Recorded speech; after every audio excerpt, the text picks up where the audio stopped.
And welcome back, everyone. Welcome back to another week, another edition of the WTL 2024 Summer KungFu Cup round number 9. I'm, of course, your live VIP, and with me, I'm joined by these amazing players and the lovely people in the chat. ¿Qué tal? ¿Cómo estás? Welcome, everyone. Welcome! Exclamation mark B. I mean, I did just post the brackets in the chat as well. We're here. We're live. We're ready for some KungFu Cup, some KFC action. Oh, let's go! Whether it's Kentucky, whether it's Korean fried chicken, get your KFC ready because they're jumping into our first series and spawning in the top right hand corner of Post Youth. We have our Chinese Protoss player, the Red Protoss, representing Mystery Gaming. It is Lancer. And spawning in the bottom left hand corner, we have the Blue Zerg player representing the Platinum Heroes. It is Young Yakov. And if you're in the chat, you know what it is. Predictions are open, at least in the Twitch chat, as we are settling it into our ZVP. Again, I apologize for the delayed start. We were waiting and looking for our players. Our players were a little bit late, but they came here just in time for the KFC. When it comes to the bracket, we can go over the bracket after this series. There's a lot to go over. As you can imagine, we have a round of 64, a lot of players, the best of the best from Europa, from Korea as well. There are some players missing. We can go over that once we enter the bracket. We do have some information about certain key players. Likewise, a lot of matches, a lot of really good matches going on. I was posting earlier about how I was having a hard time picking between two series. The other series I was looking at was Trigger versus Spirit, but I believe that's being casted by some of the other English casters. I think both Rotterdam and Steadfast. Like, there's like a multitude of English casters that are covering Trigger versus Spirit. I don't blame them. It's a really good series, really good matchup, but I also had my eyes on this series as well for certain reasons. I mean, it's a ZVP, Papi, it's Lancer versus Young Yakov. I do think that both these players are pretty similarly skilled. I would give the edge to Lancer, but we'll see. I do want to have some faith here in Monsieur Yakov. Again, not so young anymore. Young adult Yakov, if you will. It's settling in. Hatchcats pool opener here out of Young Yakov, going for our initial 6 slings. Likewise, we have a gate expand into Cybercore from Lancer, so everything looking as it should for the time being. Oh, sorry, my apologies. I just assumed that was a Cybercore. Gate expand into second gateway. Interesting.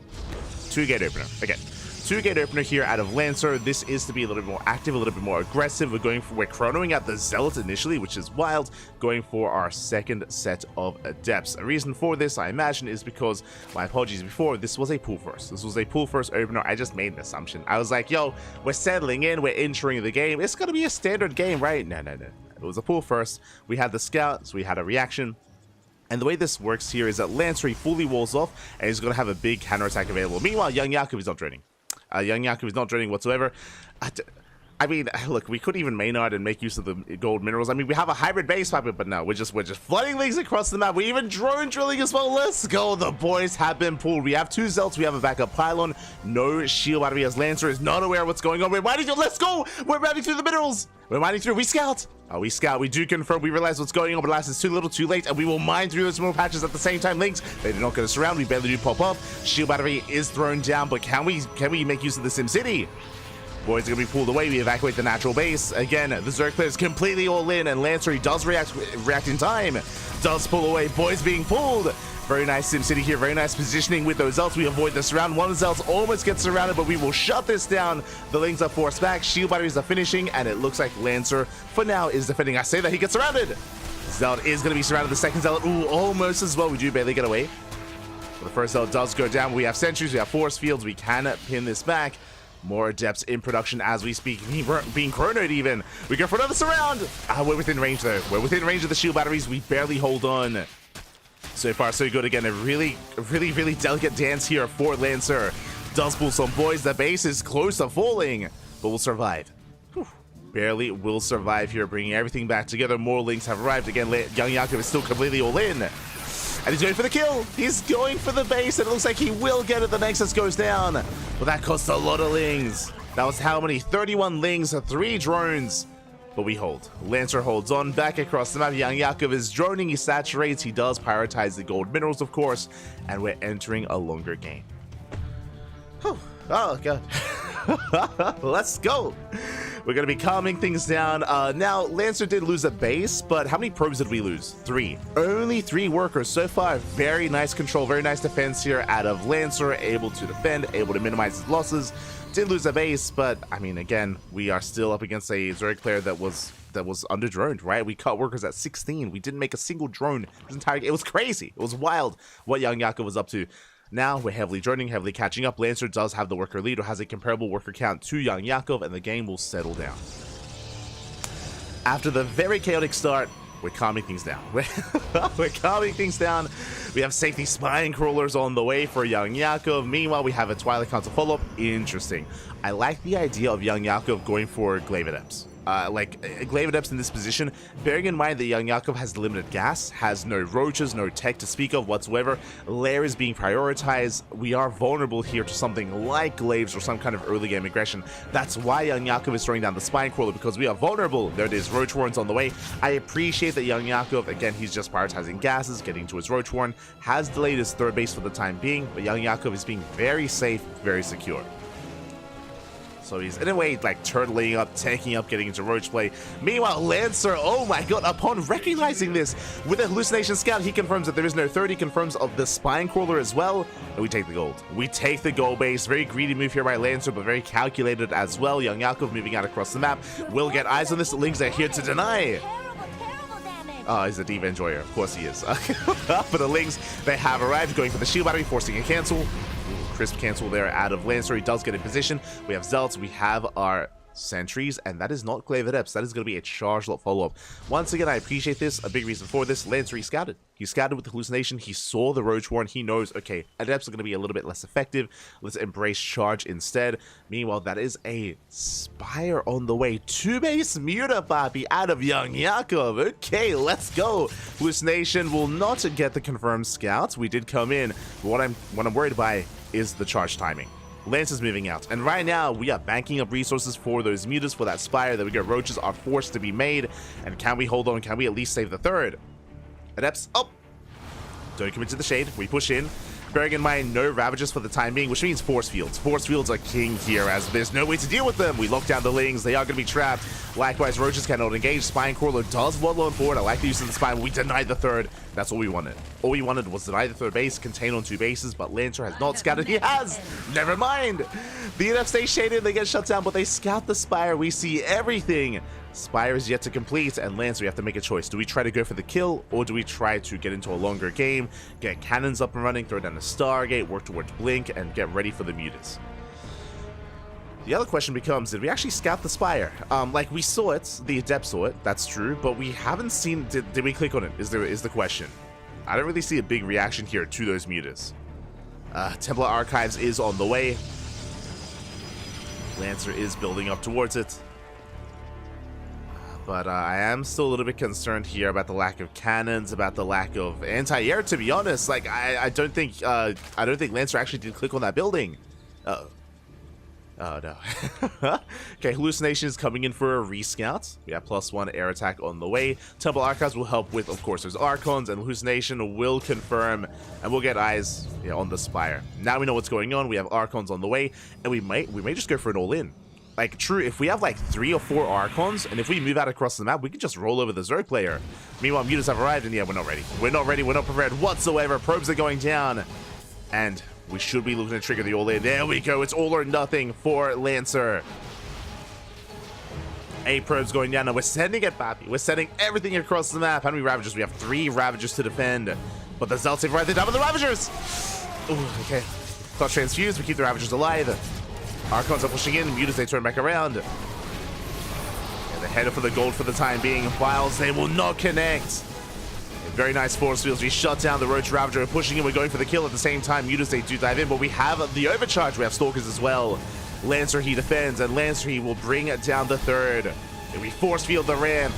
We're going to get a kill. At the same time, Mutas, they did well initially, but we still need more damage. So yeah, we don't care. we're just moving out, Papi. We have a wall of spine crawlers on the way. Mutas still wreaking havoc, forcing a wave of reinforcements. Stalkers are warping in. Still no blink. Bear that in mind. There is no blink. Lancer overextending a little bit here, bleeding out some Zealots. Ooh, does pull back, saving the Archon. Nice one stick. Get the force fields. Oh my god. We slice up the roaches. So many of them go down. But across the map, that's going to be 19 dead workers. Lancer is down in the economy, down in probes. He is containing his opponents to 2 bases. But Young Yakov still has a better economy, and we are still bleeding out more probes. Yeah, worker after worker going down. 25, 20, 27. Give us 30. We're almost there. So many probes falling. Young Yakov, do we go for the all-in? Do we try to stabilize? At this point, we should try to just re-expand. Yeah, we're re-expanding. Taking the 3rd base. Young Yakov going to try to drone up. Meanwhile, Lancer, he is at this point going to be all-in. Did well for himself. He killed the 3rd, but alas, the spine crawlers are waddling down to the low ground, and Young Yakov, he is stabilizing. Stabilizing is on 48 workers. He's going to be main knighting over towards the low ground. Mutas are still active. Mutas are still keeping Lancer at bay, and even though we had the scout earlier, it is clear here that Lancer did not confirm the spire. He did not click on the morphing in building. He didn't realize what was going on, and that may have just cost Lancer this first game. Because these Mutas, they did pay for themselves. They crippled the economy, they forced offensive warp-ins, and we've kept Lancer at bay. And in a longer game, I mean, resaturating hallucination will confirm the 3rd base is being retaken. And the only option here for Lancer is an all-in. That's the only option here. We cannot macro out of this. We're too far behind. I say that. Basically, I'm referring to Blink. I'm referring to a big Blink timing. We'll see if Lancer does so. We'll see if he does so if he expands and takes a 4th. Keep an eye on Lancer. For now, Mutas are rotating around. It's going to be how many Mutas in total? 16. 16 Mutas here for Young Yakov. 2 more on the way. Dancing with the army. Earlier, we were trading well with the ground army of the Protoss just because of those force fields, but Ravager should soon be amassing. I say that Young Yakov is actually pretty committed to Muta. Still making more, getting up to 18. Yeah, he's going Muta Ling Bane. His roaches are just there for safety. With a large enough Archon count, we can actually make use of this all-in. Like, this move out can be deadly. 100%. Against Ling Bane Muta, like, all things fragile, all things light. But now Mutas, they get another 7 probes. We shave off a handful of them. Oh, catching more Mutas! Oh, a bit of mismovement here out of Young Yakov. He's going to take a lot of damage. Takes down one of those Archons or bleeds out a lot of Mutas. At the same time, we're pushing in. At the same time, we are sending it. That's a massive wave of Banelings on the way. 17 Banelings. Baneling speed just now finishing up just in time. Lancer rotating around. Again, the Spine Crawlers. I love the repositioning here of the Spine Crawlers throughout the entirety of this game. We're keeping up. Force fields once again. But we don't really catch any units. We zoned the army back, but that was not worth it. Again, the force fields are a resource here for Lancer.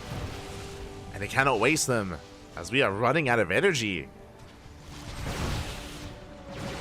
And we can see Lancer bringing everything together. +2 about to finish up, so we're going to be hitting our +2 timing.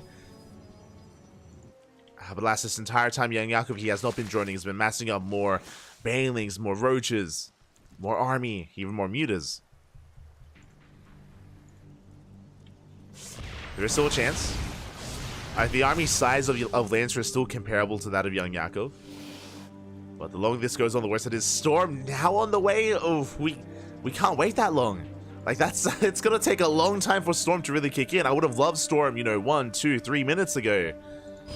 But, okay. Okay. Lancer taking another base.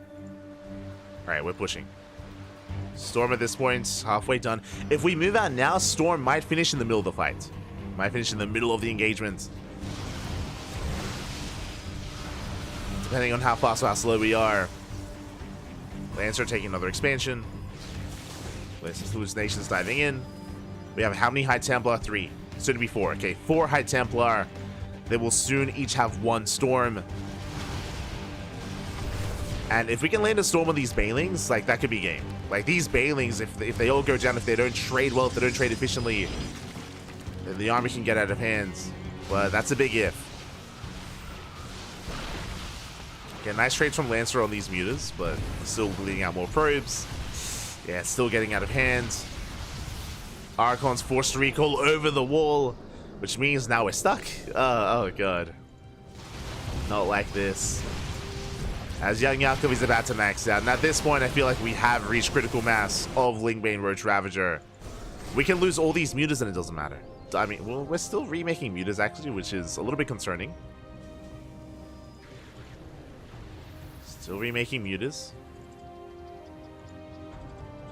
Baneling's waddling in. Catching more probes.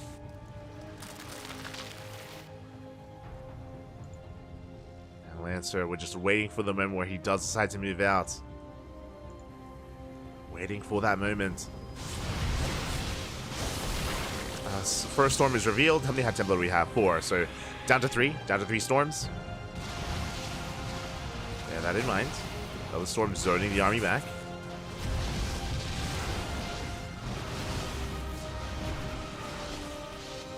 Zone the army. You're still just keeping the Protoss busy. At this point, Young Yakov is maxed out. And here come the Banelings. Banelings are headed for the mineral line. Oh, and they do crash in. They don't trade with the army, but they take down the mineral line. Oh, 32 workers. And now it's going to be go time. Now Young Yakov is a little bit more vulnerable. We just spent Banelings on economy, not on army. Nice defensive storm. We're pushing on to creep. And again, it's going to be all about those force fields. Young Yakov coming in from behind. So far, so good. Force field the main army. Banelings, they come in from behind, but likewise, we force field as well. So far, the force fields are looking good. Oh, the biles, they connect. Sentries are going down. We're running out of storms, running out of army. And yeah, Young Yakov is going to be overwhelming this position. Reinforcements are on the way just in time. Young Yakov is barely holding on, but again, we're bleeding out a lot of stalkers. We lost all the sentries, down to 2 Archons. And we can't go for a longer game. We have to send it here and now. Okay, there's 1 storm. 1 storm left. Oh, oh my god. Biles do connect. High Templar barely survive. Barely do survive. There we go. That was the final storm for Lancer. And now we have plenty of Roach Ravager. We're holding. Young Yakov is going to shut this down. Takes down the Archons one after the other. There's 0 Archons left. Stalkers being forced back. Mutas are racing back home. And Young Yakov, he's held. GG gets called, and Young Yakov will take game number 1. Whew. GG. Let's go. GG, well played. Young Yakov will take a lead in the series, but that was a very, very chaotic game. As a reminder, it all started with Young Yakov going for a pull first into a Ling Flood, which Lancer did defend, and Lancer, it looked like he was in control. Like, it looked like Lancer was in the driver's seat for most of that game, leading up to the mutas. And if you remember, we even scouted the Spire, but clearly Lancer did not click on the morphing and building. It is very common for Zerg players to misinterpret the Spire as a spore, just because the building is small. Just because the building is small and thin, so he may have just assumed it was a spore, may have just assumed it was a spine crawler, just another building, and didn't quite click on it, didn't confirm. As a result, the mutas did catch him off guard, and that was the game-winning move for Young Yakov. I'll be honest, if it wasn't for the mutas, I would have given the edge to Lancer. Like, Lancer, if you remember, he was doing a lot. He was killing the 3rd, he was denying the expansion, he was containing Young Yakov on 2 bases, but the mutas, they popped off. Did pop off in the end. And now we're getting into game number 2, and spawning in the bottom right-hand corner, in the bottom right-hand corner of Golden Aura, we have our red Protoss player from land of China, representing Mystery Gaming. It is Lancer. And spawning in the top left-hand corner, we have his opponent. We have the blue Zerg player representing the Platinum Heroes. It is Young Yakov. Whew, here we go. Catching up in the chat. What an amazing start already. It was beautiful. It was, mate. I'm very happy that I chose this series to jump on, because it was a very chaotic game, very scrappy back and forth, and it was beautiful. It was a thing of beauty. It was lovely. It was all things that we want out of StarCraft, in a way.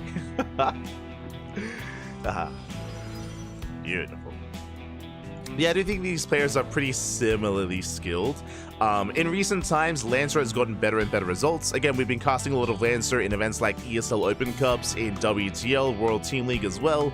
Lancer has been able to take it to some of the best Protoss players in the world, taking it to players like Max, like Showtime.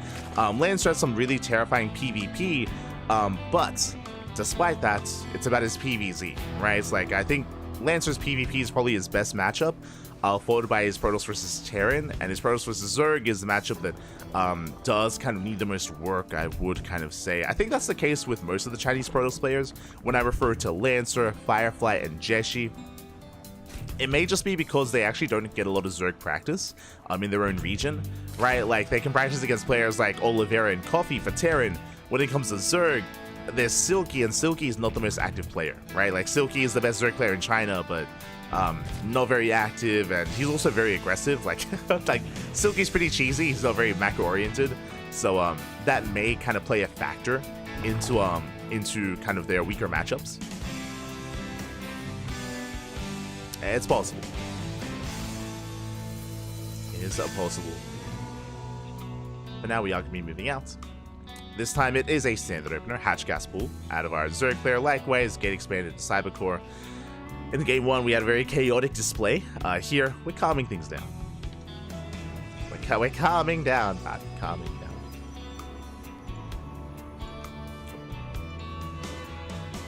And so now it's going to be a Stargate opener. Stargate out of Lancer.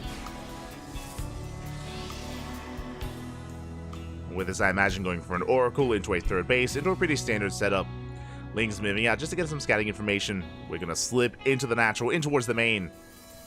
And we'll confirm the Stargate. So nice scout here by Young Yakov. Does confirm.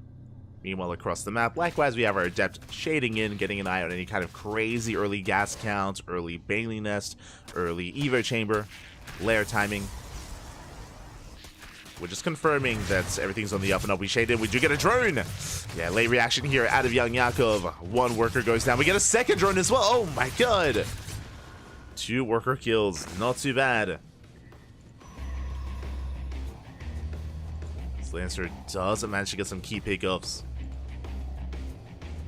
Behind this, settling in. Getting to our Oracle. Oh. And it looks like we have a bit of a pause, so hopefully everything is okay. Yeah. Looks like we're experiencing a little bit of latency. For those that are curious, typically Chinese players do need to use a VPN. They have to use a VPN to actually gain access to the Americas server, which is where we're playing. You know, to keep things even, to keep things fair, we do have Chinese versus, or Asia versus Europe players on the Americas server. So they do need to VPN over. And sometimes it's not the most stable of connections. Unfortunately. But hopefully everything's okay. It looks like things have cleared up. We're more than happy to pause if need be. More than happy to pause once again if we need to. But for now, we're okay. Alright, gonna be okay. As Lancer does go for the third base, let's go for the expansion. Lings dipping in. They confirm the third, but they won't be able to delay. And no delay here.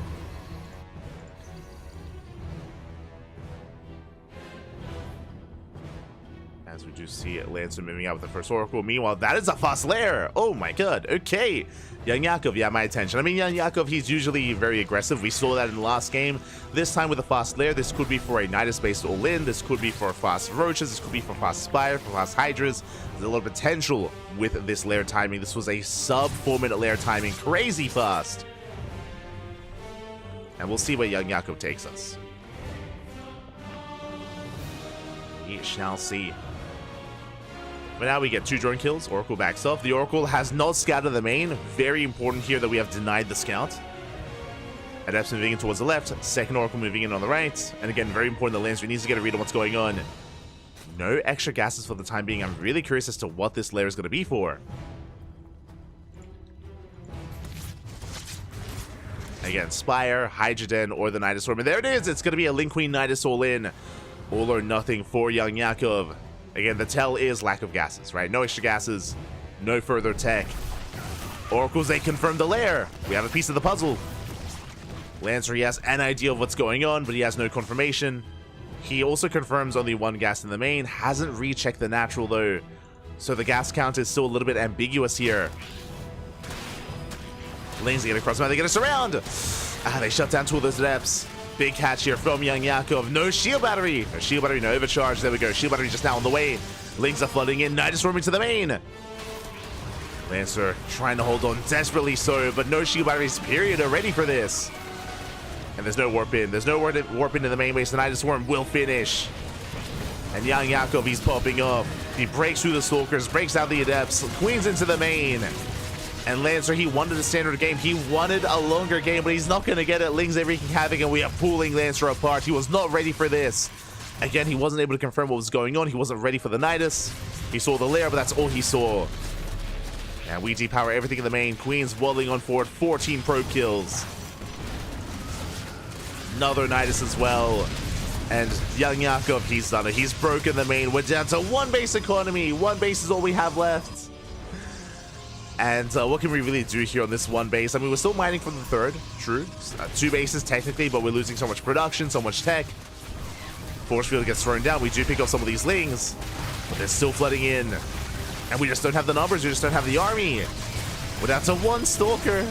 Still no shield batteries. And with that, the Stalker goes down. The sentries, well, Lings, they flood into the natural. Boys are being pulled in a moment of desperation. And again, there's just too much DPS. There's just too much firepower here. The Queens are waddling in. They start a step forward. And Young Yakov is looking to take the 2-0. Again, just an unfortunate start there for Lancer, especially if there was some latency issues and if that threw our player off. But regardless, Young Yakov is snowballing out of control. Depowers most of the gateways. At the same time, yeah, we even lay siege upon the third as well. Nidus Swarms everywhere, papi. Ay, ay, ay.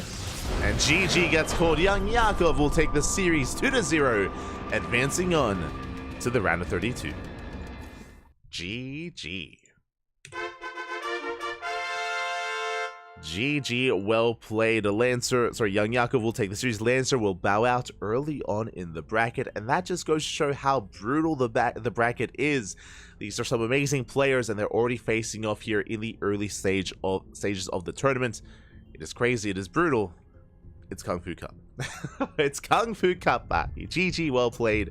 Young Yakov advances on, and Young Yakov already has an opponent ready and waiting.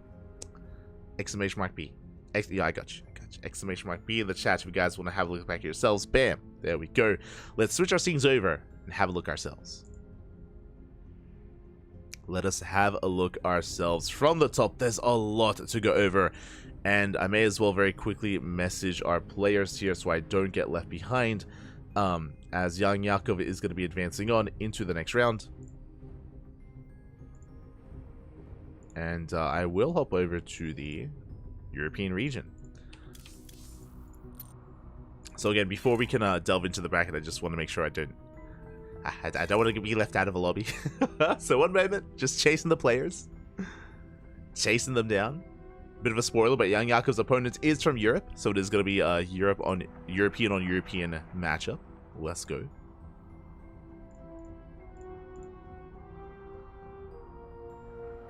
Alright, now we can focus on our bracket. Okay, from the top, we have Jeshi up against his opponent. Winner goes up against Solar in the next round. We have Trav versus Goblin in a PvP currently ongoing. Scrolling down, we have a lot of updates actually. Lemon gets the walkover over Gref. Feels bad, man. Would have loved to have seen Lemon versus Gref in a PvP. Gref, of course, he's the Ukrainian Protoss player. He's the Ukrainian cannon rusher. That's all he does. That's all he does. That's who he be. He's an animal. Is an animal. As I miss some players. Scrolling down, we have Shin. Shin takes down Lemon 2-0, advancing on to the round 16. Scrolling down, we have Classic looking to face off against Shin, up against his own opponent, but best of luck to the opponent of Classic, as Classic is a heavy favorite to make a deep run in the tournament. I'm sure that's going to be an amazing PvZ in that round of 16 with Shin versus Classic. Scrolling down, we have Byeon versus Firefly. Firefly took down Hyperion 2-0. Hyperion is a Chinese Zerg player, but I believe Hyperion is the manager of, or he was the manager of DKZ. I think he does have another role in Weibo Gaming now as well. Hyperion does fall, and Firefly versus Byeon. That's a spicy TVP. We've seen Firefly bring Byeon down before. Can he do it again? Or is the favorite going to make it through? Because Byeon is going to be the favorite player there, but Firefly, he has it in him. Big Firefly fan here. Big fan of Firefly. It's going down. We have Nightmare versus Moku. Moku, another Chinese Zerg player, up against Nightmare. Nightmare is going to be the heavy favorites, and Nightmare looking to face off against the winner of Yun and Firefly. Best of luck to Moku. It's going down. We have Hero Marine, a Big Game versus Oliveira in a TBT. Oliveira just took down Mana 2-0. Mana has been eliminated from the tournament. One of the big names already falling, but Oliveira has been on fire as of late. He's a beast. He's an animal. And we'll see if Big Gabe can keep up with the normal man. We shall see. Meanwhile, scrolling down in the bracket. I got you. Bam. There we go. We have our series. We have... Oh, did I overshoot? A little bit. Gumiho is waiting for the winner of Geralt and Milky Cow, waiting for the winner of that PVT. So Gumiho waiting there in the round 32. Scrolling down, we have our next series. Young Yakov versus Max Pax is coming up next. I hope Young Yakov is warmed up. I hope he is ready for another ZVP as he's up against the best Protoss player in all of Europe. Oh, in all of Europa. In all of Europa. Let's go. So it's going to be another PVZ. And we will set things up for that in the round of 32. Scrolling down, we have Ryung versus Ubu Thermal in TBT. I was tempted. I was very tempted to jump on Ryung versus Uthermal. But this is also a big reason why I jumped on this portion of the bracket, is that Max Pax and Ryung, they just played in WTL. If you were here last night, you would have seen Max Pax versus Ryung going back and forth in a very, very intense series. Very intense back and forth, and I mean Max Pax took the win in the end, but Ryung was very clearly frustrated, and I want to be there for the rematch. I want to be there for the Max Pax v Ryung rematch. We'll see if that's the case. Scrolling down, Skills versus Future, Showtime versus Hearthstone, Creator versus Rex. Rex gets the walkover on Creator. Oh, that's a little bit unfortunate, as yeah, it looks like Creator did forfeit. We have Lambo versus Spat, Clem waiting for Trigger or Spirit, and we have Estrella versus Coffee. Again, a very stacked bracket, very stacked tournament. Best of luck to everyone involved as we have our own series ahead of us. And spawning in the bottom right hand corner of Golden Aura, we have the Danish Protoss player, the red Protoss representing Psystorm Gaming. It is Max Pax. And spawning in the top left hand corner, we have the blue Zerg player representing the Platinum Heroes. It is Young Yakov. And if you're in the Twitch chat, predictions, of course, they are open. You can place your bets on who you think will take the series. Best of luck. Catching up. Wow, Lemon wins 99-0. Crazy, Bobby, crazy. True. Wild Star. We see Young Yakov. He's waiting for the drone to leave. He's waiting for the probe to get out of here. And the probe does leave, and in slips in that drone. Slick move there out of Young Yakov. This tells me that Young Yakov is not forced to take the unnatural. Natural. Max Pax, he's checking for the expansion. Little does Max Pax know that Young Yakov was able to slide on in. So we have our expansion already set up. Technically, this is a little bit inefficient because this expansion was delayed. True, it was delayed, and we would have been screwed if Max Pax stuck around and threw down a pylon. It would have been a really rough setup there for Young Yakov. Regardless, hatch gas pool. Standard opener here out of Monsieur Yakov. And across the map, we do have Max Pax going for the gate expand into Cybergore. Standard setup here at a Max Pax. Nothing too crazy, nothing too wild. We are going to be settling in. But as we saw in the previous series, we saw non-stop all-ins. As a reminder, in game 1 between Young Yakov and Lancer, Young Yakov went for a Link Flood off of a pool first. Game number 2, it was a 2-base all-in. It was a Link Queen Nidus all-in out of Young Yakov on this very map. So clearly Young Yakov, he's hyper-aggressive, and I expect to see something similar here against Max Pax. And we have only seen the tip. Only the tip, Abby. We have yet to see the rest of what Young Yakov has to offer, as I'm sure he's got plenty of other all-ins, whether it's things like German taxis, whether it's just Roach Queen walks across the map, whether it's Roach Queen Nidus-based all-ins, even more Muta play, even a Bane Bust. We'll keep an eye on Yakov. We'll keep an eye on him for the time being. We do have our hatchery. Taking our third base, droning up. Meanwhile, back at home, Max Pax going for the Stargate first. Likewise, Stargate opener here by Max Pax. Everything looking pretty normal.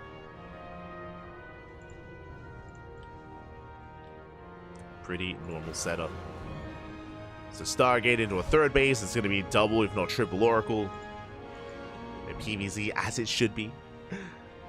But really, it's on Max Packs to scout and to confirm and to keep an eye on Yakov. Now shading in. Does threaten the shade. So far, young Yakov pulling out of gas. Does pull out, just focusing and prioritizing mineral income. Depth is going to dip in. Going for the drones. Oh! Ooh, gets one! One drone going to be going down. We do cancel the shade. The Adept taking a lot of hits. Does take a lot of damage and will barely slip away. Ooh. One worker gets out. Behind this, Max Pack should be expanding. We have a safety second gateway. Overlord's being shut down, and here comes that third base from Max Pack. So again, just a Stargate opener into Oracle, into a third. Everything's looking as it should. It's still looking standard. From here, we can harass with our Oracles, move out with the first wave of Adepts, and then transition into our Twilight Council, into our most likely gateway-based follower. And young Yakov, still no signs of aggression, no early gases. We're not prioritizing gas mining here, we're not rushing to a fast lair. No signs of aggression yet. Oracles dip in, we get 2 drones. Oracles take a lot of hits, but we do slip past nonetheless. Slipping into the main. Getting 2 drones for now. You get 2 workers, third Oracle's moving out. Meanwhile, there's the Twilight Council and the Forge after the third base is about to finish. So it's going to be +1, and I imagine Blink. Charge is also on the table, but Charge has really fallen off. It's really lost a lot of its popularity over the past couple of months. But we'll keep an eye on Max Packs. As we're moving out with our first 4 Adepts, with our 3 Oracles, threatening a shade, dancing with the main army. We do threaten a shade towards the natural, we do not complete. Do not commit. And we just focus on denying creep. Link tried to dive in, but we have the Oracle to defend. And the Adepts are kept safe and sound. We shouldn't be able to bring down the third base, but we do commit into the natural. Yeah, we get behind the mineral line. Brutal positioning here. Lings, they just cannot engage. And we're going to trade as best as we can. 4 drones going down. And we will eventually clean this up, but good trace nonetheless. Meanwhile, Oracle, they dip into the main. 6 worker kills in total. Good damage. Good damage overall. And we're following this up with +1 and Blink. So we're not going for any charge shenanigans. There's no massive gateway explosion either. We're taking extra gases. Looks like we're headed towards a more standard mid-game. I'm referring to, we're not skipping gases and going for like an 8k3 base all-in or anything like that. We are calming things down, going for the Robo. Meanwhile, young Yakov, how does he respond? I believe we skipped our Roach Warren. Yeah, we skipped our Roach Warren. We're going for 1-1 upgrades and a Hydra Den. So it's going to be Ling Hydra out of young Yakov. No Roaches. Ling Hydra can do well against Stalker-based compositions, and this can also more seamlessly transition into Lurkers. Speaking of Lurkers, Infestation Bit's on the way. That's going to be for the Hive tech. That's going to be for the Lurker tech. Okay, so young Yakov is going for a bit of a later game approach. He can macro, Poppy. He can macro. Oh, it's crazy. He can try it. Young Yakov is just building up. Droning as we speak, getting up to 80 workers. And likewise, Max Pax isn't going for any early aggression either. Like, he took his gases, as we mentioned before. He's taking a 4th base, taking up into a Temple Archives, +2 is on the way. We are moving out with our initial wave of Stalkers, but this is not designed to kill. This is just applying pressure and containing the creep. Just keeping the creep in check and keeping tabs on young Yakov. Keeping him honest. We get a drone. Army forced to blink back. And Yakov is defending. There's that Hive on the way. There's the Lurker Den on the way as well. Again, it's lined up so that when the Hive finishes, we can start the Lurker upgrades immediately. So very nicely timed. Very nicely lined up. Until then, Max Pax is still just poking in wherever he can. And because we're delaying all of this creep, because we're containing young Yakov, we're setting up for our follow-up push. With High Templar, with Storm. So this is all just set up here for the eventual move out of Max Pax. Ducklings being shaved off. Again, no creep tumors being active whatsoever. MaxFax could rotate towards the left-hand side. He's got eyes here on the eventual active creep tumor. And again, just containing the Zerg player. In the midst of all this, Young Yakov does expand towards the left-hand side. Does take another base. Stalkers moving back. High Templar are gathering energy as we speak. That is a 5 High Templar, each with 1 Storm. Charge on the way. Immortal Production, second Robo as well. We're fully walling up. Oh my god, that's a bit of a Showtime impression. Cannon, shield batteries are fully walled up towards the south. We don't want to worry at all about this. We don't want to spend any resources or any of our attention warping in to defend. Just pure static defense. And this is a really nice timing from MaxFax to pull back, because now we have lurkers. He recognizes, okay, you should have lurkers by now, so he backs off, he retreats, consolidating his forces, and now his stalkers are joined by the Storm, the Immortals, the Archons. Now we have a much more robust army, and we catch the lurkers. We get 1, we get 2, we get 3. Oh, almost. Just 2 lurkers going down. Good trace nonetheless for MaxFax. Massive stage trap goes off as well. And can we get the final lurker? We can! Yeah, we get the 3rd lurker in the end. Once again, good trades here by MaxFax. Behind this, also walling up and throwing down side defense here on the right-hand side. Taking the southern expansion. Oh, fleet beacons on the way. Interesting. I mean, we're still getting into our Immortal Production, but MaxFax is getting ready for the late game, getting ready for Sky Toss. Strap yourselves in. We're going to be here for a while. We're... Strap in, everyone, Pappy. Let's go. We're going to the late game. Mothership's on the way. Likewise, Young Yakov throws down a Spire. Likewise, getting ready for the late game as well. Getting ready for upgrades for Corruptors, for Broodlords. More lurker upgrades about to finish up. And MaxFax just rotating around once again, denying as much creep as he can. We have the Observer. We do just cut a path through this creep. At the same time, when it gets surrounded, Stage Trap does go up. Lurkers are exposed. Yeah, massive revelation. And the lurkers are on their own. Yeah, we have to back the hell off. We have to retreat. As the lurkers are on their own. Alas, we're pushing back in. This I'm not so sure about Young Yakov. We have to get the hell out of here. And more lurkers going to be falling. Storms will connect. And the Immortals, they're breaking through. As I say that, more lurkers do burrow. Just in time. And Young Yakov does hold his own. It was so clutch for those lurkers to get out of stasis. Did hold on. Meanwhile, MaxFax backs up. Did bleed out. How many Immortals in that fight? 2. 2 Immortals went down. Nidus were into the main. A bold move here by Young Yakov. No reaction.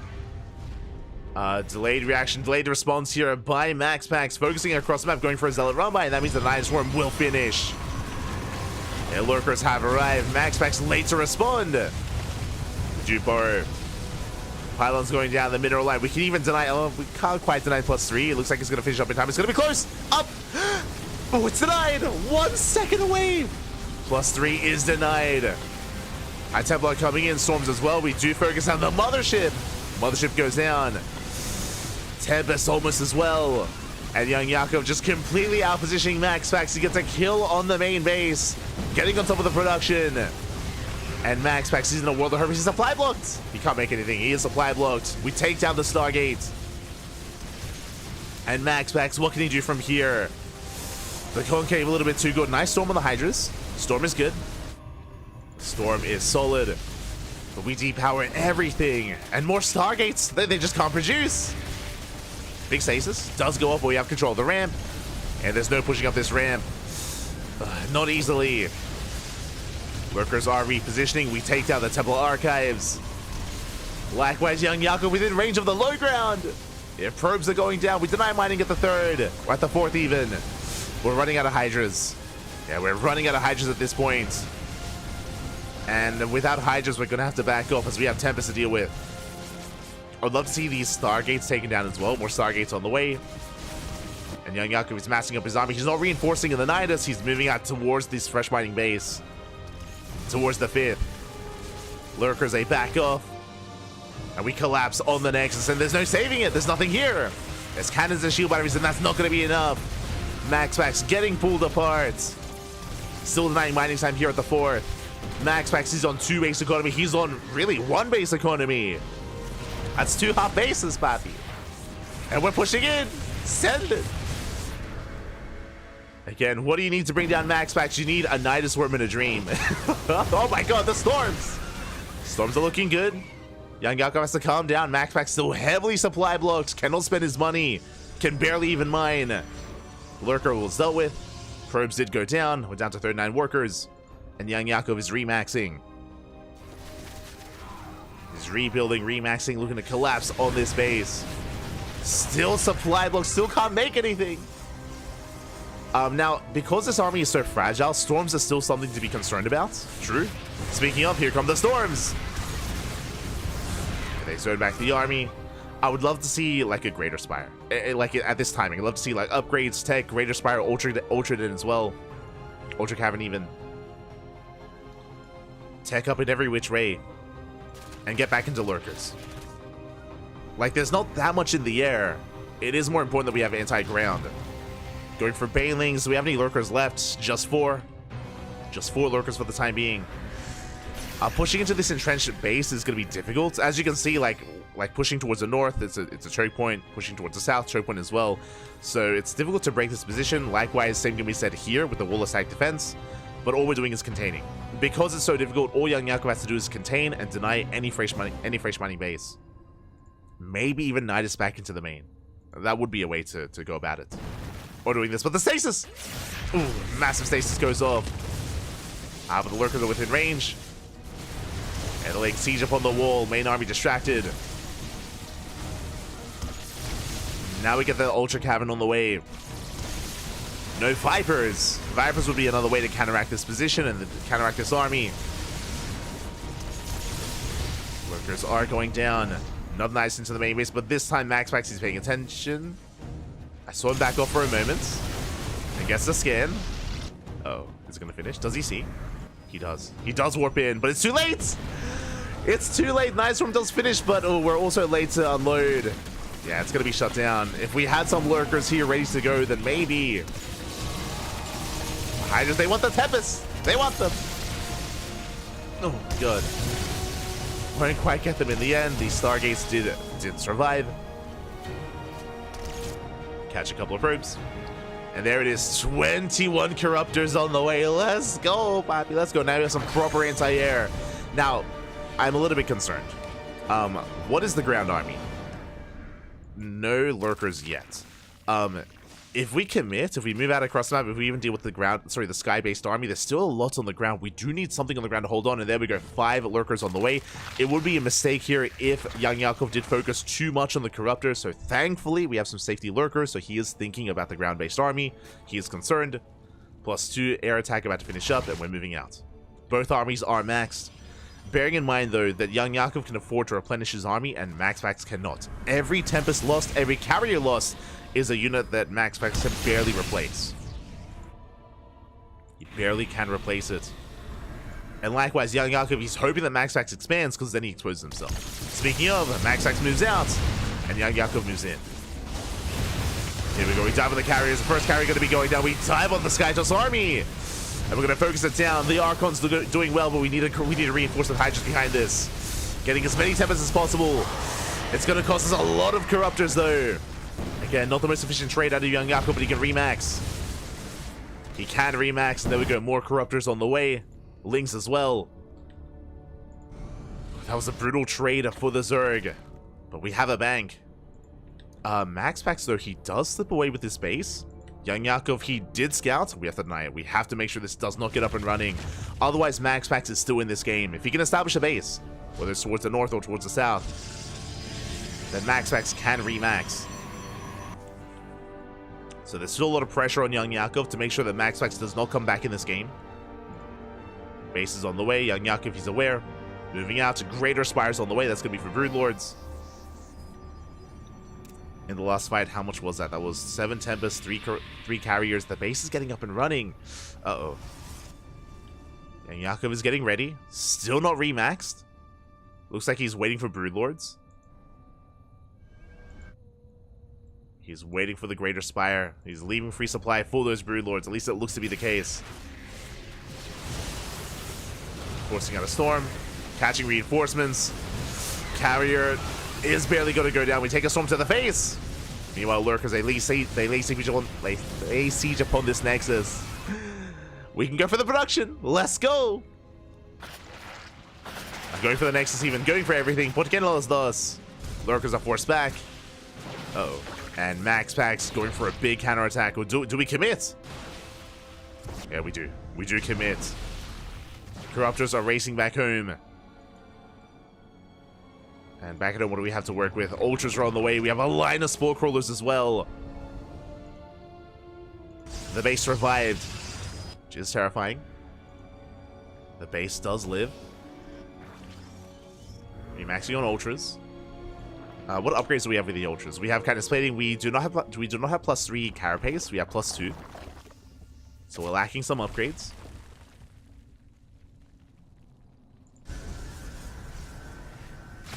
We are re-establishing our army. The base is getting up and running. Oof, this is again this is a terrifying moment here, as Max Pax does establish another base, so he can maintain himself. And this means that we can eventually take the gold as well, if we establish this position and just keep pushing. So very important right now that young Yakov, he prioritizes mining here at the gold. I would love to see him just Maynard over, just Maynard drones over and just saturate the gold base as soon as possible to take money away from Max Pax. There we go, we're coming in from behind. Massive storms, we get the mothership. Ultras doing what they can.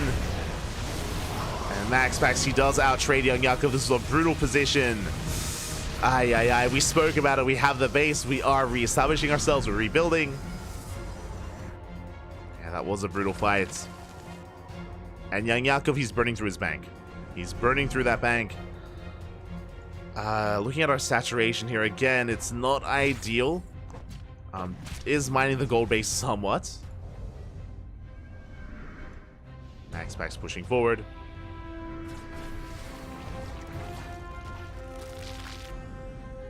Both armies are comparable. Because of this, Max Pax, he can win a fight and end the game. Straight up, he can win a fight and just push towards these bases. The economic lead that Yakov once had is not as large as it once was.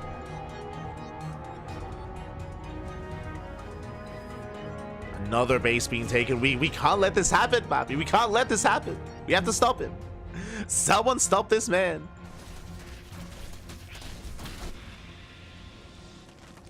Expansions are getting up.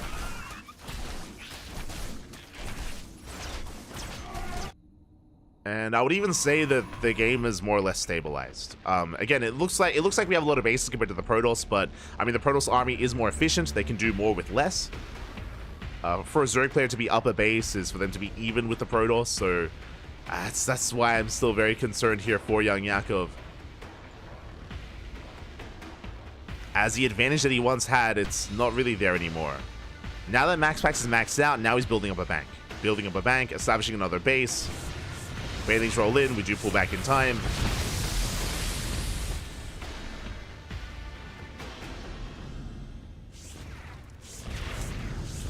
Can we get into the mineral line? Can we deny the economy? The Ultras are coming in on their own. So many Ultras going to be going down already. Oh, that's an expensive loss. That was like 4 Ultras. They're not cheap, Papi. Are not cheap. And they brought down some stack defense. They brought down like a cannon, a shield battery, not much else. Getting into Broodlord Infestor, and we spoke about mining this base earlier, and we didn't prioritize it. We didn't prioritize this base, which means once Max Pax brings down this hatchery, then he can expand here. He can expand and take advantage of it himself. So this is another big concern for young Yakov. Now Max Pax has access to the gold.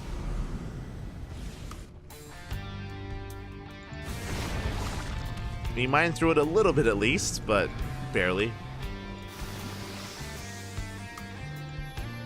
Did barely mine through, recoiling towards the right-hand side. Mothership's on the way, so we're going to have another recall available. Another recall. Young Yakov pushing in. Will get on top of the southern base. At the same time, MaxPax trading a base for a base. He may lose this bottom center base, but he's going top right. Going towards the top right. Nidus on the way that can help evacuate. Can we save the drones? Yeah, next is going to fall. The drones, can they get out of here? Jump in, Bobby, jump in. And we save, oh, maybe half the workers. It was a good effort there, but the base does fall. Meanwhile, Mothership has arrived. Can we focus down before it can recall? The army's rotating over. And it looks like we will snipe the Mothership. Mothership goes down. Minus 300, minus 300. Pushing towards another base. This base, there's no mining. It's not really too much of a crucial base here for MaxPax. He already has another mining base. He can maintain himself. Young Yakov, he's on a one base economy here. Out of resources here. We have one mineral patch here. We're down to 5 patches towards the north and no saturation whatsoever towards the south. Young Yakov, his bank is really what he's hoping to work with. Yeah, as he loses 20 workers, his economy is in shambles. Ay, ay, ay. Yeah, massive storms on the army. Nice fungal, we collapse on in. Do we have a power bomb? No, we don't. Just the fungal, and we're going to shut down these corruptors. They bring down 2, 3 of these carriers, but the carriers, they stand strong. And they will shut this down. And MaxPax, he's back. He has bounced back in this game. I mean, he stabilized earlier. Takes a massive fight. There's no economy left here for Young Yakov. Drones going down left and right. And now the carriers, they can move, Bobby. There's nothing holding them back. There's nothing holding them back at this point. We can always recall back home to safety if we need to. MaxPax, long distance mining. Results are being cleaned up.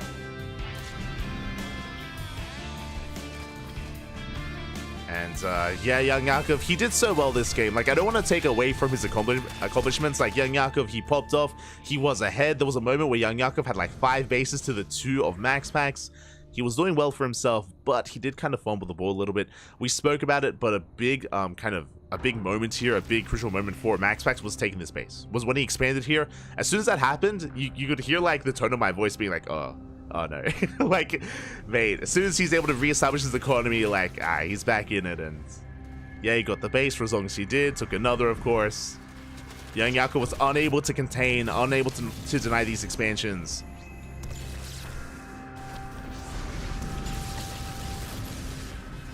And likewise, had some pretty awkward fights as well, where he was throwing away a lot of ultras. That was a rough moment. Less than ideal engagements. Young Yakov, though, diving in. Can we focus on the carriers? Oh, we cannot. Up. Yeah, corruptors are being zoned away. We can focus down everything on the ground. The lings, the ultras. The corruptors, they are pinned back. And we get 36 probes, so MaxPax still has an economic lead. He still has more workers than Young Yakov, and that's all that matters. As Young Yakov's on distance mining, he never did saturate this center base, only the gases, never the minerals. And Young Yakov is out of the bank. He's out of the bank at this point. Out of resources, out of money. And MaxPax, this is a fresh base. Like, it's full. Still has a pretty fresh mining base here, considering what Young Yakov has to work with, especially with his worker count taking another expansion. And GG gets called. We don't even get a final fight as MaxPax takes game number 1. Whew. GG. GG, well played. A crazy comeback there by MaxPax. He was down, he was out. Young Yakov had a massive lead, a massive advantage here against MaxPax. But again, if you give it MaxPax an inch, he takes a mile, right? It's one of those things where even though Young Yakov, he had an advantage, he wasn't able to maintain that lead, he wasn't able to maintain that advantage. In the end, MaxPax was able to slowly reestablish more bases, able to trade more efficiently, able to be very defensive. As a reminder, MaxPax never moved out. Never moved out with his main army for the majority of that comeback. Like, he was staying back at home, staying defensive. MaxPax's win condition was expanding, was just defending and expanding. That's all he had to do, just weather the storm of the Zerg. Sure, we had some Zealot run-bys towards the end, that's true, and we had some move-outs towards the fringe bases as well, but that was after MaxPax had been able to stabilize an economy and able to build himself up. Likewise, unfortunately, young Yakov wasn't able to deny those bases. Likewise, his army composition was a little bit lackluster. I mentioned towards the final fight as well, we never made any Vipers, right? There were never any Vipers. Because of that, we could never pick away... because of that, we could never pick away the Skytoss units, or we could never make use of power bombs. So because of that, like, MaxPax was just staying very efficient. Sure, we went into Broodlord Infestor towards the end, but like that was still a little bit lacking as well. Still a little bit lacking. And here we go. We're getting into game number 2. Here we go. Here we go. MaxPax is the shield of fire today. Sorry, Stats. we said at the time, right? Doing a Showtime impression, or I guess Stats impression in a way. Yeah, just being hyper defensive until it was able to bounce back. And here we go. We're diving into game number 2 and spawning in the bottom right-hand corner of Site Delta. We have our Danish Protoss player, the Red Protoss, representing Psystorm Gaming. It is MaxPax. And spawning in the top left-hand corner, we have his opponent. We have the blue Zerg player himself, representing the Platinum Heroes down in this series, but he made a game out of it, and he was ahead for a lot of that game as well.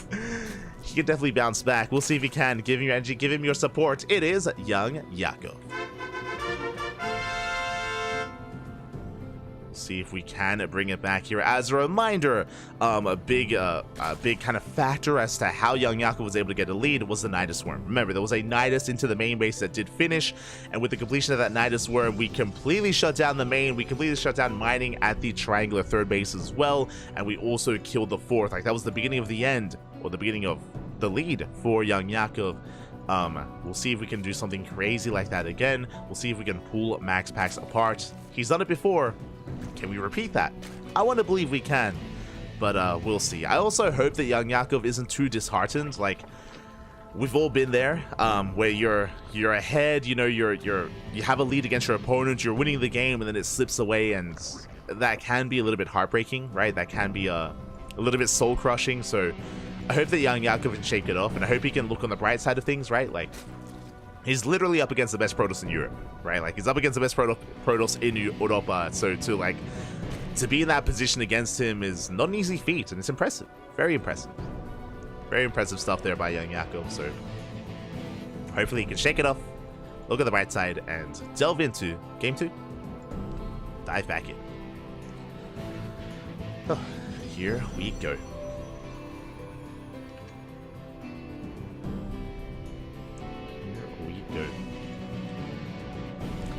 As for now, we are going to be settling in, going for our Gate Expand to Cybercore, save that open out of MaxPax, likewise Hatch Gas pull out of young Yakov, forsake the unnatural natural. Everything looking pretty standard for the time being. We'll keep an eye on the early gas count, we'll keep an eye on any fast lair. So far, we pull out, so far, we're droning up. We're calming down, we're calming down.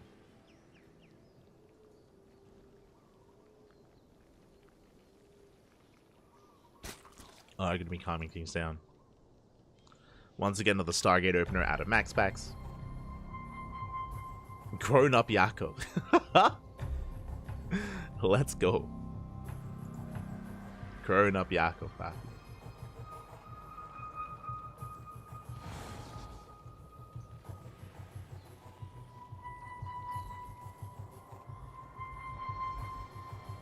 So now we are just settling in once again, starting from scratch, going for our oracles, getting map control, harassing across the map, and soon to be expanding and taking our third base. Meanwhile, young Yakov is making an extra wave of lings. Okay, just for map control. Looks like his goal here is to maybe deny the third, or at least delay. Once a link speed does kick in, once we can deal with these initial adepts. For now, adepts a threat in the mineral line. Link speed just about to finish. And MaxPax, he backs off. He races back home. He's aware of that link speed timing. Does pull away. Oracle has arrived. And now we can come in together. We can consolidate our army at the same time young Yakov being active with those lings, looking for the adepts. is on the hunt. Shade is denied. We catch a drone. One worker goes down. Oh! Getting a second worker as well. Two drones not bad. Lings they collapse on the Adepts, but the Oracle is here to support. And nice movement here by MaxPax. Does protect those Adepts. Yeah, we wedge ourselves in between the mineral line. We deny service area. We trade as best we can. We will eventually clean this up, but we got 3 drone kills. And the Adepts, they survive! No shot. They live. They take down another drone. Ay, ay, ay. Yeah, brutal trade here. As from here, the Adepts, they can get out. Third base is on the way. Lings was shut down. And now we have our follow-up. Ooh, that is a much earlier Twilight Council. Do you see what I see? Glaive Adepts. This has been a very trendy build as of late. If you've been watching the channel, you would have seen Classic do nothing but this. Classic, he, 3-0'd Dark with this build. He 2-0'd Rogue. We saw Solar fall to this. We trapped this against Solar the other day as well. It's been very trendy. Very trendy. Very de moda. De moda. As of late. And even MaxPax, he's not afraid of the Glaive Adepts. So the way this works is you throw down the Twilight Council before your third base is done. Without a Forge, we're going to Glaives. It's going to be 4 Glaive Adepts. We're going to be warping in and moving out across the map. And if Young Yakov skips the Roach Warren, he's going to be in trouble. Now, thankfully, Roach Warren is done. Roach Warren is done, so we have access to Roaches. But do we make them? That is the question. Do we decide to make Roaches? If we drone too hard, if we drone too much, then we just die. That's the reality here. Things can very quickly escalate out of control. As for the time being, no Roaches in production. We're still droning up, and here come the Adepts. The Lings will confirm. The Lings do get eyes on this. We do get some heads up. But we just made a wave of drones. Oh no. Oh, no. We just droned up. Roaches now in production. Queens are keeping up as well. We're trying to wall off. But the Adepts are making their way into the natural, past the Queens. They can even focus them down. They catch one Queen. We shade into the natural. Boys are being pulled. And we shut down all the Lings. The Lings, they melt before the Glaive Adepts. We shade into the main base. Workers are coming back. Roaches are coming out in time. Not bad, but we're still getting worker kills. Okay, we're still killing drones. At the same time, Oracles, they dip in between the bases. We have 3 Adepts here at the third. Adepts in the main. Oracles, they catch transferring workers. Ooh, and we have just crippled the economy. 22 workers going down.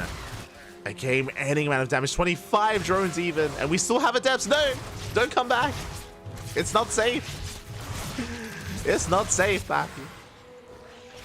And sure, we're on 4 bases, but we're down to 42 workers. And MaxPax, he's not done. The follow-up is on the way. It's going to be +1 and Blink. We're going to be building up towards Immortal production as well. This is designed to cripple, and then the follow-up is designed to kill. And Young Yakov, he is crippled. That was 32 worker kills throughout the course of this game. That is insane. 32 drones for 16 Adepts. And now Young Yakov is stuck redroning. He's stuck just making as many workers as possible. That means that his army is going to suffer. Likewise, his tech is delayed. His upgrades are delayed. Everything is put on the back burner because of the droning and because of the losses.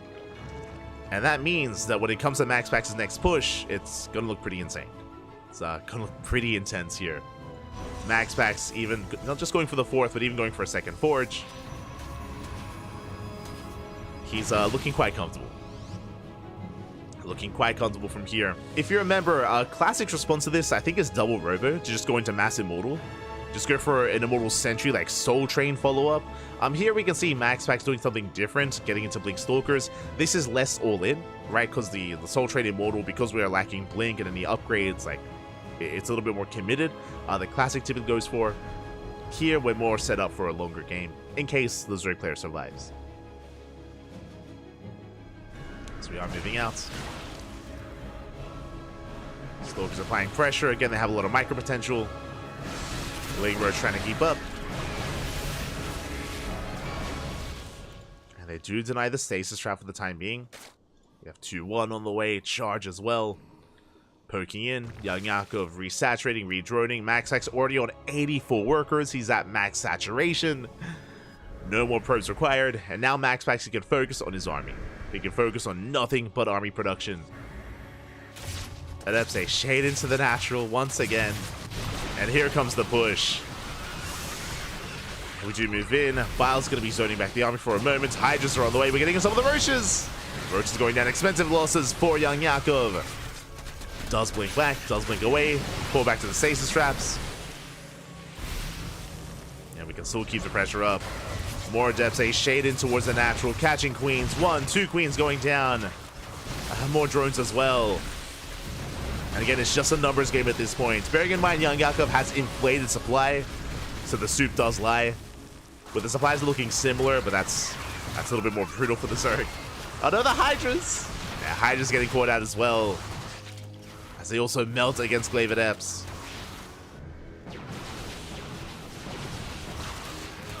MaxPax is pushing in. Getting onto the hatchery. We try to hold him with reinforcements. It looks like we will force back some of these Stalkers. Oh, the stasis! Oh my god, brutal stasis does connect. GG gets called, the writing was on the wall, and MaxPax will take the series 2-0. GG. GG, well played. MaxPax will take the series, but a shout out to young Yakov, especially in game 1. Game 2 was a little bit more one-sided, unfortunately, especially with those Glaive Adepts popping off. But game 1 was more back and forth. Young Yakov, he was ahead, he had a massive lead. Unfortunately, did fumble the ball a little bit, and in the end, MaxPax did come back from the brink of defeat. But still amazing of young Yakov to have been in that position to begin with, and to have made MaxPax sweat a little bit there, especially in that first game. So GG, GG, well played. Congratulations to MaxPax, but a shout out to young Yakov. Big shout out to Az. We are going to be following MaxPax into his next series. We're going to be following him into his next series. Shouldn't be a surprise, we did mention it before, and the bracket has been progressing. And we'll take a moment to go over that bracket once we message the players. You know, I don't want to be left behind. We'll slip into those DMs.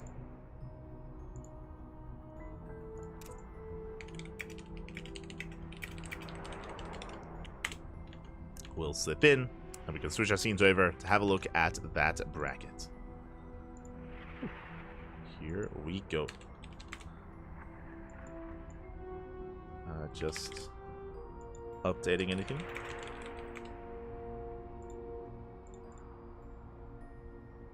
Making sure I have everything set up, and from the top, from the very top, we have to scroll up. Do have to scroll up. Okay, from the top we have some updates. We have Solar. Solar takes down Jeshi 2-0, advancing on to the round 16. Going up against Goblin. Oh my god, Goblin! Trap showing a little bit of weakness here in PvP. Fun fact, it was a couple of days ago. It was yesterday, actually, where we casted, or we didn't quite get to cast it ourselves, but in ESL Americas, Trap did also get down to Geralt. Geralt also brought down Trap in a PvP in ESL Americas, where you see Goblin does the same. So Trap, he's been popping off against Zerg. Again, we saw Trap take down Oliveira. We saw him take down Dark as well on Monday.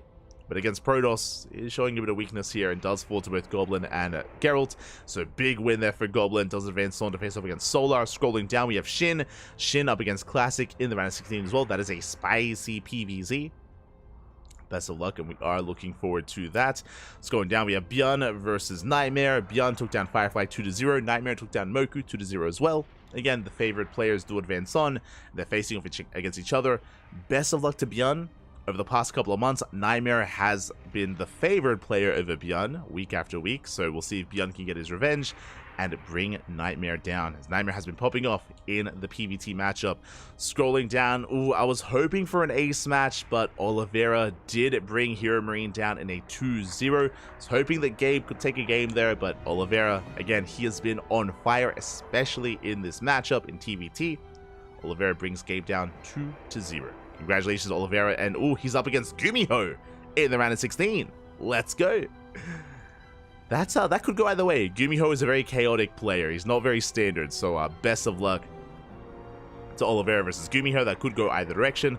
Scrolling down, we have our series. It's a rematch. If you were here last night, you would have seen us cast in WTL, MaxPax versus Ryung, and we saw some very, very clutch games between MaxPax and Ryung, and now we're here with a rematch. This is actually the big reason why I dove on the series, why I dove on Young Yakov versus Lancer, because I was like, yo, Ryung versus MaxPax, I gotta be there. Like, I gotta be there for the rematch, Pat. Gotta be there. So they are facing off in the round of 16. Ryung took down Ubu Thermal 2-1. Big win there by U-Thermal to take a map off of Ryung. U-Thermal's best matchup is TVT. 100%. TVT is kind of where he thrives, and it is what he does best. So very impressive for him to take a map off of Ryung, despite the fact that Ryung is also a TVT sniper as well. So very impressive stuff.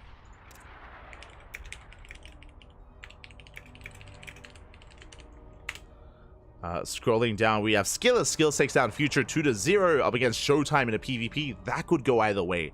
We have seen Skillz and Showtime go back and forth in series, so I still favor Showtime there, but I wouldn't be surprised if Skillz takes a series. That's going to be a very clutch, very close European PvP. I just realized, actually, interesting. MaxPax, Skillz, and Showtime, the 3 European Protoss players, they're all in the same portion of the bracket. Oh no. That means only 1 European Protoss can advance on. That's a bit of a shame that the bracket was randomized in such a way. Feels bad, man, that all 3 European Protoss, they have to kill each other, essentially. So a little bit smudged, My heart goes out to all 3 of them, and I wish them all the best. Likewise with Ryung as well, as Ryung is surrounded by the European Protoss. He has the European ladder experience. Feels Ryung, man. Feels Ryung. Best of luck. Best of luck. Scrolling down, we have the bottom of the bracket as well. We have Lambo. Lambo takes down Spats 2-0, takes down Rex 2-0. Lambo is waiting in the quarterfinals. He's the first player to make it to those quarterfinals. Is waiting for Clem and Estrella. As scrolling over, Trigger took down Spirit 2-1. Big win there by Trigger. Very nice done to bring down Spirit in such a fashion. Spirit is in form, so not an easy series for Trigger. Does fall to Clem, and now we have a rematch between Clem and Estrella. They faced off in the finals of ESL Americas, I think it was 2 weeks ago. In that weekly, Estrella took down Björn, and Estrella went against Clem in the best of 5 finals. Clem did take it. Estrella made a series out of it, but Clem is the favorite player. We'll see if he can be stopped. We'll see if Clem can be stopped. As we are jumping in.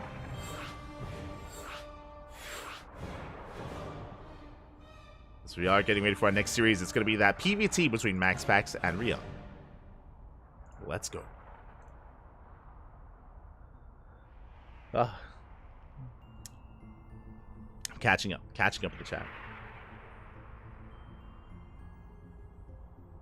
The poor medevac sniper in the last game. Not like this. I do recall. I do remember from WTL.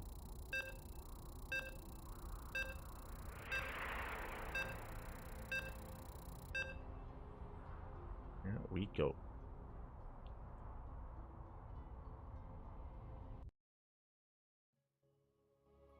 As we are just catching up here. And yeah, vetoes are done. Lobby is made, and we're jumping into our round of 16 match. And spawning in the top left-hand corner of Golden Aura, we have our Danish Protoss player, the Blue Protoss representing Storm Gaming, the best Protoss in all of Europa. It is MaxPax. And spawning in the bottom right-hand corner, we have his opponent. We have the South Korean Terran player himself, the Tuna Terran, representing Team Vitality. It is Ryung. And if you're in the chat, predictions, Pappy. Predictions are open. Place your bets on how you think this series will unfold. Best of luck. Best of luck in the Twitch chat. As for now, we are going to be settling in. Again, Ryung, he had close games against MaxPax last night, but MaxPax took the 3-0. He still took the 3-0 over Ryung, but some very close games. We had some close macro games. Remember the game on Post Youth? It was very back and forth. It went all the way to late game. We had almost a split map scenario, and then Ryung was caught out of position. One time he was caught out. We took some big novas to the face, and then MaxPax snowballed very quickly into a win from there. Meanwhile, we had Ryung going for an all-in. He went for a 2-base all-in. And alas, it barely did not pay off. It was on Crimson Court, if you remember. Such a close all-in out of Ryung on Crimson Court, where MaxPax had invested into DTs. And because Ryung was all-in, Ryung had limited scans, and the DTs did wreak havoc, that our Templar did allow MaxPax to survive the all-in. So again, very close games. If you missed out, I recommend the VODs. I do recommend the VODs. I feel like my summary doesn't do justice to the games themselves. It was just some really, really intense TVPs. So do check it out if you're interested, whether it's on YouTube or Twitch. VODs are available on both platforms. But now, we're settling in. We are going to be settling in.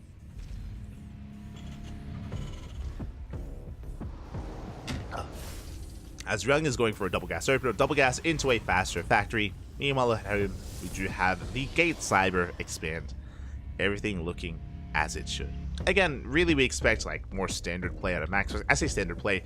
The most aggressive that we see out of Max Packs in this kind of matchup is 4-gate blink. So we'll keep an eye on the gateway count. We'll keep an eye on the tech of choice. From the side of Ryung, anything is possible. Also, I got ahead of myself. Hello, Mr. Pylon. Hello, Mr. Probe. What's going on? What's happening?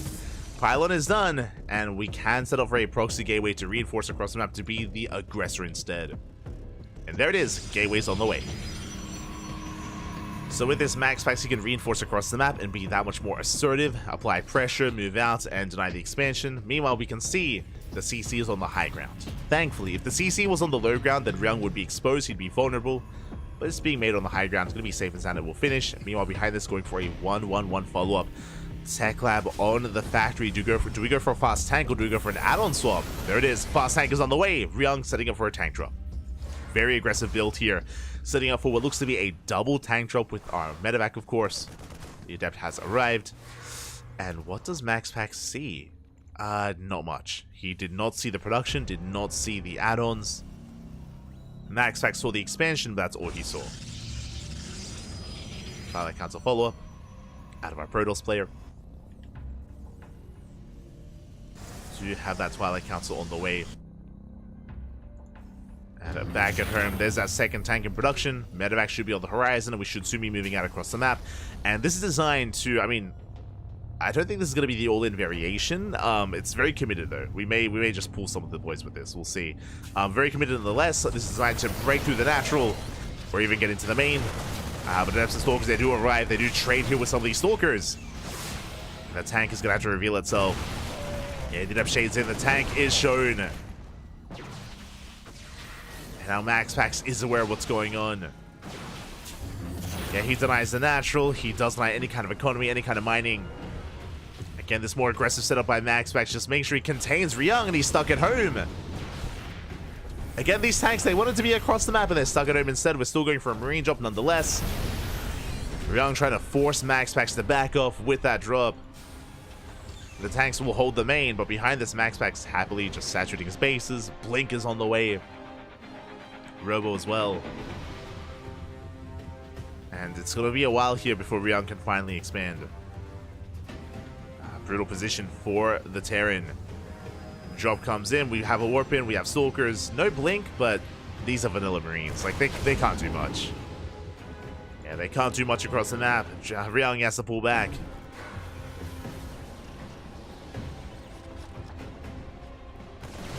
Does have to pull back. Tank's trying to keep up with pulling Ryung apart. The Marines. And Marines are falling one after the other. These trays are just too efficient, too brutal. Ryung is barely going to hold on, but again, he's still on one base economy. Finally, he's expanding. And Blink is almost done.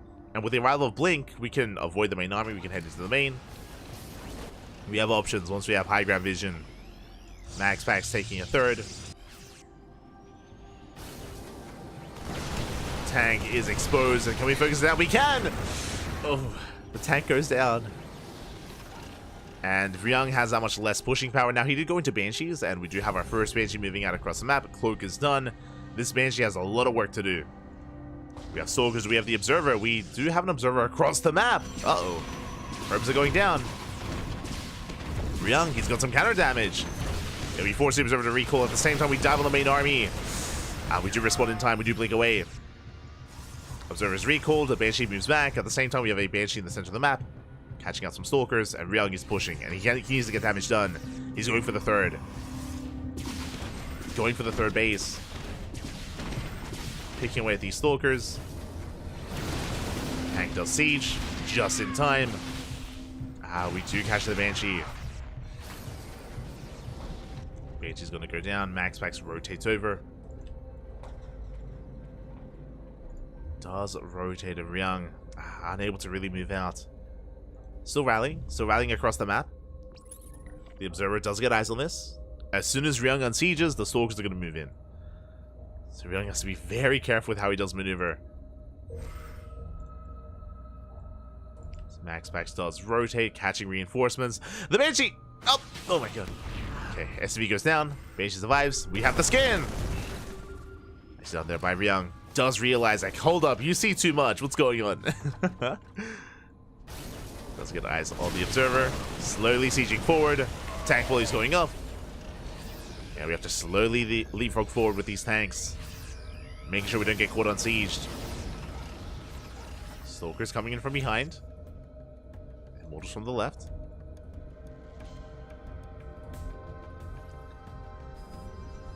Colossus has arrived. I feel like Ryung is taking too long. I mean, he can still make moves happen with this army, but it's not going to be easy here. Tank volley's going up. The army is spotted. Ryung gonna pull back. Meanwhile, back at home, 3rd CC. So Ryung's expanded. 3rd CC's on the way. Ooh, we catch another tank. Oh my god. Brutal. Back at home, Ryung, he's exposed. So much of his army across the map, and tanks are going down. Production as well. Maybe even the 3rd CC. 3rd CC's under fire. Army does race back. Boys are being pulled. Charges from behind. They catch the tanks.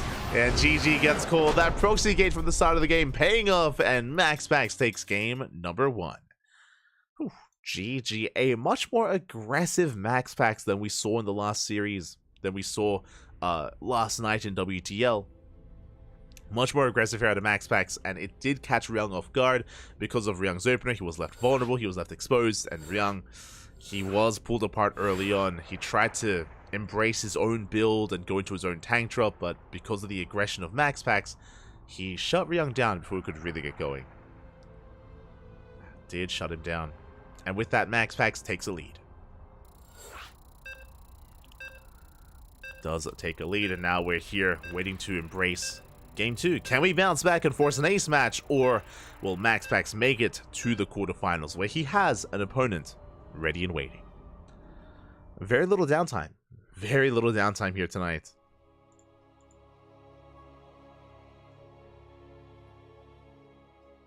Here we go. As spawning in the top left-hand corner of Oceanborn, we have the Danish Protoss player, the Blue Protoss representing Psystorm Gaming. It is MaxPax. And spawning in the bottom right-hand corner, we have his opponent. We have the red Terran player representing Team Vitality. It is Ryung.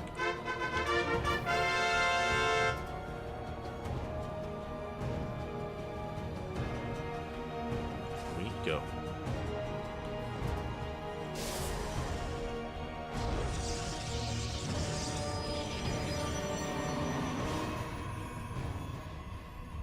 Are going to be settling in. Again, we saw MaxPax be the aggressor in the last game, going for the proxy. I don't expect to see that again. Likewise, I don't expect Ryung to be anywhere near as bold with his opener.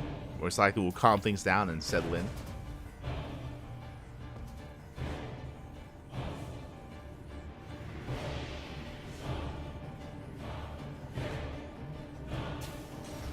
Here we go. The Probe Scout is coming forward. Ryung going for an economic opener. This time it's going to be a Rax Expand. So single gas into a faster CC. So already Ryung is mixing it up, is going for a much more economic opener.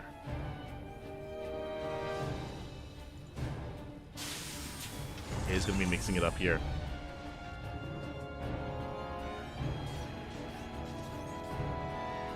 We can see MaxPax being a nuisance is going to delay the expansion.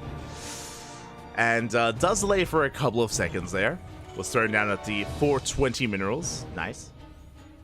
That's what we say, right? That's but is going to be thrown down. And back at home, we're going for interesting a Zealot first. Okay, once again, MaxPax wants to be the aggressor. Going Zealot first into, we can go into a Stalker or an Adept to reinforce. There we go, Adept is on the way, just a shade across the map. And our goal here is to delay the expansion, to get on top of the CC and to get on top of that building SCV and delay the expansion for as long as we can. The Zealot is on the way. As Zealot moves out, the Reaper does miss it. Does not quite confirm.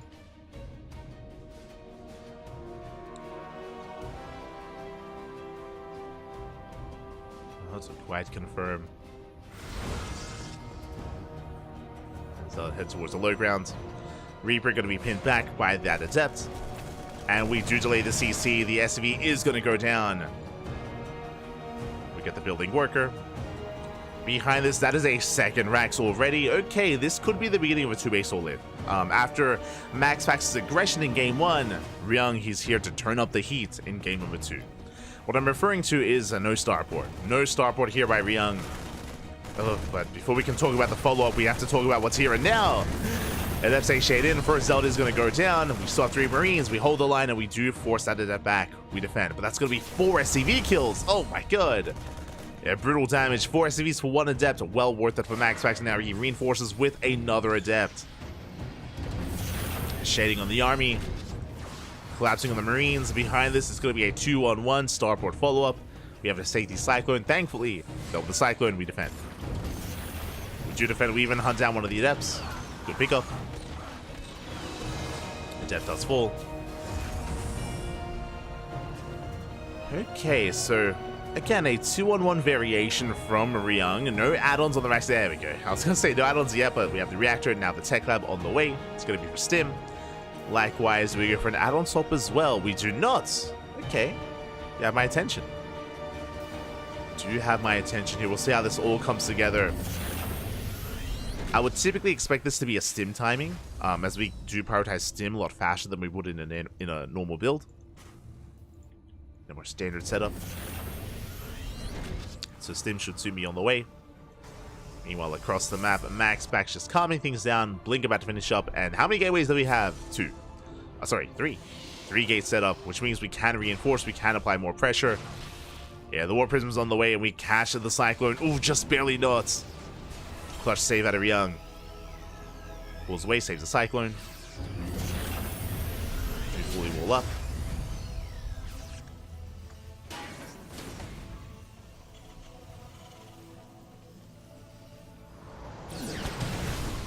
Do fully wall up here. Catching the Widowmine.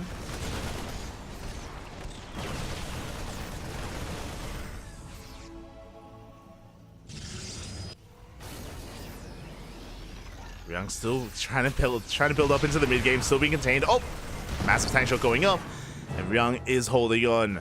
But here come the reinforcements again. We can warp in 3 Stalkers at a time. We have 1 tank on the low ground. What about the main? The main is looking pretty exposed. No tank, no bunker, nothing in position. And Max Pax is making his way right into the main base. 3rd CC's on the way. We can't deny it. I mean, we'll see what we go for. The SCVs, the production. GG gets called, yeah. The SCVs of production or just the game itself as Max Pax catches Ryung completely off guard and takes the series 2-0. GG. Yeah, Ryung completely pulled apart there. The build itself just was really still getting going and unfortunately was just not prepared, not ready at all for the follow-up blink. Again, Ryung wasn't able to scout, wasn't able to confirm how aggressive or how committed Max Pax was going to be.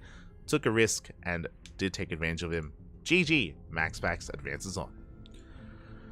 Whew, GG, well played, and we have our next series. We have our opponents.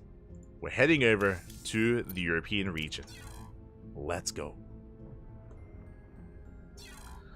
Let us go as we switch our scenes over and have a look at the bracket and catch up what's been going on. I believe the quarterfinals, for the most part, are underway. I believe.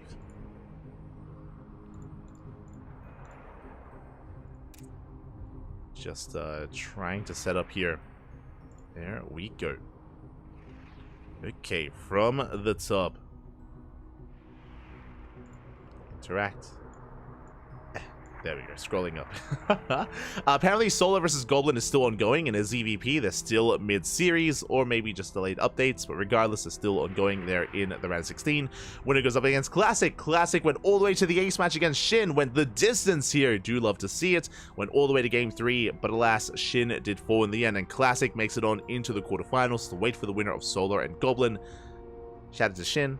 But congratulations to Classic. Scrolling down, Bjorn, he gets his revenge. Bjorn takes down Nightmare 2-0, advancing on to the quarterfinals, waiting for the winner of Oliveira versus Gumiho. That's going to be a TVT into another TVT. We have a Terran player confirmed for the semis. It's going to be Bjorn, Oliveira, or Gumiho. One of those 3 Terrans will make it into the semifinals. Best of luck to all 3 of those players. Meanwhile, scrolling down a little bit, we have the rest of our bracket here. We have MaxPax. MaxPax takes down Ryung 2-0, and now he's up against Showtime in the quarterfinals. Showtime took down Skillers 2-0 as well. Very impressive. I was expecting that to go all the way to the ace match. I was expecting a back and forth, but no, Showtime will have a bit of a more dominant performance there. Does take the lead, does take the series, and now we have a pretty classic PvP. Showtime versus MaxPax. We see them face off many a time. They go back and forth, and I'm excited. I'm ready for the Phoenix Wars. Oh no, I'm ready for the Phoenixes, Papi. We'll see. We'll see what we embrace. We'll see where our players take us. As quarterfinals, as we are going to be getting ready. Scrolling down, we also have Lambo still waiting for Clem versus Estrella. That's a long series. It's a long TVP that's going on there. I'm curious, quickly checking. What are people casting? I believe Rotterdam should be on Estrella versus Clem, right? Yes. Oh, looks like they lagged out. Oh, I see. So it looks like there was some latency or connection issues, so they are restarting from replay, resuming from replay. So it makes sense. Does make sense. Meanwhile, what are the other casters covering? I know there's Rotterdam, there's Wardy, and there's Steadfast. At least from English side of things, Wardy is covering Solar versus Goblin. They're in game 2. Solar's leading the series. Solar is favored there, so best of luck to Goblin. Steadfast is covering the TVT between Oliveira and Gumiho. He's probably going to follow that into Bjorn, so Steadfast has all your TVT needs and your TVT desires. Looking for the word.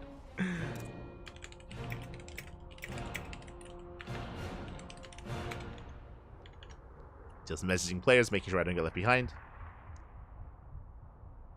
Let's go. And from here, we can just catch up in the chat. They're all covering Clem Estrella. Just one. Again, Rotterdam's covering Clem Estrella. Steadfast has the TVT, and Wardy has the ZVP.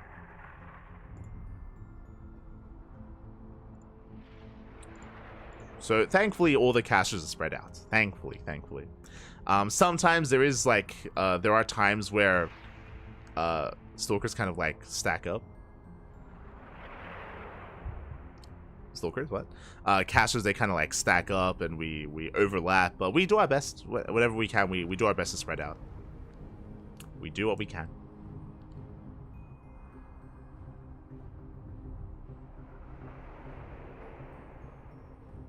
No one wants the PvP. What do you mean? PvPs are a lot of fun. I appreciate it. Always appreciate it. React, this kid again. True. Smooch.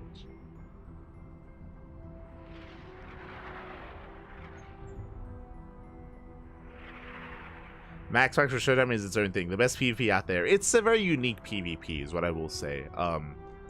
I personally, I don't know if I would say it's the best PvP out there. I'm an animal. I'll admit, I'm an animal, and I love Hero versus Classic. Whenever Hero versus Classic goes on, mate, you can have a best of 7 between Hero and Classic, and it's gonna end in 15 minutes.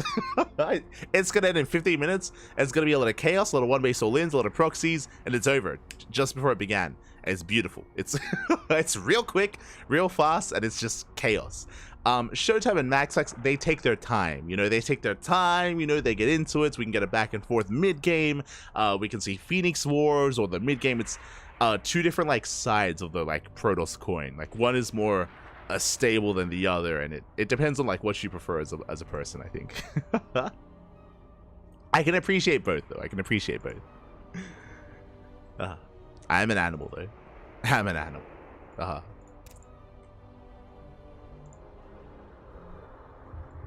mean, I kind of hate the Phoenix Wars. Yeah, Phoenix Wars is not for everyone. I mean, I like you can still find something interesting in the intricacies of Phoenix Wars, definitely.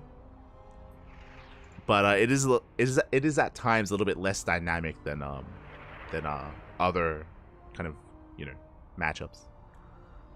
Both amazing for different reasons, yeah. Max actually Showtime is two generals trying to outposition each other. Here versus Classic, two neighbors throwing knives at each other over the fence. Yeah. Exactly. It's beautiful. both entertaining for different reasons. True. Yeah.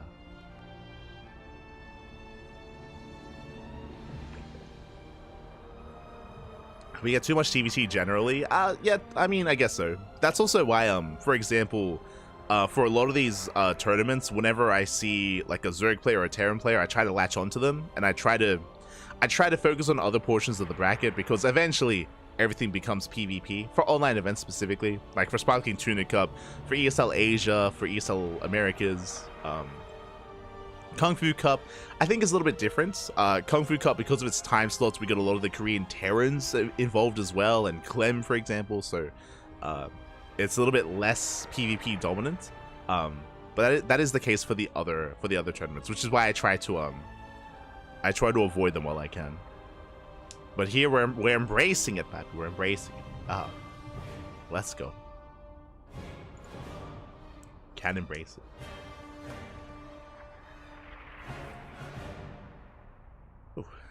But looks like vetoes are underway, and we are about to get our matchup. There we go. Vetoes are done, and game one is on Golden Aura. Let's go. I'm looking forward to watching Lambo again. Yeah. We might be able to catch Lambo down the line. I mean, he is on our half of the bracket. I just realized that we don't have any Koreans on our half.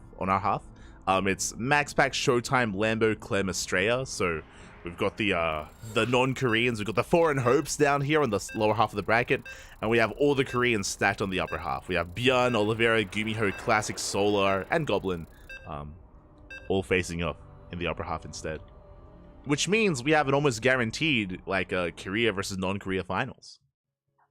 Almost guaranteed. Like, Oliveira, obviously, still standing strong. And can definitely threaten for that final slot. But here we go, we're jumping in to our quarterfinals match. If you're in the chat, in the Twitch chat at least, predictions are open, and we're jumping in. Spawning in the top left-hand corner of Golden Aura, we have our Danish Protoss player, the red Protoss representing Storm Gaming. It is MaxPax. And spawning in the bottom right-hand corner, we have the German Protoss player, the blue Protoss representing Berlin International Gaming, BIG. It is showtime. Let's go. Let us go. As again, these two, they face off many times throughout the week, especially during the ESL Open Cups, ESL Open Cup Europe specifically. They are not... They're quite familiar with each other. They are not strangers. Probes move out across the map is going to be our standard setup so far. I mean, MaxPax is very often going for gate expands on Golden Aura. I'm curious if Showtime will go for an all-in to punish him or have a different reaction and a different response. As there's a second gateway for Showtime, and MaxPax, as you can imagine, is skipping the second gateway, going for a Cyber Core into a tech structure, typically going for the Stargate into an expansion. So it is going to be the standard MaxPax opener, going for Stargate into expansion. Meanwhile, Showtime with double gateways has the opportunity to go for an all-in. And we have seen Showtime defeat MaxPax with all-ins in the past. Not too frequently, but it does occur, so it is an option. which is also why Max Pax needs a scout. He cannot take his opponent for granted. Has to check, scout his opponent, does confirm the location of the second pylon. Zealot's on the way, but we should cancel the Zealot once we realize that we are safe and sound. I mean, I say that, never mind, we're gonna have to make it to actually expand, as the probe is being quite a nuisance here, is going for the pylon blow. So nice move there out of Showtime, does force out the Zealots. Likewise in the main base, Stargate is on the way for the Oracle opener, and the probe will confirm the Stargate. So Showtime fully aware of what's going on, and should be prepared for that Oracle aggression, as the probe gets the hell out of there and does not invest into the pylon. Back at home, we do have a double Stalker into a third and fourth Stalker. Okay, very aggressive start here from Showtime. Gonna be rallying everything across the map, setting up a proxy pylon. One base all in. Let's go! Showtime aggression is on the table here, just rallying everything across the map. There we go, we have third gateway back at home and a proxy fourth gate. It looks like 4 gate for just 4 gate Stalkers. Not even blink. Let's go. Just nothing but Stalkers across the map. We are rallying. Back at home, Max is getting ready. He has 2 shield batteries, so he has 1 shield battery on the way. Shield batteries in production. Chipping away at that Zealot. Ideally, he's going to be draining the shields, draining the energy from that shield battery as much as possible. Leading up into the all-in. There's the 4th gateway, so again, just 4 gate. 4 gate, 1 base all-in. Rallying nothing but Stalkers. Oracle does move out, and Max Pax is in the dark. He saw, he confirms the probe scout. He does know, he does confirm, but can he stop it? Knowing is half the battle. Shield battery under fire. You have the low ground. You have control, nice control here from Showtime. Does pull away. So far, preserving his shields, preserving HP on these Stalkers. Zealot goes down, and we do snipe that shield battery. Do take a bit of hull damage in the process. The shield battery does fall. Would you reinforce? 3 Stalkers at a time, soon to be 4. The probe is going to be chased down. Here on the low ground, we have an overcharge. We have a Void Ray. Void Ray has arrived. We down with the Void. We down with the Stalker. We trade 1 for 1, 2 for 1 even. Not the best trade from Showtime. Does bring down one of the Stalkers. Again, we can reinforce 1 Stalker at a time, making a second Void Ray. Prismatic alignment does run out. But we have 3 shield batteries, and we still have the overcharge. And breaking this is not going to be easy. We have to just slowly chip away. Slowly outtrade the army of Max Pax. Remember, there's no blink. We don't have any dive potential. Oracle gets shut down. Does stasis 2 of those probes. Nice defense out of Showtime. Oh my god. Stalker does barely survive. We should shuffle it back. Get a very tense situation here for Showtime. Okay, pulls back the weakened Stalkers. Moving in. Prismatic alignment about to run out. Ooh, we can 2-shot potentially. Getting a volley off another Prismatic alignment. Oh, another Stalker goes down. Ay, ay, ay. Again, brutal losses here for Showtime. Losing how many? 3 Stalkers so far. And we're back up to 3 Void Rays. The longer this goes on, the harder it becomes.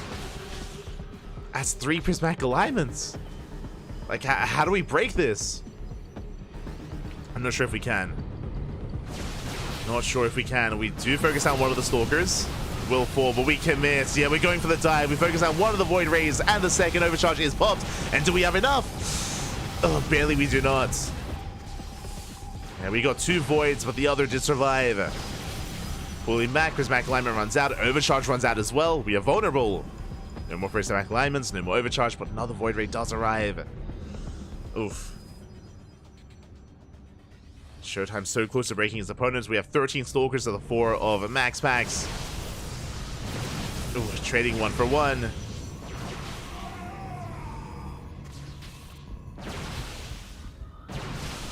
Once again, we do activate that Prismatic alignment, catching another Stalker. Down to 12, down to 13. Sorry, down, well, what? Down to 11. Back up. Warping in.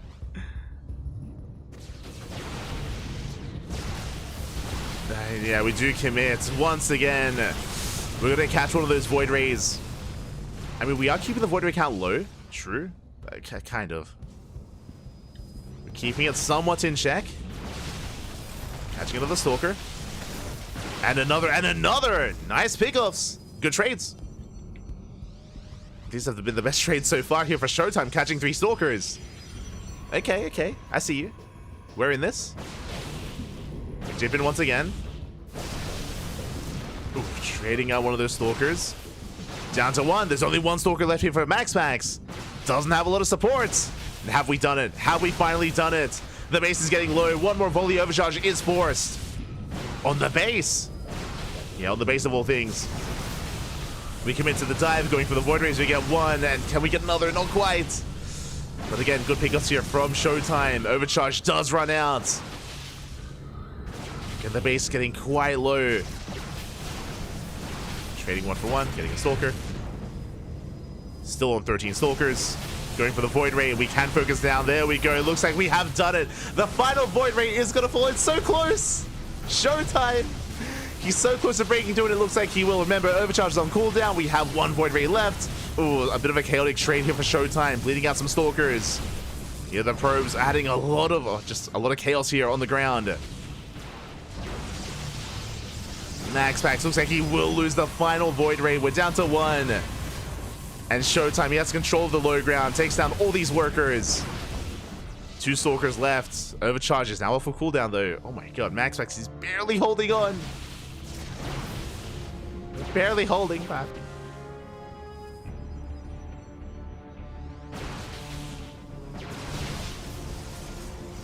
Showtime once again working on that base. Boys being pulled, we dive in. Ooh. Forcing another overcharge. Second Void Ray has arrived. Back up to 2. Back up to 2 Voids. More Shield Barriers on the way behind this. Now that the overcharge is on cooldown, we could just go for the base. It is that much more vulnerable. Stalker count gets higher. Likewise, back up to 4 Stalkers with Max. Back up to 4. Oof. Going for the dive. Catches a Void Ray. Nice pickup. Down to 1. Earlier, I was most concerned when we got up to 3 and soon to be 4 Void Rays, but now the Void Ray count, again, we can barely exceed 1 at this point. And we commit once again. We focus on another 2 Stalkers. Showtime just maintaining that 12 Stalker count. Has rarely dipped below that. And with that, he can 2-shot. Takes down another Void Ray. These are good enough trades. Shutting down all these probes. Overcharge is available once again. Oh, bit of a misclick. Misclick on the rocks. Uh-oh. Down to 10. And that was brutal. Trading out down to 9 Stalkers. Falling back to more shield batteries. Void Ray comes in. And are we bleeding off too much? We are. GG gets called, and Max will survive. We will take game number 1. Ooh, GG. That was a brutal misclick, a brutal misstep, and again, Showtime was so close. Remember that was that moment where I was ramping it up. I was like, yo, have we done it? Have we finally broken through? Where there was 1 Void Ray left on a slither of HP, but Max he barely pulled back, barely survived. That was a very close hold, very close all in. Alas, Max takes game 1. Whew. GG. Max does take game number 1. Now we're settling into game 2. Oh my heart. Happy. Here we go. So we are settling into game 2. Going to be on Oceanborn. Oh boy. And with that, Max only needs 1 more game here to take the series. Otherwise, Showtime has to fight back here and now to force the ace match. Here we go.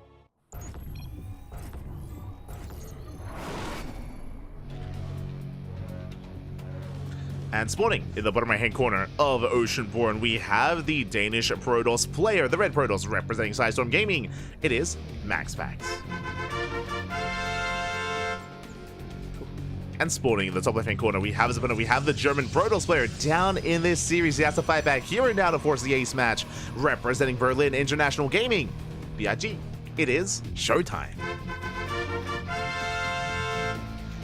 we go.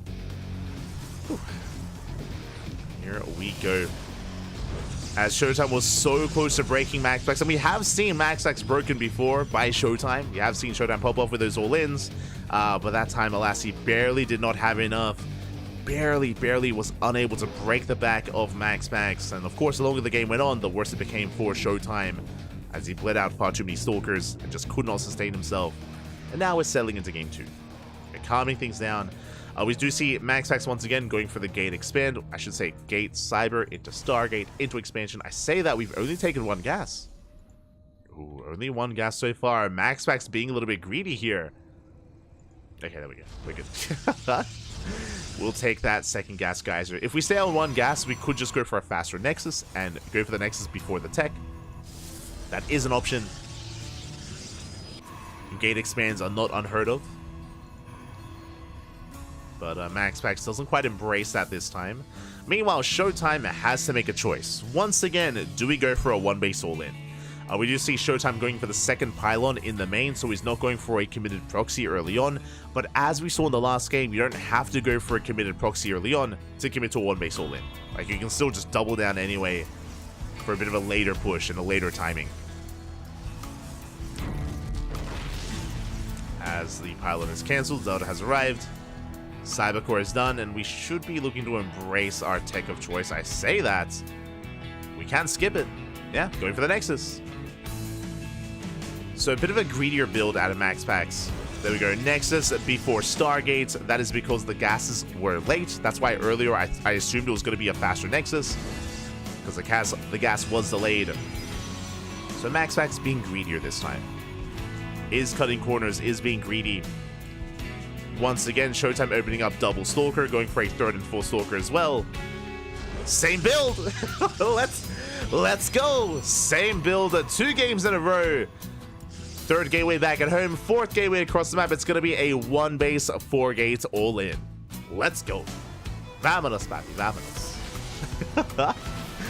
And it kind of worked a little bit better this time. Remember, the tech is later. It's going to be no Stargate, Robo for Immortal Production instead. Is a little bit later this time. Immortal's also going to be limited to the terrain on the ground, to the Sim City. Bear that in mind as well. But they will be more robust. So there's a bit of a give and take. There is a give and take as Stalkers they do poke in. So far, trading well. Shield Battery out of energy. Going for the second Shield Battery. Zealot is targeted. We have the Overcharge. Barely keeps Zealot alive. Does maintain that Zealot. MaxPax is holding, but here come the reinforcements as, oh my god, not the same build. It's similar. It is 4 gateways on 1 base, but also with a Robo. Proxy Robo, Immortals in production. Okay, bold move. This means that we are going to be delaying the first wave of Warpins. So we're going to have less Stalkers to work with, but we have the Immortal instead. So a slightly different variation out of Showtime. Okay, he's cooking. And we have the Force Fields. Again, because we're on the low ground. True. Oh, the Force Field's going to be so key for both players. Can we lock the army out? Can we lock the army down? Get a very different dynamic. Force Fields are thrown down. We do catch the Immortal, but likewise, the Immortal of Showtime's own back. Yeah, we have to pull back. We have to pull away, and we do trap Showtime's Immortal. Oh, barely not. Slips away. We catch the Stalkers. We catch the Sentries. Yeah, Showtime, he takes the better fight. But a second Immortal has arrived. And we have a prison behind this. We can micro back, we can juggle, we can even go into the main. Once again, we Force Field. Trying to look down the army. The Immortal gets very low, and MaxPax, he holds. With the power of the Force Field, with the power of the shield batteries, we do hold on. Adepts, threaten the shade. We commit, and we drop into the main. We bypass the main army. We go for the main base. No force, no shield batteries, no overcharge. Not this time. But the Immortals, the army's low. And Showtime's army is very low, forced out of the main base. Has to rotate around. Showtime does preserve most of his army. Still only on the 1 Immortal. And it's so low. Do force back the army. Catching the first Immortal. Up! Oh my god, we barely do save it. Immortal goes down. Not a bad trade for Showtime. Catches an Immortal. bad trade. We have reinforcements on the way, going for the Cyber Core. Cyber Core goes down. Zoning with the army, picking up the shield batteries.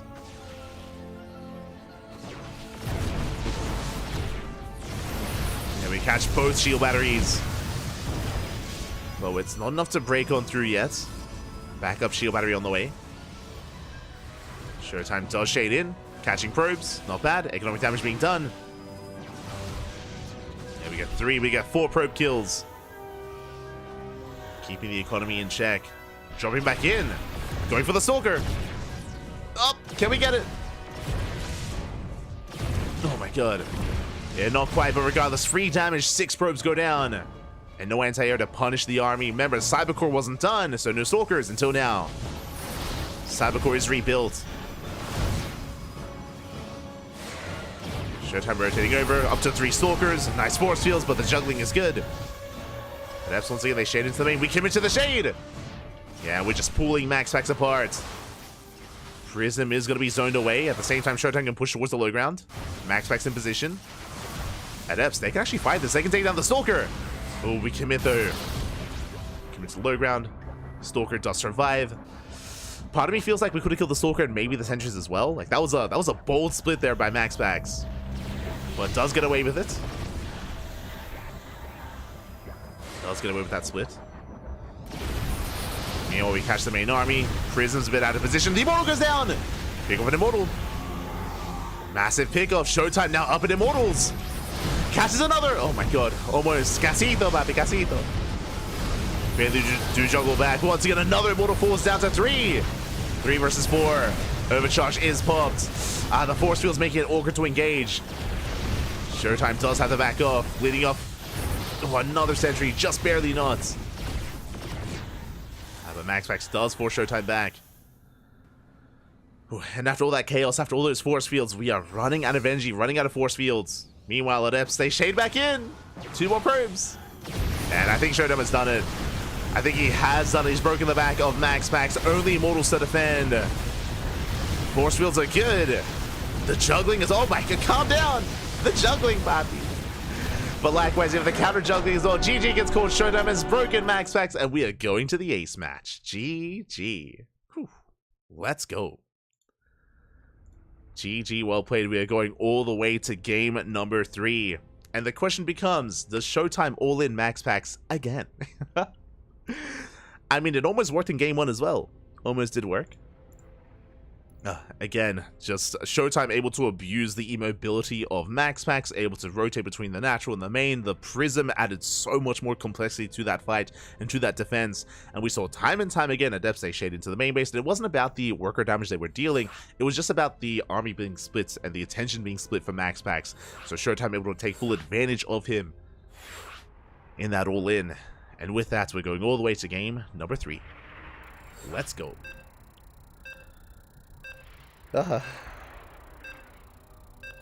Let us go. Goblin 2-1 Solar. Ooh, is that the last Zerg player?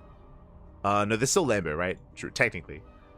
It is still Lambo, but that is the last Korean Zerg going down. Dark did not sign up today. Solar and Shin have fallen. Best of luck to Lambo, as he's the last Zerg player in the tournament.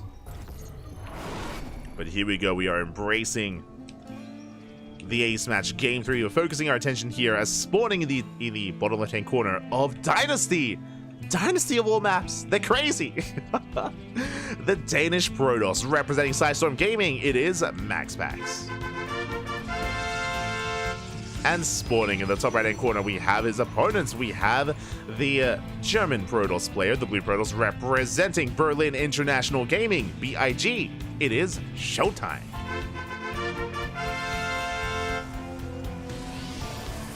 Let's us go.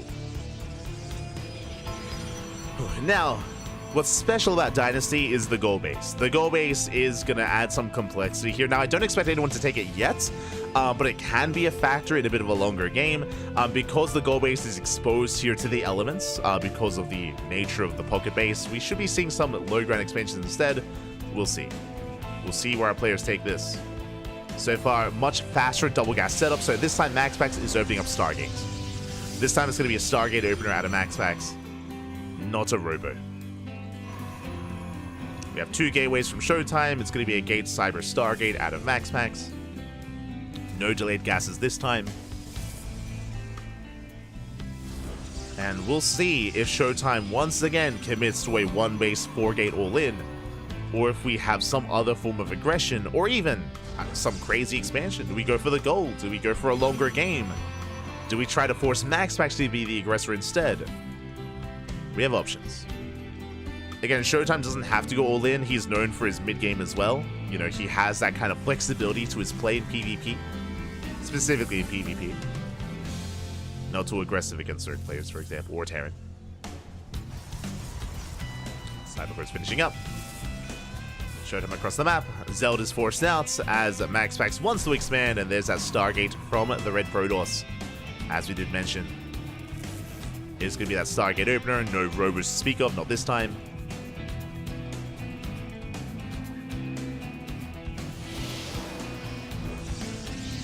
And we are going for that Nexus. Meanwhile, once again, double Stalker. Double Stalker into a 3rd and 4th Stalker. A very aggressive start here from Showtime. The probe rotates around, and we're going to throw down a proxy, aren't we? We are. Same build 3 games in a row, Bobby. Is it the anti-Max Packs build? Potentially. I mean, it almost worked in game 1, not going to lie. Almost. And Showtime is setting up for another proxy gateway. So it's going to be 3 gates at home, 1 gate across the map.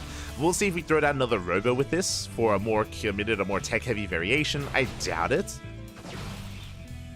There's that gate on the way.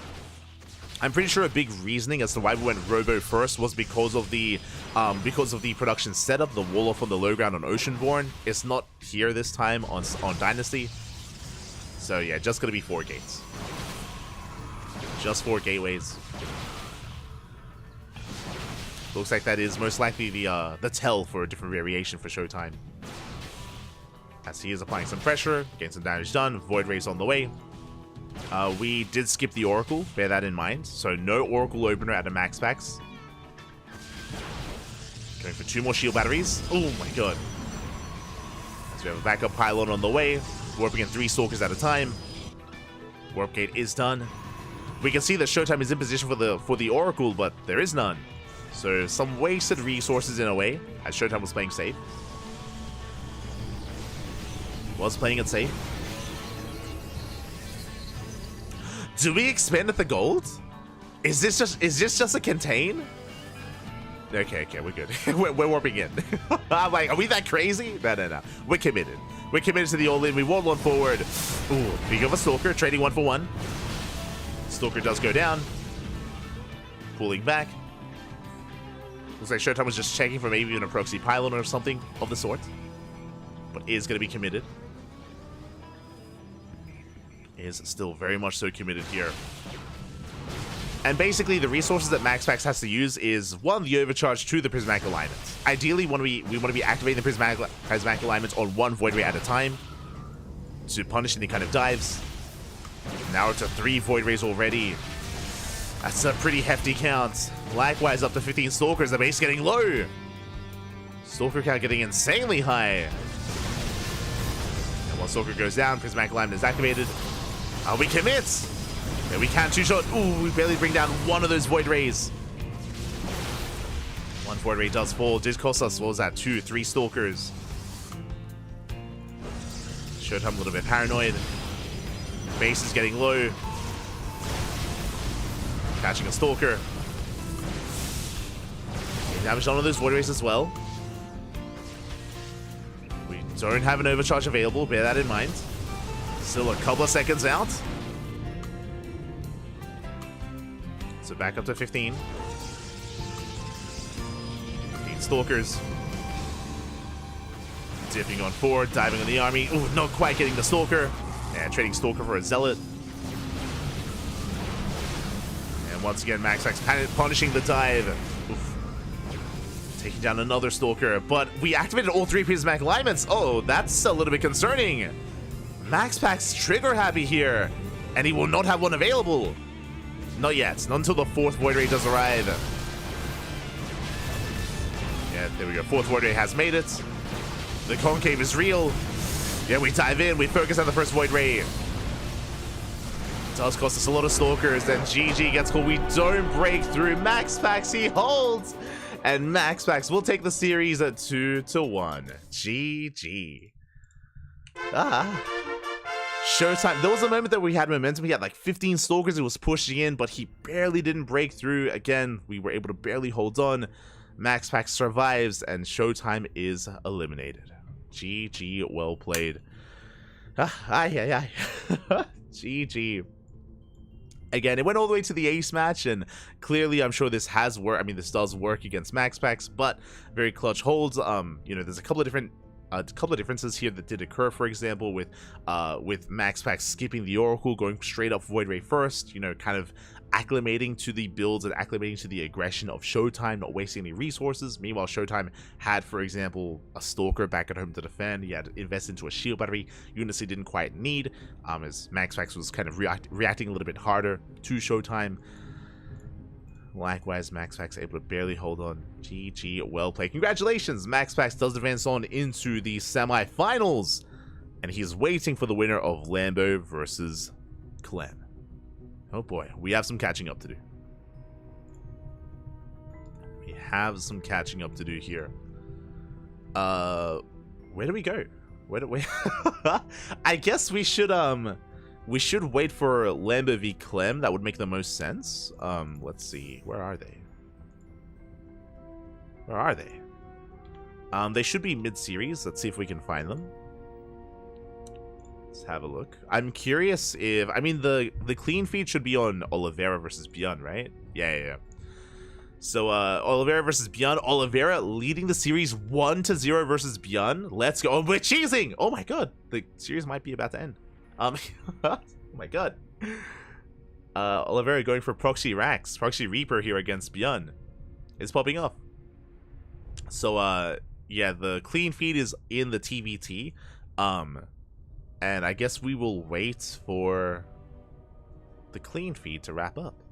What I'm referring to is, so typically here, traditionally, in a KungFu Cup, in KFC, both semifinals are casted. Both semis are casted, and the clean feed, the mainstream, the Chinese stream, they pick and choose which one to cover first. So ideally, we want to meet up with the Chinese stream, otherwise we'll be left behind, and otherwise we'll be left out. So we usually all the English casters eventually want to like sync up with the with where the Chinese stream is. Zera in Beyond versus Oliveira. But I guess for now I'm gonna park myself here in the European region, and I'm waiting for Lambo and Clem to come out. I believe Rotterdam should be casting them. I believe. Let me just double check. There's Rotterdam, Steadfast, and Wardy. Where are they? So Rotterdam, he's in game 2 of Clem versus Lambo. Clem is leading 1-0. We have Wardy is in game 1 of Classic versus Goblin in a PvP. And Steadfast is in Beyond versus Oliveira in the TVT, which I think just finished. Did it just finish? I looked away, Papi. I looked away.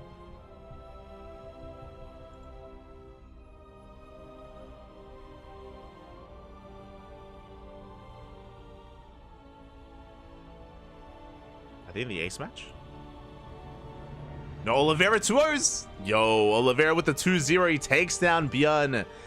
And yeah, the question becomes, because we have 2 semifinalists, which semis do we cover first? So we'll have to wait and see what they decide. We'll wait and see. Wait and see.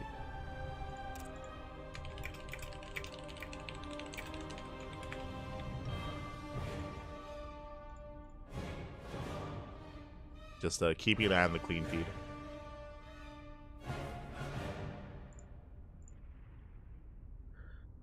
Oh my god. Alright, payouts. Sorry.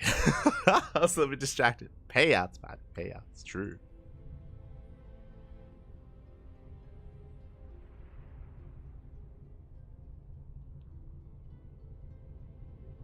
Why do Protoss almost always choose the single base all-in max packs? Well, it's either they go for the one base all-in or they play from behind is often what they do.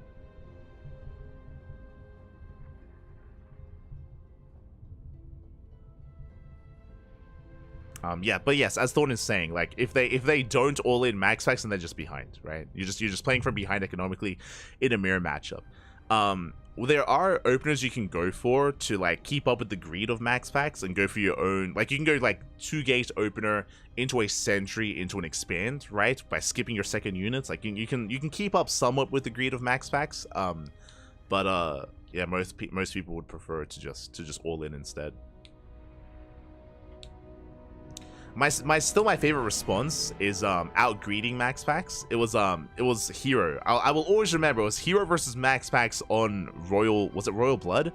The map, I think 2 seasons ago, 2 map pools ago, where there were goal bases on the edges. There were 2 goal bases on the map on the left and right hand side, and max packs would go for his standard opener, and Hero would go for the proxy gold. Like he just go for the expand and take the goal base and just out greed max packs and contain him and outproduce him. That's my favorite response. I think we saw something similar on last map pool, Equilibrium. I think we saw something similar on Equilibrium as well, where a hero, his response to max axe would just be to take the goal base. Good times, good times.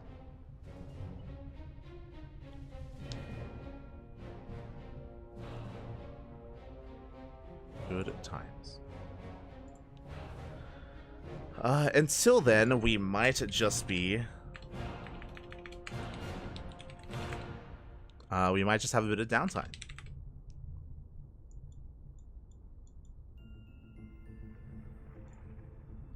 Might just have a bit of downtime here. Waiting for those semifinals. Again, there's a potential for Max Fax versus Clem. There could also be an ace match between Lambo and Clem as well. So we shall see. I guess right now we will either cast the ace match of Lambo versus Clem, or we'll cast the semifinals between Clem and Max Pax. That's the current plan. Here's our plan. Otherwise, until then, you can take this moment to have a break, get some snacks, get some food, get some water. Take this moment to hydrate your hydras, stretch your roaches, massage your marines, cuddle your carriers, and calm things down. Oh, sorry, just catching up in the chat.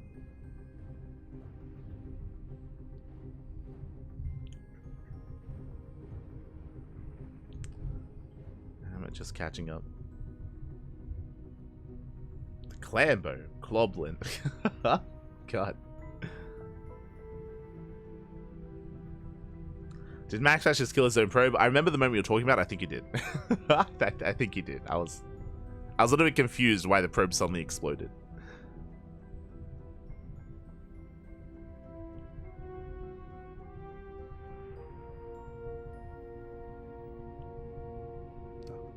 But yeah, for now we're going on that short break. We'll be back soon with our next matchup.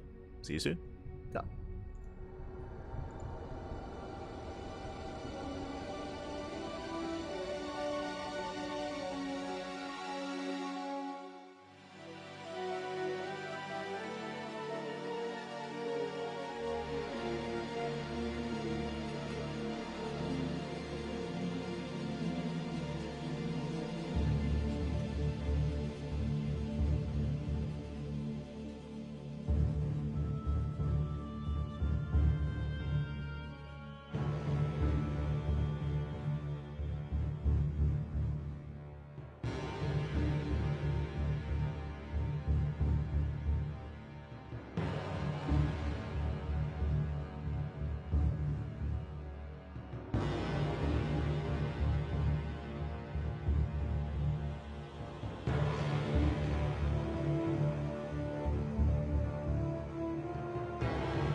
And welcome back, everyone. Welcome back. We have a clean feed.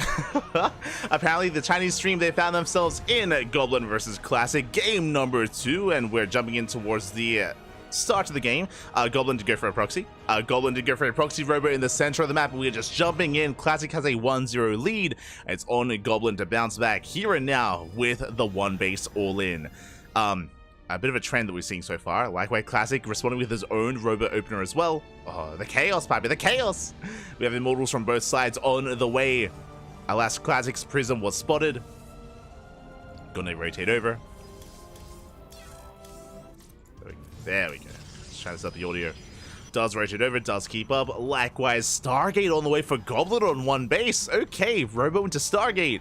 The goal, I imagine, is to go into Phoenixes to try to shut down that Warp Prism. We'll see if we can. As the Adepts are slipping in, and they're looking for some economic damage. Shading right into that mineral line. Holding onto that shade, we do commit. Yeah, probes are going down. Not the best target firing. They get 1 worker. Still 1 base versus 1 base. I believe the Stargate was not scattered, was not spotted. Goblin is turning back around. He's racing back. Classic has broken free. Has broken free, broken out into the map. And with this breakout, he's going to be able to get on top of the proxy. Likewise, Adepts, they come back in. Workers are going down. Well, we are pulling Goblin apart. Yeah, we depower the Robo. We shut down the Immortal.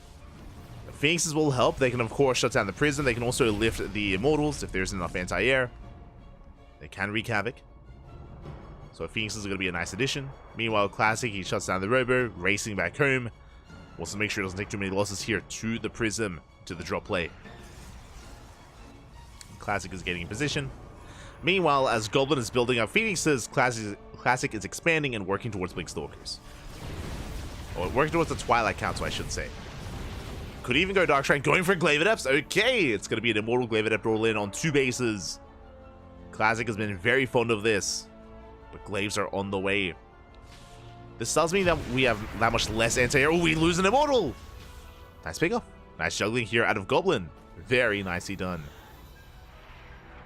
Does trade well.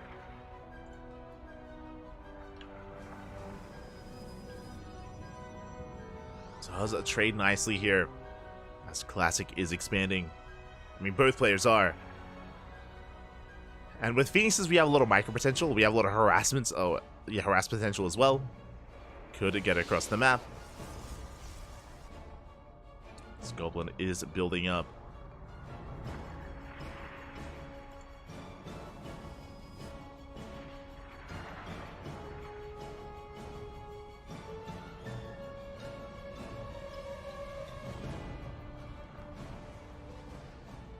Goblin is going to be building up. Phoenix is diving into the main base. With the help of these Immortals, we can actually break through.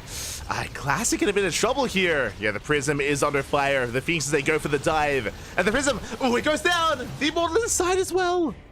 The Immortal does fall. Goblin, he's popping off. He's doing well for himself. Gets the Prism, gets the Immortal. Phoenix is still amassing. And the Classic is getting pulled apart. He's not ready in the main. He's not ready in the main base.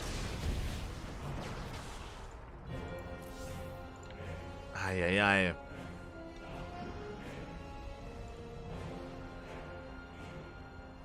And with that, Classic going to be rallying everything across the map.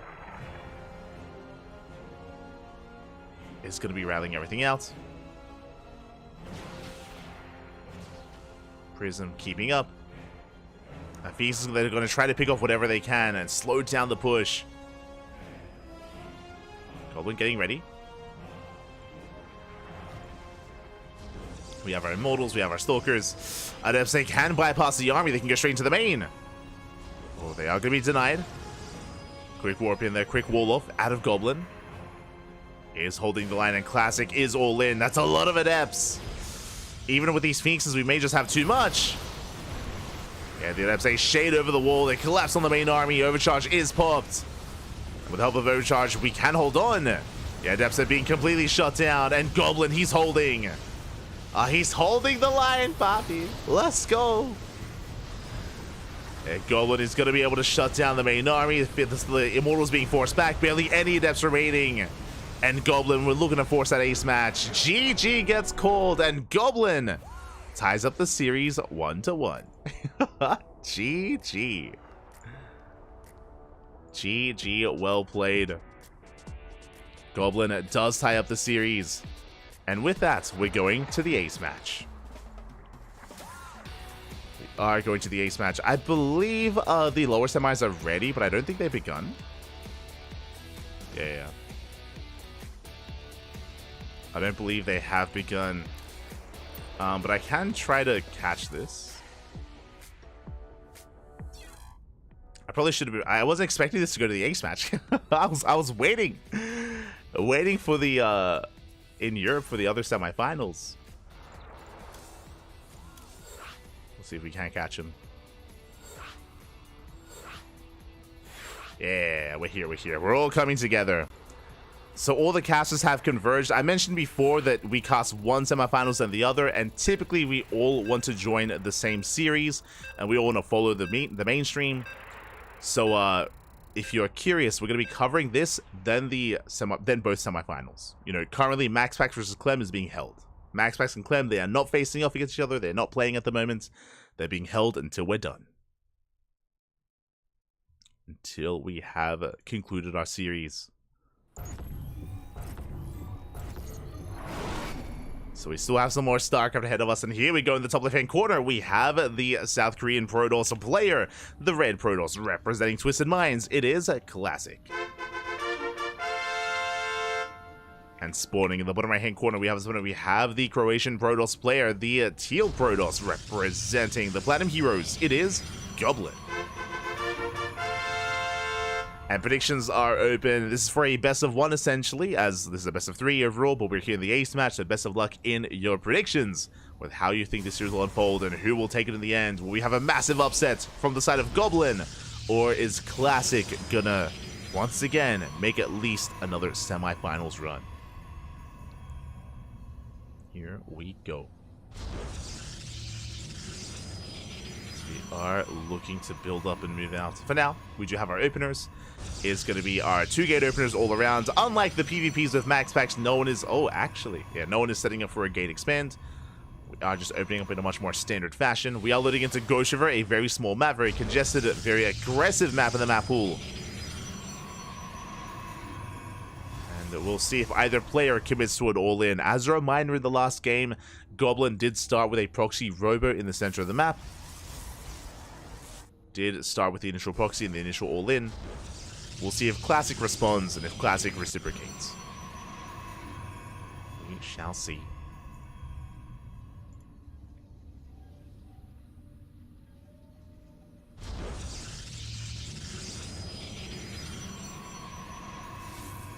Here we go.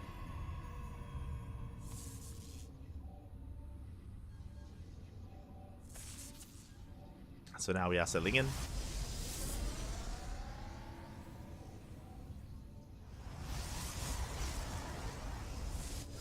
I'm going to be selling in here. Also, I also glossed over it. Lambo has been eliminated, so only Protoss and Terran left in the tournament, which, you know, we expect at this point. We're used to it, Papi. We're used to it. It's okay. So going to be PvPs and PvTs. Sorry, like mirror matchups and PvPs from here on forward. Which is all good. You know, we have amazing players. Soon to be for amazing matchups as well. We do have our Stargate opener back at home for the side of Classic. Meanwhile, Goblin setting up with his own Stalker Sentry into expand. We'll see if we throw down any earlier tech. As Classic will have at least Oracles to be aggressive and to get some harassment damage. So basically, Classic delays his expansion a little bit in favor of the Oracle. Goblin not going for an early expansion himself, though. Waiting for those additional sentries. Stalker's poking in. Chipping away at the army. Shield battery's almost done. We're going for the Stalker. We're not going to get it. Nice defense so far out of Goblin. We hold.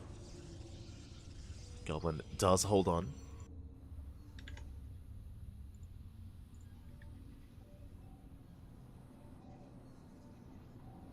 So OP. Kappa. And we were missing one Zerg player today. Dark. Dark was missing this week, unfortunately. Was missing. I mentioned before that I was going to talk about some of the other missing players. Hero. Hero was also missing this week, but as we have mentioned in the past, Hero did give us an update a couple of weeks ago that he is intentionally not playing in online tournaments. Hero, he's not playing in KSLs, he's not playing in East Asias, he's not playing in KungFu Cups, as Hero is preparing and taking his preparation very seriously for Esports World Cup. So shout out to Hero for letting us know. Letting the people know, maybe a better way of putting it. He has been just like preparing, training. He's been in the room of spirit and time, doing what he does. Concocting some crazy builds, I'm sure. As Goblin is going to collapse on this. Oh, my apologies. I was curious.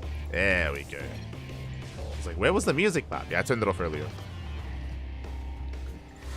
Did turn it off. Double Oracle does head into the main base. 2 Oracles, they can one-shot probes. Yeah, they ignore the shield battery. Workers are going down. Massive amount of damage. 5, 6 probes. 7, up. Almost 8. 7 workers do go down. Nice damage. Adept also adding some DPS. Behind this, Goblin tries to poke in, but alas, with the shield battery, with the overcharge, we will hold the line. Classic defense. And with that, Classic takes a very nice worker lead. Classic does take the economic advantage. Goblin going for his own counterattack with his own War Prism. There is reinforcing. Oracle comes back in. No! We dip back into the natural. 2 more probes going down. Goblin, his economy is struggling. But what he lacks in economy, he has in army. As he is moving out. Has a lot of force fields available. Phoenix is on the way. Immortals as well. But force fields are going to be king. As, alas, there's no way to avoid them. There's no defensive War Prism. There's no blink. Force fields are a great way to lock down the army. And to split it in half. There we go. Goblin is pushing forward. Looking to maybe even force field the ramp. Gonna be fended back. Gonna be forced to back off. And Raynor. Yeah, no, Raynor, he's, oh god. Where is he like in Malta? He's like in another country. Like like Raynor, he's elsewhere. He's on vacation, Pappy. Roddy told is it Malta? Correct me if I'm wrong. I know he's in some other country. Not in Korea, not in Italy. He's spending time with the beaches, Pappy. Este Raynor.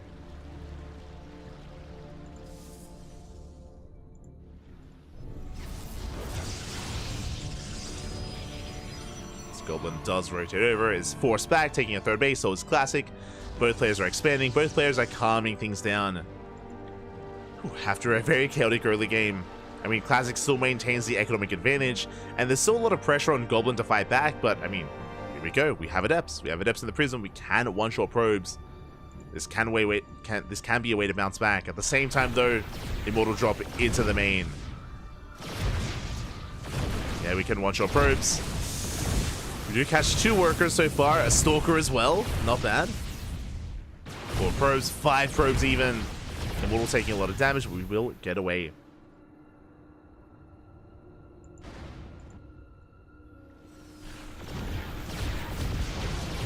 As we do focus on that weakened Immortal. Oh my god, calm down, Classic, calm down. We're not done, we're just pulling Goblin apart. We get 5 probes earlier, now we're getting up to 10, 14, oh my god, almost a full mineral line. The Immortals in conjunction with the Oracles, we pop up, we pull Goblin apart. And we're not done. Oh, have to be careful there. We're taking a lot of hits. Even going for the Immortal of Goblin. Pylon goes down. Oracle still active. Meanwhile, across the map, we weren't quite able to get any damage done. There was a Phoenix in position, zoning that Prism away.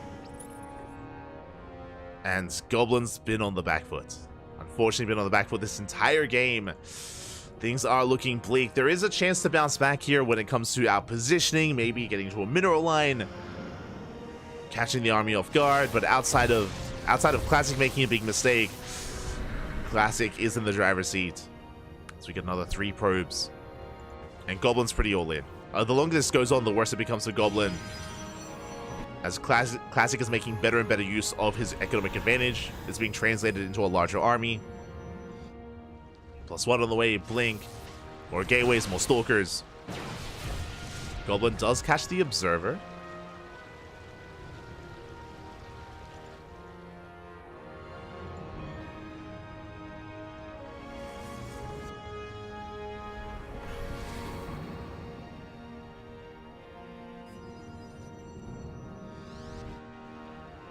Does catch the Observer, backs off. Classic getting higher and higher in that army supply. And becoming that much more concerned here for Goblin. We still have those Oracles as well. Once Goblin moves out, he knows that, I mean, we're going to see a counterattack. Oracles will dip back in. As Classic is taking a 4th base. When it comes to the army sizes, Classic, he's got his Chargelets, of course. He's up in Immortals, up in Stalkers.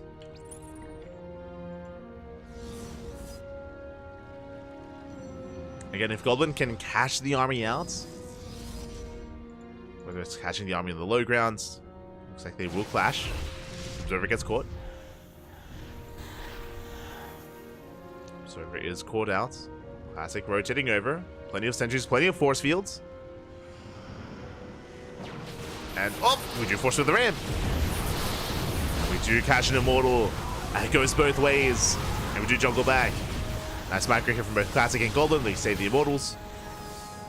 Classic pulls away. And we're just waiting out of those force fields before pushing in. At the same time, Oracle's massive stasis goes off. Oh my god. We catch Stalkers and we catch the economy as well. We catch the workers. And the force fields are about to run out. Stalker's still breaking through. We dive with the Immortals. Here we go for the dive. We focus them down. The Prism did fall as well. Yeah, the Prism of Goblin. And Classic is almost maxed out at this point. Almost has maxed. Another stasis into the main. Only getting 1 probe this time, thankfully. Just the 1. Classic rotates over, getting up the ramp. Collapsing on the main army. Nice force field. The Immortals are kept in the back line. Again, really patient play. The Classic just pulls back, takes a slow, waiting for the rest of the Immortals. And GG gets called. Classic will take the series 2-1, advancing on to the semi-finals. GG. GG, well played. Classic will take it, but a shout out to Goblin for making it this far. Again, Goblin had a crazy result earlier. He took down Solar in a best of 3 and Trap as well. Goblin, he had an amazing performance here in this tournament. May have gone down to Classic, but he went further than any other thought he would. GG, well played. With that, Classic will advance on to face off against Oliveira, and the question becomes, what do we cast first? That's my question. What do we cast first? Do we go into Classic versus Oliveira, or do we jump into Clem versus Max Packs? Ooh, and we have our answer.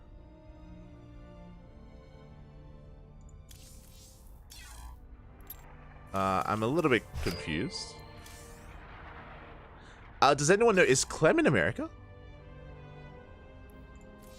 I'm a little bit perplexed. That's why I couldn't find them before. Interesting. But yeah, I guess that's why I couldn't find them earlier. I guess Clem is in the States? Question mark? Where's Clem? He's in Korea. Oh, I see.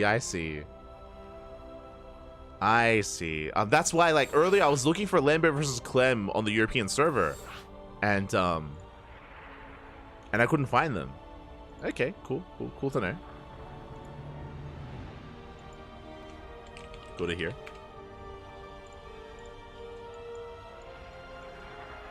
It's really cool to hear the Clem. I guess he's preparing for EWC in the land of Korea.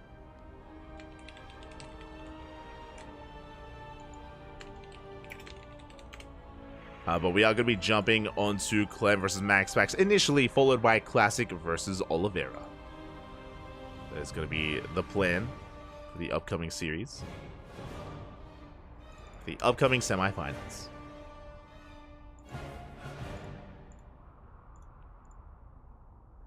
There we go. We are nicely set up. Whew, just waiting for our players to settle in before we jump into the semifinals. Again, we have 4 players left. As I just mentioned, Classic, Oliveira, MaxPax, and Clem. Between all 4 of them, there will only be one champion. Who is it going to be? Will it be a Protoss or a Terran from Europa or from Korea or even China?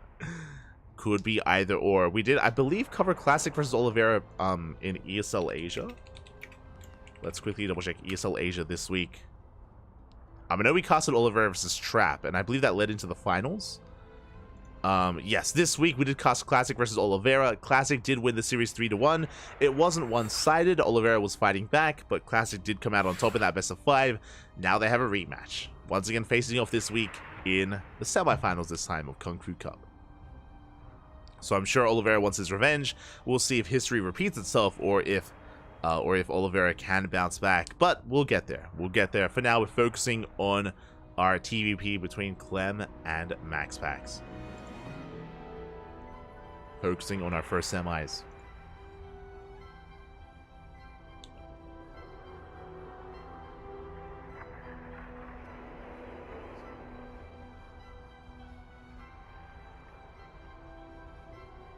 Here we go.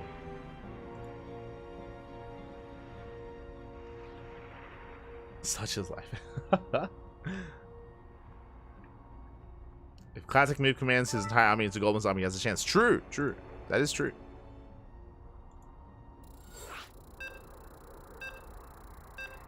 Not false, man. Not wrong. But you can hear the beeps, and we are getting into our first game. Oh boy, of the semifinals. Bearing in mind, of course, that I guess there is kind of a ping disparity, at least a little bit, between these 2 players.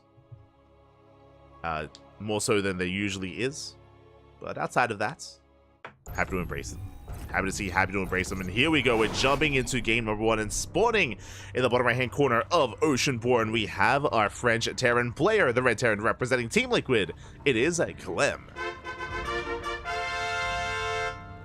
And spawning in the top left-hand corner, we have the Danish Protoss player, the Blue Protoss representing Psystorm Gaming. It is MaxPax.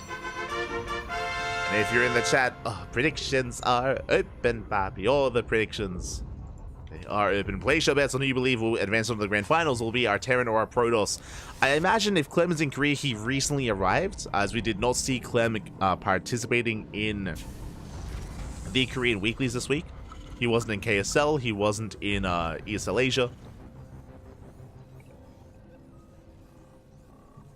So maybe just recently arriving. He's not the only foreigner in Korea. For those who are unaware, Trigger and Estrella are also in Korea as well. They're also spending time. I mean, they've already been in Korea for like a couple of weeks at this point. They've been there for a couple of weeks. And they've been very active in the online tournament scene. Online Korean tournament scene. So it's cool to hear that Clem has joined them. I remember Estrella, he was being very vague. If you remember, it was a couple of weeks ago, Estrella, he was talking about going to Korea and talking about who was going to be there. And he was saying that there's like someone that's like on the fence, and that he doesn't know if they're going to go or not. But he was trying to organize like a group of players to go to Korea. Oh, sorry, it wasn't Estrella, it was Rainer. Rainer was talking about that. He was talking about a group of players going to Korea, and he was being a little bit vague about one of them. And it might have been Clem. Might have been Clem who had expressed interest in going to Korea. Might have been him that that Rainer was referring to.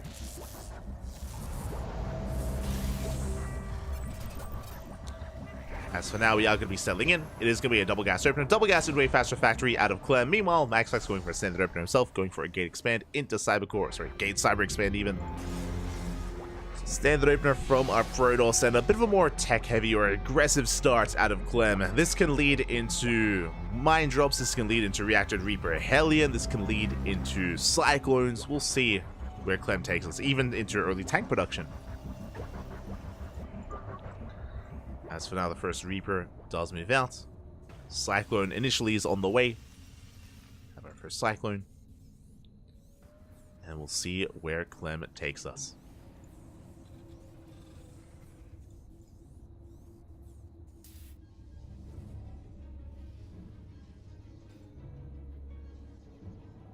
So now we are going to be settling in. Do have our 1-1-1 set up here by Clem. No crazy faster second racks or third racks. Going for our initial Cyclone into add-on. Okay. I'm curious if this is going to be for a tank or for an add-on swap going into Banshee play. Again, Banshees have been quite trendy as of late. Meanwhile, Max Pac's opening up Stargate, not Twilight Council. Quite refreshing, actually. Quite refreshing here. We've seen a lot of Blink play at a Max Packs over the past couple of days, so I'm happy to see that he is mixing it up here against Clem. Going for something different, going for a Phoenix opener. Is going for Phoenixes. Clem moving out, does catch the Adept. We go for the add-on swap. We spoke about Banshees. There it is. Banshees are on the way. Again, we've seen a lot of Banshee play from players like Clem, Bjorn, Maru, Ryung as well. And all of the other European Terrans. It's been kind of making its way and permeating throughout the Terran scene. Throughout the Terran players. Typically, it's tank Banshee. And yeah, with the Tech Lab, we should be going for a tank after the Cyclone. We're going for the initial Cyclone because of the Phoenix opener, so we need anti-air. We are respecting the Phoenixes. We back up. We want to defend. We want to minimize losses against the air army of Max Packs. As we're getting up to 4 Phoenixes. Robo's on the way. This could be the beginning of Phoenix Colossus. Yeah, you're tried and true, Papi. We love it. Phoenix and Colossus. Let's go. Or we could just use this for detection and eventually work towards the Twilight Council into charge. We'll see. We'll see where we take us. We'll see where Max Packs does go. So we fan out our Phoenixes. And there it is. The bay is on the way. We have confirmation. Phoenix Colossus. Let's go. Again, a very tried and true meta style. Been around for many, many years.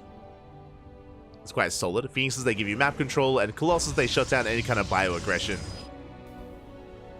For now, Phoenixes haven't dealt too much economic damage. And here we go. We are moving out. We spoke about the tank Banshee push, and we are moving out with it. SCVs are going down, and Clem, he doesn't care. Doesn't care. He's moving out across the map with everything he has. Very committed. And what can we get done? No third base yet. We have a shield battery. We have Stalkers getting in position. Phoenixes, they're racing back home. Banshee does get into the mineral line. Probes are going down. And we shut down the would-be third. But we need more damage. There we go. The tank is exposed. No, the tank. Oh my god. Tank will survive. Bunker going to be delayed. Another SCV does rebuild, does restart. Tank is far back. Ideally, we want to be within range of the pylon. The pylon is going to fall. Barely do snipe it. And the question becomes, do we try to push into the natural or do we just expand? What do we go for? For now, eBay's on the way. Stim has begun. Yeah, Clem just containing his opponents. Containing Max back to 2 bases and denying the third for as long as we can. Even getting within range with the Cyber Core. Yeah, the Cyber Core is under fire. Colossus about to pop out. Phoenix is building up energy, catching reinforcements. Do get the Cyber Core. Phoenix is moving out. Do you have Marines rallied back at home? At least some Marines, but yeah, we can just focus them all down. There's not enough anti-air. We shut down the Marines, we shut down the tanks. Boys being pulled to repair, and we will barely keep the tank alive a little bit longer. But eventually it does fall. Yeah, brutal pickoffs. Phoenixes, they get a lot done. At the same time, we do lose the Stargate, so no more Phoenix production. But we're stable at 2 bases. No, we have the Colossus. Can't quite push in. And Max is forced to expand elsewhere. Does go for the triangular third base. A very exposed expansion down on the low ground.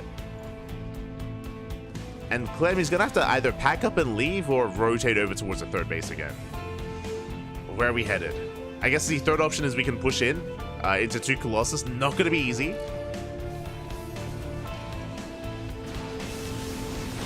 I'm going to be pulling back. That's a kill on the bunker.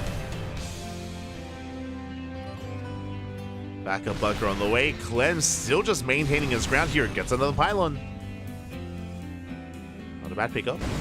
Meanwhile, across the map, Phoenix is going ham. They catch more SCVs. are going down. Clem is still no third base. Third CC just now on the way. And is still stuck out here. Still no reinforcements either. Like, MaxPax is building up a larger and larger army. Eventually he can break this. I mean, he doesn't even need to. He's getting up to 3 bases. Getting up to 3 bases. Clem moving out. Going to be reinforcing.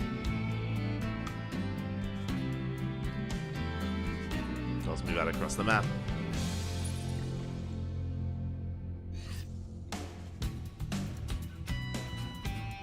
And he's going for the third. MaxPax going to have to split up his army.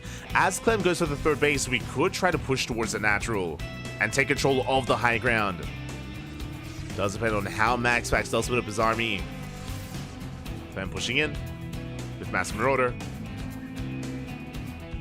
Getting ready. MaxPax does split up his Colossus. We have 3 towards that. Oh my god, that's a lot of Colossus. 3 Colossus here towards the natural, 1 here on the low ground. It does split up 2 for 2.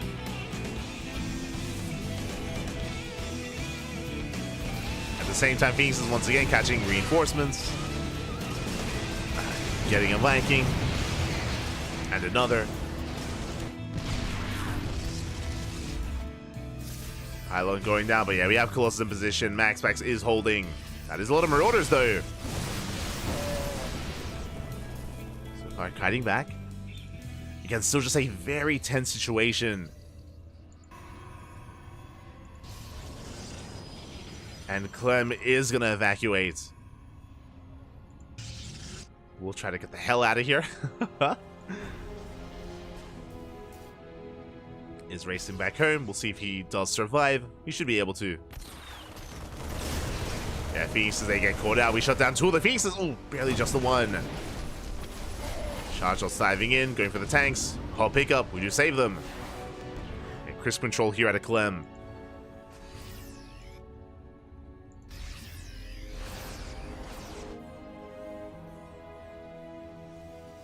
Let's keep them alive. Prism towards the main. Catching Clem out of position at the same time. Here comes the main army. Remember, 4 Colossus. Massive warping into the main. 4 CC is going to be denied. And the massive Colossus-based army pushing in towards the third. But the Bio army's in position. And Clem, he cannot be broken. Not at the third base. But he can be in the main. Can be broken in the main base. Not enough to defend. SCV's pulled away. Going for the eBay as well. A nice choke point, though. Gonna be able to clean this up. Very nice defense here out of Clem. And because he preserved his army earlier, like, his supply is insane. He did successfully contain his opponent, and MaxPax is still building up. No disruptors. A little bit concerning. Just relying on Colossus. There we go. Disruptors now on the way. So, even though Clem does have a supply lead, if we can get out into maybe 2, 3 disruptors, then we can take a fight. And MaxPax can still outtrade Clem. But it will come down to his control. It will come down to these disruptors. As disruptors are amassing. MaxPax is rotating over. Meanwhile, Clem is moving in. What's important here is that Clem is pushing as MaxPax only has 1 disruptor. Second is still on the way. Very important timing here for Clem.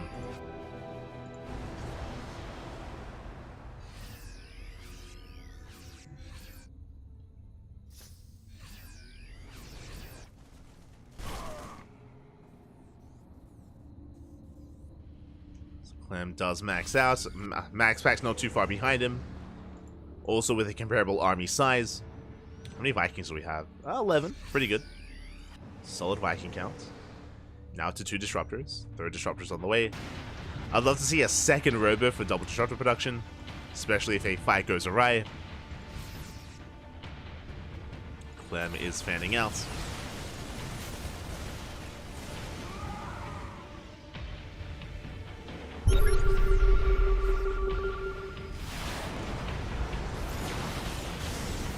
It does rotate over. No go. There it goes up. Oh!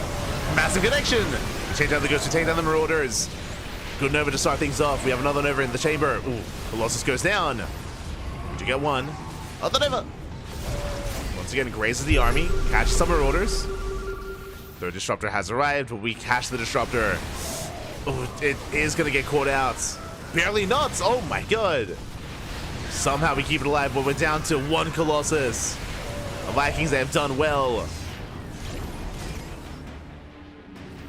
We had 4 down to 1 Colossus. Disruptors did survive. And again, Max Pax, he does even up the supply. At the same time, Zali counterattack gets into the mineral line. Does delay reinforcements. We spoke about it, the Novas were good enough. And with that, that massive army lead that Clem once had is not quite there anymore. You just need some Novas, Pappy, some balls. Speaking of, they're trying to sneak in. Nova goes off. Up! Ooh, doesn't quite connect. Not quite. This observer being cheeky.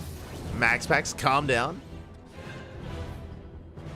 Oh, as Clem is rallying everything across the map, going right down mid. It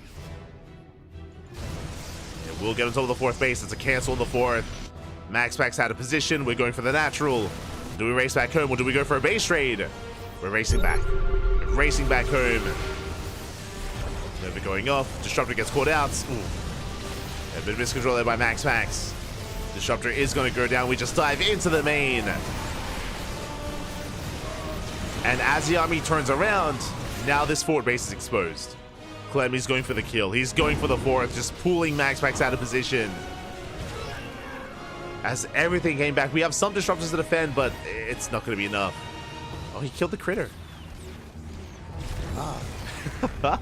Also, Clem, he sees the disruptors and he backs off. He's like, nope. I was like, I'm good. Look, he's been done dirty before, okay, by these disruptors. Nah, never again. Clem retreats. Max Pax holds on. The rest of his army does rotate over. Max Pax is holding.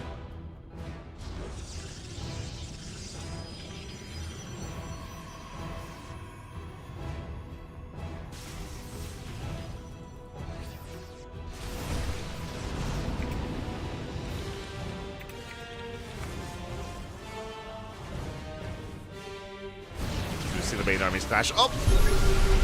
EMP is looking solid. Nova's going to be going off. We catch some Marauders. A handful of them go down. No, oh no, no! Massive connection! Yeah, Massive Nova will connect. Clem focusing on the drop. Alas, at the wrong moment. Those ghosts going down Marauders as well. I'm telling you, Papi. Just give up. Oh no! Not again! The balls one after the other. They just keep on landing. Max Pax, calm down. Yeah, it's just becoming a little bit too much. We're collapsing on the main army. We'll shut down the tank, shut down the main force. At the same time, the drop in the main base is being cleaned up. Yeah, Max Pax, he defends, he attacks. He's all over Clem. And will deny the expansion. Just some brutal Novas. Oh my god. That'll be a kill on the CC. And again, any momentum that Clem once had is not there anymore. As his drops are contained. And the main army of Max Pax still moving out, still pushing.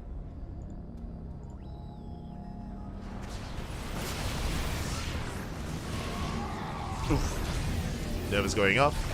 Gonna get a Protoss in the finals. Don't we always get a Protoss in the finals? What do you mean? Shaking my head. Someone doesn't watch KFC, Pappy. Drop getting into the 3rd. Triangular 3rd, I should say.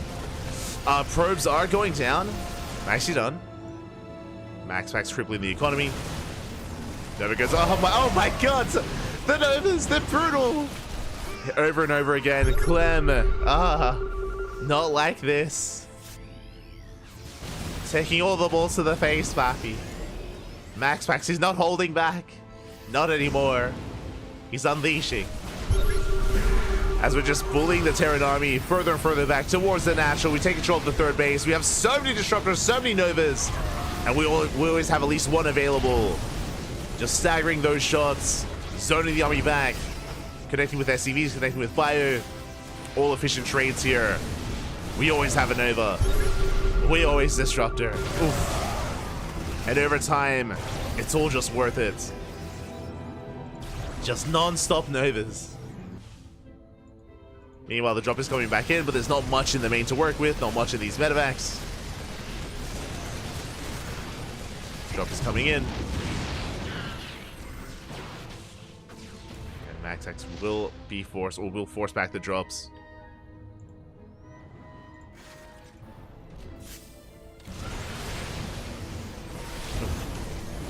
MaxPax will rotate over, once again denying another CC. That's another base falling down.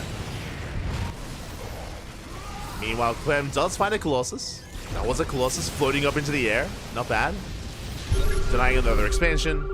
MaxPax will respond. But still maintains his army. Still maintains his position, marauding around, rotating over towards the fresh mining bases. Drop going into the main. I mean, Clem is doing a lot with this drop, to be fair, but it doesn't matter. No, not again! As we're not looking, Pappy. We're just not looking, not paying attention here. Focusing elsewhere on the drop. Ay, ay, ay. Oh my god. We are getting into the disruptors. Finally! We can punish this. Disruptors do fall. But it's too little too late. The damage has been done. Clem, his economy is crippled. He's down to 1 base economy. And he barely has an army to speak of as well. Oof. If you're a Terran player out there, look away, Fafi, look away. It's not safe for Terran. If you're a Protoss, keep your pants on. As we do focus down, and we do catch 3 of these disruptors, not bad. 3 disruptors go down, but we still have so much more left over. So much left over, Fafi. Here come the reinforcements, 3 Archons on the way. MaxPax taking another base, another expansion. Pushing in towards the natural.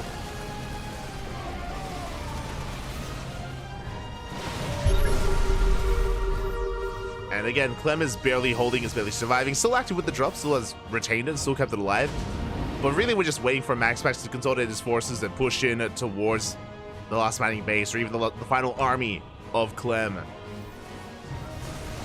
And speaking of, we do push in. Yeah, we're collapsing the last bastion here for Clem. It does float over his main base as a fresh expansion.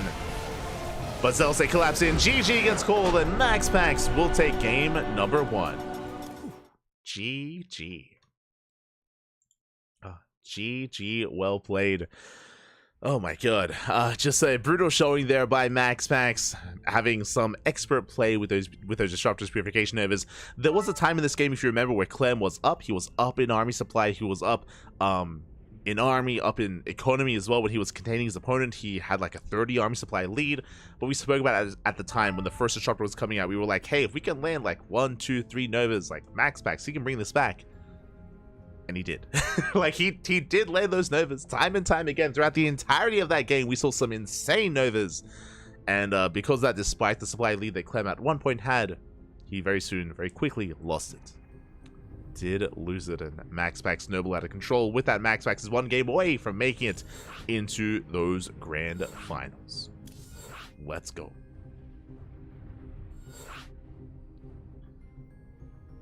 Let us go. What server are they playing in then? So whenever there's someone from Asia going up against someone from Europe, the way that it works is that they alternate between servers. They start US West, then Central, then West, then Central, then West and Central. Back and forth, back and forth. So game 1 was on West. Here, game 2 is on Central. For those that are curious, this is the case for most events. Events like KungFu Cup, World Team League, our events, and most online events, they have the same rule. Just alternate back and forth. Where West slightly favors the player from Asia, Central favors the player from Europe. So there is no exact middle ground there. It's just each game favors slightly one player.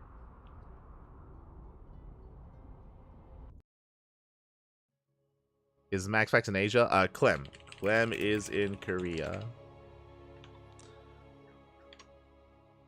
And now we're getting game number 2. Let's go.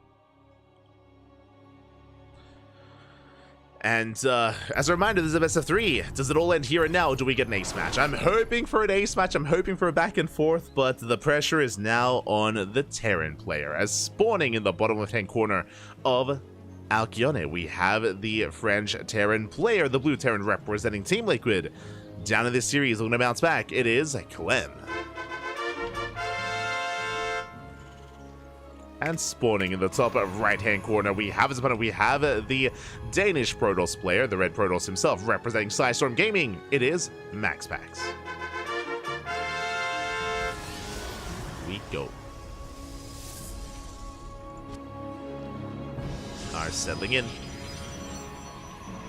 and calming things down, and I hope Clem can shake it off here. I'm sure that playing from Korea is not easy. What I'm referring to, we were talking about it earlier. I'm pretty sure Clem arrived a couple of days ago in Korea. Otherwise, he would have been playing in ESL Asia. He wasn't this week. He wasn't in Asia.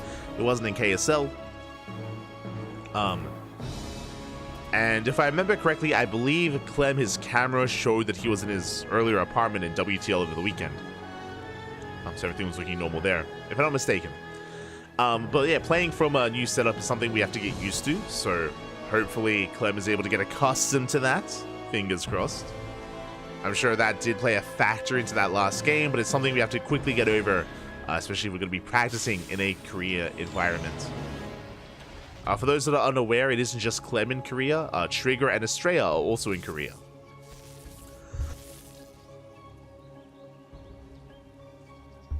So Trigger and Max Angel also there.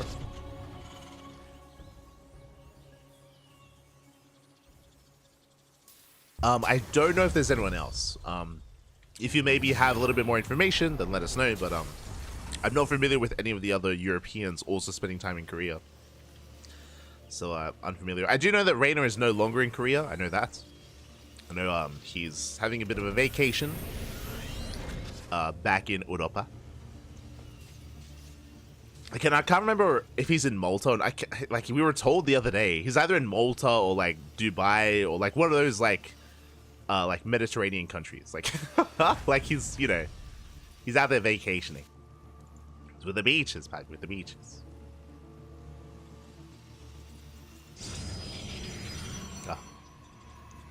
But for now, we're settling in. And Clem does open up with a fake proxy Rax.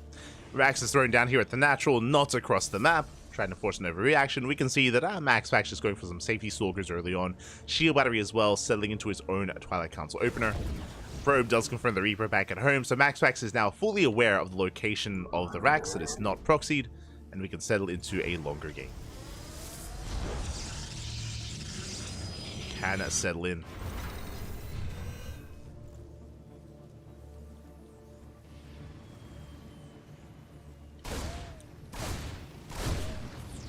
As MaxPax does confirm the additional Reaper production, it's going to be Reaper Hellion initially.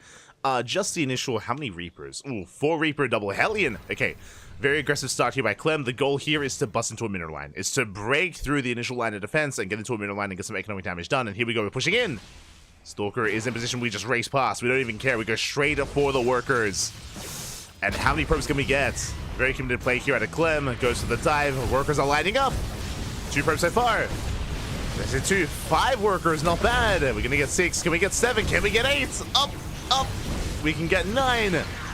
9 probe kills and a full scout. Not a bad trade. Looking at the units here, it was 4 Reapers, 2 Hellions for 11 probes in total. I mean, 2 of them were scouting probes, to be fair. But 11 workers go down. And with that, Clem is going to be backing off and trying to survive the counterattack. Because here come the Stalkers, and Blink is about to finish. Blink is on the way. We have our 2 gates set up for the time being. We can't throw down a 3rd gateway. MaxPax is moving out. Clem thankfully has the high ground, and he should be able to fend back the army. Blink isn't done. Ooh. Yeah, Blink is not done. MaxPax gets punished. 1 Stalker goes down. Oh my god. Oh, the juggling. Oh, Clem. The juggling, papi.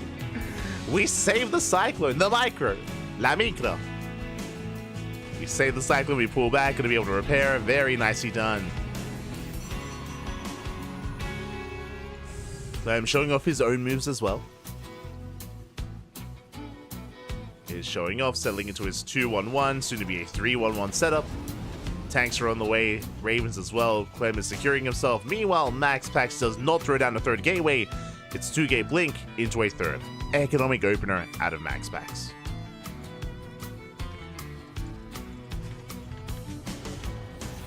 Is going to be an economic opener. MaxPax blinking into the main. Going for the production. Tank is not in position. Yeah, there's no tank in the main base. We get 3, 4 SCV kills, and we are reciprocating that economic damage. May have lost 9 workers earlier, but we get 8 across the map. And we recall back home, we save every single Stalker. Meanwhile, back at home, we do have the Viking drop. Okay. We have Marines, we have Vikings dropping in. But they only take down 2 probes. Not the best trade. Not the best trade here. You can see 2 probes for 8 SCVs, a Medevac Cyclone, not a Viking Cyclone, and 4 Marines. Oh, that was a brutal loss for Clem. And MaxPax has momentum. Momentum is on the side of the Protoss. Ooh, big tank volley going off. MaxPax was on his way towards the main. He's still going. Still making his way over. Ooh, going for the Raven, catching a straight tank. No! Tank goes out. We get 1, and we're going to get a second tank as well. Brutal pickoffs. Oh my god. It's going to cost us how many? 3 Stalkers or 2 tanks? Well worth it. Well worth it for the Protoss. If Clem wanted to move out with the tank push, he no longer can. The tanks, they're gone. And MaxPax is picking Clem apart. Stim isn't done either. We cannot punish the Stalkers. The Marines are forced back. Clem is struggling.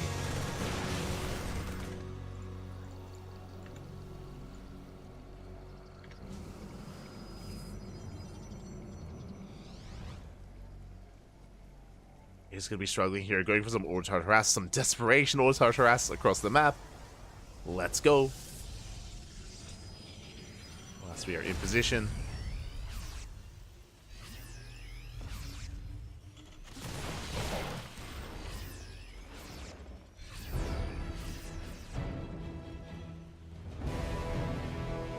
Raven dipping in, Clem moving out, Stim is now done. We can go toe-to-toe with the Stalker army. Oh my god. Almost catching the medevac. Auto turrets into the main. 2 probes, not bad, and a shield battery. But very efficient trades here by MaxPax, shaving off more Marines. More prisoners moving out. Back at home, we do have a 3rd CC finishing up. Clem is not all in, is working on that next step. Building up towards that 3rd CC. Let's move out, run to the main army. Got the force field. Ooh, the mine shot's not bad. Get some decent connections while we chase down the medevac. Medevac does fall. Clem has to get the hell out of there. 4th base, getting up and running. Prism getting ready as well with those Zealots, with those warp ins. We do have 2 Winter Mines in position. We're ready for this. Oh, we are getting ready. And the mines. Yeah, they're going to connect. One of them will. Oh, the other will barely not. Zealots are unloaded. Winter Mines go down. At the same time, MaxPax is pushing in towards the 3rd base, and Clem is out of position. Is out of position, the base, taking a lot of fire. Does take a lot of hits. Force field's thrown down. Clem can try to collapse on this, but we have Zealots to reinforce. We're getting on the main army. And it looks like Clem, he can barely hold on with these Marauders. They're not even, we have to pull the boys. We have to pull the boys, and we can hold. Meanwhile, in the main base, we have a big warp in. 17, 18 SCVs going down. 19. Over a full mineral line. And we're not done. We're reinforcing. We're going to keep on pushing towards that 3rd. Zealots from behind. Zealots from all around here as we deny any kind of mining. Going for the CC. Can we focus it down? It's going to be close. We have repairs. We barely have the repairs. We save the base. Clem is holding, barely. We'll even try to force friendly fire. Rallying the Colossus across the map. Bold move. Zealots into the main. GG gets called. MaxPax pulls Clem apart, and MaxPax will take the series 2-0, advancing on to the grand finals. GG. MaxPax popping off, Bobby. Popping off. Aye. GG, well played. Again, MaxPax just having an insane performance, especially in Game 1. Game 1, Clem was ahead, if you remember, and then MaxPax just snowballed from there, was able to... Sorry, as we're getting things ready. MaxPax was able to recover, able to get a 4th base up and running, able to get into disruptors, and able to flex that mid to late game army control. Here in game number 2, we had some early game aggression. I mean, initially, Clem was being punished, as Clem was, as he bled out his Reaper Hellion, he was vulnerable to Blink Stalkers, and we saw so much damage being done by the Blink Stalkers of MaxPax. It's what he's known for. It's what he's best at. His Blinkstalker control, and he just picked Clem apart left and right. It was insane how much value he was getting.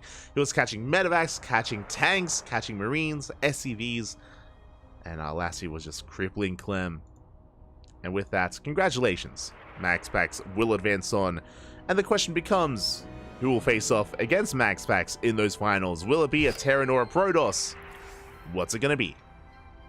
As we switch on over, it's going to be Classic versus Oliveira in a best of 3. Is coming up next. Let us go.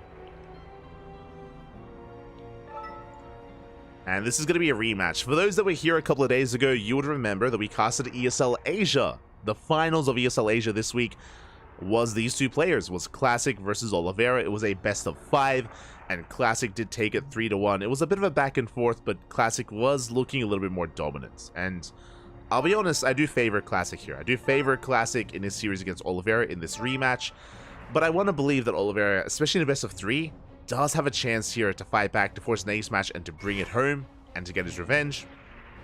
I would still give the edge to Classic, but Oliveira is not out of this by any means. I want to see an ace match. I want to see a back and forth. Show us what you got. Let's go. Let us go. As we are getting ready.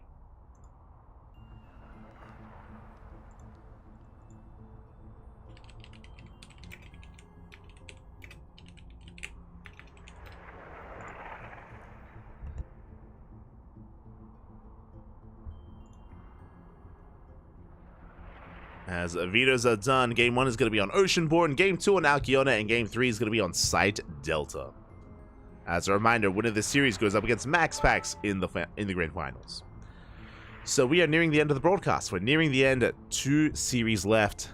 2 matches remaining.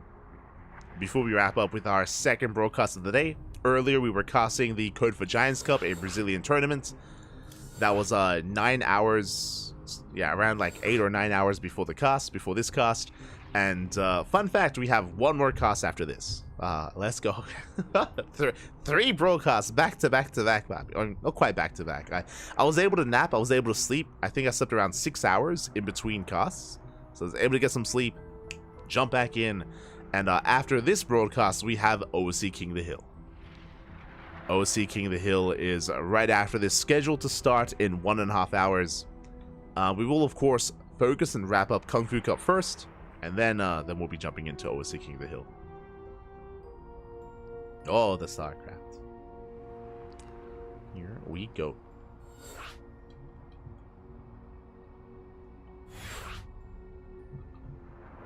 Here we go.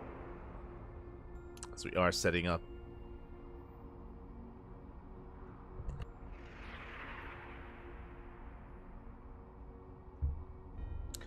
Oliveira beats MaxPax is Oliveira the best Terran right now. I think Oliveira is contention for best Terran at the moment.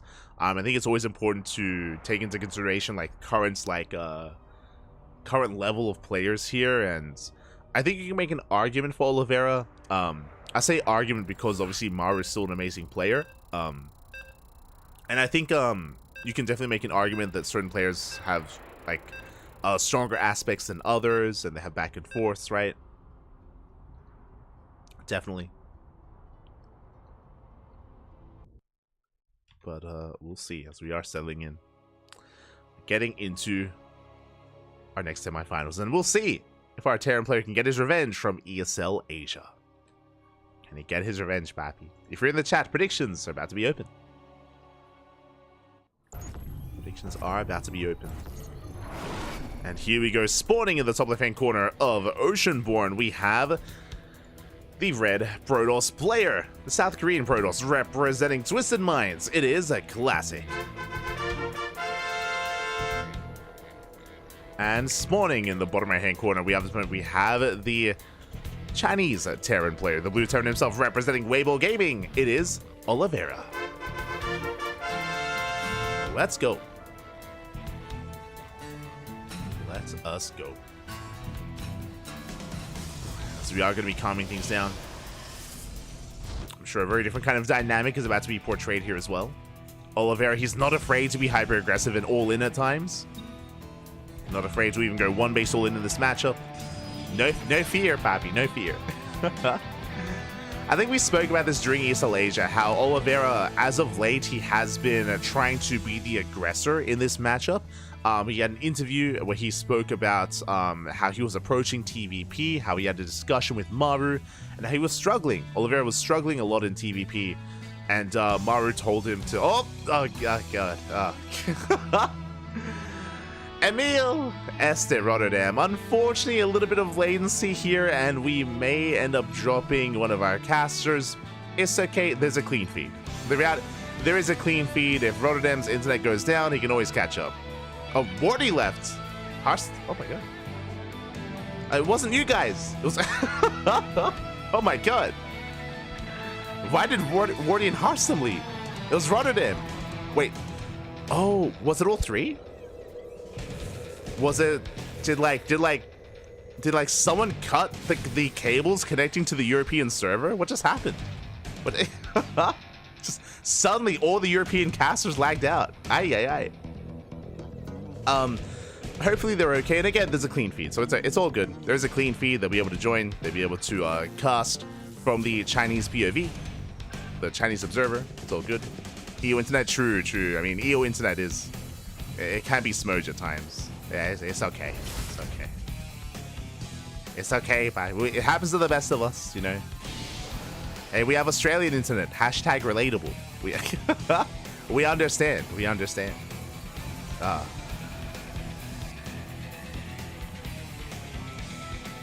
As Initial Reaper does move out. Moving out across the map, we have our tech of choice. Going to be a Twilight Council opener here out of Classic. It's going to be our initial Twilight Council. Italian internet, best internet. Kappa. So there he dips in, he does dip away. Meanwhile, a shout to Babylings. Oh my god. Papi, thank you so much. Thank you so much for voting. Hope you had a great ladder session. You had a great stream. You had a long stream, Papi, long stream. But I hope you enjoyed yourself. Hope there was minimal smudge and minimal ZVZ. Thank you so much for those that are tuning in. Welcome to the semi-finals of KungFu Cup of KFC. KFC, Papi. Welcome. We're here in the semi-finals. MaxPax is waiting in the grand finals. MaxPax, he just clowned all over Clem. Clem took an 0-2 loss versus MaxPax, and now we're settling into a fresh best of 3.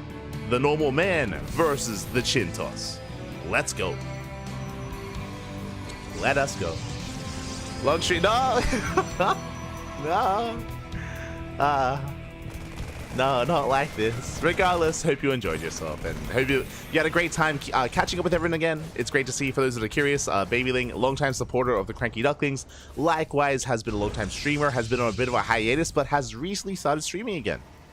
Recently did begin streaming again, so hope it was fun overall.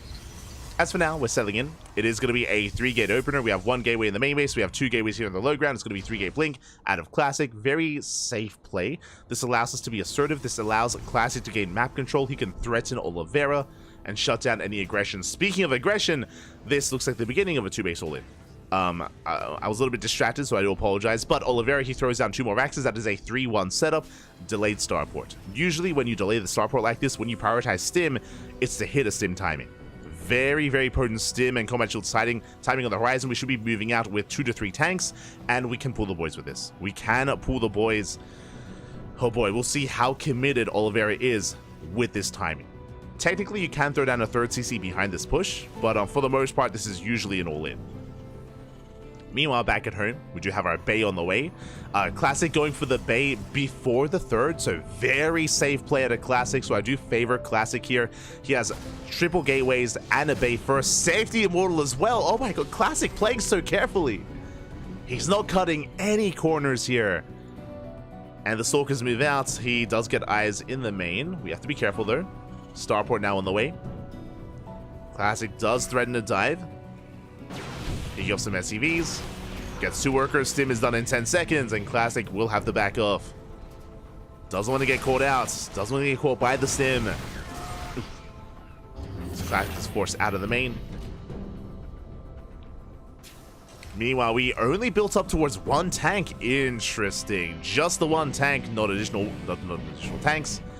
Oliveira did confirm the lack of third base earlier with that Reaper. Starport is now done. And Oliveira, he's just building up and getting ready for his move out. Has a lot of potential with this army, but is still yet to pull the trigger.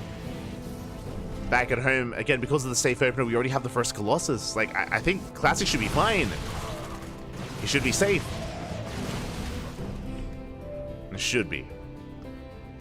And there we go. We're going for the third CC on location. A very late third base. Oliveira was very committed with this army and is moving out, but I'm not so sure we can get much done with it.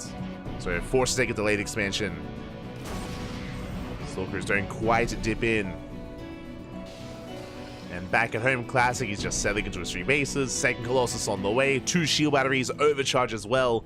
If Oliveira did commit to a push, I mean, we can't break this. No shot. So Oliveira, he's stuck at home, forced to take a delayed expansion. And we'll see where we go from here. Now, what I will say, I don't want to be like full like doom and gloom here, like, oh, like we missed the timing and we missed the move out. True, but we can hit a later timing. What's important here is that Oliveira, he retains the army, right? Like, we retain the Marines, we retain the Marauders. We haven't really lost much, so we can work towards a later timing instead and still, like, maintain this army. So Oliveira at least has that available. It's not like Oliveira committed, moved out, and lost everything to the Colossus, and then the game ends, right? So we still have a back and forth. As Oliveira's getting into his own third. Behind this, Classic can take a fourth. He can take a fourth base. I believe Classic did get eyes on the third CC. Yep, he's fully aware. We have Storm on the way, diversifying our splash damage. Colossus into Storm, not into Disruptor. We saw Max Pax handle his bolts earlier, and Papi, the balls were beautiful. They were crazy. They were insane. Here, Classic, he's going to storm it up instead. He's a little bit more classy, if you will. Just leave his balls alone. As Storm is halfway done. Gonna be halfway done at this point. We can see Oliveira rotating around. He is being active. Classic threatening a drop towards the main, but Oliveira does get eyes on this. Up goes for the dive. Classic does unsiege just in time, does get away. Prism will survive. Fourth base is on the horizon. Storm is now done. Double forge, double upgrades finishing up as well. And Classic is just building up this death ball of an army. Meanwhile, Oliveira does have a supply lead. That is true. Again, we spoke about this earlier. He didn't go for the first timing, so we can build up and get ready for a second push instead with 4 tanks with a hefty Marauder count. How many Marauders? That's going to be 19. As many Marauders as there are Marines. So a very beefy army here for Oliveira. Is knocking down these rocks, pushing out towards the 4th base. But we have Storms. Oh, and that's a massive... Oh my god, a brutal storm of the army. Yeah, the storms are insane. We collapse double the tanks as well, and we will shut this down. The tanks fall one after the other. The Colossus likewise going to go down to the Vikings. But what about the ground army? As we warp it from behind, we collapse on the army. And Oliveira, he's shut down. Yeah, forced to back off, losing every single tank. Did reset the Colossus counts and did force to spend most of the storms. All the storms, actually. But Classic now strips away any momentum that Oliveira had. Oliveira has map control. We can reinforce it. We can push it. We can go for the kill. We can try it. I mean, we have Liberation. Liberation has... We have freedom, Papi. We have freedom. Behind this, +1 air attack. Classic, give him a chance and he will embrace Skytoss. He's very fond of it. So he's getting ready for that Skytoss transition with +1 air attack. Dipping on 4. Does see the freedom. Does back off. Wants none of it. And do you see what I see? Stargate. Stargate is on the way. We're getting ready for a longer late game. Strap yourselves in. Classic, he sees that he cannot break Oliveira on 3 bases. So instead, we take a 5th base and we take up and we get ready for Skytoss. Classic taking a lead and getting further ahead. At the same time, more Prism gonna be caught out by the Viking. Barely will escape. Barely will get away. Oliveira building up. We have a 4th CC, soon to be floating over towards the left-hand side. Scan will reveal all the Stargates and the Fleet Beacon. We spoke about Skytoss, and we see everything. that should trigger a response. We should be seeing a second starport, mass Viking production, +1 ship weapons is on the way. One of two things, either Oliveira tries to kill Classic before Skytoss, or he embraces the late game as well. For now, taking a fourth. Taking a fourth base, Classic being active, he does spot the main army, does spot the would-be fourth. Rotates over. Does spot the tank, gets one! Decent EMP as well. Who is it? Is it me? No! Everyone's disconnecting. Oh! Game paused. Yeah, okay, I'm gonna leave.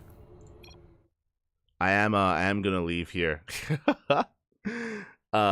It's okay, it's okay. We have clean feed.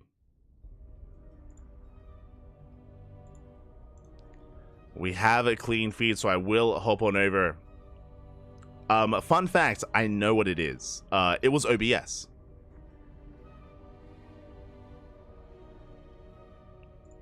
Was OBS. Not the in-game client. Kind of. Okay.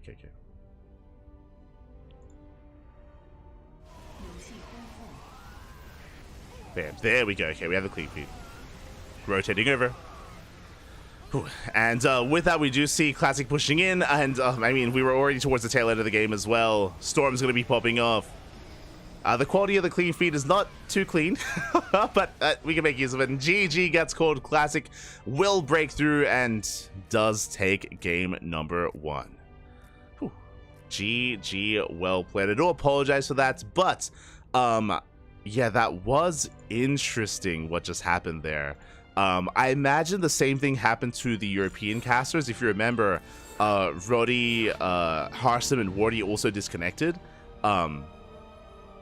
But yeah, that wasn't my internet per se, that was OBS. So it looks like maybe the Twitch servers are the cause and less so. I mean, I did look out of the in-game as well, but it did lag out a little bit in-game, but it was like a big like spike in OBS. Interesting. Okay. Hopefully we're okay, and hopefully it doesn't affect us again. If it does, I'll only cast from the clean feed. I will say that. So I'll join the lobby, but if that happens again, then I will get the hell out. I don't want to negatively impact the players or anything like that. Don't want to do it. Twitch servers, they're twitching, pipe. They are. Ugh.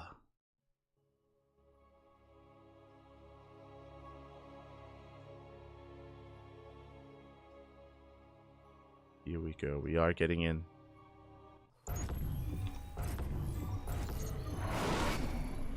Oh, we're not watching for the clean feed. So is that. And spawning in the top right hand corner of our Kiona, we have our Korean Protoss player leading the series 1-0 in this best of 3 semifinals. Representing Twisted Minds, it is Classic.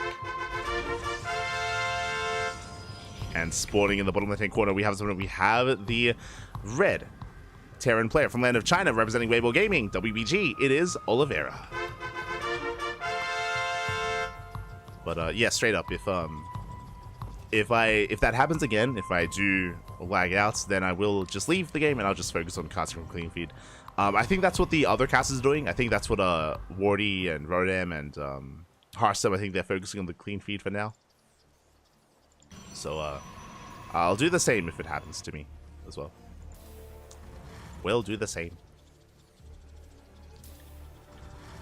Oh, as yeah, that was quite a game. Sorry, I was taken out of it a little bit.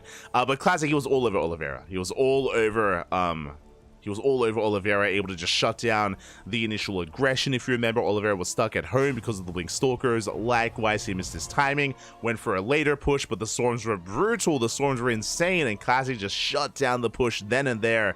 And now Classic is one game away from making it to the grand finals.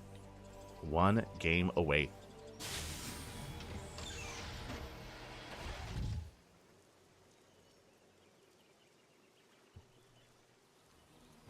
we go. As Oliveira going for an economic opener this time. It is a single gas opener, so a Rax expand. A CC on the low ground is forced to be off center. A little bit off center here.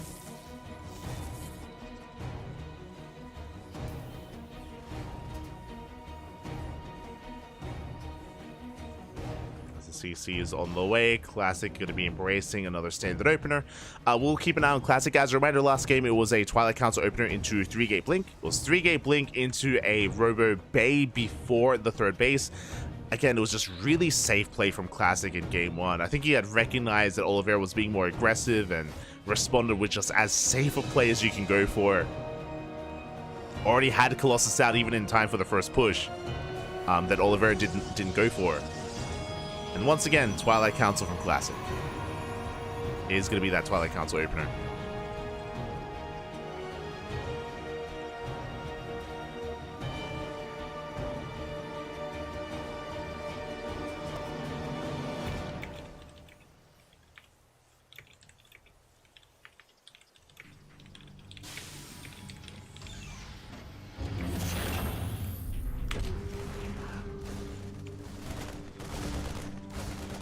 They will threaten the shade. For now, just going to be focused down. Will be cleaned up. And Oliveira just setting up here on 2 bases. We do have a straight up 1-1-1 this time. There's no delay on the starport. There's no prioritization of 2 Raxes. So now Oliveira is under no kind of obligation of be hyper aggressive and move out across the map. Something a little more laid back, a little more standard. This can more seamlessly lead into a 3rd CC. Not as aggressive as what we saw previously. Not as aggressive.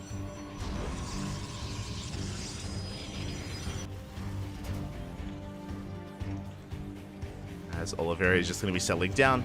Do have additional Raxes on the way. Going to be a 3-1-1 setup. 3 Raxes, 1 factory, 1 starport. We're easing our way into game 2. I mean, it makes sense. We're loading into Alkiona. This is a much more macro-oriented map, known for 3-base play, 4-base play, split map scenario, late game. Classic was looking to embrace Skytoss in the last game. If you remember, didn't quite get there. The game ended earlier, but we could try to embrace that here in game number 2.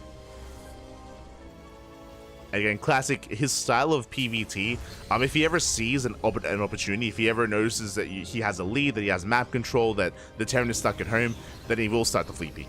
Like, that's just how he plays. I mean, it works. He's an animal, he's an animal. Does like to embrace it whenever he can.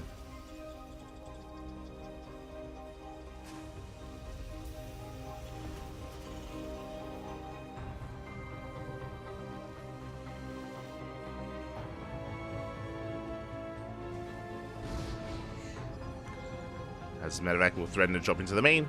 Oh, dipping in. Yeah, going for the mine drop, and it looks like we do respond in time.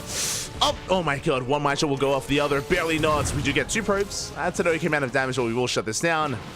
Window mines will be cleaned up, and the Medevac takes a lot of hits, but will barely not escape. Oh my god, Blink popping off towards the end, and Classic shuts down the drop. Meanwhile, across the map, we're slipping into the natural base. SCVs are going down.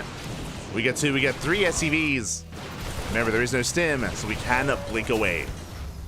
A very efficient trades here by Classic. Behind this, it just was 2 gateways. No, sorry, 3 gates, my apologies. 3-gate blink into, once again, the bay before the 3rd base. This is the same build that Classic went for in game 1.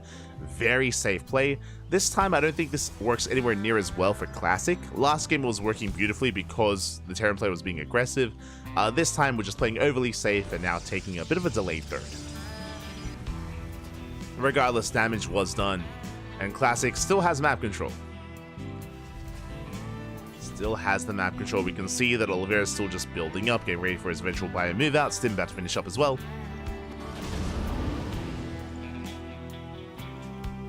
Are selling into Stim. Oof.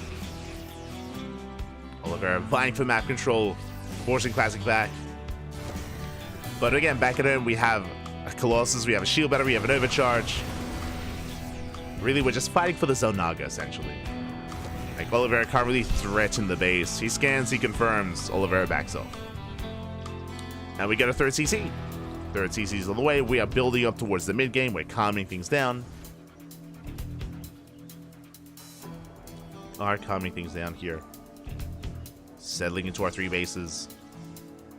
Colossus are amassing. Gateway explosion behind this.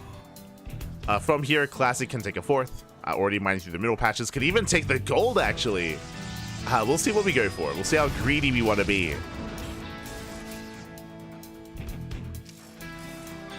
As a Classic does keep up with the drop play. Oh! Dodging those mines. Working towards chargelets.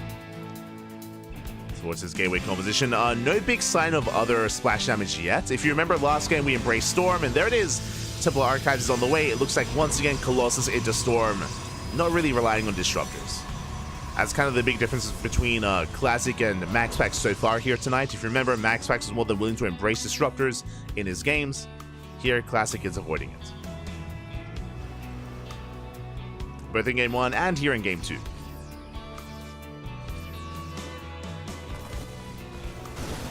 Meanwhile, Oliveira, with the map control, able to knock down these rocks, will threaten the 4th, or at least scout the 4th base. 4th is on the way.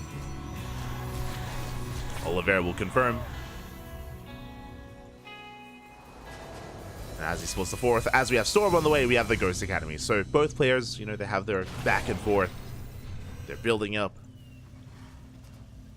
Classic does have the economic lead currently, in a way. Oliveira's working on his mules. 4cc on the way, not too far behind the 4th of Classic. Let's go. Oliveira is keeping up. And we're going to be calming things down. Now, we spoke earlier. Oh, we missed the Observer! No!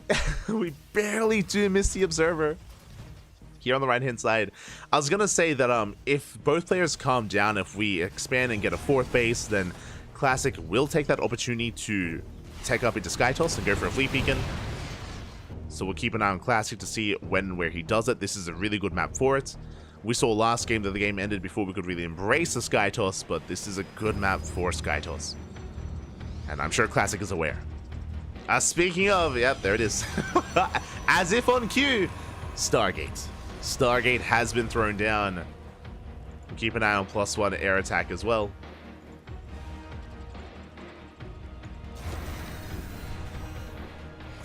Again, it's just very iconic and very stylistic here of Classic. To embrace Skytoss whenever he can. Oliveira rotating over. Stripping map vision away from Classic. Getting ready for his 4cc. Vikings are initially amassing. Top against the Colossus. And Oliveira is moving out. Likewise, so is Classic. We do catch out some of the bio. The bio is spotted. Storm zones away the Vikings. 2 more Stargates on the way. It's going to be triple Stargate in total. There's a Fleet Beacon. And again, we're getting ready for those carriers. Ooh, we catch the Prism. Very nicely done. And the question becomes, can Oliveira break Classic before we can really embrace this kind of late game army composition? As Oliveira is moving out. Yeah, before the Skytoss really gets going. Moving out towards the gold. Yeah, the gold base is going to be denied. There's no saving it.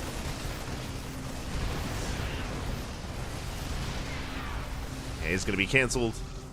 Classic at the same time going for his Zealot counterattack. Planetary is not done. Yeah, it's Planetary not quite done, and that's a big reaction out of Oliveira. He races back home. Oof.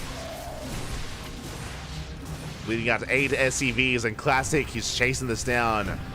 Catching a tank, catching a second tank as well. 2 tanks go down. Big pick off. We get 2 tanks. Classic takes another base. Denied the gold, but expands on the right-hand side. Zealous, they drag the army towards the natural, which means Classic can go for the 4th. He can go for the Planetary. We'll dive in. We'll try to focus it down. Here come those High Templar. We have 4 High Templar full of energy, and here come the storms. Massive storms on the bio. On the Vikings as well. We can focus down 1 Colossus. But the storms are brutal. And saying that, we shut down every single Colossus, but was it worth it? Because we lose 23 SCVs and the Planetary. Gonna try and double expand. Classic behind this as he bleeds out Colossus. Carriers. This is Classic's final form. Carriers are on the way. And because we just killed all those Colossus, it's very possible we don't rebuild the Vikings. Viking count, we have 8 Vikings. That's an okay Viking count. We would like a little bit more. But again, we are unaware of the carrier production. Oliveira doesn't know. Oliveira is in the dark. We're building up, getting our double expanding. Oliveira, he's unaware of bottom right. He scans, he's looking for the expansion, looking for the 4th, or for the 5th even. Doesn't find it. Not yet. The base so far is unscattered.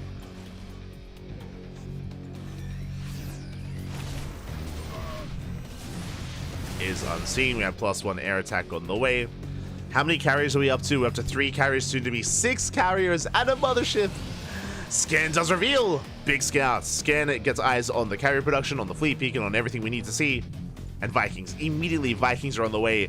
But we need a second starport. We need a second starport, another reactor, 4 Vikings at a time, maybe even a 3rd starport. And there it is. Additional starports are in production.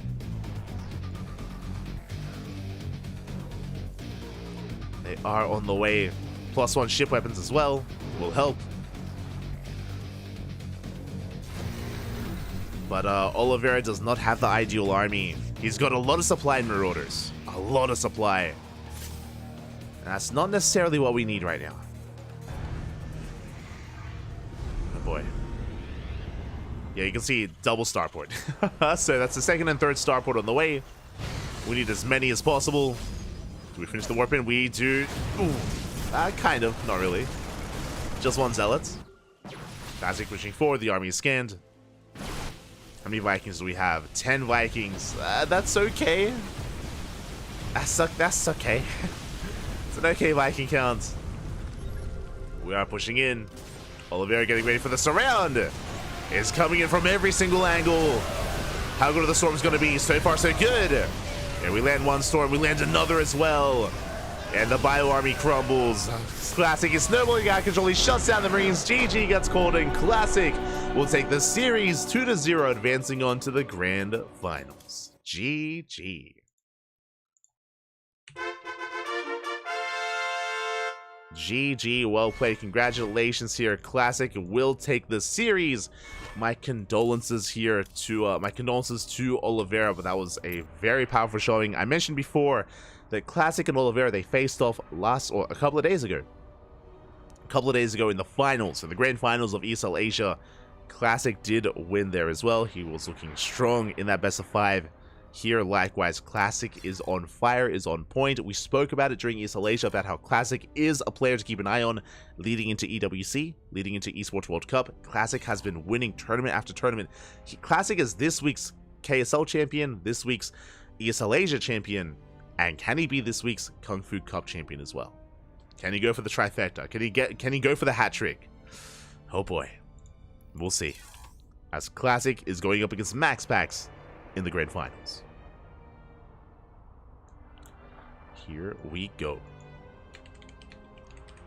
Classic versus Max Packs. We're going for the triple crown, Pappy. The triple crown. Gonna be a best of 5. We'll set up the teams and set up those predictions. Let's go. Alright, going to be setting up. Thankfully, we didn't lag out or anything like that, so there was no more latency issues, at least in that game, thankfully.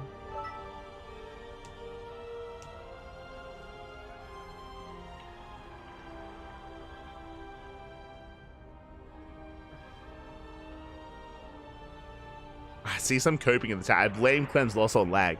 I mean, you can't say that for both games. You can say for one, but not the other, because Clem did have the latency advantage in game 1. Remember that. It goes both ways. It does go both ways. I would not necessarily bring up lag for Clem's series.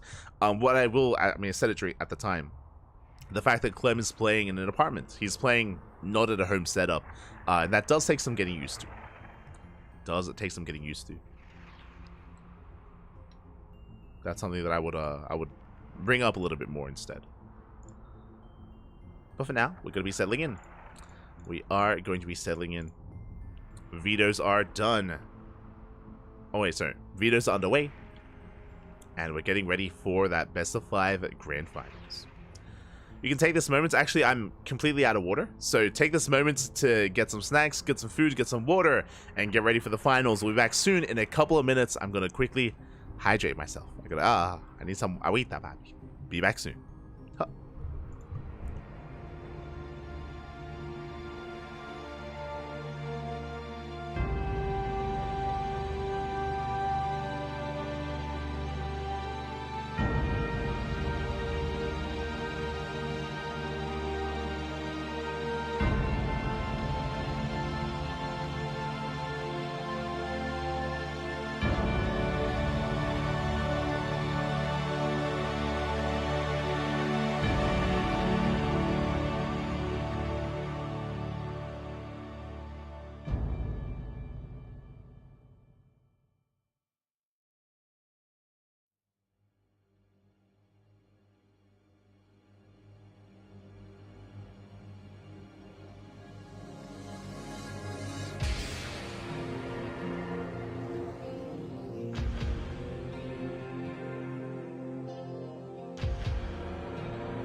And welcome back, everyone. Welcome back to the grand finals of WTL World Team League 2024 Summer Kung Fu Cup Round 9.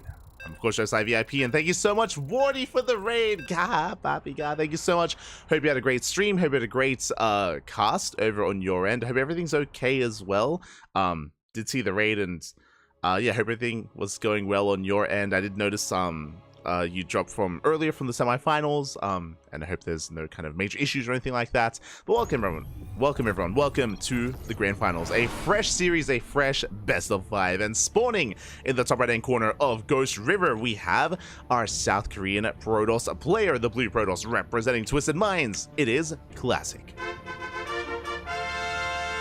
And spawning in the top left-hand corner, we have his opponent. We have the Danish Protoss player, the red Protoss representing Sidestorm Gaming. It is MaxPax. And if you are in the chat, predictions are open. Place your bets on who you believe will take the series. Will it be our Korean Protoss or our European Protoss player instead? Again, we had an insane series and insane finals leading into this. Of course, MaxPax looking powerful against Clem. Classic looking the same against Oliveira. But now they are no longer against Terran players. Now they are up against each other in a PvP, in a mirror matchup. Let's go. Let us embrace the PvP, Papi, as we should be expecting MaxPax going for double gas opener. It's going to be a gateway into a Cybercore, into a Stargate, into expansion. It's, you know, the standard opener here for MaxPax. The question becomes, Classic, how do we punish this? Because I'm sure we will, in some way, shape, or form. Oh boy. As for now, we do see Classic setting up on the low ground. Let's go. Going to be a 2-gate opener here out of Classic on the low ground. Something a little bit unexpected. Probe is being a nuisance. Likewise, Classic gets across the boat. He delays Cyber. Oh, he does delay the Cybercore for a second or two. Does delay. Getting a scout, getting a read of what's going on. And we'll see how Classic does approach this with our 2 gateways. Of course, we can get into additional Stalker production. We can be a little bit more aggressive early on. Second pylon has been thrown down in the main base of Classic. No proxy yet. And we are just looking to delay the expansion. Just looking to delay MaxPax. Okay, now winding it back, for those that were unaware, we did cast Showtime versus MaxPax in this tournament in a previous PvP, and Showtime went for a 1-base all-in every single game. And it went to the ace match, you know. At times it worked, at other times it didn't. In the end, MaxPax survived the chaotic nature of Showtime, but did show a bit of weakness there and did bleed a little bit against Showtime. We'll see if Classic can do the same. There's that Stargate opener out of MaxPax into, of course, that expansion. With the Stargate opener, we should be embracing some Oracles to harass, to be aggressive across the map. Getting into that Oracle production. Meanwhile, don't have a proxy setup here from Classic. Stalkers are on the way. Pylon will delay.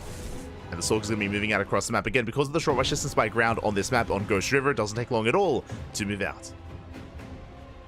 Doesn't take long whatsoever. Stalkers, they have arrived. Expansion has been thrown down. Back in the main base, no setup to defend against the Oracle. A little bit concerning. Not yet. As the Oracle is almost halfway done. And Classic has arrived. So right, with his first 2 Stalkers, we have a 3rd and 4th Stalker on the way. We have a proxy pylon being set up as well. Showtime, is that you? If you're... Oh, God! A bit of miscontrol, though. Classic will bleed out 1 Stalker already. Meanwhile, across the map, the Adept wreaks havoc, getting 2 more probes. Oh, Classic is bleeding out quite a bit already. Pylon has been scouted, has been spotted. And show us what you got. The Stalker is here. We do shut this down. Yeah, it's going to be 3 gateways back at home, a 4th gateway across the map. This is the same build that Showtime went for in his series against MaxPax. It's a 4-gate, 1-base all-in. But it feels like the execution is a little bit lacking here. We've bled out a lot of workers, a lot of Stalkers as well. And we have eyes on the proxy, on the all-in. Oracle recamping the main. Pylon is going to go down as well. That's a massive pickoff. We delay reinforcements. We do delay the all-in. Void Rays are amassing. Shield batteries as well. Things are looking bleak for Classic. Gonna try to pull this off. Does collapse in, but... yeah, MaxPax he's holding. Across the map, he confirms there is no expansion. There is no follow-up. Classic trying to reestablish that proxy. He's still all in. He's still committed. How many Stalkers? Looking at the unit tab. 7 Stalkers for Classic. It's gonna be all or nothing for the Korean Protoss player.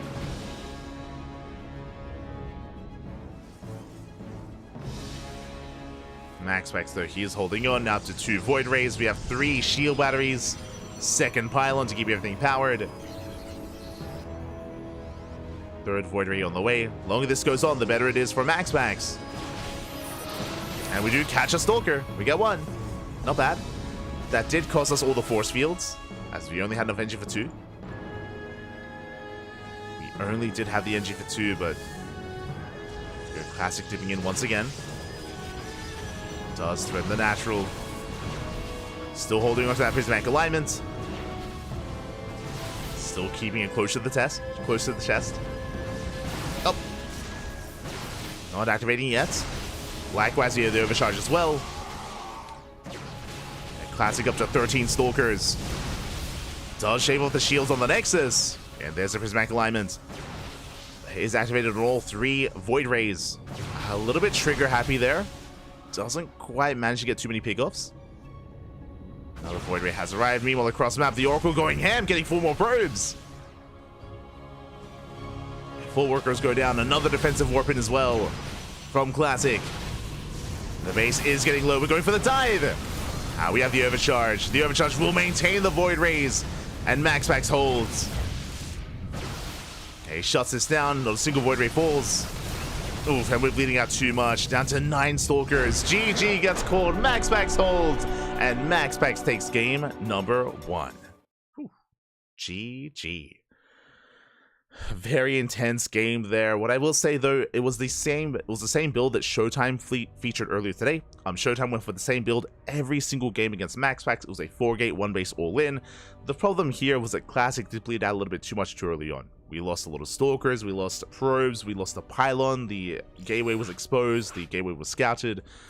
It was a bit of a shaky start there from Classic, and if you're up against Max, we do need to tighten things up. We do need a cleaner early game against the Danish Protoss, as Max does hold. And with that, Max does take a lead, but it's a best of 5. Best of 5, plenty more games ahead of us. I want to believe we can have a back and forth here.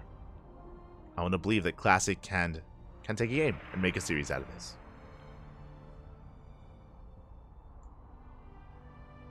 Here we go.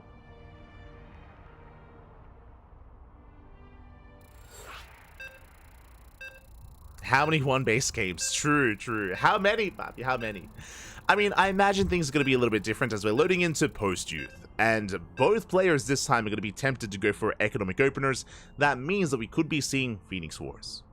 Before we get too ahead of ourselves, I mean, we could avoid it, but for the most part, if both players open up economically, if both players open up Stargate, that is going to be the beginning of Phoenix versus Phoenix.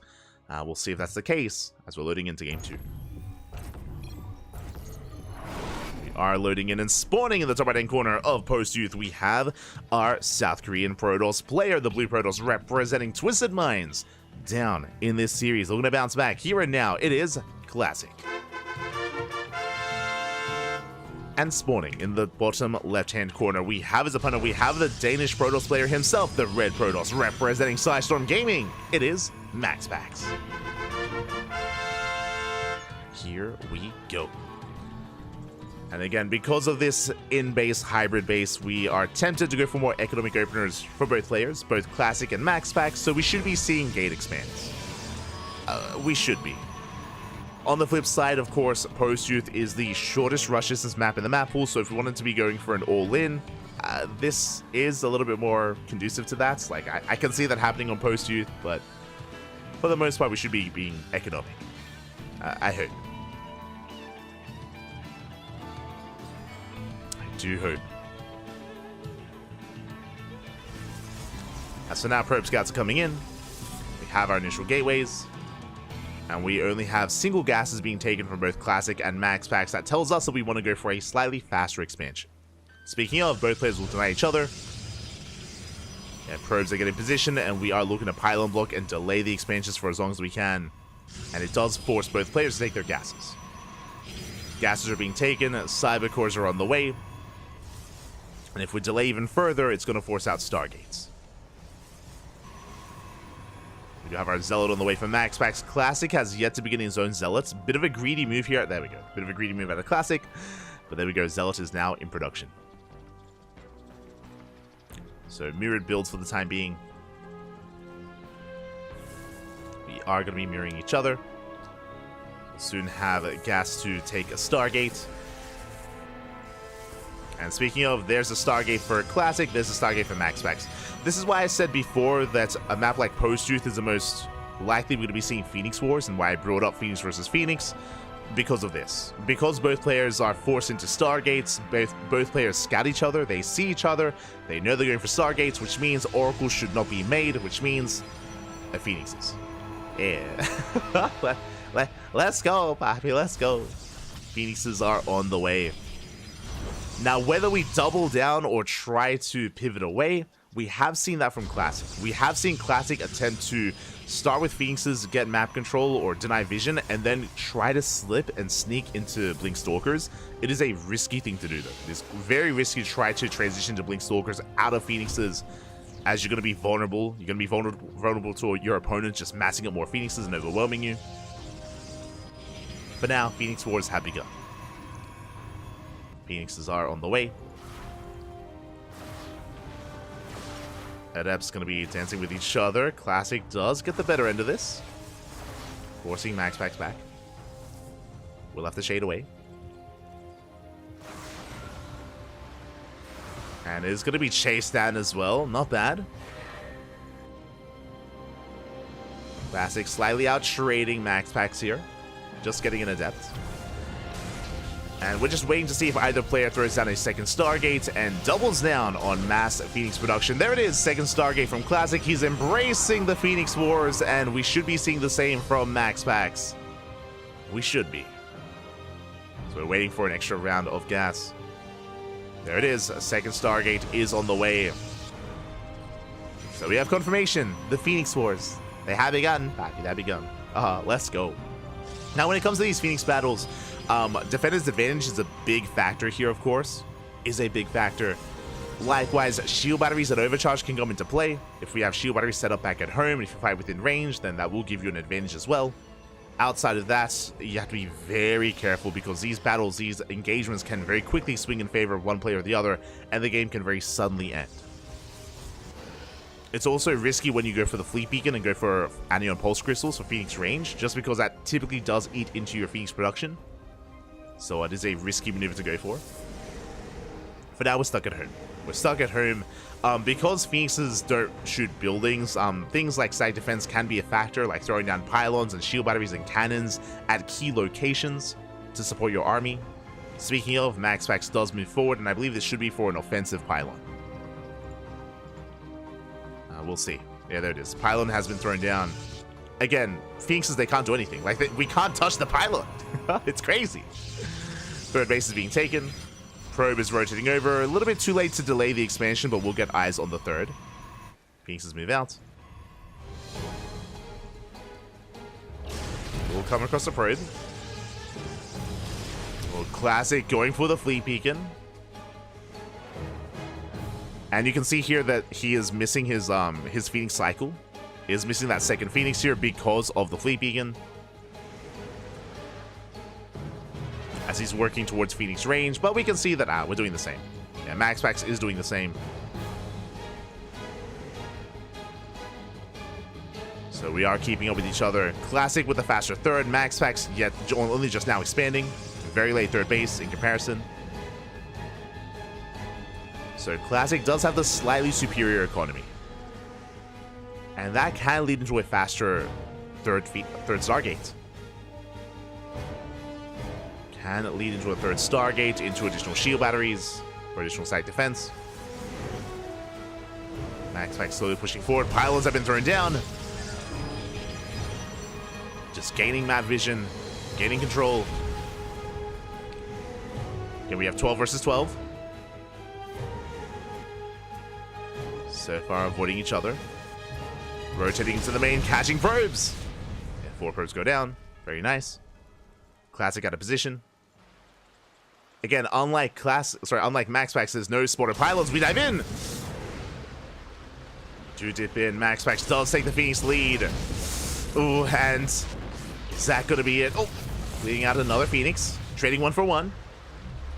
Very close trades. Cornering MaxPax, going for a counterattack, going for the third base, going for the economy.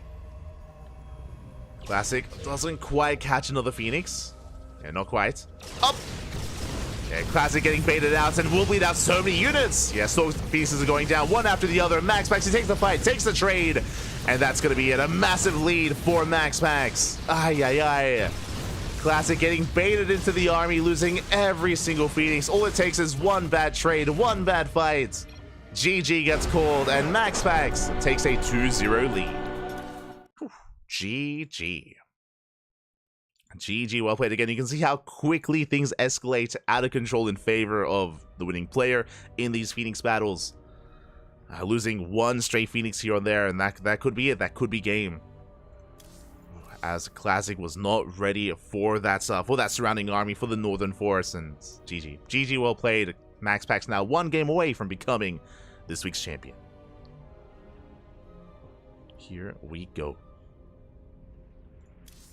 Are going to be settling in. Unamas, papi. Unamas is all that MaxPax needs, and Classic has to fight back here and now. I mean, honestly, he wasn't doing too badly. Remember, Classic, he was up in workers, he had a faster third base. If we had just calmed things down, we could have recovered. What I was about to talk about there was the fact that MaxPax, because those spotted pylons, MaxPax, he was aware of the positioning of the Phoenixes, and Classic was not. Classic did not have his own counter pylons to like scout and get a read on what's going on, and get a read on where the Phoenixes were. That's why he was caught out of position initially in the main base, and yeah, he was not quite ready for the flank either. GG. GG, well played with that. Does it all end here and now, or do we get it back and forth? I'm hoping for a longer series. I'm hoping for a game 4 and a game 5, but the pressure is on. The pressure is on Classic. Oh boy.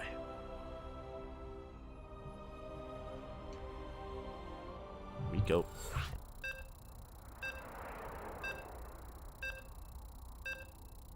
Let the Phoenixes flow.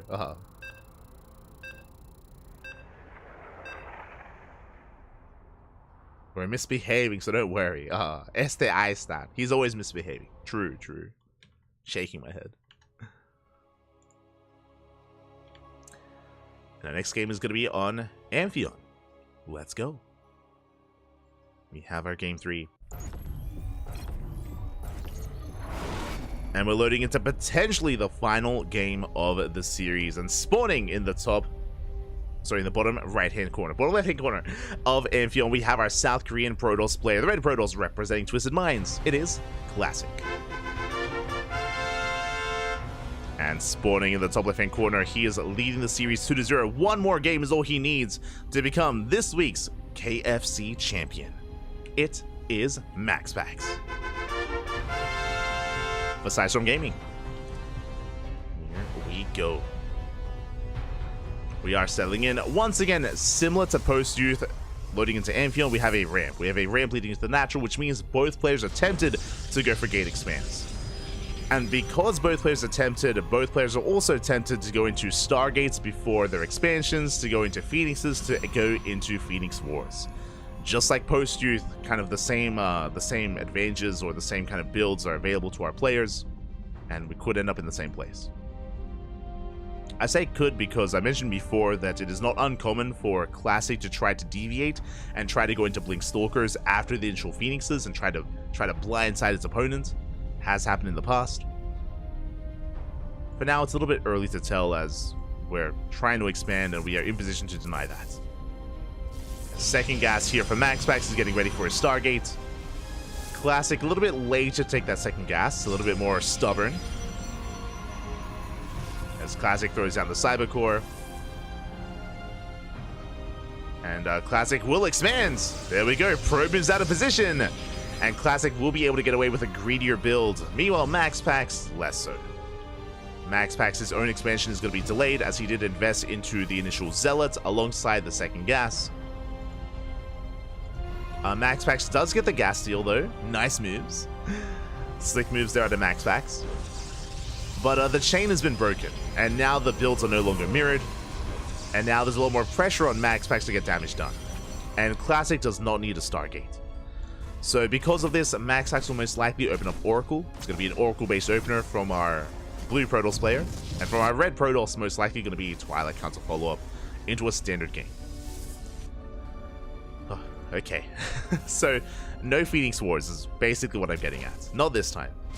There was potential, but Classic makes sure, that that's not the case.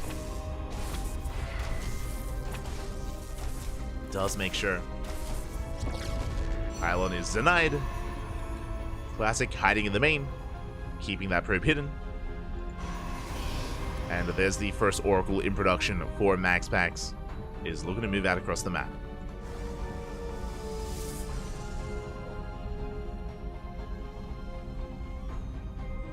We go.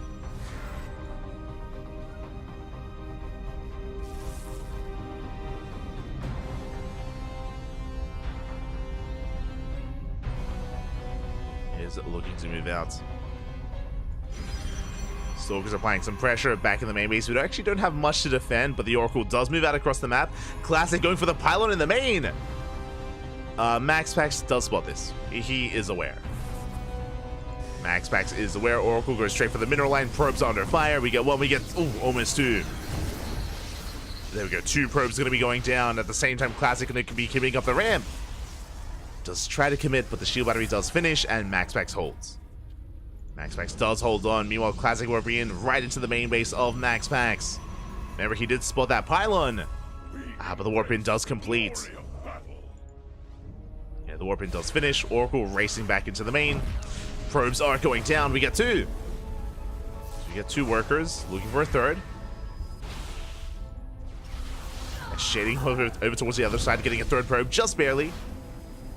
And not getting the fourth. Meanwhile, Classic just keeps warping in. He has no fear. Oh my god. He commits. Right into the main base. Forcing the boys off the mineral line. Boys are being pulled. MaxPax running out of energy on those oracles. And he's bleeding out Stalkers. Stalker is going down. Another warping into the main base. Classic is popping up. We're just walking in and there's nothing here. There's nothing in position. Void Ray's on the way. We have one Stalker to defend. One Zelda as well, and so much damage is being done. Now across the map, Classic, he is defending. Does have the massive economic lead. He's going to be cleaned up, but this is worth it. 12 probe kills. And we're still not done. Another warping into the main. So 13 probe kills. Classic with almost double the worker count of his opponents. Adepts, they have arrived. We get another pylon behind the middle line just in case as well, distracting MaxPax. And MaxPax is being pulled apart. Just so much damage being done. 17 probes. Meanwhile, across the map, the Oracle's likewise doing the same. Getting a decent amount done. But Classic still maintains his economy. Still up in probes heavily. And double the probe counts. And we're going for another warp in. Oh my god. The call has come from inside the house. This Classic, he's just been warping in wave after wave of Adepts and Stalkers. Finally, he's going to be shut down, but the damage has been done. Meanwhile, across the map, the Oracles are still being a nuisance, but for the most part, Classic, he has maintained himself. He's got shield batteries, he has Stalkers, 2 for each base, 2 for each mineral line, and MaxPax, he's not going to get anything done. Not anymore, or at least he shouldn't. And MaxPax is all in. At this point, he's completely all in, sending everything across the map. We have one shield battery, we have an overcharge, more shield batteries on the way. Void Ray going for the pylon, but is going to be deflected. And it's all or nothing for MaxPax. Does activate Prismatic Alignment. Going for the dive. Tries to at least. But there's no sustain for this army. And there's no quick way to reinforce either. MaxPax tries to go into the main base, but Classic did leave Stalkers in position. He was ready. Classic was ready. The SimCity working against Classic, it's a little bit congested, so the Cyber Core may go down. We catch a Stalker. Not quite. But at least the Cyber Core. Backup Cyber Core is on the way. Catching 2 more Stalkers. Nicely done. Very nice force fields. At the same time, Oracles, they came in from behind. They get 4 more probes. MaxPax doing what he can to bounce back. But again, still so far behind here in the economy. Has potential with these Oracles and has been getting some damage done. Don't get me wrong. Has been doing well. Is attempting to claw his way back into this, but easier said than done.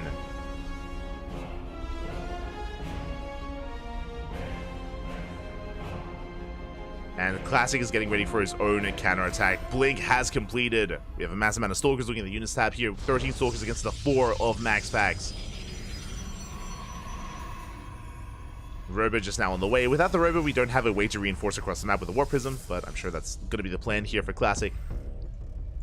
Blinking over the wall. And headed towards the natural. What do we have to defend? We have 2 shield batteries, 5 Stalkers. But honestly, we can bypass the natural, go straight for the main. Go straight for the kill. As we blink over the wall. And we just walk in. We just stroll into the main base. The Immortal's going to be exposed and is not going to quite be targeted down. A bit of an awkward blink, but we do focus on the Void Rays, the Stalkers, and the Immortal as well. Yeah, just too many losses, too many Stalkers to deal with. Classic trading so well. Boys being pulled. And we're down to 2 Stalkers. We have the overcharge. We can hold the line.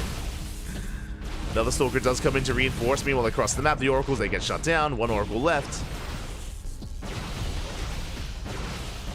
And Max Packs just trying to pull off a miracle here with these handful of Stalkers. Does trade well for himself. Takes out another Stalker. The power of the shield battery. We hold.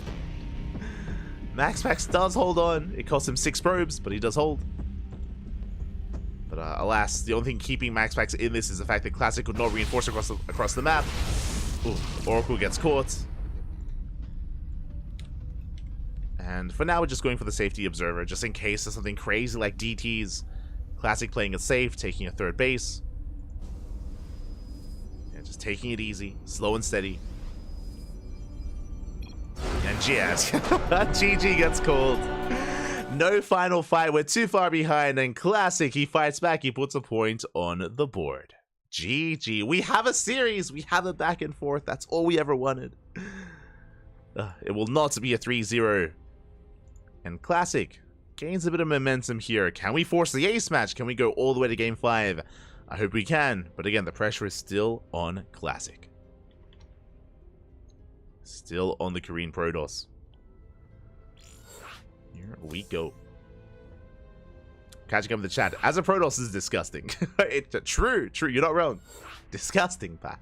It was beautiful. It was such a bold move as well because Classic, he threw down the pylon in the face of Max Packs. Max Packs, he saw the pylon. He just didn't really pay attention to it. He was otherwise preoccupied defending his natural, harassing across the map. Didn't think much of it, and that pylon won Classic the game, did so much damage, warped in Stalkers, Adepts, wreaked havoc, and did game-ending damage. I'm sure that won't happen again. I'm sure that Max Packs is going to be more attentive to what's happening in his main. I'm sure.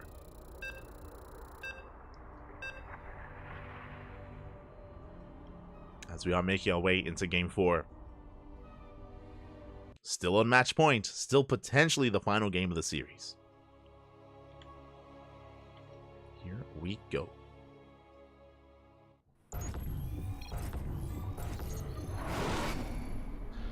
Here we go. Spawning in the bottom right-hand corner of Oceanborn, we have the South Korean Protoss player, the Blue Protoss, representing Twisted Minds.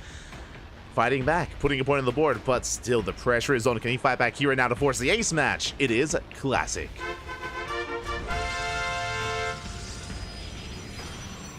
And spawning in the top left-hand corner, we have his opponent. We have the Danish Protoss player, the Red Protoss himself, representing Psystorm Gaming, 1 game away from becoming this week's champion. It is Max Packs.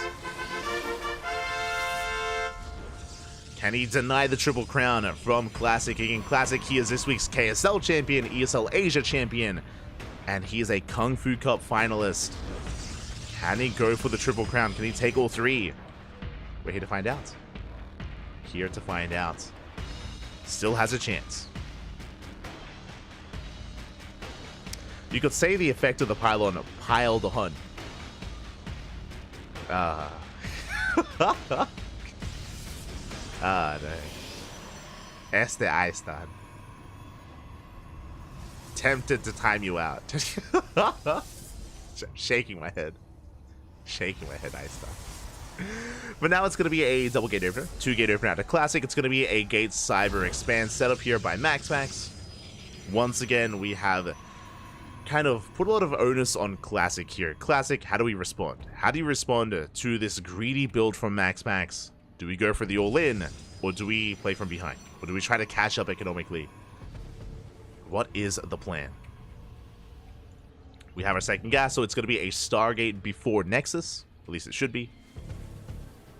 To go for the Oracle initially, to have access to Void Race to defend, to get into our economic follow-up. Meanwhile, Cybercore is done, and what 2 units do we begin with here? Double Stalker. Okay, double Stalker setup. We're setting up and getting ready for a pylon. It looks like the beginnings of a 1-base all-in. Yeah, pylon is being thrown down. This looks like, once again, a 4-gate 1-base all-in. We'll see if we throw down a 3rd gateway back at home. Shield battery to begin with. Interesting. You have my attention. Pylon lock across the map. Probe pulls back. And what exactly are we going to be proxying here? Is it the Robo or the gateway? Back at home, we do have 2 more Stalkers on the way. It's going to be the gateway. So again, we are still missing the 4th gate. Usually it's 3 gates at home and 1 across the map. For now, it's... Oh, we scouts! Max once again, he's active on the map. He does come across the proxy. He's aware of the gateway. And Classic, I was waiting for the 4th gateway. There it is. It's going to be 3 gates at home, 1 gateway across the map. It's going to be a 4-gate 1-base all-in. The same build that Showtime did earlier. The same build that Classic did in Game 1, if you recall. We've been seeing a lot of this build here tonight. But Max is aware. Still going for the Oracle first. Bold move. Does go for the Oracle. Collapses on these Stalkers. Trading not 1 for 1. Saves his own Stalkers and shuts down the 1 from Classic. Even the 2nd as well. That's a brutal pickoff. Brutal losses for Classic already. 2 Stalkers for what? For nothing. 2 Stalkers going down. Shield battery is done. Rough start for Classic. On top of that, Gateway's a little bit further back. Takes a while to reinforce. Is warping in, is still completely 1-base all-in. There's no turning back from this. Oracle gets across the map. What do we have to defend? We have a shield battery, thankfully. There's a shield battery in position. We are ready. Oracle can threaten a stasis trap. Stalker is diving in. Going for the Void Ray. Last Void Ray does survive. Takes out a Stalker. Gets the 1. Oracle yet to embrace anything. Yet to go for the stasis. Still biding its time. Playing a bit of a game of chicken against Classic. Classic building up to 10 Stalkers. Not a bad count. 10 Stalkers up and running. I don't want to miss the stasis. So I'm keeping my eye on Max backs. Oh! There it is. Goes to the pulsar beam. Does force the defensive warp in. And it looks like we will focus down the shield battery. Shield battery does fall. Forcing a 2nd shield battery out of Classic. Stalkers going in. Up to 11. 1 of them's at home to defend. So 10 Stalkers for Classic. We're getting into 3 Void Rays though. 3rd Void Ray about to arrive. The longer this goes on, the worse it becomes for Classic. Aye. The worse it does become. Gonna be dipping in. Not quite breaking through. We do have a shield battery, we do have overcharge, bear that in mind. 4 shield batteries and an overcharge. Yeah, we're committing in. We do go for the dive, we pick off 1 Void Ray. And can we get a 2nd? We can! 2 Void Rays go down, not bad. Not bad pick also, we're down to 10 Stalkers. And it's still not enough. Barely not. Overcharge still available. 2nd Void Ray has arrived. And Max playing it cool, calm and collected here. Just rebuilding his army. Still with a superior economy as well.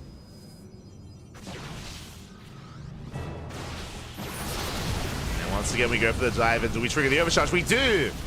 Yeah, the overcharge will maintain the army, bleed off so many Stalkers. Classic getting shut down.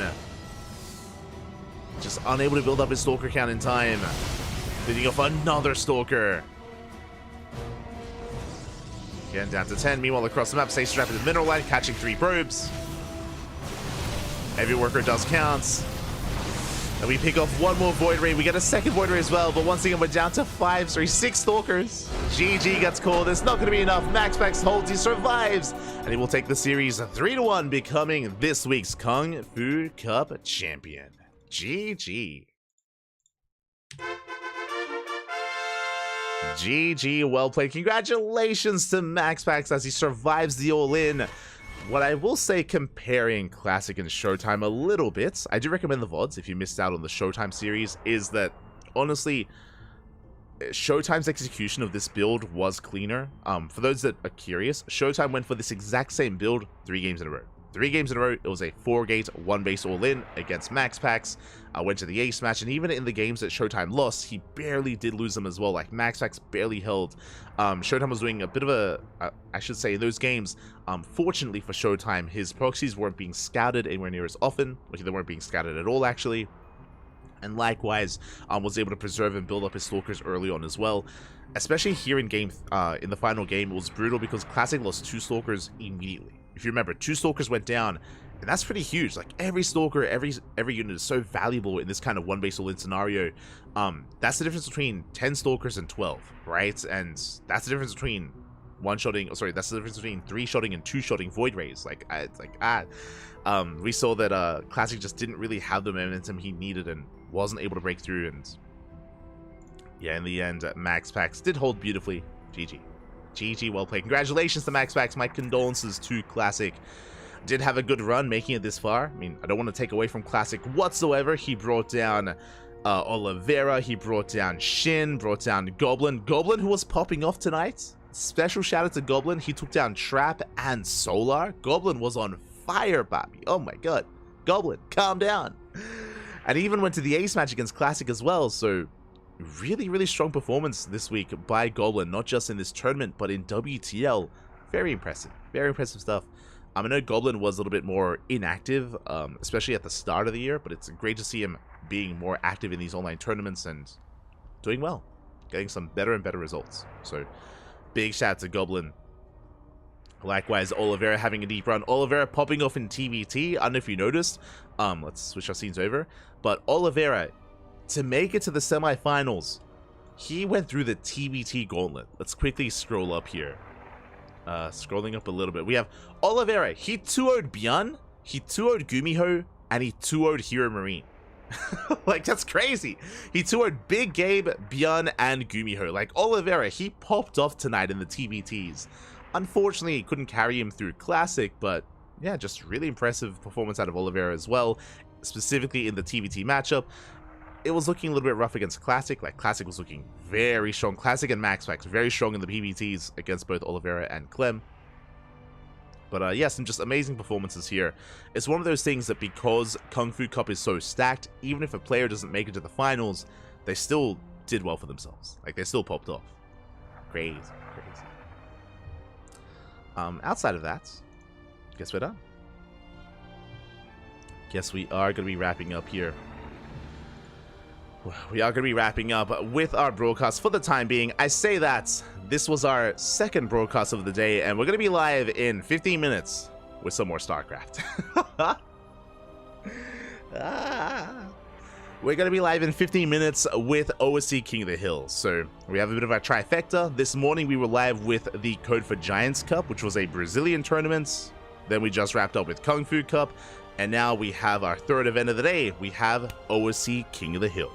Again, we're going to be featuring that in 15 minutes. May as well keep the stream online. If this tournament ended earlier, I would have taken the stream down and then gone live again and maybe like gotten some food. But it's in 15 minutes, so may as well just may as well just embrace it, Bobby. Embrace it. So the stream is not going to go down. I do need a moment to set up all the overlays. Going to have to set up all the overlays and all the assets.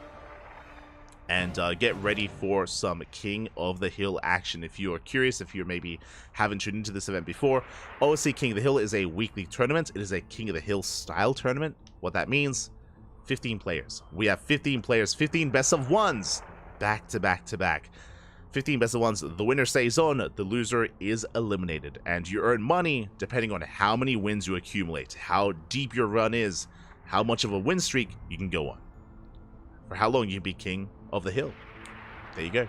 every map is that much more money in your bank. So yeah, it's a lot of fun. It's a unique format. It's always a little good fun. Just purely best of ones, pure chaos. And I believe our reigning champion is who was it? It wasn't Spirit. It wasn't Spirit. It wasn't Forjumi. Hold on. I need to double check. OC King of the Hill. We've been casting it for the past couple weeks. Usually it's a Wardy. Basically, Wardy is usually the caster for OC King of the Hill, and if Wardy isn't available, then we step in. We step in his absence. And the reigning King of the Hill was Cristiano. That's it. I knew it was a Protoss player. I was like, was it Forjumi? Was it? No. Cristiano, Papi, Cristiano. So he's the reigning King of the Hill. So Cristiano is invited to be the starting player because he is the last standing player in the last event. We'll see if he accepts the invite or if we just start with fresh players. But yeah, look forward to it. Does feature players like Cristiano, Forjumi, Nightmare, Night Phoenix, Shameless, Skilless, Spirits, many other players as well. Many others, even some more Koreans as well, depending on who is available. So plenty of content to come. Plenty of content.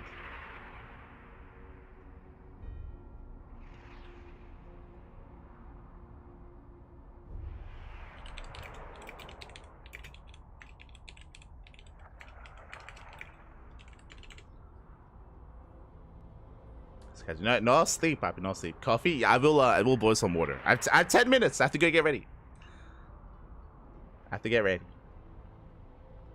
Told you to go to bed? No.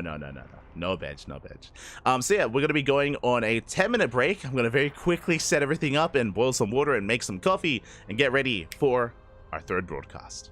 See you soon. Otherwise, congratulations to MaxPax. You can follow us on all the social medias. Hold on. You can follow us on Twitter, Facebook, Instagram, YouTube, and Discord. All the socials are in the chat. Of course, KungFu Cup is a weekly tournament, so we'll be back next week with more KungFu Cup action. We're going to be back in 10 minutes with our next tournament, and if you are unavailable, if you're heading off and maybe coming back tomorrow, tomorrow, I believe, is the beginning of World Team League round number 9. WTL is usually over the weekend, Friday, Saturday, and Sunday, but this week, we are skipping Saturday and it's Friday. Sorry, it's going to be Thursday, Friday, and Sunday instead. So WTL is a day early. WTL is tomorrow. Remember that. Technically later tonight here in Australia, but it is tomorrow. So it is a day early. Otherwise, we'll see you guys next time. We'll see you guys in 10 minutes. Until then, hasta luego. See you soon.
And welcome back, everyone. Welcome back to our third broadcast of the day. Welcome back to OC King of the Hill weekly number 177, your weekly dose of King of the Hill StarCraft. Again, a very unique tournament, very unique format. I'm, of course, Live VIP, and with me, I'm joined by these amazing players. We have 15 players lined up, and one after another, they're going to be facing off in a best-of-1 format to see who is the King of the Hill. As spawning in the top left-hand corner of Oceanborn, we have our South Korean Terran player, the Red Terran representing Team New Angels. It is Quanta. And in the bottom right-hand corner, we have the Green Protoss player representing CSO Esports. It is UED Soldier.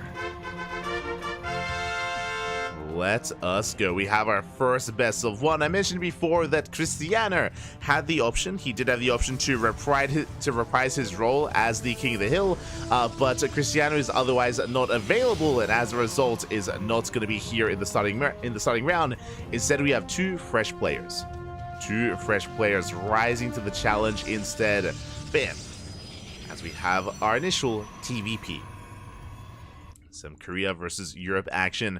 Once again, to reiterate the format of the tournament, these are purely best of ones back to back. Also, predictions are about to close. Predictions are open in the chat.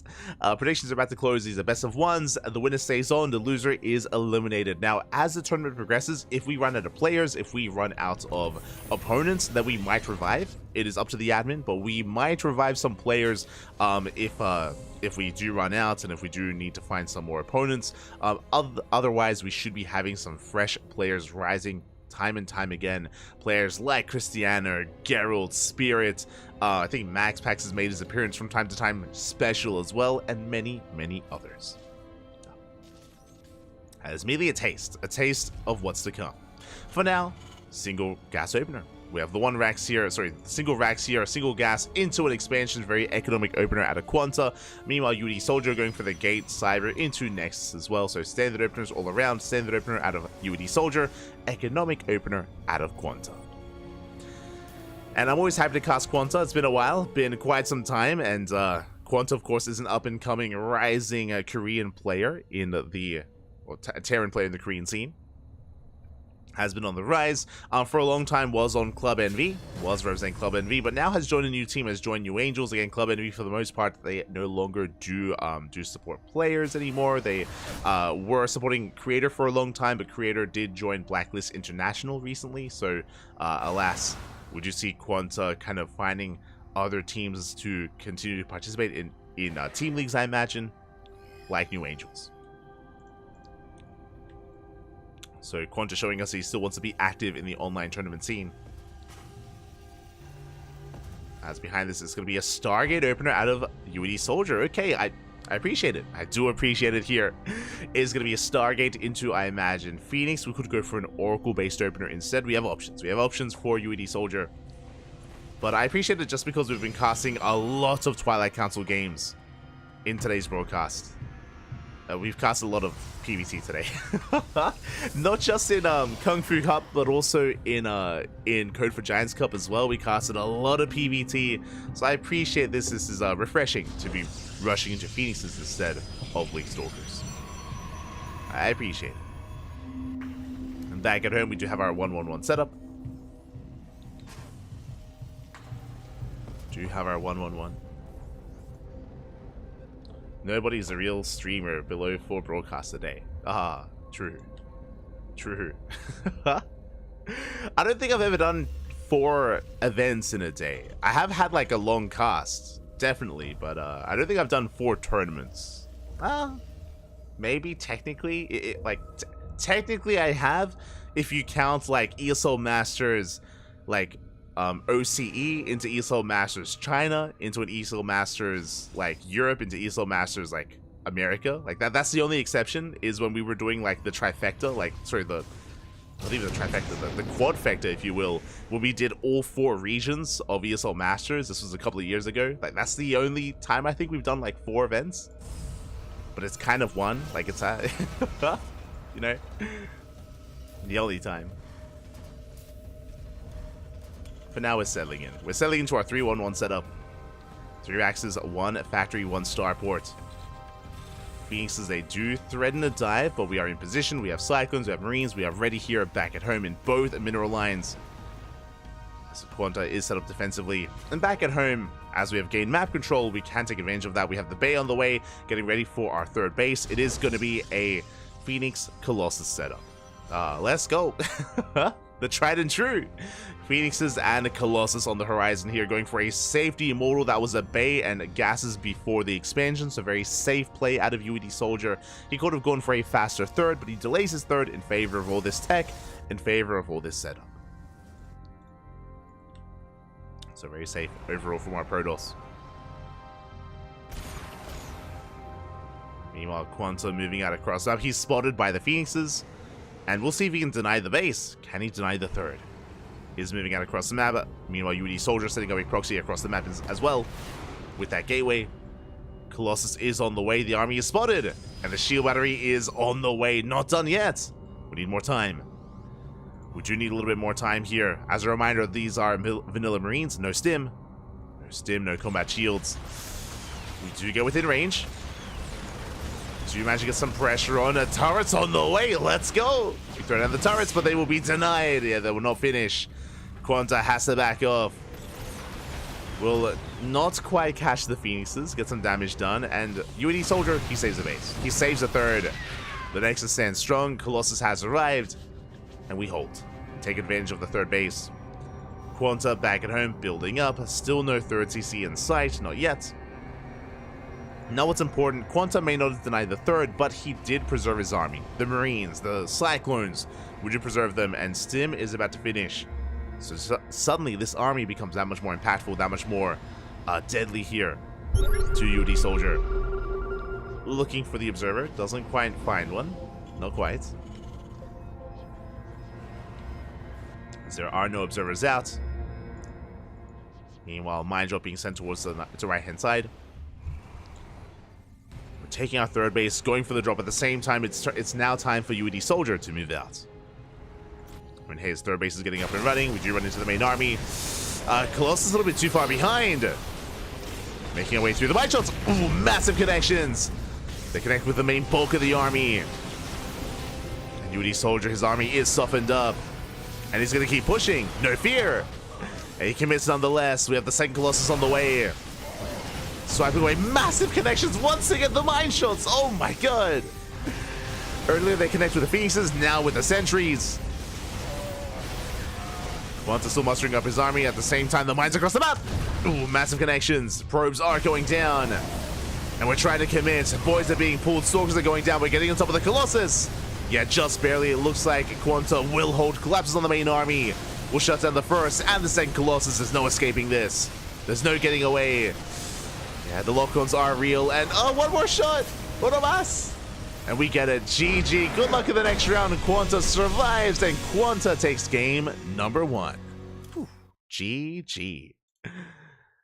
GG. Well played. A very committed push there by UED Soldier. We didn't need to, I'll be honest. We had a third base getting up and running. We had map control, but UED Soldier, he decided to commit then and there. Alas, the mine shots were brutal.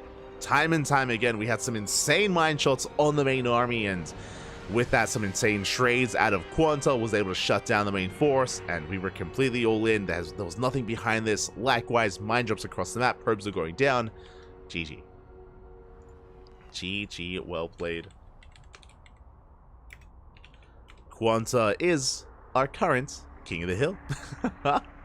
We didn't really have a king yet. You know, we were left without a matriarch, a monarch even. Left with that one until now. Quanta has taken his throne, taken his crown, and yeah, long may he reign. Long may he reign, Bobby. The question becomes, who will rise to challenge Quanta? I should also fix up the out-of-game logo. There we go. Is a Terran. As a reminder, these are all best of ones. Best of ones is all we have for you. Best of ones is all we got. Matriarch of the street. Yeah, let's go. Aye. We'll see how long my brain holds up throughout the course of the broadcast. It's been 5 hours so far. It is 2 a.m. in the morning. 2 a.m. here in Australia. And we'll see if we can keep going. This should at least be another extra 4-hour cast. Like, OC King of the Hill is typically around 4 hours. Sometimes a little bit more, sometimes a little bit less. So, casting until 6 a.m. Let's go. Let's go. Ah. As it looks like we have our next opponent. Here we go. UED Soldier falls, but in his ashes rises the Phoenix. It could only be one player. Here we go. It is going to be Night Phoenix coming up next as our second challenger.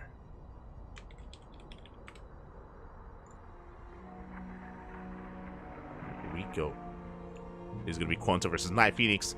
Predictions will soon be open as our players will pick their map. For those that are curious as to the format when it comes to the map picks and the vetoes, the way it works is the current King of the Hill gets one veto. So Quanta gets one map veto, and then the challenger, the would-be usurper, can pick from there. So Night Phoenix, it's on him to kind of pick the staging ground here as to where we will play out this PvT. It's a pretty big advantage. Goblin. I thought Goblin was the Phoenix. True, kind of. He makes the Phoenix. He makes the Phoenix. True. Patriarch, IMO. Oh no. Ahí está. But Goblin, he could also make an appearance later on. I don't know if Goblin is too active in OC events anymore, but possible.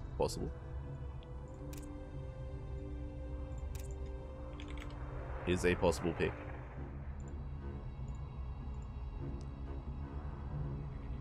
But last, we're still in the early rounds here of the tournaments. We have our map, we have our lobby. We have our lobby. It looks like our map of choice is going to be Site Delta for our second match. Okay.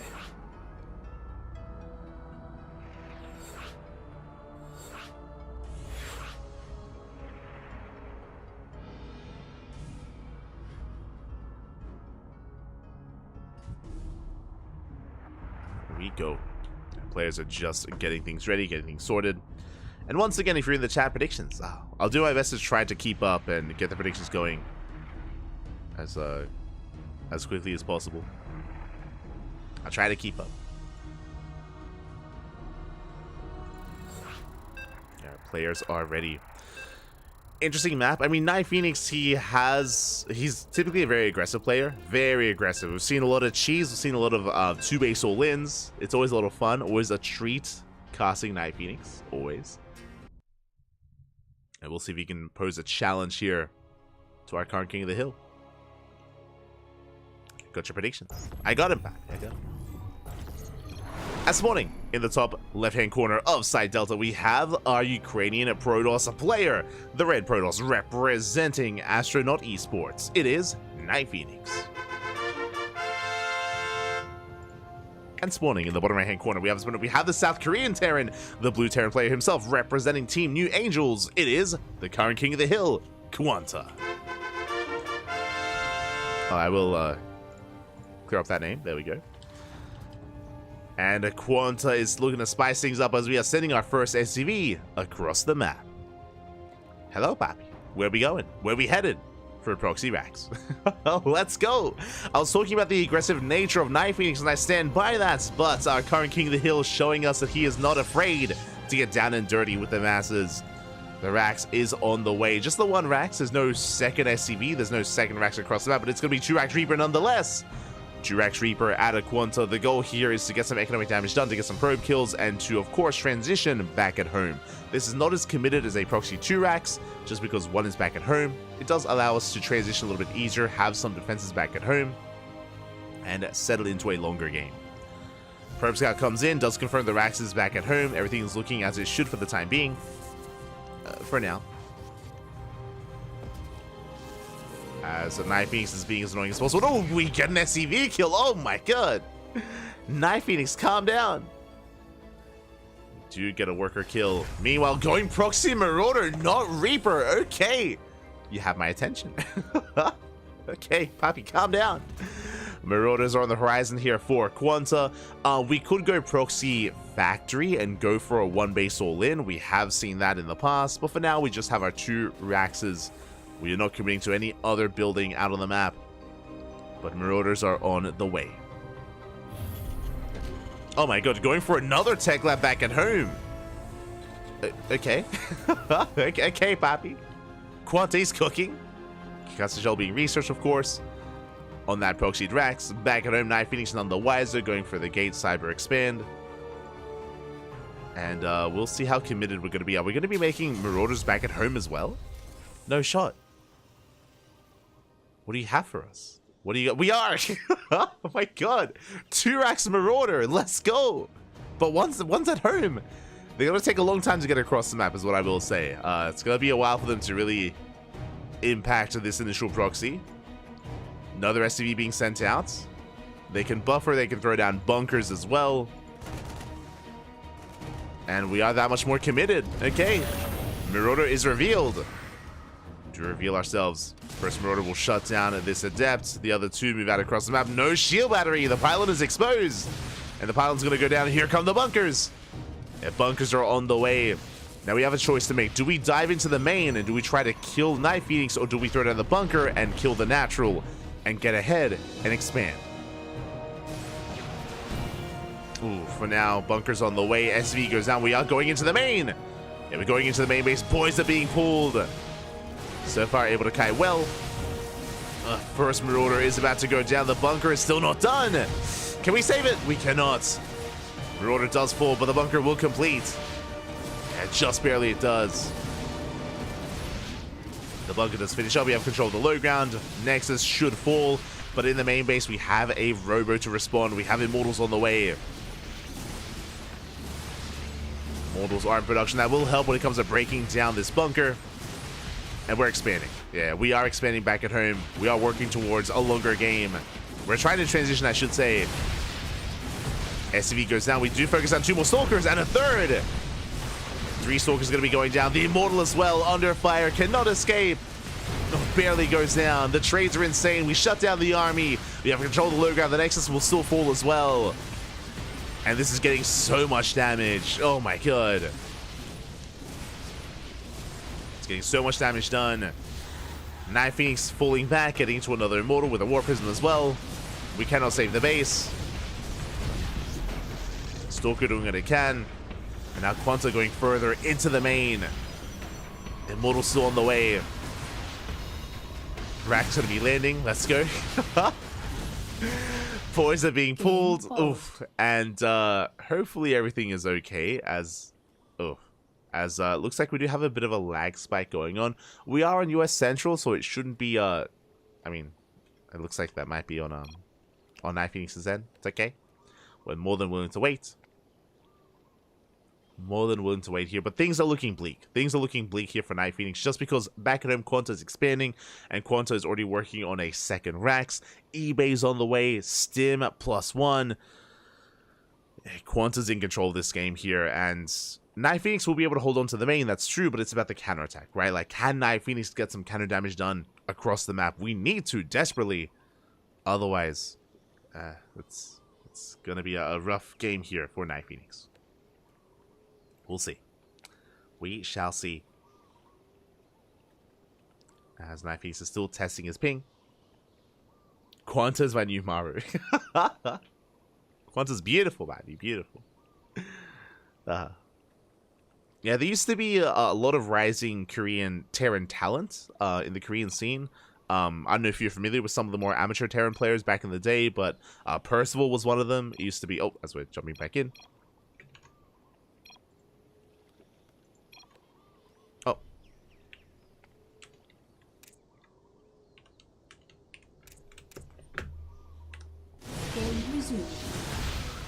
Oh my god, okay, we're good. So I didn't realize I was the ref. But here we go. We do have the Marauders pulling back. Again, we do take control of the high ground, forcing back the army. The juggling though. Oh, the juggling. Focus on the bunkers, focus on the Marauders. Night Phoenix will defend. And Night Phoenix will hold. But again, it's not about the defense, it's not about the hold. It's about what's happening back at home. It's about what is happening back at home here. We have our rack set up. The CC is almost done as an orbital. It's going to be how many racks is 3 racks in total. Factories on the way. Stim is finishing up as well. So the pressure is on Night Phoenix not just to survive, but to counterattack. And here comes that Prism. Prism moves out. Does get 1, does get 2 Marauders. Nice juggling so far. The micro. The micro pattern. Also important that we're not lagging. Important that there's no ping issues here. Oh my god. As the Immortal is so low, deep in the red. Swords and Marauder going for Orphan. Slick moves out of Night Phoenix. Zealot does distract the shot. It does distract the Marauder, but another Marauder has arrived. Night Phoenix, calm down. Okay, we do have Stim. Oh, we catch the Zealot. I guess that was another SCV. Stalker's rallying across the map, and Quanta doesn't really have much of an army to work with. Cyclone has arrived. Cyclone, Marine, and Marauder. Back at home, Night Phoenix is expanding. And Night Phoenix is able to deny the expansion. We do have a second Immortal coming in. Let's go. We do have that second Immortal, but the Prism is zoned away. Is forced back. We're breaking through, though. With 2 Immortals, we're breaking into the main. Night Phoenix, can we pull this off? There's not much to work with. Boys are being pulled. Night Phoenix with the counter. 1 base all in. Let's go. With the counter aggression, the juggling is on point. The micro here to Night Phoenix, keeping the Immortals alive. Juggling against the Marines. But the Cyclones, they still stand strong, and we shut down the army. Quanta barely holds on. Does cost him 9 workers, though. 9 SCVs go down. Night Phoenix does maintain a worker lead. 28 probes. Night Phoenix is still in this. Still in this, Papi. Quanta still trying to expand. Has at least maintained these Cyclones. Has maintained the Cyclones, slowly pushing forward. Up! Oh my god. Barely catching 1 Immortal. The Prism! Prism is so low. The Immortal barely survives. Again, we have to get the hell out of here. We're testing our luck, Papi. The army he boosts in. Yeah, the medevac is on the hunt. It looks like we do catch, barely the Immortal. The Immortal goes down, the Prism does survive. And how the pendulum swings from one player to the other. First Quanta, then Night Phoenix, now back to Quanta. Going for a massive counterattack. We have 3 Cyclones, Massive Marine, pushing out towards the natural. Night Phoenix is in trouble. Shield batteries are on the way. They are in production. But now we ignore it. We drop into the main. We are spotted. The juggling once again. We avoid the shots. We maintain ourselves. Cyclone's pulling back. Bearing in mind, Stim is done and Combat Shield's about to kick in alongside +1. Upgrades in favor of Quanta. Still riding across the map. Oh. It's catching that sentry. We committed. The force fields are good. Yeah, we zone the army away. We drop over the wall into the overcharge. Yeah, and Night Phoenix is going to hold on. The overcharge a little bit too good. And a massive overextension by Quanta. Does overextend, bleeds out too many Marines. The medevac. Oh, medevac goes down as well. Night Phoenix chases him down. Tit for tat. And the game will settle. We're going to take a moment to breathe. Both players on 2 bases. Night Phoenix is going out for a counterattack, taking a 3rd base behind this. Quanta back at home, getting to additional racks. No 3rd CC yet. Going for a double drop.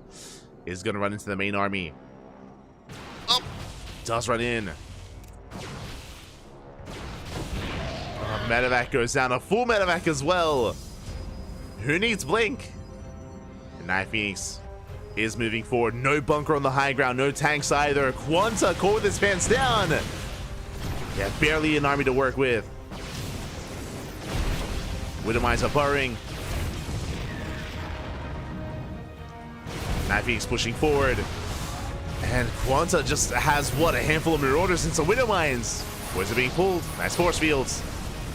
Yeah, zoning back the army. Creating a choke point. Mine shots up. Do connect. We get one decent connection, but that's all we're going to get. Oh my god. Never mind. Another good connection. Cells are going down. Immortals are exposed. We can stim on in. We can stim forward, but this is going to cost us 16 SCVs. Quanta does hold, but he's down to 19 workers. Ay, ay, ay. Barely an economy. Barely on one base economy. And back at home, Knifings, the longer this goes on, the better it is for the Protoss. We only have 2 gates. Oh, okay, 3rd gateway just now finishing up. We're gonna have a hard time reinforcing. Quanta now moving out. Going for a counterattack, has 1-1, stim, combat shields, concussive shell as well. The Immortals are low. No shield battery, not yet, it's on the way. Can we break through this? Can we break in? Oh, the force fields are brutal. Once again, the friendly fire as well. Yeah, the Bio Army, there's barely anything left here. Barely any Marines, barely any Marauders. And Night Phoenix will hold. It's been a scrappy game between Quanta and Night Phoenix.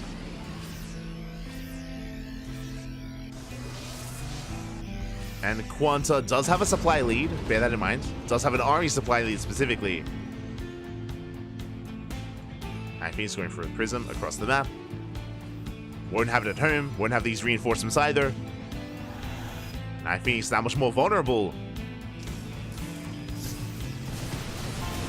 We do snipe the shield battery. Mine shot going up, not a bad connection. Yeah, we're just picking Night Phoenix apart at the same time he's committed to his drop, going across the map. Not much at home to defend. Overcharge is pops. That feels a little bit premature. Overcharge is going to be on cooldown. And Night Phoenix does get in. Quanta forced to respond. SCVs are going down. We have some reinforcements. But Quanta drops into the main. And we'll clean this up. 6 SCVs go down, but we drop into the main base. Going for the pylons. Pylons going to be going down. Zealous to respond. Pick up. We drop back towards the 3rd base. And Night Phoenix having a hard time keeping up. And Night Phoenix is supply blocked as well. Back off of cooldown. In a couple of seconds. Not quite there yet. And dropping behind the bases. Good positioning. Zealous having a hard time engaging. Yeah, they're going to be shut down. Yeah, brutal trade. Oh, very efficient trade here by Quanta. Storms is 10 seconds off. It looks like it will barely finish in time. And shells the storm. Up. Oof. Does force the pickup at the same time. We hit the 3rd base and Night Phoenix out of position. We're not ready for this. We're not in position. The boys, they're being pulled into the Wither Mines. Massive connections. 19 probes go down. And so will the base. Yeah, there's no saving the 3rd. 3rd base does fall. Quanta, we're still in this, papi. Oh my god. Calm down. Let's get the hell out of the main. Bearing in mind, with Storm, anything is possible. We have a lot of potential with this army, with these High Templar. What about Zoo reposition?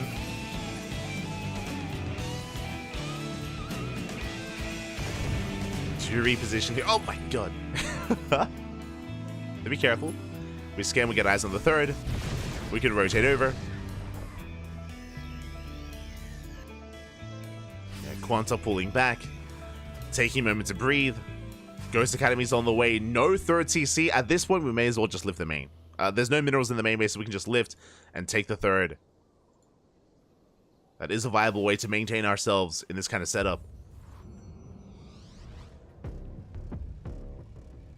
Likewise, Night Phoenix only on 36 probes himself. Oh, full minute that goes down. Brutal pickup.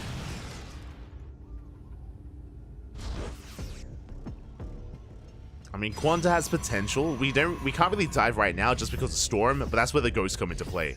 If the EMPs are on point, if we can catch out these High Templar, that's game. Like, the Storms are the only thing keeping Night Phoenix in this against this hefty army of 1-1 Bio. And we have still no ghosts yet. Not with the main army. Medevac goes down. Massive pig off. Good mine shot though.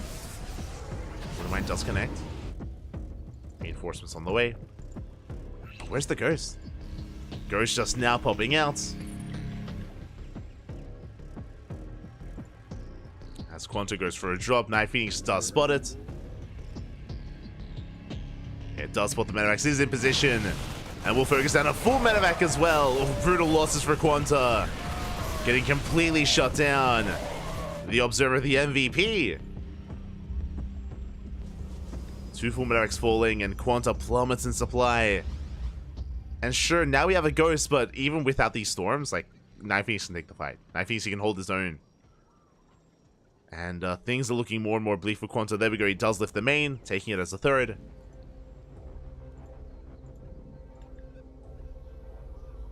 Quanta has to retreat, and Night Phoenix is stabilizing and building up a death ball of an army. Immortals, High Templar, Storm, Charge Lots, Blink Stalkers, like we're more than ready. And Quanta is in trouble.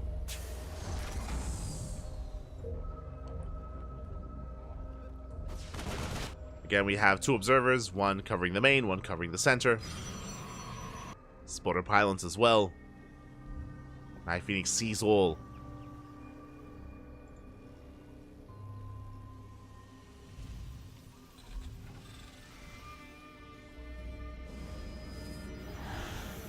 And now we're diversifying our splash damage. We have the Bay on the way. That's going to be for Colossus, Disruptors. Night Phoenix just rounding out his army. And the longer this goes on, it feels like the better it is for Night Phoenix. Quanta, he is on a bit of a timer, but does have more ghosts. Like, the ghost count is now looking quite healthy. But here come the storms. Night Phoenix diving in! Oh my god, massive storms. Does connect. Doesn't take that many Marines. Oh my god, the storms are brutal. We collapse on the main army. We shut it down. GG gets called, and Night Phoenix will take the game. The king is dead. All hail the new king of the hill, Night Phoenix. GG. Whew. GG, well played. A very, very intense game number 2. It was very back and forth. Oh my god. Very back and forth. At one point, it was in favor of Quanta, then Night Phoenix, and Quanta, then Night. Oh, it's crazy. It was a very crazy game. Very chaotic. It was beautiful. It was beautiful. GG, well played. Night Phoenix does take the game. And with that is our new king of the hill. GG, well played. My condolences to Quanta. Had a nice run and had a good performance here in game number 2 as well. But alas, does get taken out. And now we have our new king, and long may he reign. Looks like we are heading over to the European server. We're heading over to the land of Europa. And we are getting ready for a PvP. Oh boy. Okay, we are looking to feature one of many Polish Protoss players. Could be anyone. That's a hint. There's like 10 of them. There's like 10 of them. Can anyone guess who it's going to be? He played in KungFu Cup earlier. Did play in KungFu Cup.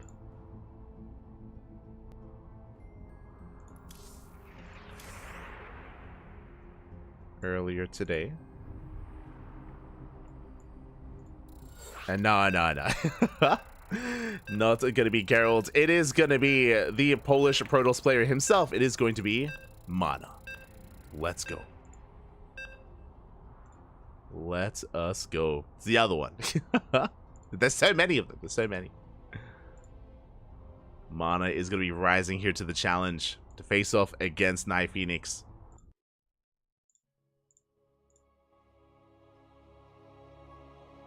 And if you're in the chat, predictions will soon be open.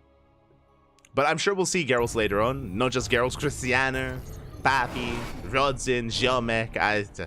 I'm sure many of them will be featured. Don't you worry. Don't you worry. But here we go. We're jumping in and spawning in the bottom right-hand corner of Oceanborn. We have our Polish Protoss player, the Red Protoss, representing Team Liquid. It is Mana.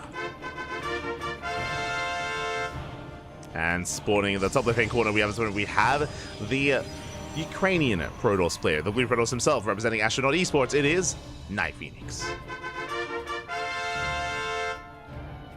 And if you're in the chat, predictions are now open. Place your bets and best of luck with your predictions. Christy Mahanerald. Let's go. True. Christy Mahanerald Papi. Oh god. I had to add the Papi at the end. I had to. Is a Polish Protoss. True.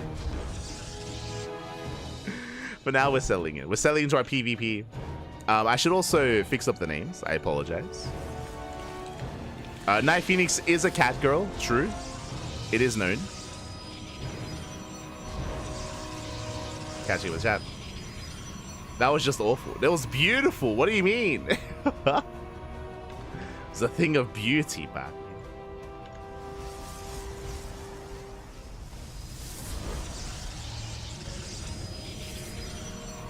Is a thing of beauty. Yeah. Meow. But now it's going to be a 2-gate opener. It's going to be a 2-gate opener out of Mana. Likewise, 2-gate opener out of Night Phoenix. We are settling into our PvP. There's no kind of crazy gate expand setups. There's no crazy one-base play or anything like this. I should say no crazy greedy openers like we would see from Max Packs, for example. We are settling in. Second pylon has been thrown down in the main base for Night Phoenix. Likewise, in the main base of Mana as well. So we are setting up our second pylons. No proxies, not yet. And both players do confirm. Meanwhile, we have our units of choice. It's going to be double Stalker from Night Phoenix. Meanwhile, it's going to be singular Sentry here and a bit of a greedier opener out of Mana. What I mean by that is when you make a Zealot, it is just a fake out. You cancel the Zealots and go straight for the expansion. So a much more greedier start here by Mana. Going for a much faster expansion. And it's going to be on Night Phoenix to try to punish this or to try to catch up. We'll see if he can. Stalkers are moving out. Do have our 2 followed by our 3rd and 4th Stalker. Oh, the probers. Let's go. I'm getting deja vu. Not going to lie. I'm getting deja vu. This looks like the setup of a 1-base all-in. Twilight Council has been thrown down. This probe might go for a proxy pylon and a gateway. And we might just embrace a 4-gate. Oh, we are. We're going to wall off. Oh, boy. Let's go. Let's send it. Stalkers have arrived. Did you confirm the expansion? Oh, they're about to. They're trying to get a read on what's going on. Yeah, the Nexus has been revealed. We're going for the Sentry. Nice control. Sentry does fall. And do we embrace that proxy? Do we throw down a pylon? For now, Night Phoenix barely will escape. We're 1 shot away from losing that first Stalker. Yep, pylon is on the way. It's going to be 2 gateways back at home, a 3rd gateway across the map. Blink is being researched. And Night Phoenix's goal here is to try to punish the greed of Mana. To punish that greed. Shield battery is going to fall. We are breaking in. What do we have in the event? We have an Immortal on the way. The Immortal's being chronoed, but we're busting into the main base. Shield batteries are going down. And we can depower the gates. Up. It's going to be close. The force fields. Not quite. And Night Phoenix backs off. Respects the sentries. Respects the force fields. Does retreat. Is going for the low ground. And is expanding back at home. Do love to see it. So we ideally shut down the natural and take our own expansion. And we force Mana into a 1-base play. Into potentially a 1-base counter all-in. I say that, but Mana does save the natural for the time being. Adepts shading into the main. Does drag Mana out of position. That does expose the natural. Probes are going down. We get 3 so far. 3 workers. The base is under fire. Do strip its shields away. Taking a bit of hull damage. A lot of hull damage. But we are up to 2 Immortals. And Mana will save the expansion. Not bad. Whew. We save the base. And suddenly, Mana, we're still in this. We're not in a dire position. We do not get knocked down to 1-base economy. Thankfully, we're okay. We are okay. Worker counts are neck and neck. They're quite similar. Blink is done. Triggering their shields on the hallucination. Oh, we don't get faked out.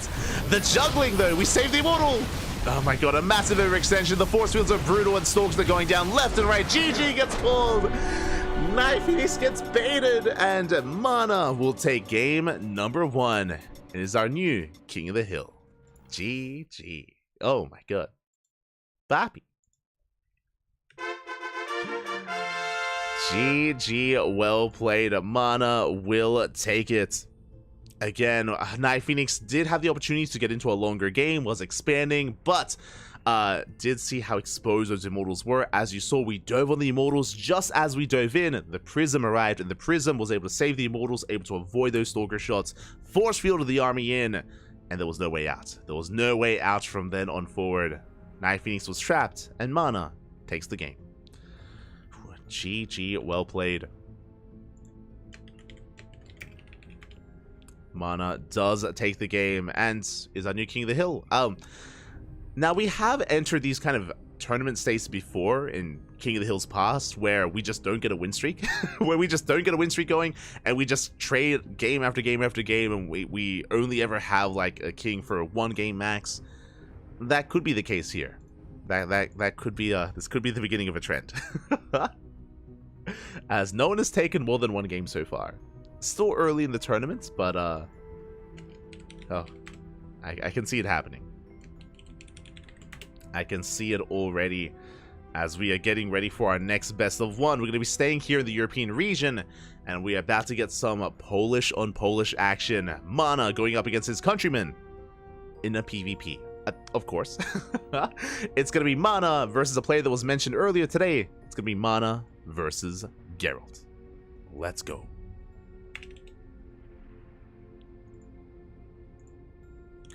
Geralt, of course, a bit of a younger up-and-comer. I say up-and-comer. Like, Mana's been around since, like, the beginning of Wings of Liberty. Like, Mana's been around for a very, very long time. Has been a veteran of the scene, a veteran of StarCraft. Geralt's a bit of a newer face, rising during the COVID era of StarCraft. I'm referring to 2019, 2020 is when Christiana and Geralt really kind of got into the scene and really rose through the ranks. And, yeah, they're almost like the next generation of Polish Protoss player. And we'll see how they compare. Like, nowadays, I do rate Geralt and Christiana a little bit higher, but it's a PvP and it's a best of one. This could go either way. Could go either way here. Let's go. We're getting ready for that PvP action. Yeah, Poland versus Poland. Exactly. Let us go.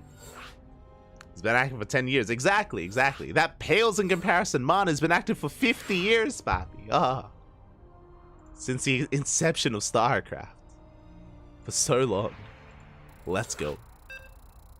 As we're jumping into our next game. Gonna be on Dynasty. Polished. Oh, not so polished. Oh. Oh, no. Catching up.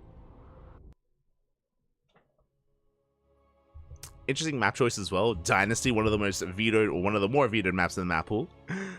Excited to embrace this. Here we go.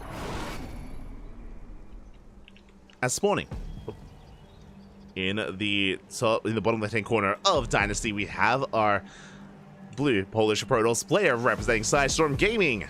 Our new challenger has risen, has arrived. It is Geralt. And spawning in the top right-hand corner, we have the red Polish Protoss player representing Team Liquid. It is Mana. Let's go. Are going to be settling in. Again, Mana recently surviving the aggression of Night Phoenix, but now finds himself in another PvP on a very different map against a very different player. Geralt has been known to be quite fluid in his play. We've seen him embrace all-ins, we've seen him embrace longer mid-game and macro games as well. We'll see where he takes us. For now, we're taking our gases, setting on up. On a map like Dynasty, sure, we have a gold base, but in a PvP, typically we will not take the gold until later on. We wouldn't take it until, you know, a third or a fourth base. Just because it can be punished quite hard, punished quite easily by adepts, by stalkers, by range-based units. So we shouldn't be embracing the gold early on. Shouldn't be, but we'll see. We'll keep an eye on our players. We'll keep an eye on both Geralt and Mana. For now, 2-gate opener, all around. 2 gateways from Mana, 2 gateways from Geralt.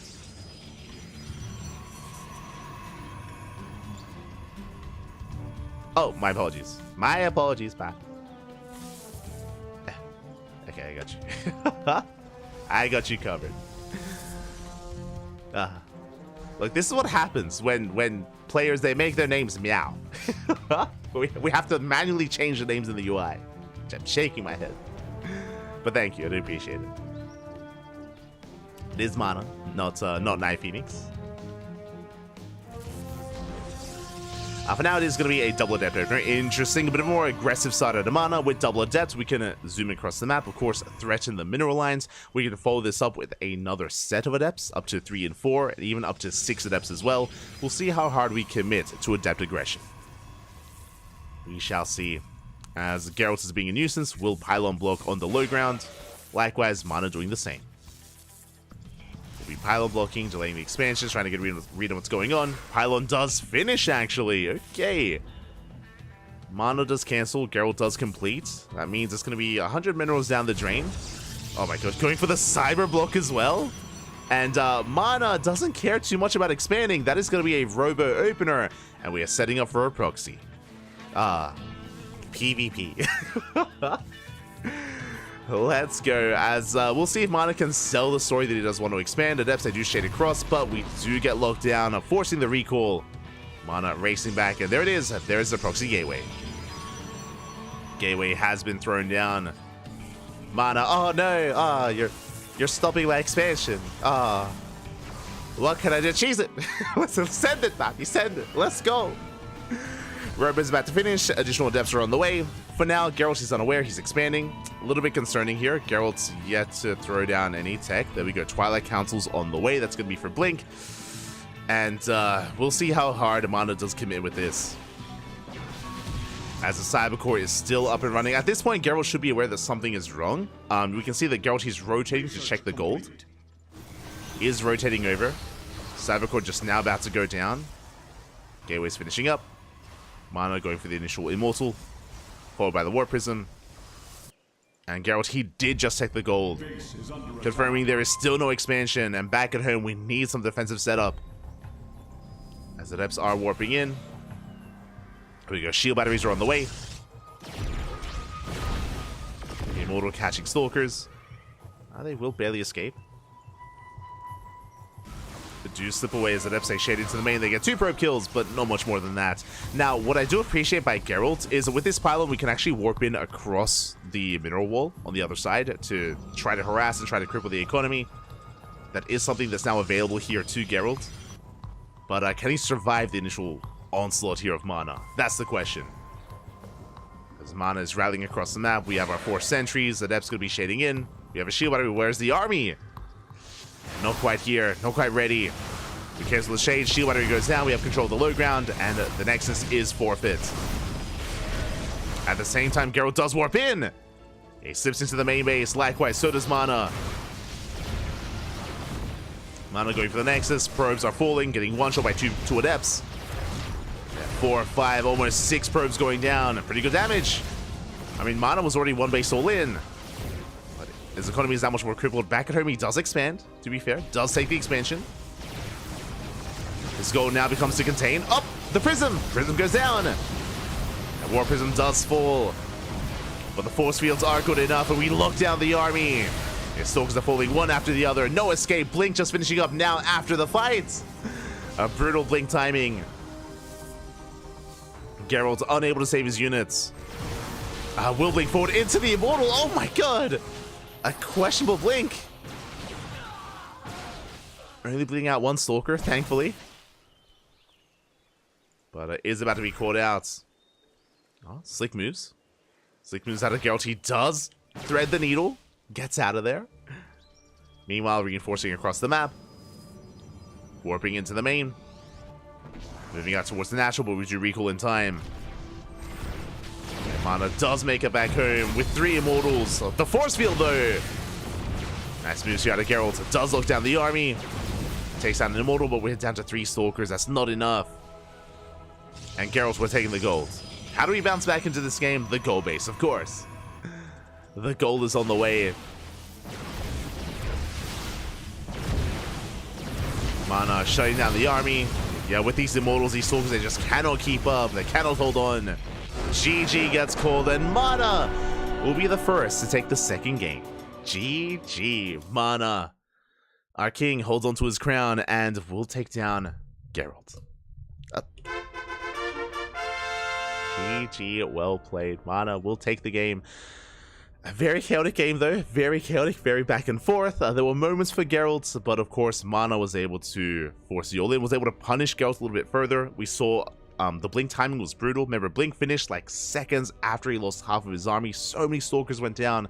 Likewise, Geralt was trying to chase Mana down and got punished for it as well. So just some brutal trades. Likewise, was not able to hold on to his own natural. Took a little bit too long to recognize how aggressive Mana was opening up and how aggressive he was being forced to play, and was punished in the end. GG. GG, well played. Mana will take it. And with that, we're on a bit of a win streak. 2 wins. 2 wins under the belt of Mana. And we'll see if that continues as we are heading over to the Americas server. Oh boy. We've had some fun with these PvPs, but now we should be embracing a very different matchup. It's going to be a PvZ. Here we go. One of my favorites, a dear friend, someone near and dear to my heart. Unfortunately, not the most active of players anymore, but still a historic player, is what I will say. Still a very historic player. Up next, it's going to be Mana versus Mio Micah. Let's go. The last king of the sea, papi. Beautiful. The last king of the sea himself. Sorry. Oh, I'm just trying to set up our player names. Beautiful. Mio Micah, of course, at one point he was very active. He would threaten players and take down players like Showtime, like Spirit. Maru, of course, famously went down to Mio Micah at LAN. But this was many years ago, and Mio Micah nowadays is not a full-time player, but still does pop in from time to time and can still threaten players. Can still threaten them.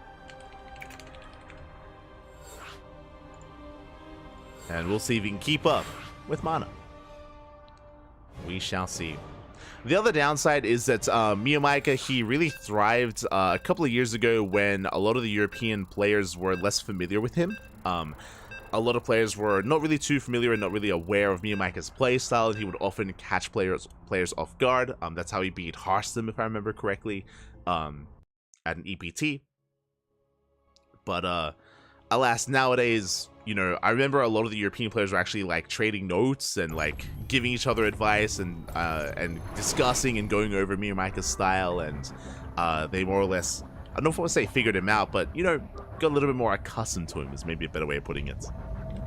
But it is a couple of years later, and here we go. We're jumping in. We're jumping into our next match, and spawning in the bottom right hand corner of Oceanborn, we have our Polish Protoss player, the Blue Protoss, representing Team Liquid. It is Mana. And spawning in the top left hand corner, we have the Teal Zerg player from the land of Vietnam, representing Team Gosu. It is Mio Micah. We go. Okay, again, of course, Mio Micah, he's known for his Ling Hydra, openers. His 2-base Ling Hydra play can be very aggressive and very chaotic.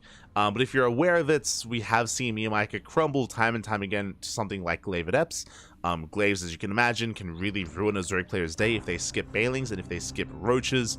So that's typically been the bane of Mio Micah's early game and early to mid game as well. But we'll see. We'll see if Mio Micah embraces Ling Hydra. We'll see how Mana does respond as well. We shall see. But now it's going to be a Hatch Gas Pool standard opener out of Mio. Which is catching me a bit off guard, actually. I'm a little bit in shock. Usually Mio Micah goes pool first, and that is not the case, not this time. So my eyes are on Mio. Back at home, gate expand here by Mana, nothing too wild. Standard opener from our players. It is going to be a standard opener.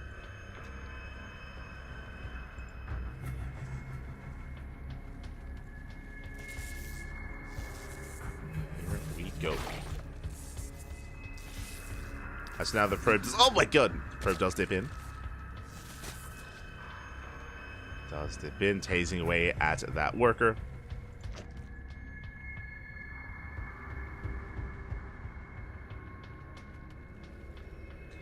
As Probe is going to rotate around.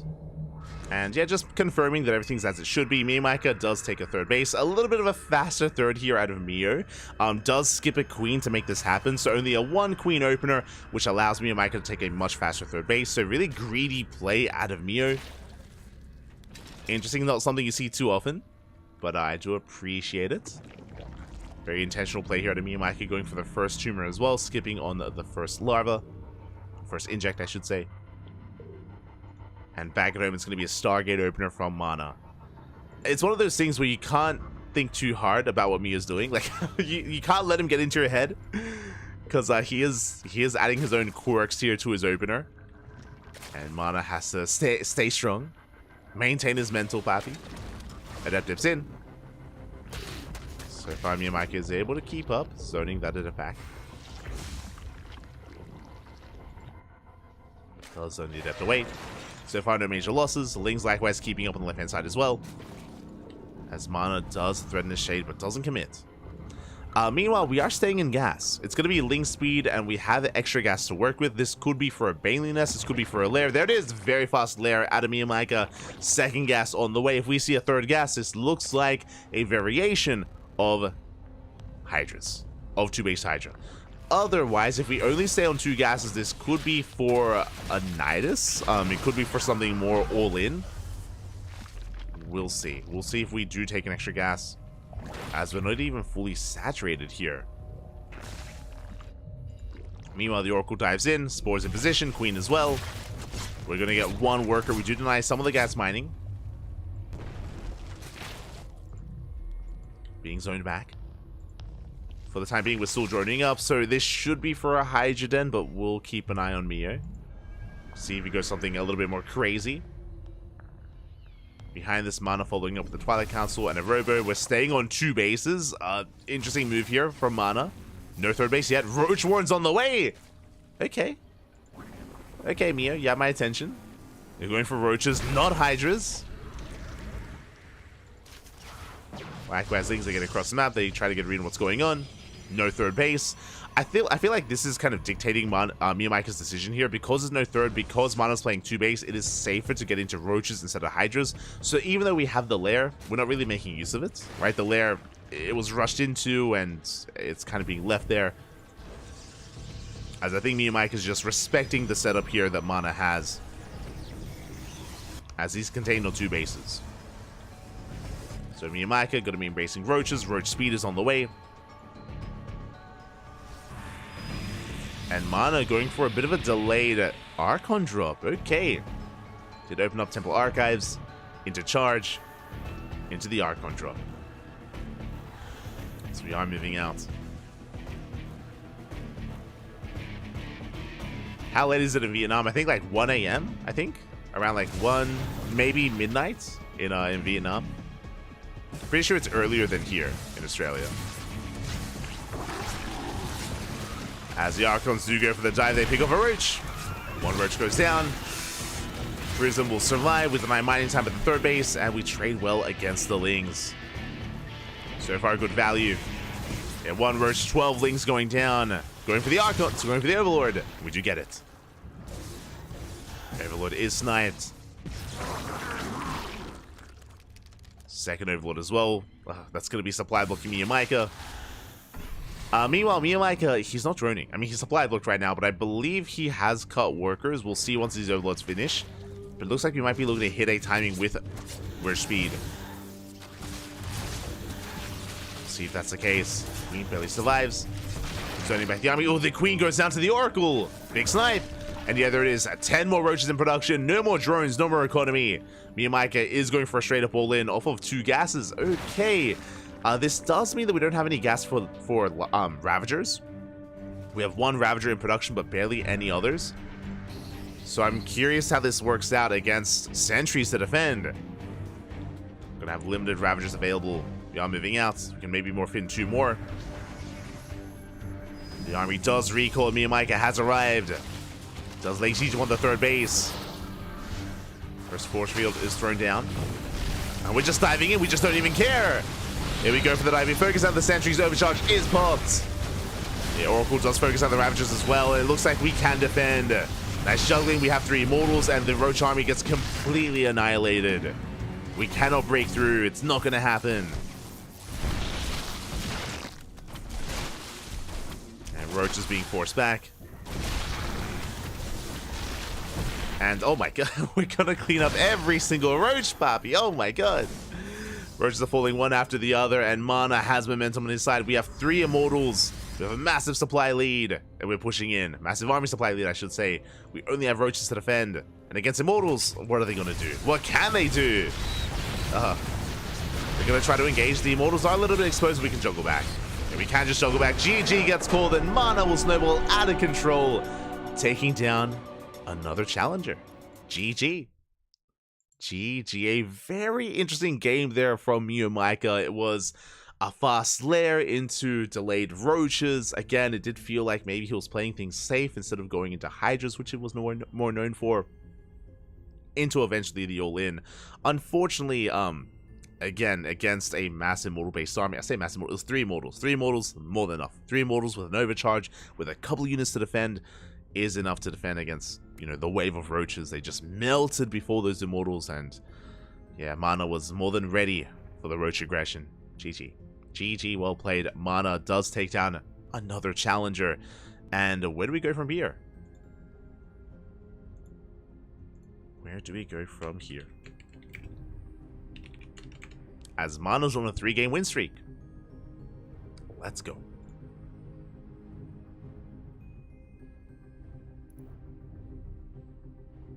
Let's us go. It's on Eddie. Shout out to Eddie, by the way. Eddie, of course, the owner of OSC. Oh. The owner of OSC. And our admin for tonight's event is, of course, structuring the players, and he's the puppet master behind the scenes, kind of, you know, picking and choosing who plays against who, and the storylines that we have available. And it's because of Eddie, you know, for not Eddie here, for making, once again, another PvP of reality here. Once again, the Polish players are going to be forced to play against each other. It's going to be another Polish versus Polish matchup. Mana, he recently played against Geralt, and now Mana is up against Papi. Let's go. Another Polish Protoss player. Papi is back. He has arrived. Let's go. And we have seen Papi improving a lot over the past year of play. For those that are curious, Papi has been popping off in these online regional events, like House Open Cups. Has had moments where he's been able to go for these final runs and even threaten a laser. And we'll see if that's going to be the case this time in a best of 1.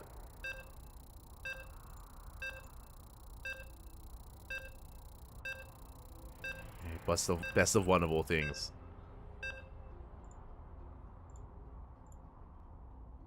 We're just trying to set up.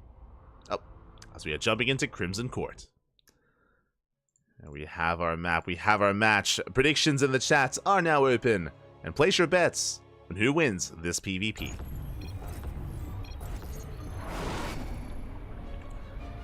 As spawning in the top right-hand corner of Crimson Court, we have our Polish Protoss player, the red Polish Protoss, the current king of the hill himself. Long may he reign, representing Team Liquid with 3 wins under his belt. It is Mana. And spawning in the bottom left-hand corner, we have his opponent. We have the other Polish Protoss player, the blue Polish Protoss, representing Berserker Esports. It is Papi. Hi, Papi. Let's go. Again, Papi, another one of many Polish Protoss players. It isn't just Cristiano, it isn't just Geralt, it's Rodzin, it's Jomek, it's Papi, and many, many others. Let me tell you. And again, has been on the rise as of late as well. I do think that both Geralt and Cristiano have most of the limelight, but Papi has also been rising through the ranks, has also been threatening their kind of position in the hierarchy of Polish players. Has been rising up behind them, and we'll see if he can prove himself here against the current king of the hill. We shall see.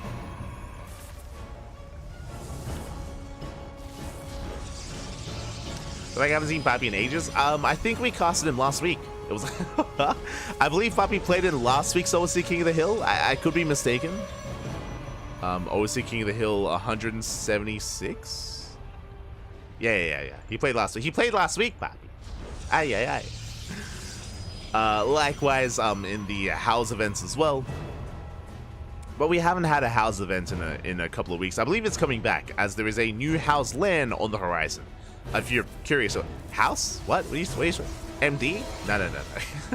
Like, what is he talking about? For those that are curious, we do also, we're the official English casters of a Polish weekly tournament, or a Polish bi-weekly tournament called the House Open Cup, and it leads into an offline event. There is a gaming bar in Poland, and they do host offline events on a seasonal basis, and it brings together the best players in all of Poland. Players like a Laser, Spirit, Mana, Geralt, Christiana, Papi, they all come together in a big offline event every couple of months. And Christiana is our most recent champion. Christiana, he was crowned the Prince of Poland. He did defeat a Laser in a best of 7. It was a wild event. It was a wild series. Christiana is our most recent champion, and I believe there's going to be another big LAN happening in a couple of months. So do look forward to it if you want some Polish on Polish StarCraft. You do want it. For now, we're settling in. We are going to be settling in. It's going to be a 2-gate opener into our expansion. Likewise, Mana doing the same. This time, no crazy chaos. This time, no one-base all-in setup. We're calming things down here between our two players. Hallucinations are moving out to scatter across the map. It is going to be a Twilight Council opener out of Papi. Likewise, Twilight Council out of Mana.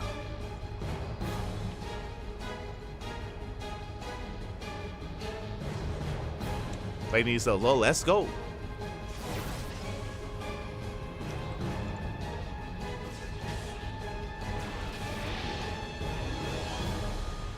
As we're taking a bit of a slower approach this time, which I do appreciate. I appreciate that we're getting a bit of variety. I mean, we've had a lot of chaotic PvPs, and now we're calming things down, easing our way into the mid-game. Doesn't always have to be just chaos, pure chaos in PvP. I mean, I appreciate it. I like it. But, you know, variety. So now we're going to be saturating. Blink, of course, on the way.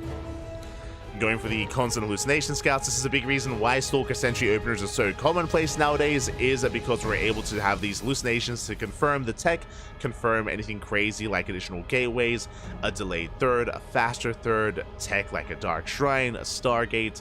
It's all about scouting, all about vision, all about that map awareness.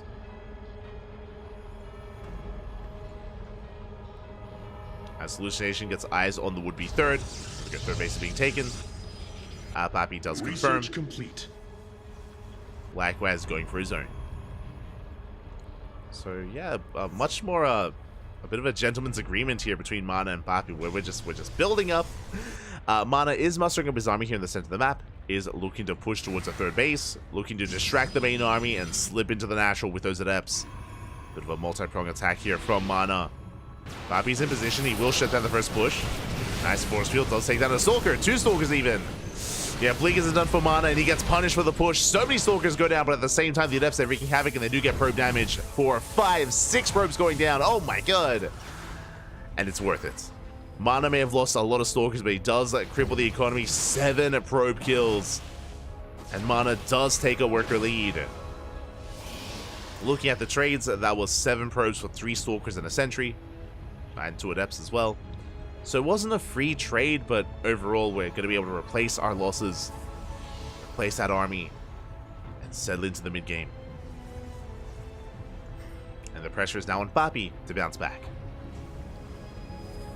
Blink is now done for Mana, so both players have Blink. Papi sneaking around the map, blinking over towards the natural base of Mana. Cheeky moves, going for a similar attack, a similar approach, where he's going to try to distract Mana and get into the natural. Likewise, +1 is on the way for both players. Stalkers dip in. We get a probe kill blinking over the wall. At the same time, here comes Papi into the natural. Probes are going down. We do have a recall available if need be. We get 4, we get 5, we get 6 probe kills, and there's that recall. And we save every single Stalker. So we go tit for tat. And suddenly the worker counts are even. We're on an even worker count, more or less. Mana up a probe. Both players settling into their charge. Settling into their gateway compositions. And again, we are going to be calming things down. I say that Mana is looking to take a 4th base, setting up for the center expansion. The 4th is on the way. Outside of that, both players still building up. Bobby is the first to take up into a Temple Archives. It's going to be for Archon production. So a bit of a more tech-heavy style here out of Bobby. Mana still just embracing just more of a gateway composition. Nah, never mind. We're teching up as well. Slightly behind, but only by a couple of seconds. Both players are working towards Immortals, Archons, Charge Alt Stalker. I guess our next big tech switch as we're chasing the Observer. We're hunting it down, we will find it. But the next big kind of tech structure is going to be the Bay to work towards Disruptors. That's the next stepping stone here in terms of Protoss tech. But neither one embracing it yet. Neither one embracing those Disruptors.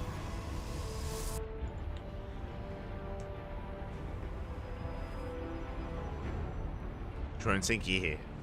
Exactly. As Mana will have the slightly faster expansion. +2 is on the way. It looks like Bobby has forgotten +2. That is a little bit unfortunate. +2 could have begun long ago. Yet to do so. So there's going to be a window. There's going to be a timing where Mana has an upgrade lead over his opponents. That can be impactful. You know, Bobby pushing forward. Archon is ready. Just the one. Zelsa going to try to break through. Overcharge is going to be popped. We focus on the shield battery. Overcharge does go down. But there's 4 Immortals behind this. And the Immortals are going through the Archons. Going through the Stalkers. And Bobby, I don't think he can break this. Yeah, not against a wall of Immortals. Oh my god. We punish Bobby. We focus on the Prism. Prism goes down. And Bobby, his dive is being punished so hard here. I didn't know what he was pushing into. Didn't respect the Immortals. Zelsa coming in to reinforce. Mana overextending a little bit. We do have to back up. And more Zelsa on the way, but likewise Mana also reinforces, and he does hold his own. Does hold the line and retains all of his Immortals. And now suddenly Bobby's in a rough position. He's down in army, down in the quality of the army as well. As Bobby, he just can't catch up. Like, how do we catch up with Immortals? With an even robo count here. It's not going to happen.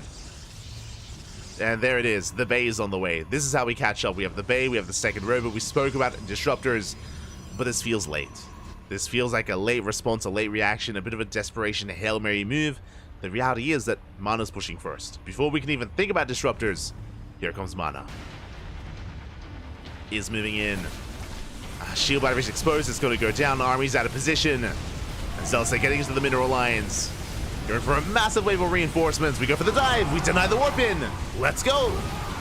We do deny the warp in, but alas, the Immortals, they still stand strong.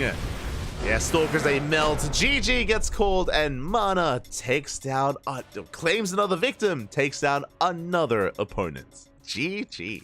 Oh my god. GG, well played. There was potential here for Bobby, definitely. There were more back and forth, but alas, Bobby did overextend initially, pushing towards that center base, did misjudge the army, did misjudge the situation, and Bobby lost almost everything in that push, in that initial fight. We saw that to recover, Bobby was trying to head into Disruptor production, but as we mentioned, it was more of an afterthought. It was never the initial plan to work towards Disruptors, and again, it was a bit of a Hail Mary play. Before the Robos could even finish, Mana, he popped off. Mana did pop off. GG, well played. Mana will take the game. And suddenly, Mana goes on an even longer win streak here. 4 wins in a row. Mana, can he be stopped? Can anyone stop this man? Mana on a massive win streak here, and we're getting ready for our next match. We're getting ready for match number 7. Who's it going to be? Let's find out.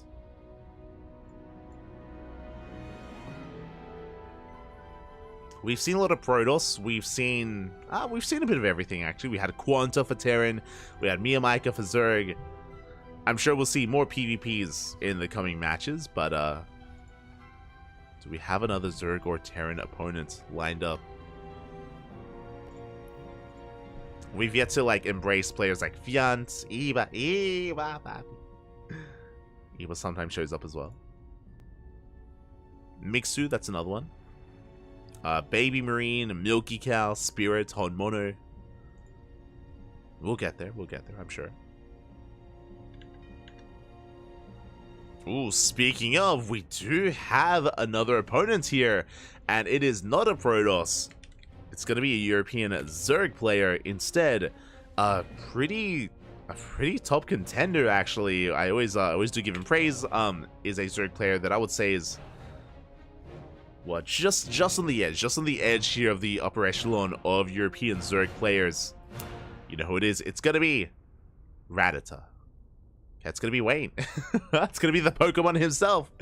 Wayne is gonna be rising to the challenge here, facing off against Mana. Let's go. What's his name? Von Rada Wayne? What's the God damn it.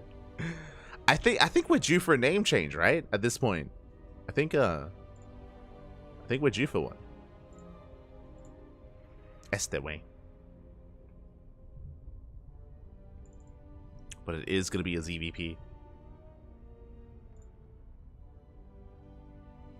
Here we go. Vania.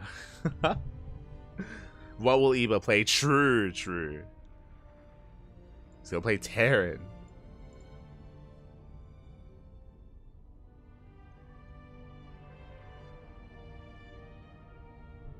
Vanyadata. Oh, God. Este Wayne. So we are going to be setting up here for our PvZ. Wayne is going to be rising to the challenge, but it looks like we need a little bit of time. It looks like Wayne needs a moment or two to set up. So we're going to have a short break. We're going to be having a short break here. We still have many more matches to come. Quickly double checking. I mean, a lot of these games have been fast. We are almost halfway through. Almost. This is match 7 out of 15. We are nearing the halfway mark at this point.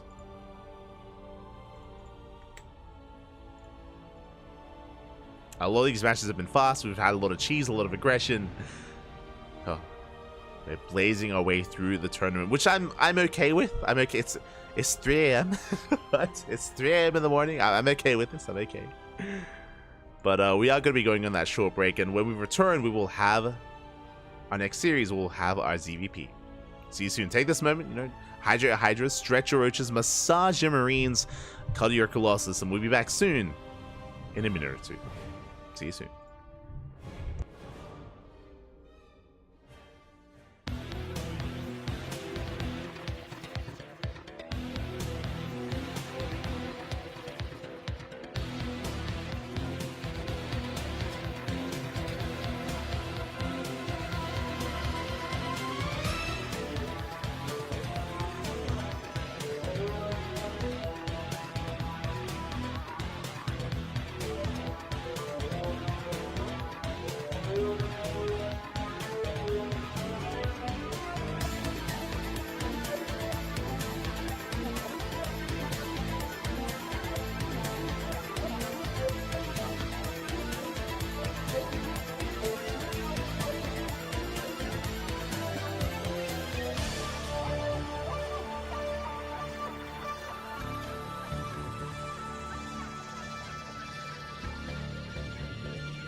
Welcome back, everyone. Welcome back. I apologize for the short delay, but I hope you enjoyed the brutal OC as we have returned with our 7th match of the night. If you're in the chat, predictions are now open and we are jumping in to our next series, our next best of 1. And spawning in the top right-hand corner of Crimson Court, we have our Polish Protoss player, the red Protoss representing Team Liquid. It is Mana. Oh, calm down. And spawning in the bottom left-hand corner, we have the red Zerg player, the blue Zerg representing Starlight Twinkle. It is Wayne. Here we go. Are jumping into our 7th match, and Mana, he's on a 4-win streak, the current king of the hill, the king of the event so far. And can he be stopped? Can he be slowed down? Wayne, where are we headed? We're headed for the center base. It's been a while since we've seen the ZVP on Crimson Court. Been a while since we've seen a player embrace this center hatchery. We saw this out of Solar yesterday, if you do recall, during the WTL match. Now we're seeing it here against Wayne once again. If you remember, in the start of the season when this map pool was fresh, this space was very often taken to kind of leapfrog into an all-in, where you prioritize the Rich-Festing Gas Geyser and head into a roach-based all-in like a German Taxi or a Queen Walk across the map. That was very commonplace. Nowadays, you can kind of pick and choose. You can commit, or you can just take it as a base and get into a longer game instead. We'll keep an eye on Wayne. An all-in is available though. Again, with that high yield gas, likewise you can spread creep very quickly across the map towards your opponent's base. We can test the defenses of Mana. Can it test his defensive prowess? For now, hatch gas pool, we're settling into our opener. Likewise, Mana going for his own gate expanded Cybercore. Mana has confirmed, did get eyes on the expansion of choice, is aware of the hatchery, and is just being as annoying as possible, hazing away before coming back home. And we'll see how Mana attempts to harass this base. We could just embrace just a standard opener and just go Oracle into a 3rd base, into +1 Big Stalkers. I wouldn't be opposed to going for Oracle into a Twilight Council as the 3rd base is being taken to go into Glaive Adepts, but we'll see. See how aggressive Mana wants to be.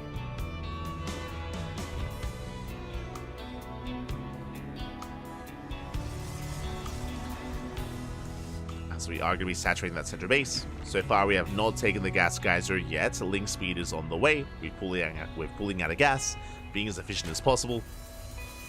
Still a little bit too early to tell how aggressive Wayne wants to be. But the creep is spreading. Creep is spreading across the map. Wayne already working on it. Meanwhile, the Stargate is done. It's going to be an Oracle-based opener. Oracle is going to be moving out. And it's going to be on Wayne to defend. So far, we have 2 queens. So we have our first queen here on the front lines. About to have 2 queens in the main. We can throw down our spores if need be. Going for a Robo follow-up. That is interesting. That is not quite what I expected here. With a Robo follow-up, we can go into something a little bit interesting, like early Immortals into a bit of a Soul Train. Robo into Twilight Council before 3rd base. Very interesting build here out of Mana. He's cooking. he's cooking, Bobby. Okay, we'll see what he's got. Meanwhile, fast Roach Warren. There's a Roach Warren before the 4-minute mark, around a 3:55-ish Roach Warren timing very early on. It does feel like Wayne wants to be the aggressor here. There's no reason to have a Roach Warren this early against an Oracle-based opener. And Mana does get eyes on the Roach Warren, does see, does confirm. Spore isn't done. Spore not quite done. 3 drones go down. Nice damage here from Mana. And Wayne is in trouble. Wayne is in a bit of trouble. Mana, he's seen everything he needs to. Behind this, going for an Archon drop. We saw this against Miyamaika. It's going to be a Templar Archives into a delayed Archon drop into Immortals. And against a Roach-based all-in, this is going to be ideal. We're going to have very early Immortal production from Mana. Assuming we start the Immortals soon. As roaches are amassing, the creep is spreading, and Wayne, he's cut workers. 35 drones is all he has. That is less than 2 base saturation. The stasis up. Oh my god. We do react in time, but again, Wayne is going to be completely all in with this. And Mana's expanding. Oh. Mana's expanding. Mana still no immortal production. No immortals. Archons are on the way, but they're going to be harassing across the map. We're not ready at home. And here comes the army. Here comes the queens, the roaches, the lings. We're welding across the map. We're committed. And Mana's going to have to recall. He's going to be poking towards the main. There's a lot of damage potential. Sure, that's great and all, but doesn't matter. Our boys are being pulled away. We have some reinforcements back at home. And we're pushing in. The immortals halfway done. Shield batteries are on the way. But here comes Wayne looking to break through that front door. He has arrived bios as well. Ooh, they will not connect. War Prism does recall. Shield batteries done in time. We have the overcharge. KungFu looking solid. Lings are flooding across the map. And that's coming in from behind. We have our first immortal. And is it going to be enough? Ooh. So far, solid control. Mana keeping the immortal alive, getting us up with the queens. One queen goes down. We get one, almost the other. And Wayne, he's running out of steam. He's running out of units. He has not done enough damage. Wayne being forced further back. Do have transfuse. Immortal getting exposed. We're collapsing on the Cybercore. Cybercore is going to go down. No more stalkers. No more stalkers to reinforce. Gateway falls as well. Behind this third base, not saturated, not up and running. We're collapsing on the stalkers. We're breaking in. Wayne is breaking in. But we have more shield batteries finishing up just in time. We have 4 shield batteries. Up and running. We have the overcharge as well. Oh my god. Wow, almost connects. They don't quite connect. We're getting some of the queens. Another queen falls. Down to 1. Yeah, 1 queen left. And it feels like Mana is going to be able to shut this down. Biles, they take down the Stalker, overcharge is popped, we can hold the line. And we're going to clean this up. Yeah, we shut Wayne down. There's no pushing into this, not anymore. Oh, the Biles, the juggling is good enough. We save the Immortal. The Immortal is saved, the Archons as well. We catch the Overlords, and the third base is still up and running. Now, Wayne has no follow-up from here. We're down in workers, we have no saturation. 31 drones, that's all Wayne has. Again, 1.5 base economy, essentially. And Wayne, he's hoping that maybe Mana overextends. I mean, we are out of range of shield batteries, true. Rocks are being knocked down, but things are looking more and more bleak here for Wayne. Oh, the Observer! Oh my god. We do hold the line, the Observer is saved. Lings, they do manage to slip in. Do slip into the main. Not bad. Ravagers are going down. We just collapse on the army. You swallow up Wayne. There's no escaping this. There's no escaping the Protoss. We managed to catch 1 Archon. Just the 1. And Mana, he's done waiting. He's done defending. He's moving out. Back at home, the Lings, they get shut down. GG gets called, and Mana, he does it again. He takes down Wayne, and Mana is still our king of the hill. GG. Este Mana, calm down. GG, well played. Mana, he still got it, Bab. He still got it. Been around since the inception of time. Been around from the beginning, and even against some of these otherwise younger players, is bringing them down one after the other. GG, well played. Mana does it again. Oh my god. Can he be stopped? He's taking down Protoss players, he's taking down Zerg players, but has he taken down a Terran? So far, he has not. Is Terran the answer? Is Terran the way? Oh. Before we can answer that question, before that, we are heading over to the Americas region. We have our next opponent, and ooh, it's going to be a heavy hitter. It's going to be one of the bigger names in OSC. And this is a player that is not only looking to bring Mana down, but going on a win streak of his own as well.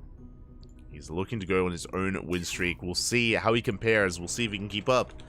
It is quite late where he is in the land of Korea. It is going to be a Korean Protoss player who's been very active in the online tournament scene. It is going to be a Nightmare. Let's go. Let us go. Mana versus Nightmare coming up next. Nightmare, of course, is, one of the stronger players out there. He is an up-and-coming Protoss. He's been in the shadow of players like Classic and Hero, that is true, but he's still an amazing Protoss player in his own right. He has some killer PvT and PvP as well. Usually, historically, it's been the PvZ that has been holding Nightmare back, but in all these other matchups, he does flourish, he does thrive. He is a beast.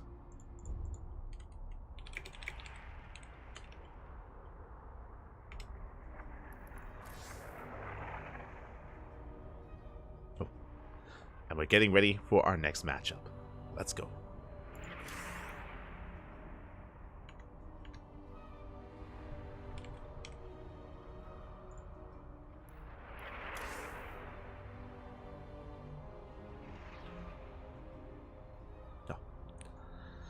And here we go. It looks like we have our game. We have our map. It's gonna be on Alkione. And if you're in the chat, best of luck. Best of luck with your predictions.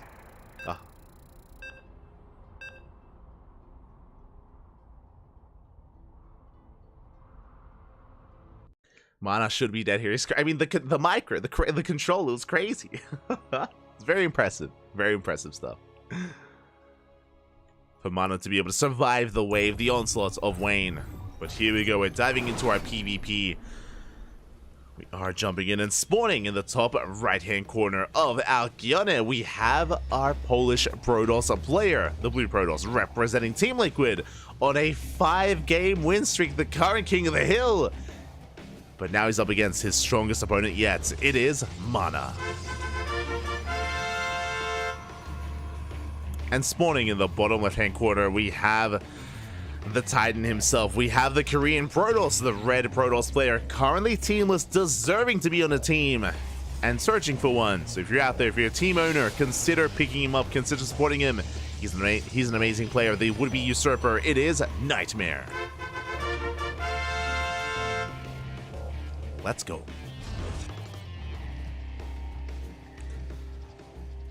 Nightmare, one of the bigger contenders here in OSC. And we'll see if he can strip that title, strip that crown away from Mana. Again, Mana has been on an impressive win streak from so far. But now he's about to be tested, about to be challenged. Let's go. 2-gate opener. 2-gate opener for Mana, 2-gate opener out of Nightmare. Probe Scout is going in. Just getting read of what's going on. Our goal here is to scout for the second pylon, making sure that everything is as it should be. Making sure that everything is on the up and up. Shout out to Eddie for some fun facts in the chat. Nightmare is currently the ranked 5th. Ranked 5th in the overall OSC World Rankings for 2024. Having a career best year. Yeah, that makes sense. I mean, again, Nightmare's been very active. He's also been more active just because he is teamless. We have noticed an uptick, an upswing in Nightmare playing in online tournaments, just because, you know, at the moment he is not salaried by a team, so he's on that grind. And much respect here to Nightmare for putting in the work, putting in the effort, and playing in as much as he can.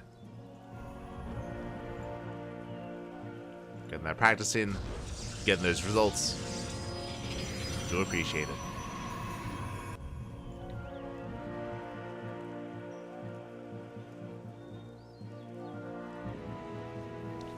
As for now, it's going to be a Stargate opener. Okay, that's going to be a Stargate before expansion at a Mana. With this, the goal is to go for an Oracle to harass across the map to get economic damage. Even if Mana's expansion is later, he can get ahead in the worker count at least with that Oracle. Meanwhile, Nightmare instead opening up with Adepts. We have not just 2, we have a 3rd and 4th Adept on the way as well. So we're going to be embracing additional Adepts here from Nightmare. The goal here is to likewise get across the map and get economic damage done. In a head-on fight, Mana can take it. The Stalkers will chase down the Adepts. First step getting very low. Nice target firing, and the first step is going to go down. Ooh, barely not. We shade away. We barely keep it alive. Nightmare will retreat. We'll back off for now. Meanwhile, the target is done, and the first Oracle is on the way.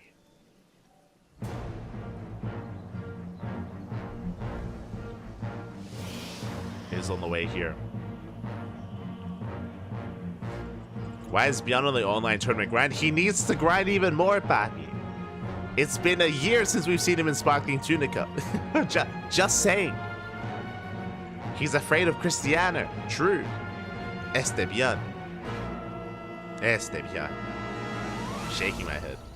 As the first Oracle is moving out across the map towards that natural. He's going to be dipping in. Oh. And nothing quite in position. My Nightmare out of position here. Not ready for this. Probes are going down across the map. We're rallying across the map. We have so many adepts to work with. But probes are falling. And we are crippling the economy. Nightmare caught with his pants down. We have another Oracle moving out. And we're committed. We have to make some damage. We have to make some magic happen here with these adepts. We are denied the shade. Oh my god.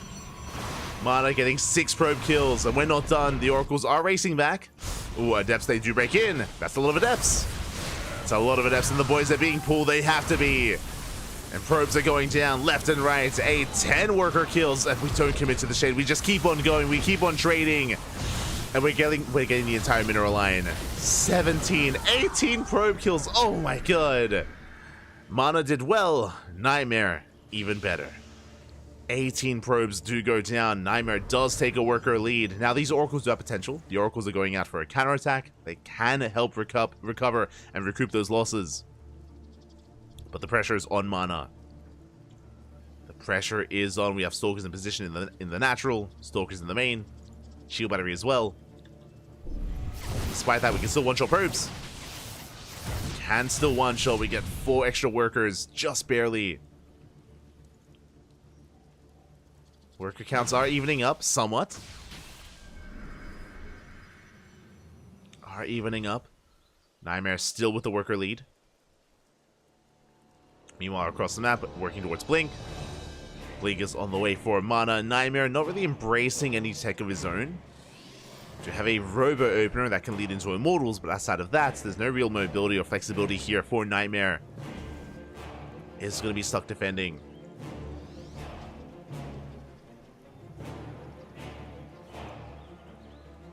We'll see if Mana can find some more damage. Stalker's going to try and distract Nightmare. Eyes in position, ready for the Oracles. Oracles zoned away. Stalkers as well. Very nice positioning here at a Nightmare. Ooh. And he barely does not catch the Stalkers. Whew, barely. Mana will waddle away. And Blink is about to finish. It's going to be a big window here where Mana has Blink and Nightmare does not. As the Twilight Council is still on the way, just now finishing. So Mana has potential. We can move out. Probe likewise being sent out for a proxy, or I imagine a pylon. But Mana just taking more defensive stance. Thankfully, he is moving out. Nightmare trying to take a third, but Mana can punish this. Blink is still on the way for Nightmare. Still being researched. Mana playing it safe. Setting up stasis traps. Pylons on the way. We got eyes on the third. Can we focus now? We can blink into the main. Here we go for the dive into the main base. We catch a Stalker. Not just one. Stalkers are going down. We go ham in the mineral line. Probes are falling as well. A very nice setup here from Mana. 7 probes. And we go back to the third. Can we force a cancel? Not quite. We can at least get a pylon. Pylon does fall. 7 probe kills. Mana, he's popping off tonight. Not gonna lie. Very impressive movement. As we blink back in, and Blink is still not done for the Red Protoss. Still no Blink for Nightmare. More Stalkers going down. Diving on the main army. Down to 1 Oracle. But can help out. Go straight for the workers once again. But we are trapped. We have to recall. And we escape with 3 Stalkers just barely. But that was some pretty nice damage. Once again, looking at the trades. That's 17 probe kills to the 19 earlier. Stalker's going down, taking our own third base, and Mana takes a worker lead. That's what matters. Now ahead in workers, Nightmare walking into the stasis.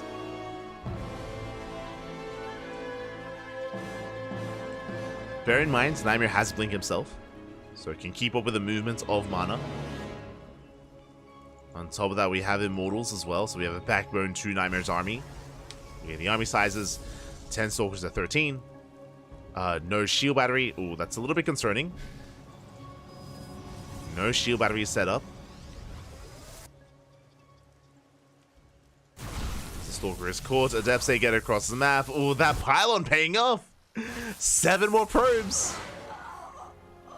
Bappy, Mana, calm down. It's like, mate, I'm the king of OSC. What are you doing right now? What are you doing here? Get out of here, Bappy. Get me my 6th win. Oh my god. Things looking quite good. Things looking quite solid here for Mana. What I will say is, of course, the Immortal advantage is something to bear in mind here for Nightmare in a Stalker vs. Stalker battle. Meanwhile, we're behind. Dark Shrine. Dark Shrine is on the way. Nightmare knows he has to bounce back and get damage done in some way. DTs would be a way to do it. Ooh, Glaives on the way as well. Bold move. Working towards the Glaives instead of charge. Glaives, of course, are a great way to try to get past the army, get into mineral lines, wreak havoc. And we'll see if we can. As Mana is taking a 4th.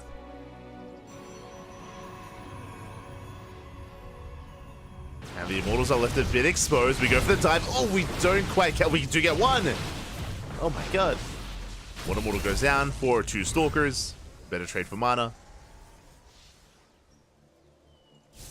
Very nice pickoffs. Nightmare taking his own 4th.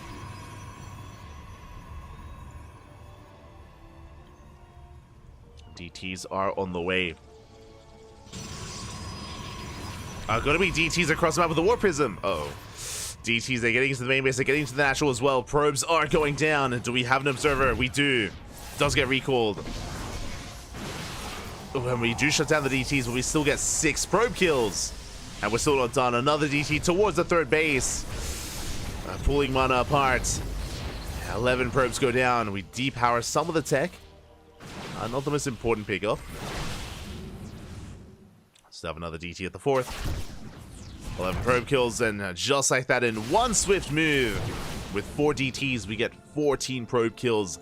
Nightmare suddenly out with the worker lead. I mean, we've been trading back and forth. It's been back and forth here between Mana and Nightmare. Mana might be down in workers, but he's up in supply. Up in army supply. And can we make use of it? That's the question. As Mana is going to be moving out. Stalker's leading the charge. Move out is spotted by the Observer. Nightmare is aware. And we are setting up. Mana going for the 4th. Gets a shield battery, gets 1. Doesn't get the 2nd. More shield batteries on the way. Again, 1 more Stalker, 1 more shots. And the shield battery would have gone down. Mana rotating. Nightmare spots a rotation. Is keeping up with the Mass Adept. Getting another shield battery. And Mana doesn't quite commit yet. Going back, going for another massive warp in. We have the Bay on the way as well from Nightmare. That's going to be for Disruptors. Disruptors are on the horizon. This is going to be a good way to outscale Mana. As the Adepts do shade across the map. Mana pulling back as well. Second Robo's on the way. Disruptors are almost about to begin. I'm a little bit concerned for Mana.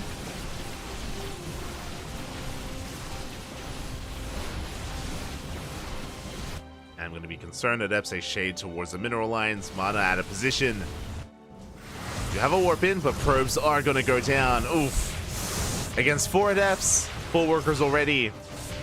And Mana's pushing. Is pushing in. We have the first Disruptor on the way.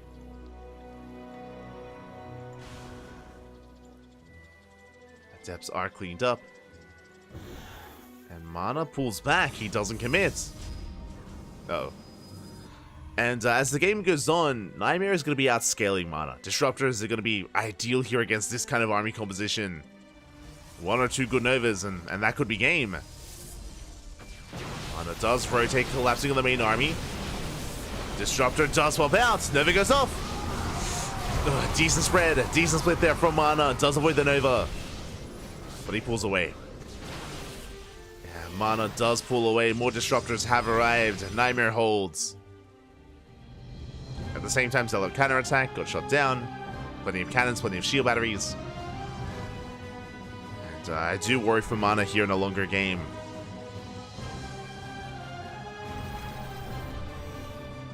Pushing into Disruptors is never an easy thing to do. Especially with this kind of army, which is pretty immobile. I mean, sure, we have Blink for some of these units, but not all.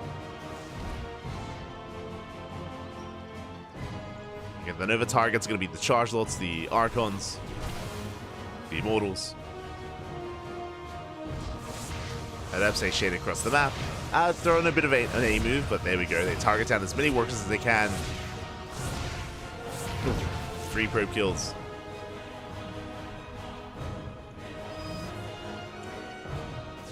And we're up to how many Disruptors? 4, soon to be 5. Never goes off. Oh my god. Forcing out the Blink. And Nightmare is maxed out. Can catch out these Disruptors. First one goes down. Nice snipe. Never going to be going off. Catching the Archons. A bit of an awkward fight there from Nightmare. Has to pull back.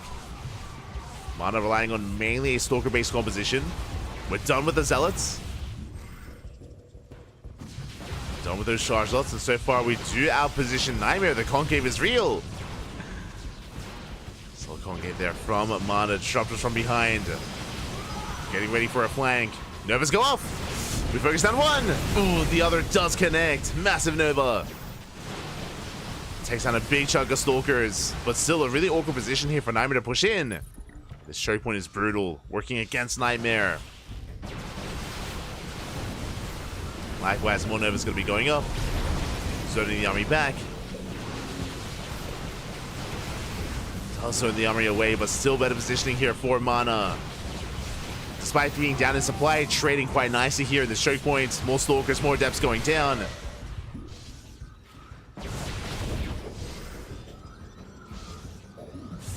Behind this Nightmare said going for a counterattack. A smart move here out of Nightmare, knowing he can't really get too much damage done. Does counterattack instead. More Disruptors sneaking up on the army. Oh my god.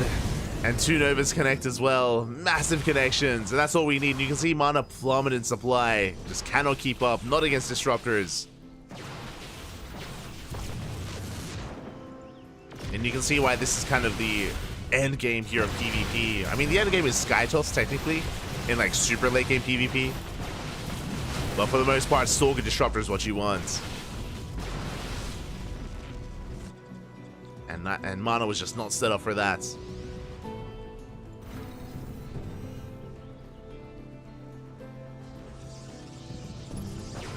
Nightmare does rotate, getting onto the other side of the mineral line. Probes are going down. Mana just cannot engage, not anymore. Even without the Disruptors. We go for the dive, we go for the blink. Oh, and we get punished. Yeah, the counter dive here from Nightmare. Dives on the army, shuts out the Stalkers. GG gets called, and Nightmare will end the reign as he takes down the king and is our new King of the Hill. GG. Whew. GG, well played. Nightmare will take it, but a shout out to Mana because this was a very back and forth game. Like, winding it back, this was a wild, 16, 17 minute game, very back and forth. Initially, things were going well for Mana, then Nightmare, then back in favor of Mana. It was very back and forth. Eventually, of course, Nightmare took an economic lead with his DTs. That was kind of one of the big deciding factors of Nightmare getting ahead. And with that economic lead, he was able to embrace Disruptor production. There was a window. There was a window where we were lacking Disruptors and where Mana was, or had the higher army supply, remember, with all his Charge Lots. Unfortunately, he did miss his timing. did miss his window, and GG.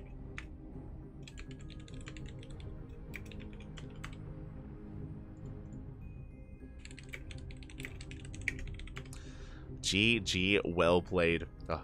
Nightmare will be our new king of the hill, but a shout to Mana. You know, long may his reign be, you know, in the history of OSC or what have you. As he went on a very long win streak here, and we'll see if Nightmare can compare. I mentioned before that Nightmare is going to be one of those players to go for a win streak of his own. Is a very big name here in the StarCraft scene in general, and it's going to take a bit of an upset or a bigger name to bring Nightmare down. And we do have them, you know, lying in wait. You know, we have yet to feature Spirit, for example. Spirit has rocked up in these events in the past and can definitely take it to Nightmare at some point. Likewise, players like Solar, Bjorn, Max Pax even. There are some big names that make appearances from time to time, but it's not up to me. It's up to Eddie. It's up to the admin, up to the organizer of this event. He is the puppet master, of course, and we'll see. We'll see who comes out next. Let's go. As we have our opponents. Okay, oh my god. The Polish Protosses, they just keep on going. They keep coming, Pap. Let's go. It is going to be the pink Polish Protoss player himself. It is going to be Art. Looking to avenge his fallen countrymen. Looking to avenge. Let's go. Sorry, just setting up. Was just setting up, but here we go. It's going to be another PvP. Oh boy. And I'm sure there's more to come. I'm sure there's many more to come, Pappy. I'm sure.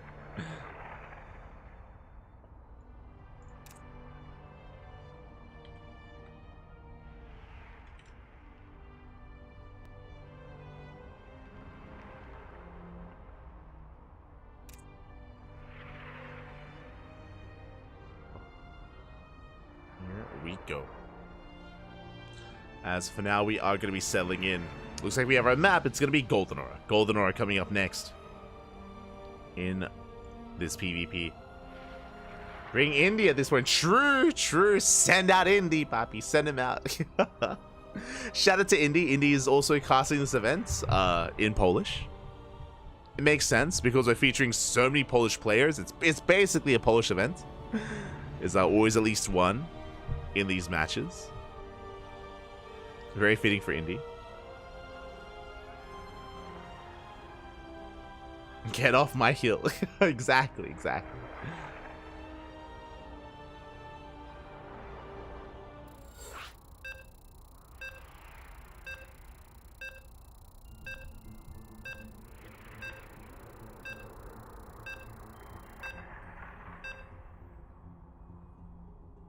Here we go.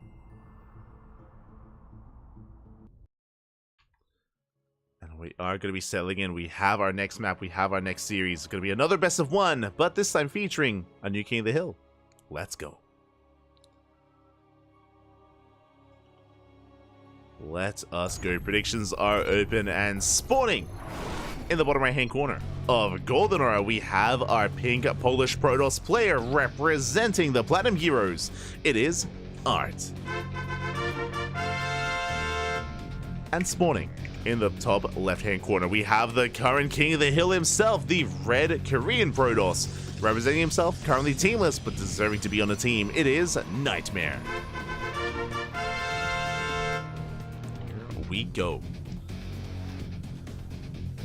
Again, Mana, he did have a solid performance, a solid win streak in his own right. True, and we'll see if anyone can live up to that. We'll see if anyone can have as long of a win streak here in the remainder of tonight's tournament.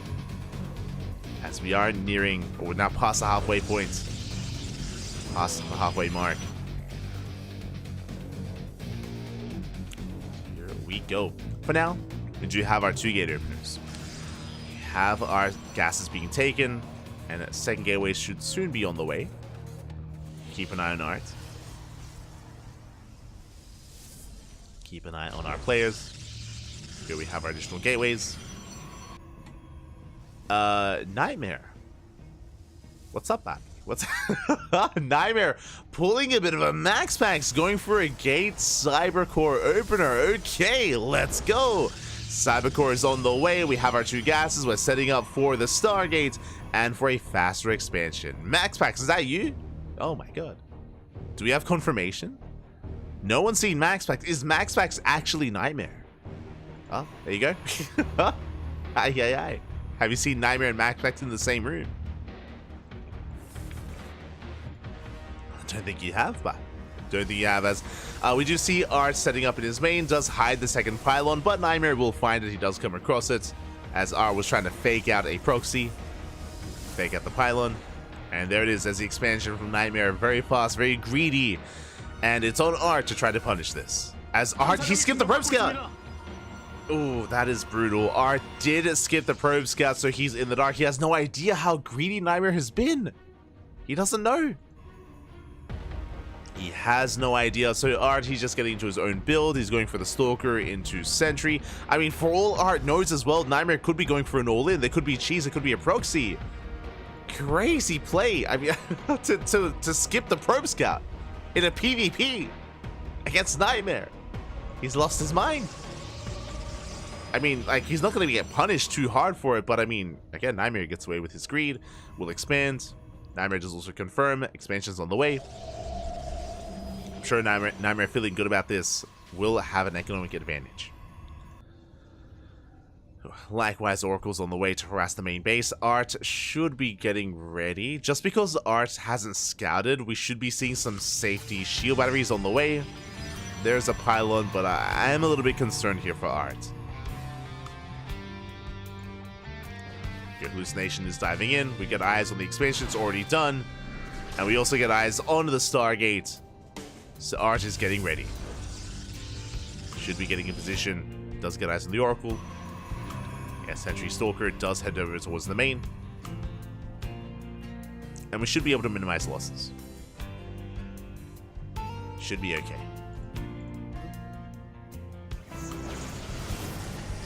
As the Oracle is going to dip in and dip out. Shields are stripped away, and we just keep tabs here on the main army, keeping Art honest. Behind this, working towards Blink. Twilight counter to Blink into additional gateways. Likewise, Art's going for his own Blink as well. So we're calming down, and we are going to be settling in. Art's might one base. That aged well. I mean, if he knew, right? Like, if he knew, then sure. He didn't know, Pat. Didn't know. Aye, aye, aye.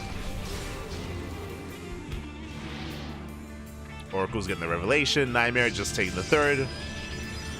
Once again, fast natural into a faster third base. Art's not too far behind, going for his own third base as well. And we're settling in towards the mid game.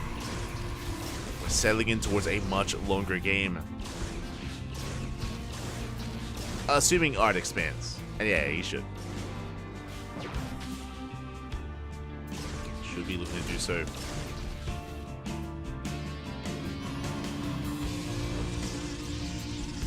Your Nightmare just going to be taking extra gases. Working towards a forge, working towards upgrades.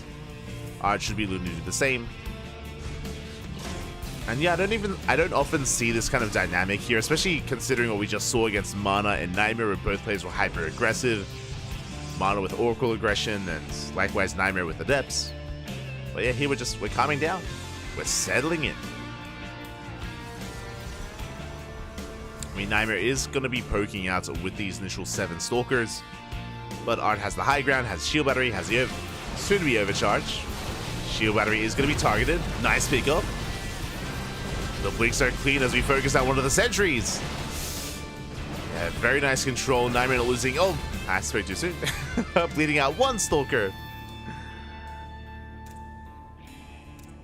1 Stalker does go down.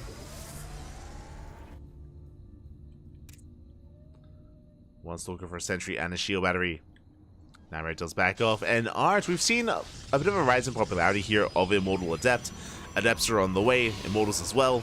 And this should be for a pretty big push and a pretty big timing. Has been very trendy amongst Protoss players over the past couple of months. Really cool to see Art also embracing it. There was a time where this would only signify an all-in, and this is still committed here on 3 bases, but again, with the 3-base economy, we will have quite an army to work with. This Nightmare does move out.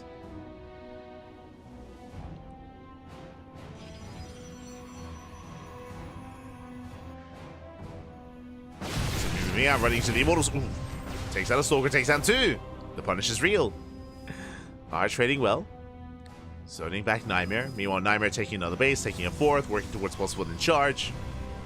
So going to be Blink Stalker charged out against Blink Stalker Adept. Alongside Immortals, of course. Immortals are still building up. Nightmare being very active. Is spotted by the Observer. The Art is in position. Once again, punishing Nightmare. Oof. Nightmare bleeding out even more Stalkers. These are some rough losses, actually.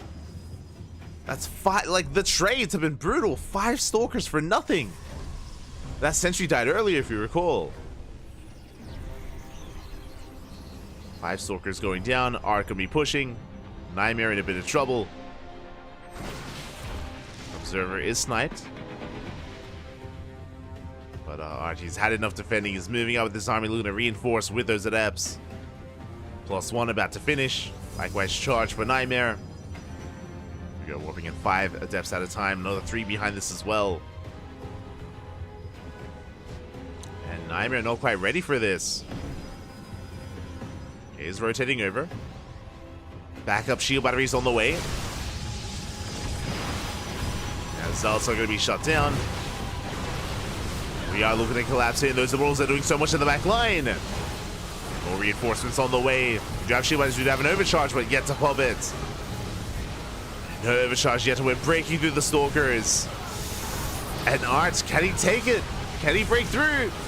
Overcharge is popped in. Yeah, we have to respect it. We respect the overcharge. We pull away. The boys are being pulled as well. Immortal gets targeted. And we do lose the first Immortal. Down to 1. 1 Immortal left. But we are gaining ground. Art does go for a massive warp in. 10 probes go down. The base is under fire. We do have some stasis traps. Can we bait the army in? Not quite. Charge as they come in to reinforce. We dive with the Prism, but that's an ambitious dive. We get it, but it's going to cost us every single Stalker. And the Immortal does pull back. And no! The bait! We catch the Stalkers. But we don't really have an army. Is that what we do? We have 1 Stalker left. Zealots do warp in. We're diving on the Immortal. We have a pylon. We have reinforcements. Art is still snowballing out of control. Still breaking through. The final Immortal. Oh my god, it barely goes down. But the stasis trap, it runs out. We focus on the gateway, the cannon, the Nexus, and everything else. And Art has done it. Mana may have fallen, but Art, he's here to avenge Mana, papi. Let's go. Oh my god. Okay, Nightmare, he was supposed to go on a deeper and deeper run, but no, not this time. Not in this OC. As Art, he's back. Is back in action here. Shaving off those Zealots again earlier. Nightmare was just a little bit too aggressive, a little bit too overeager, bleeding out a little units. Wasn't quite ready for the counterattack. Back across the map, we do manage to get some Adepts into the mineral line. Probes are falling. Probes are going down. But again, Art can keep pushing. And we waddle into the main. Depowering gateways, denying warp-ins. Charge loss do come in to reinforce. They do come in. Punishing Art a little bit here. Behind this, taking his own 4th. Adepts are still wreaking havoc. That's going to be 12 dead workers. And with that, Nightmare does take a worker lead. True. But Art still has the army. Still has the army supply on his side. Does have to consolidate his forces, bring everything together, and we can still pull this off. As Art, he does consolidate, heading towards the 3rd base. The Prism is spotted by the Zealots. Army's about to clash. Sure, we have an Immortal, but it's looking quite exposed. We don't go for the dive, though. Art pulls away. Zealots take it into the main base, take it into the mineral line. Art responds, he pulls back. And Nightmare, he's buying time. Is buying a lot of time with this. Forcing back the army. Adepts get caught out. Fourth base is getting up and running.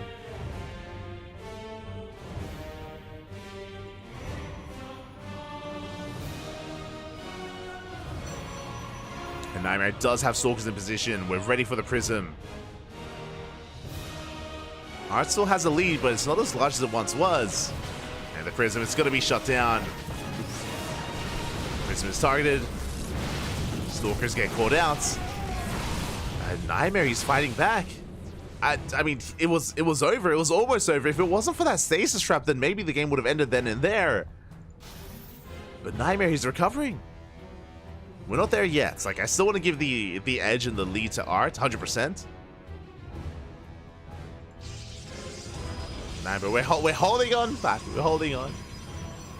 God, that's still a lot of Stalkers, though. It's a massive wave of Stalkers. Another Immortals in production.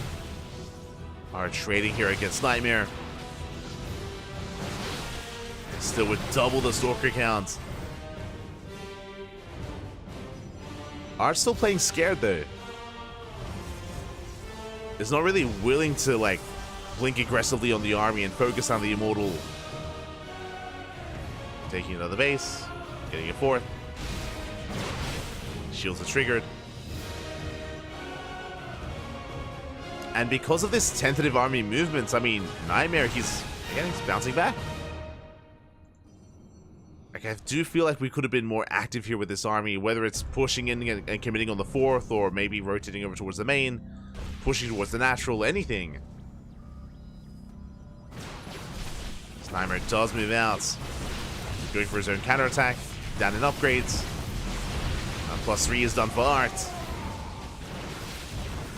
It's a kill on the gateways. Gateways go down, and this is what I wanted. Art's moving out with a massive Stalker army. Catching probes. As I say that, Nightmare coming, trying to collapse in. Yeah, setting up for a surround. Moving on the right hand side, catching out some of these Stalkers. Chasing down Art, and remember, he only has half his army here. Gonna bleed out a lot of Stalkers. At the same time, Nightmare is caught out of position. We can maybe threaten the fourth.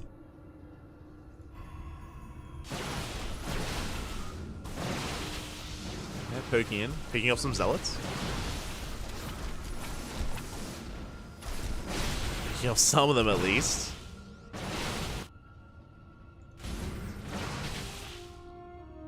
Yeah, we have Nightmare getting up to 3 Immortals. Dark Shrine is on the way for Art. Do you have any detection? No Observer from Nightmare. Okay, never mind. We have one on the way. We have an Observer in production. The DTs have a lot of potential. The Immortal doesn't get caught out. It's up to 4 Immortals now. And now this Mass Blink Stalker army is looking that much more vulnerable. Uh-oh. Art rotating over. Nightmare does beat him to the 3rd. And Mass Force Field's thrown down. 3rd base does fall. Art trying to catch reinforcements, and Nightmares, does he recall back home or does he commit? Does he commit to the fight?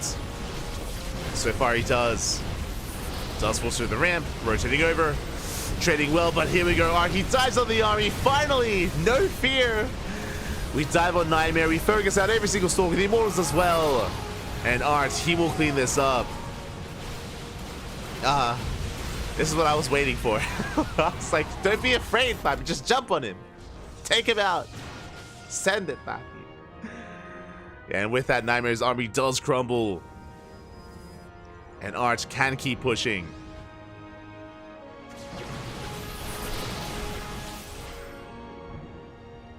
For now, rotating around. Does rotate over. The Immortal count was reset. And honestly, there's not that much threatening about Nightmare's army, not anymore, outside of force fields.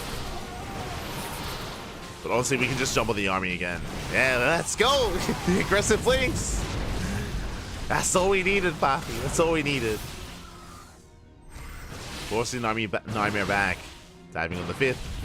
Focusing down the Nexus. is going to fall. The Immortal is exposed, so good pick off here by Nightmare. Gets the Immortal, but there's only so much he can do with this kind of army. Only so much. There's the aggressive link once again. We got to be confident, Batty. Got 13 probe kills, the Immortals, the army. Nightmare barely holding on. As Art is taking another expansion.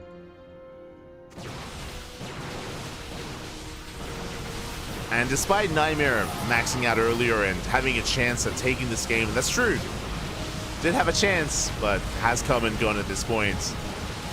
We don't even embrace the DTs. We don't even need them. Boys are being pulled, and Art, it looks like, again, he has done it. He's overwhelming the army, overwhelming the 4th base. And Art is looking to take it. The Nexus will fall. GG gets called, and Art takes down Nightmare and is our new King of the Hill. GG. GG, well played. Art, of all players, comes out swinging here. Nightmare took down Mana after a massive win streak, and I was expecting a win streak for Nightmare as well, but alas, he's going to be denied. And Art takes the crown. GG. GG, well played. Very impressive stuff there by Art. Does take the lead, does take the series. And with that is our new King of the Hill. GG. GG, well played. And the question becomes, who's going to try to rise up and stop him? Who is our new challenger? We haven't seen a Terran in a while. Just saying, we haven't seen a Terran player in quite some time. If Eddie is out there listening, maybe soon. It's been Quanta. Let's go. Let's go.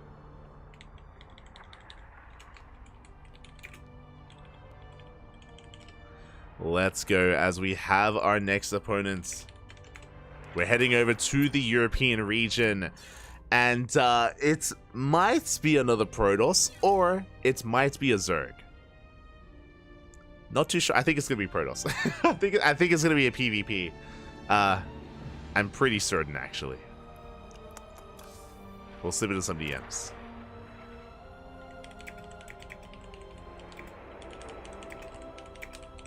I'm asking him. I'm asking him a very important question. Are we a Polish Protoss player today? Are we? Yep. Este Eva. Of course, no surprise here. If I'm questioning what race it's gonna be, has to be one player. It's gonna be Eva as the upcoming challenger. I was like, are we a Polish Protoss player today? He's like, see, yes. Of course it is. Of course he is, Papi. Ay. It's gonna be another PvP.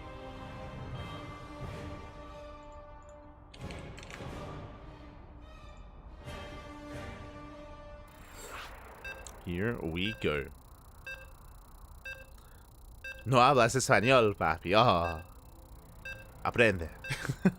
Learn. How do people sign up for this? What's the process for people stepping up? So for those that are curious, this is run by OSC. It is of course an organization that has been hosting events for many years for StarCraft 2, and they do have an OSC Elite membership essentially, which gives you access to their events, to events like OSC King of the Hill, to events like OSC Masters Cup, OSC Rising Star Cup as well. There's a lot of OSC events out there, and players, they join the OSC Elite membership, they join a Discord server, and they are notified and of course join via Discord. That's typically how it does go between these players, as a heads up. And of course, it's not us that does pick and choose the players, it is Eddie, the organizer. And here we go, we have our current King of the Hill himself. In the top left hand corner, we have the pink Polish Protoss player representing the Platinum Heroes. It is Art. And spawning in the bottom right hand corner, we have the Polish Protoss player himself, Kappa. Also representing the Platinum Heroes, the Teal Protoss, it is Eva. Let's go. When did he learn Polish? I think it was like a year ago. I want to say. I don't know, but at some point we started memeing that Eba was also a Polish Protoss player when he started off racing as Protoss. I think this was like early 2023. I'm pretty sure it started here in OSC King of the Hill as well. It all started in OSC King of the Hill. So basically when Eba started off racing as Protoss is when he got his citizenship. You know, he became one of our own. True. Share my baby, share my. Este Eba. But I do see someone asking here in the chat. I thought Eba was Zerg.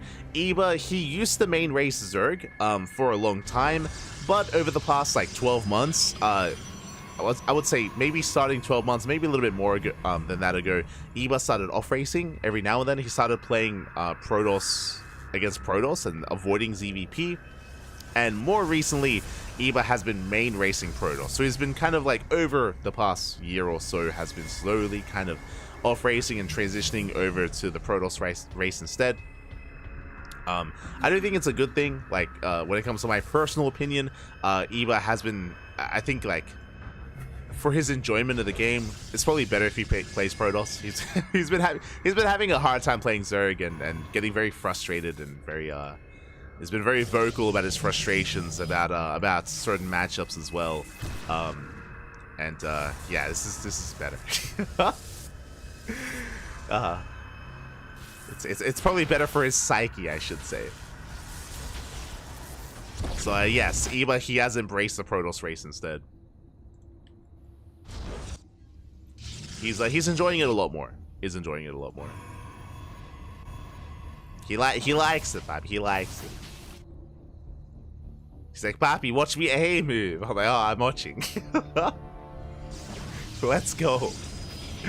So now it's going to be a 2-gate opener into our expansion, of course. And meanwhile, we do have a robo-based opener out of art. Interesting. For those of you that maybe haven't seen Eba's Protoss before in PvP, Eba is not too cheesy. He's mainly macro-oriented. He is usually very greedy, actually, taking a natural into a fast third, into a fast fourth. He's usually very quick to expand, and something that Eba relies upon very often in this matchup is his micro. His micro is something that translated quite nicely, or his high APM is something that translated quite nicely here to PvP, and his blink control is actually really impressive. Like his blink control and his juggling, it can be terrifying. Can be terrifying, as we say that blink is on the way. So we are going to be embracing Blink. Meanwhile, back at home, Art's going to be opening up with our initial Immortals. So we have a different dynamic. Basically, Eba is going to have a much more mobile army with Blink Stalkers. Meanwhile, Art is going to have a more robust army with Immortals. And because of this, Eba has the potential to outposition Art, to try to pull him apart, to try to get into the main base, and try to, again, counterattack and catch him out of position. Meanwhile, in a head-on fight, Art will have the advantage with additional Immortals, as the first Immortal is scouted and is spotted.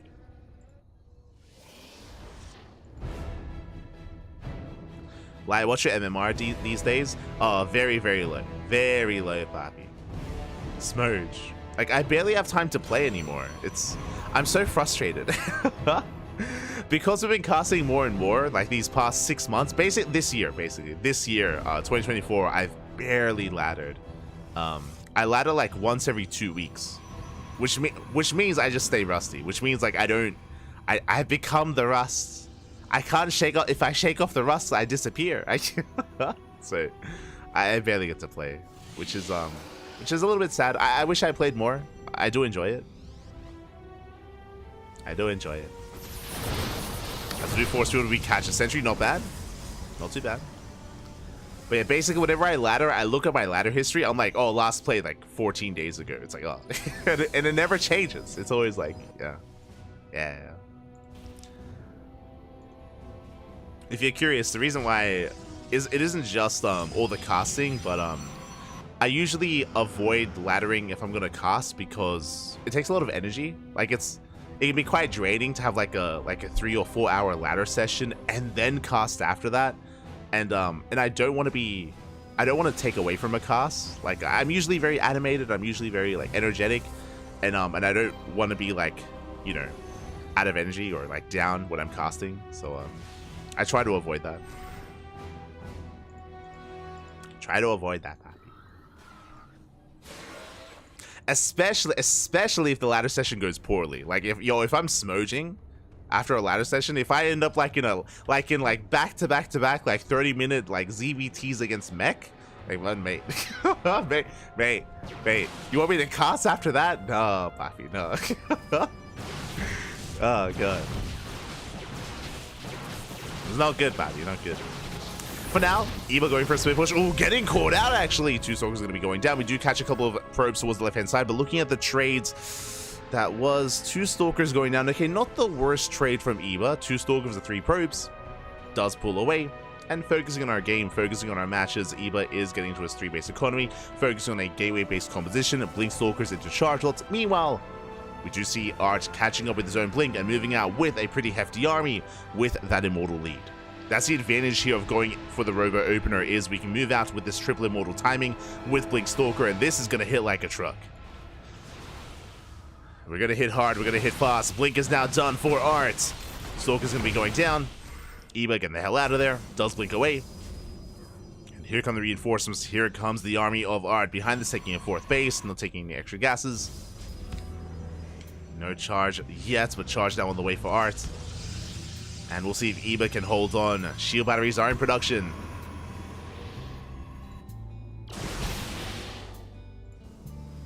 They're on the way. They're not ready yet. Uh-oh. We have charge though. We're going for this. We're going for the Prism. Prism is going to get sniped. Not a bad pickoff. And can we get on top of the Immortals? It's going to be close. The first Immortal is going to go down. And Zealots are doing well buffering.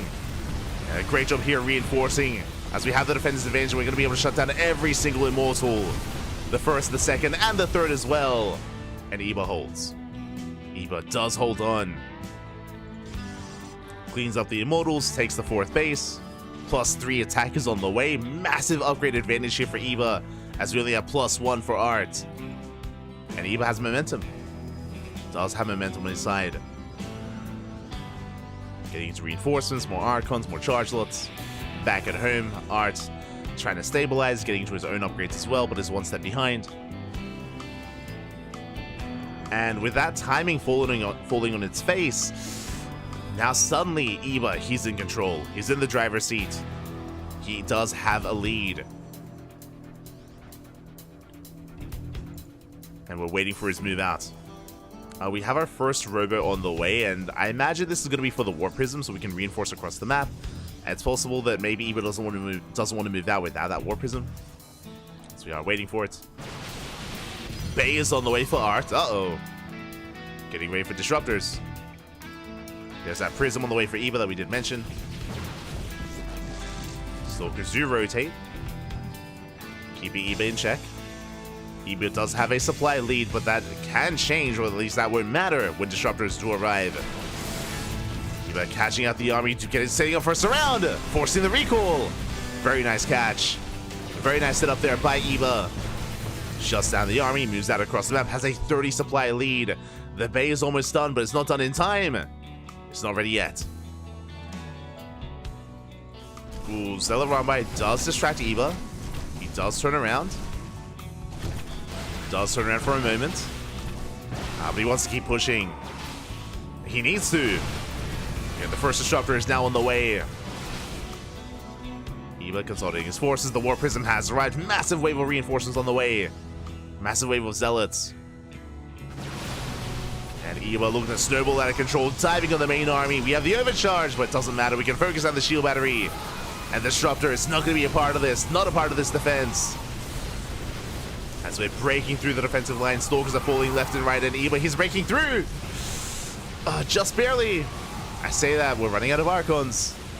Sub the 3, they are being focused down. Zealots have arrived just in time, and Eva's done it. He's broken the third base. The Workers, the Stalkers, Nova goes off.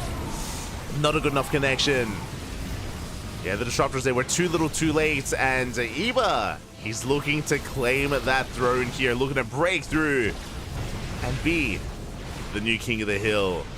Art did well bringing down Nightmare, but we have a new Polish Protoss player in town. Was once a Zerg, was once from the UK, now reformed as a Protoss. Nova's going off, we avoid the Nova. GG gets called, we break the third, and Eva will take that crown and will be our king of the hill. GG.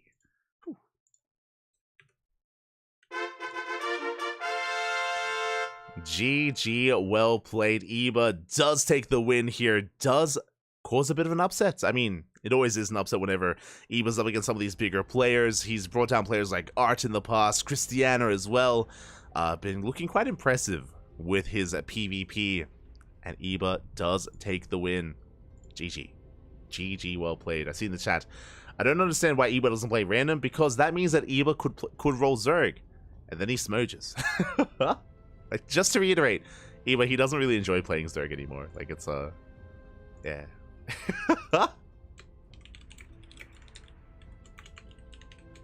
Shit, man.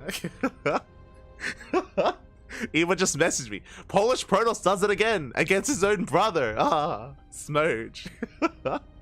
GG, puppy, GG. Eva does take it. Usually plays Zergs in bigger tournaments. Kind of. Like, Eva's been playing less and less Zerg in big events.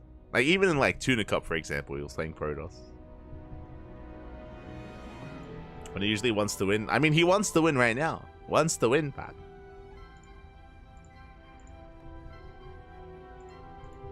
Like, unironically, like, I've spoken to Eba, like, especially when he plays in Tuna Cups, for example, like, and he, you know, he does favor his Protoss more often than his Zerg. Does favor it. And with that, Eba does take a lead, and the question becomes, who's up next? Who is up next?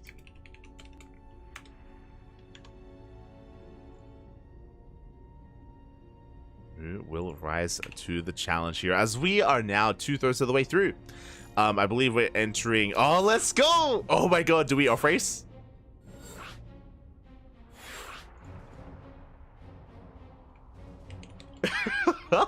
Let's go! Okay, I'm ready. I'm ready for a clown fiesta, papi. I'm ready. This reaction only has to mean one thing. You know who it is. He is he's in a way, I would say a brother, maybe even a brother from another mother here of Eba. I don't know what to say. Was once a Protoss, now a Zerg, kind of like a mirrored opposite of Eba. You know who it is. For Jimmy, papi, off racing a Zerg. Let's go. It's gonna be his EVP.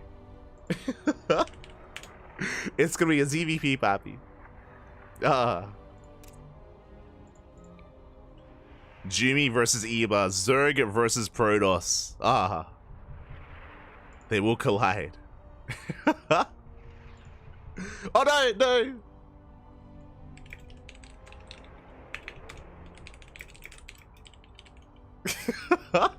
Oh god. Never mind. For Jimmy, he's like, no. Zerg sucks. I'm gonna play Protoss. Okay. Oh god. Okay. Yeah, for Jimmy, no, he backs off. He's like, Zerg sucks, I'm gonna play Protoss. Okay. Fair enough. PvP.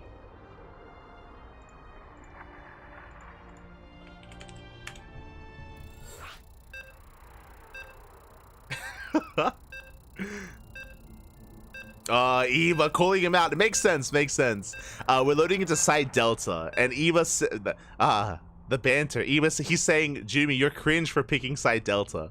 You know why? Side Delta is known for economic openers and is known for Phoenix Wars. If you want to play Protoss, you have to embrace Protoss in all of its aspects, and part of that is Phoenix Wars, and no one likes it. No one likes it, papi. Oh god. Beautiful. Spawning in the top left-hand corner of side Delta, we have our German Protoss player, the green Protoss representing the Platinum Heroes. It is for Jimmy. And spawning in the bottom right-hand corner. In the bottom right, we have the teal Protoss player representing the Platinum Heroes. Oh, it is Eba. 1K expanded, you're dead to me. It's actually crazy. We see both Jimmy and Eba going for their expansions on the high ground. High ground expands here, which means this could even be a 2-gate opener. they may dislike Side Delta enough to just avoid the gate expand entirely. Let's go. Proxy Rover, let's go. So what I'm referring to, if you're familiar with PvPs on this map, it is very common to go for the gateway on the low ground because of the ramp, so the gate expands are very commonplace, but neither player goes for it. 2 gate openers, okay. A gentleman's agreement.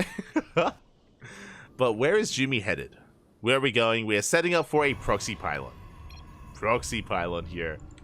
For Jumi didn't even scout, by the way. For Jumi, he didn't even scout. Doesn't even know what's going on. Doesn't even care. Ooh, that's a kill on the probe. Massive pickoff. Probe goes down.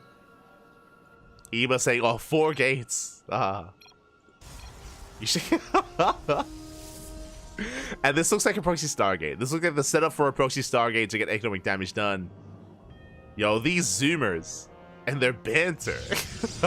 These goddamn kids. There we go. Stargate's on the way. Oh, it's for Jimmy. Not lying this time. True. Does Eba buy it though? It's going to be proxy Oracle towards the main base to get economic damage. Eba setting up. Setting up with his Stalker Sentry. And Eba is scouting for the pylon. He knows that the pylon is missing, knows that it's somewhere, and is on the hunt, checking the standard proxy location. The mind games. Yo, you scared? Where's my pylon? What is it? Robo? Stargate? It's true, Eba can't see anything. He doesn't know. Oh god. No glasses, we're blind, Papi. Give him some glasses. He can't see. God damn it. As Eba is going to be setting up back at home, is expanding. We do have our hallucinations moving out. And the Oracle is on the way. As here we go, Adept saying shade into the main base. Probes are going to be going down. Oh! Getting 1, getting 2. Not bad. 2 workers. Eba unable to wall off in time, and here comes the Oracle. Okay, the Oracle's on the way towards the main base. Eba is in position, thankfully. But last won't save his workers as 2 probes going to be going down. We get a 3rd. 3 probe kills. Now Eba is aware of what happened, is aware of the proxy. And is down in workers. Attempting to stabilize. 2nd Oracle's on the way. 2 Oracles, they one-shot probes. 2 one-shot workers.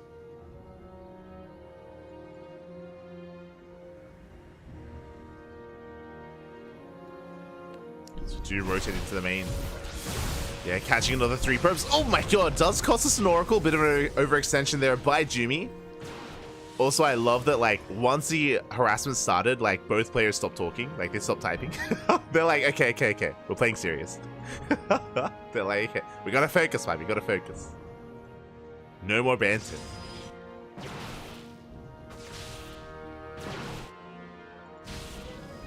As we still have the 1 Oracle behind the mineral line. For Jumi does have the worker lead. Behind this, working towards Blink.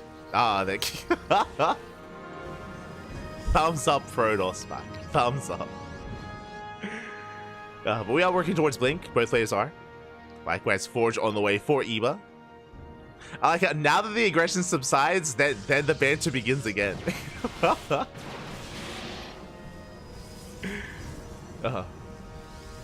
Eba, he's a little bit upset that he's down in workers that he knows he is. Like, there's not really much he can do yet. But we can always bounce back, whether it's with Adept Harass, whether it's with out-positioning our opponents. No, have faith, Papi. Don't be so doomer. Have faith. As the game will settle down. We have our initial Stalker army moving out across the map. Again, Eba will have an upgrade advantage. There has been no Forge thrown down for Jumi, which is a little bit concerning. Just taking a 3rd. Focusing on this economy does mean that the quality of Eba's army is going to be that much better once a +1 kicks in.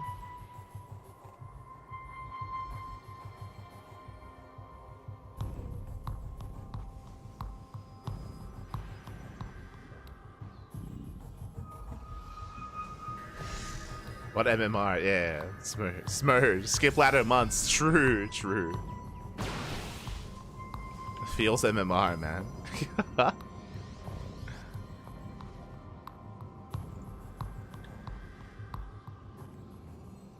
Around 4.1. Yeah. I went from 4.5 and I dropped down 500 MMR basically to 4K. That was my MMR decay from not laddering all year. For basically 6 months without ladder.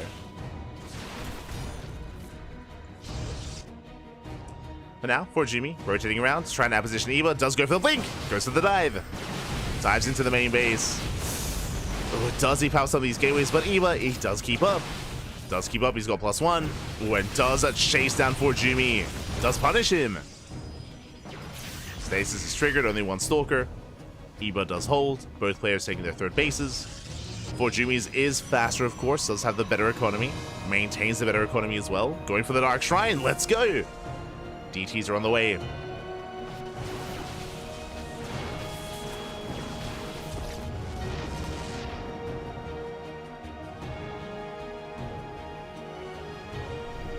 The Oracle does dip in. Up!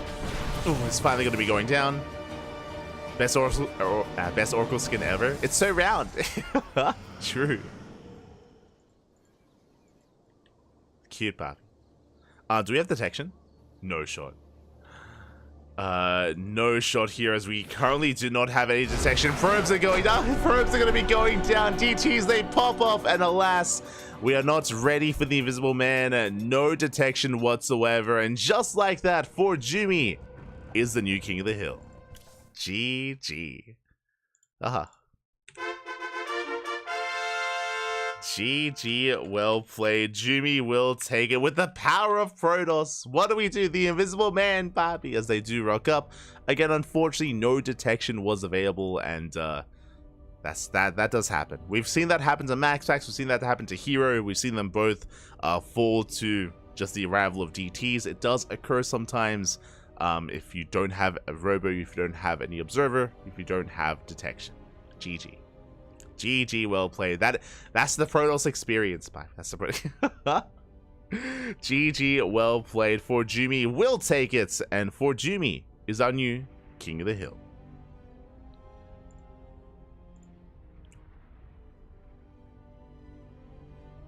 GG, well played. And with that, we are going to be getting ready here for our next match, for our next setup. Oh, we have our next opponent. Okay. Finally, a Terran player. We've been having a lot of Protoss. Have been coming in.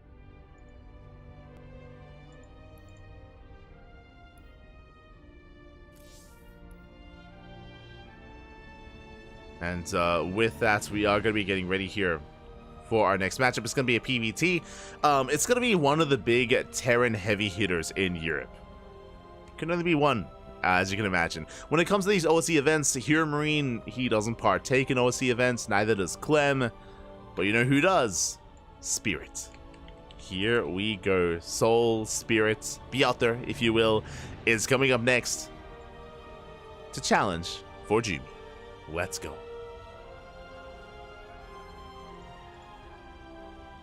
Let us go. Just setting up. Spirit, of course, who was playing earlier today in KungFu Cup, did end up falling to Trigger. I believe went all the way to the ace match, went all the way to game 3. Was back and forth. But we'll see how he compares to 4Jimmy. In a best of 1 especially. In a best of 1. Let's go.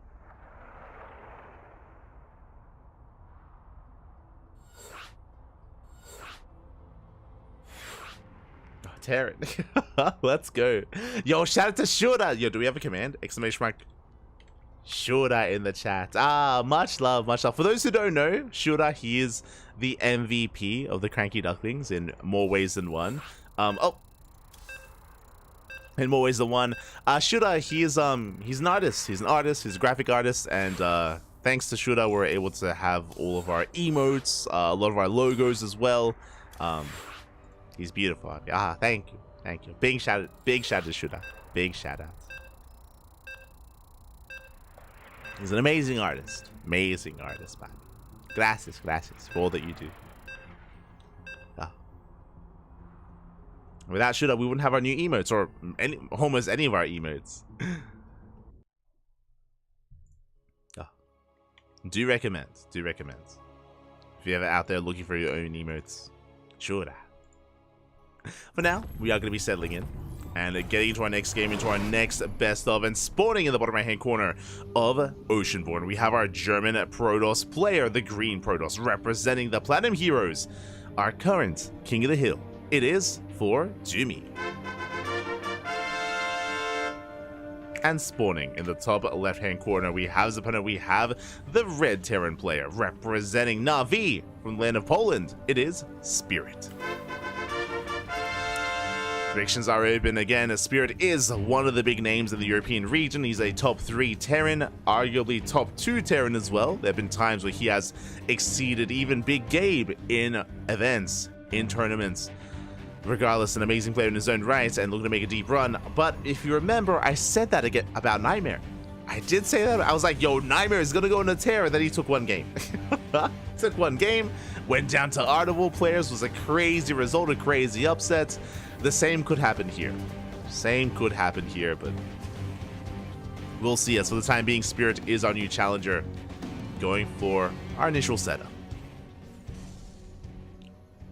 Going to be selling in is going to be a single gas opener here for Spirit. It's going to be a Rax expand. Likewise for Jumi, I imagine going for a gate, a cyber expand as well. Everything looking normal. Standard opener by our Protoss. Meanwhile, a more economic opener by our Terran. Does tell us that we're going to be easing our way into this. There are ways to be aggressive in the aftermath, to go for something like a 3-Rax Marine, 3-Rax Stim Timing, 3CC 3-Rax as well. Could be hyper greedy, could be a little bit more aggressive. But now there's a CC on the high ground. Okay, Spirit playing safe. It was an economic opener, but a safer variation here does mean that it's going to take a little bit longer for the CC to float over, but is safely on the high ground to make sure it is not disrupted, it is not disturbed. Makes sense. I mean, he's up against 4 Jumi. Spirit is favored in this game, so doesn't want to take any chances. No chances here against Jumi, as we are going for a bit of a weird proxy. A pylon right outside the natural even. Okay, we'll be hiding our tech, and that is a forge? Okay, look, I've seen a lot of proxies in my day. I very rarely see a proxy forge. This looks like a +1 charge all-in, I would lean towards. Like, we're hiding the forge for a good reason. It's for fast +1. And that, I imagine, coincides with charge as an upgrade, right? Or we'll see. I mean, Jimmy, he's cooking. He's cooking, Pat. Okay. Robo follow-up. Would it be a +1, maybe vanilla Gateway Army with Immortal all-in? I mean, regardless, it's going to be a +1 timing, of course, but what exactly is the army going to consist of? We're here to find out. We're here to find out. Meanwhile, Spirit is expanding, taking our natural. Let him cook, Pappy. Let him cook.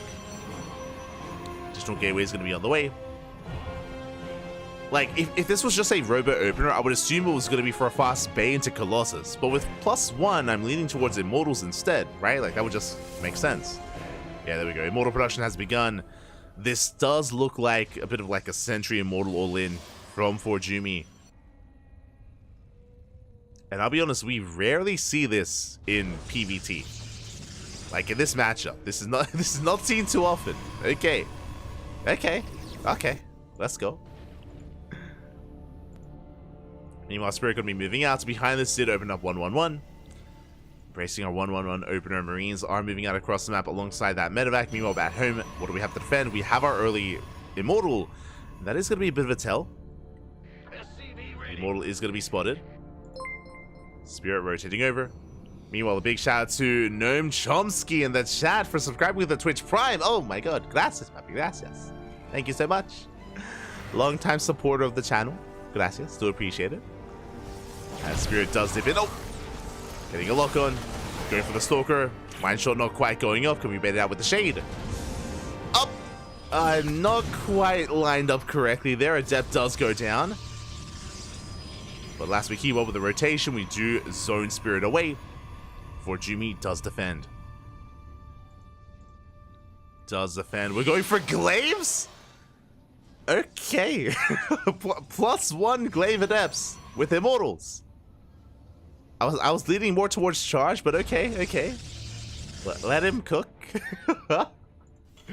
We haven't seen too much Glaive Adepts against Terran. I remember Glaives being quite common or a little bit more popular in the beginning of Legacy of the Void, if you remember. When Glaives was a bit of a different upgrade and when it was a little bit more potent, there were some more crazy like mass Glaive builds that we were able to see. But it's been a while. Has been a while. If you remember, it was a couple of months ago in Sparkling Tuna Cup, we were casting Nice, and was it in Sparkling Tuna Cup? I think it was. Yeah. And Nice was experimenting. He was experimenting with Glaives in PvT, and I remember we were asking him. We were like, Nice, why are you playing Glaives like this? What's going on? He's like, oh, it's fun. I was like, okay, I understand. We're like, why are you doing this? Like what's like the thought process behind like going Glaives against Terran? He's like, it's just fun. It's okay. Fair enough. I respect it. As +1 is now done, Glaives is finishing up, and for Jumi is gonna be pushing. Moving out towards the national base, we do have a full wall off. We have tanks set up as well. 2 tanks here at the low ground. Soon to be a 3rd tank on the high ground as well. Viking in position to zone away any kind of prism. And so far, Spirit is looking quite secure. Looking pretty well fortified. Do we try to juggle into the main? We're gonna try. Yeah, Viking does zone back that prism. Alas, taking a lot of hits. Viking gonna go down. Cyclone as well. And now we can keep going. We can keep dropping. Tanks are repositioning. 1 tank within range. Fortunately, has to pull back the prism. Oh my god. 2 more volleys, and alas, the Viking barely goes down. Fortunately, he's almost been able to rally and almost been able to drop his entire army over. There we go, going for a massive warp in. 6 steps at a time. And we shade in. Oh, the wall, the Sim City! Oh my god, okay, we do break in. Just barely. We're getting in some of the tanks. We commit. Yeah, tanks gonna be going down. The Bio Army, we don't have Stim. Yeah, Stim is not done. Tanks are being targeted, but the prism falls. And without the prism, we will clean this up. We do get the final tank, but we force a recall. Yeah, we force a recall. We start a step forward. We clean up every single adept. We get 12 worker kills. Meanwhile, across the map, the 1 lid popping off. 6 probes go down. Jumi is keeping up, but he was completely all in. The economy in shambles. 32 workers, all we have left. Spirit has mules. Bear that in mind. Spirit does have mules. Does hold. And Jumi doesn't really have the best setup here to go into a longer game. We're pretty committed, pretty all in. +2 just, oh my, okay. We start at +2. +2 is on the way, which means we might expand from this point. Might just take a 3rd. As Spirit is still in 2 bases. For Jumi's moving out. Is still committed.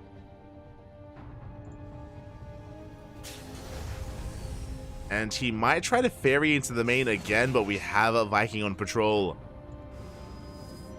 And the other scary thing here is that we have Stim. Like this time we have Stim, we have combat shields. The Bio Army is that much more threatening. We are that much more prepared. And for Jumi, the longer this goes on, he's just being outscaled. The quality of this army is just being outscaled over time.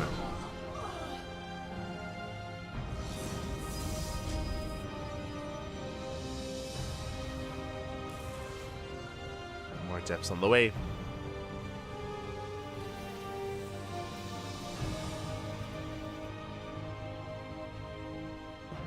And alas, we can see Spirit, he's looking for a 3rd. There is still no expansion, still no 3rd base. Liberator coming in once again. We have limited anti-air. And things are looking a little bit bleaker here for Jumi.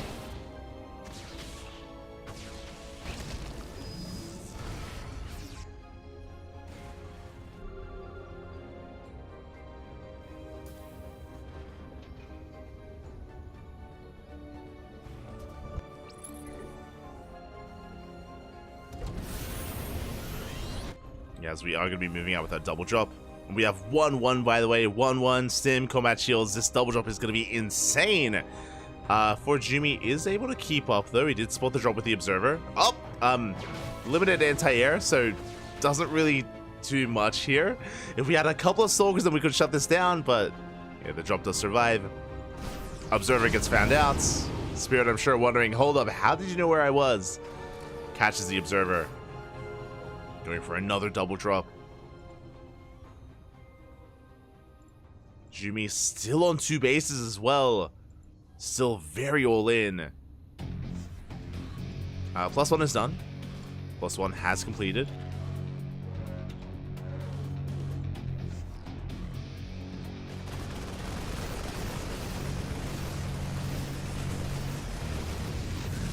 Catching a straight pylon. For Jumi going for his own drop, but the army is somewhat in position. We should be able to respond. That's trying to force friendly fire. Getting 2 SCVs. It's okay. 2 SCVs for an Adept. Army racing back. And we're getting into a Robotics Bay, working towards, I imagine, Disruptors or Colossus, of course. Either or. I mean, for Jumi does have a comparable army, true. Like, his army is, the size of the army, I should say, is quite comparable to Spirit. But it's about the quality, it's about the composition that we're working with here. With Massglaive Adept. Oh boy, here we go. We're getting ready for one final push. We can shade on the army, we can try to focus down those tanks again, this time with the help of the Immortals. That's gonna be 5 Immortals. We can focus down the tanks at least. The army does Stim. Yeah, we do commit. Zealots, oh my god, the Adepts are gonna be melting. The Adepts, they melt! The Bio Army does Stim on forward. We're getting on top of the Stalkers. On top of the Immortals as well. We don't need tanks. And the Marine Army, we go for the Prism. We deny the warp in. It looks like we are breaking through though. The Spirit down to 3 Marauders, down to 2 Ghosts. We land the EMP and Spirit, he will hold. It's so close though. As he's trying to get on top of that, it looks like he will not break through. Spirit defends, GG gets called, and Spirit will be our new King of the Hill. GG.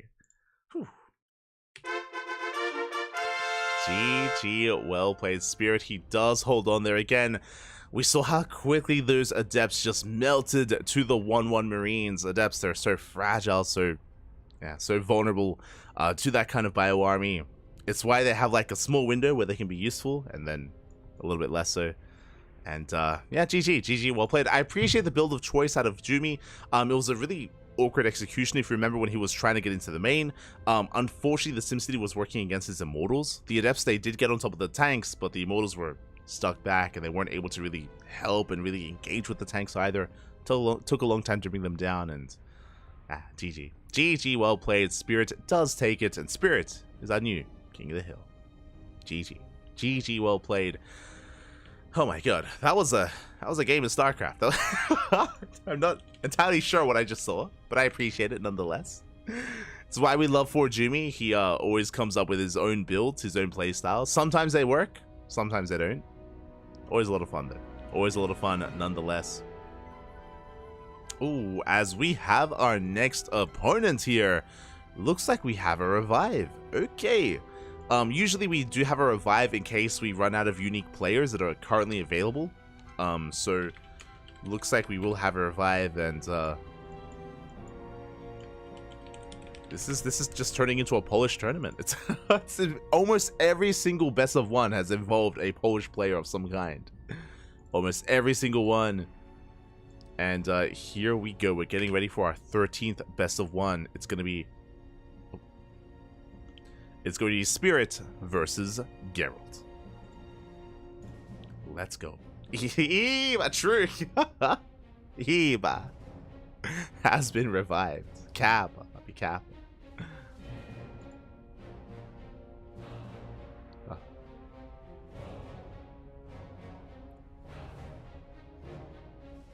We go. Late cannon rush. Of course. Late cannons.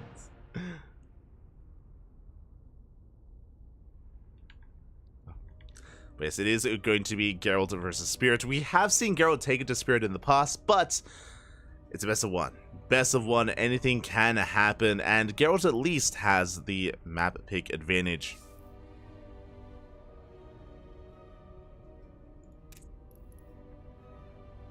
Does have that advantage, and we will see where he takes us. We will see. So we are going to be settling in, and we're also running out of matches. It feels like a bit of a faster OSC event, but it's been 3 hours. I just looked at the time. I'm like, yo, we've been speeding through this. Like, oh, never mind. It's 5 a.m. Oh, let's go. But we have 3 matches left. Again, 15 best of ones in total, and we're at the 13th best of one. So 3 matches remaining here before we can finalize and crown our final champion, our final king of OSC this week, the week of 177. So we are nearing the end of the broadcast. And can anyone bring Spirit down? Oh. Can anyone bring him down?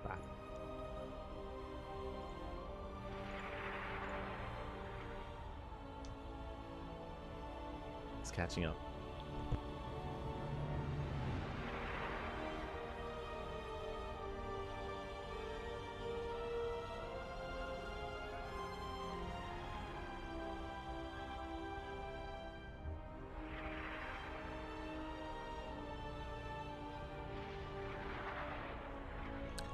I'm trying to catch up. It looks like our players do need some time though. Looks like they need a moment to set things up. So we might go on a short break here. Okay, we're gonna take a moment. We're gonna take a very short break and take this moment to get some water, get some snacks, take a break, drain your disruptors, hydrate your hydras. We're gonna be back here in a couple of minutes with Geralt versus Spirit. It looks like our players are having, or at least Spirit is having, some tech issues, so he's gonna be restarting. And we'll be back soon with our next best of one. See you then. Huh.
And welcome back, everyone. Welcome back to something a little bit special. To OSC King of the Hill 177, we have 3 best of 1s left, and we are jumping into our next best of 1. We have our reigning king, Spirit, up against Geralt, but there's a twist.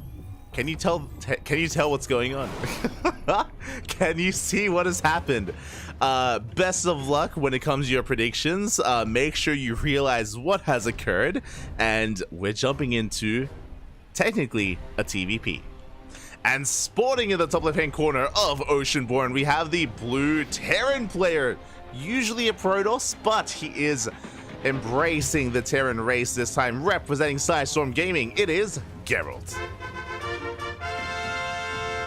And spawning in the bottom right hand corner, we have his opponent, we have the red Protoss player himself, embracing and becoming one with the Kala, becoming one with the pink Polish Protoss players, representing Team Na'Vi. It is Spirit.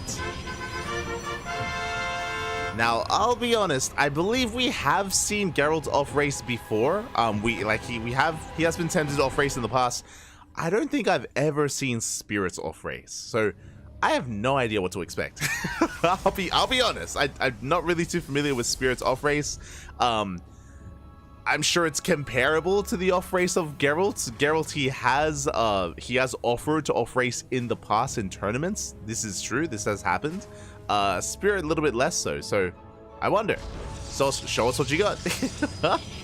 Show us what you got.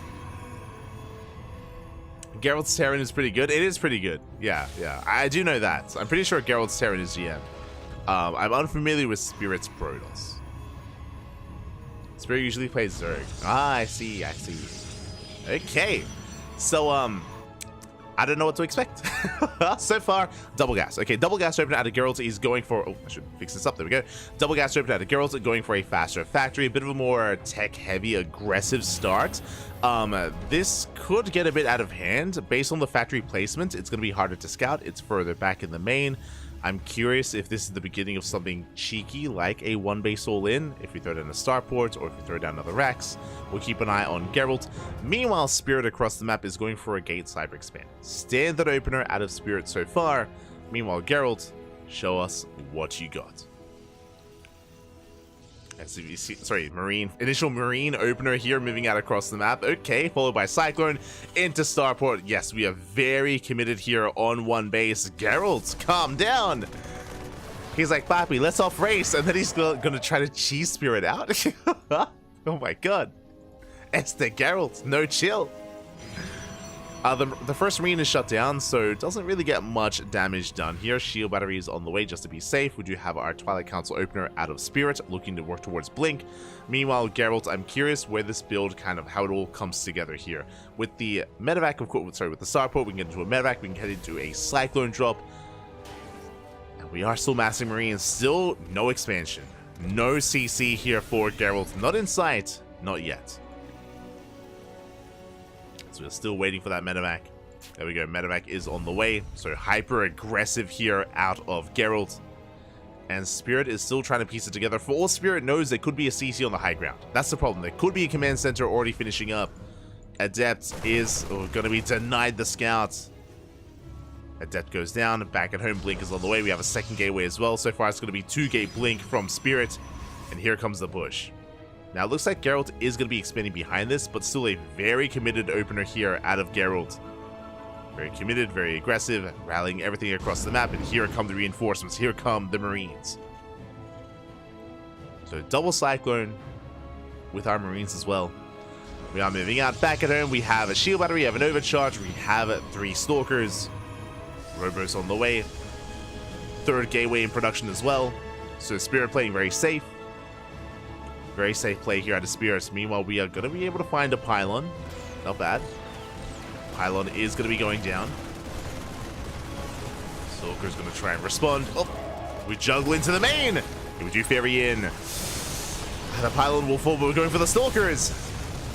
Yeah, the lock-on is barely broken. Blink's still not done. It's on the horizon, 10 seconds away.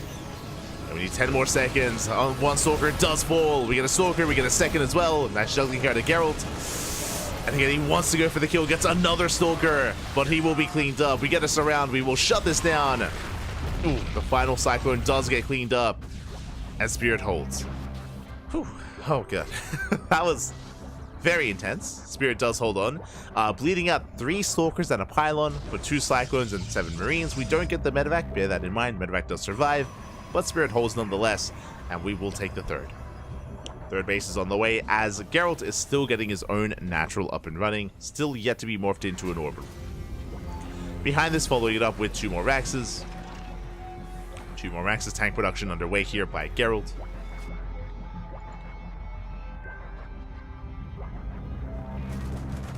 So you see Geralt could be going for some Autotard harass.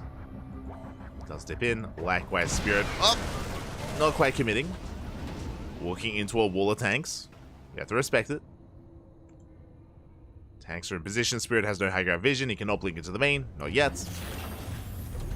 And Geralt playing it out safe is setting up his Sim City, setting up his tanks. And does confirm the third base.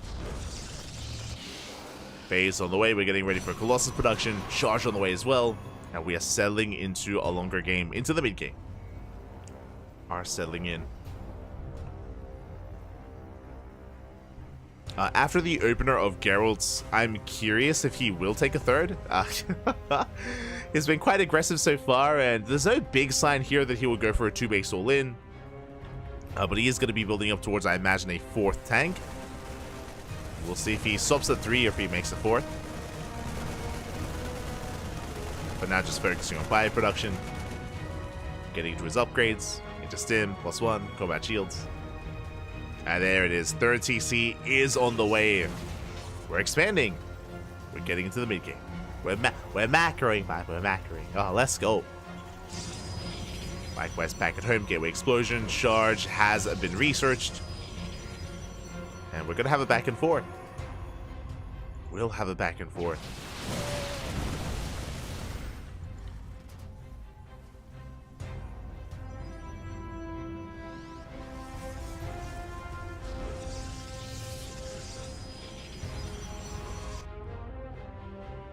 I think Spirit's Protoss will be 5.7. May I don't know if like they stream. I don't know if like Spirit streams his off race, or I do know there are some Polish events. There are some Polish tournaments that that do feature off racing. I know that much at least. Like I think the Infolet monthlies have a rule like that. If you have if you're above a certain MMR, then you do off race. Now Geralt is going to be moving out. We do snipe him, medevac, not bad. Medevac does fall. Likewise, auto-tard into the main. Probes are going down. We do catch out some of the Marines. Marines and a Marauder gets caught as well. Not bad pickups here out of Spirit. Geralt coming back in. More probes are threatened. The Spirit does defend. He does survive. Takes down 2 workers. The tank to expose. Yeah, the tanks are going to be shut down. 1, 2, 3 tanks going down. At the same time, Geralt, he will dive on the 4th and does force a cancel. That's an okay pickup, but it's going to cost us quite a lot. And medevac's under fire.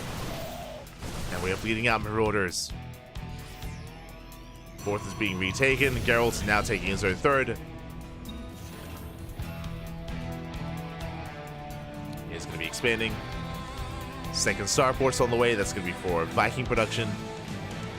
Meanwhile, Spirit going for the Dark Shrine. Let's go.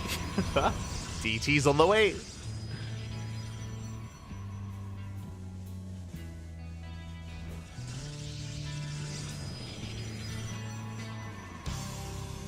I'm going to be embracing those DTs. And after the initial push, we're going to be calming things down at least a little bit. Geralt can be active with these drops, but outside of that, we're reestablishing our bases, getting them saturated, calming things down. I believe no Ghost Academy yet. Yeah, no Ghost Academy here for Geralt. Just sync with Marine Marauder.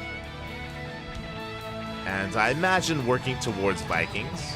I imagine. There we go. Yeah, Vikings now on the way.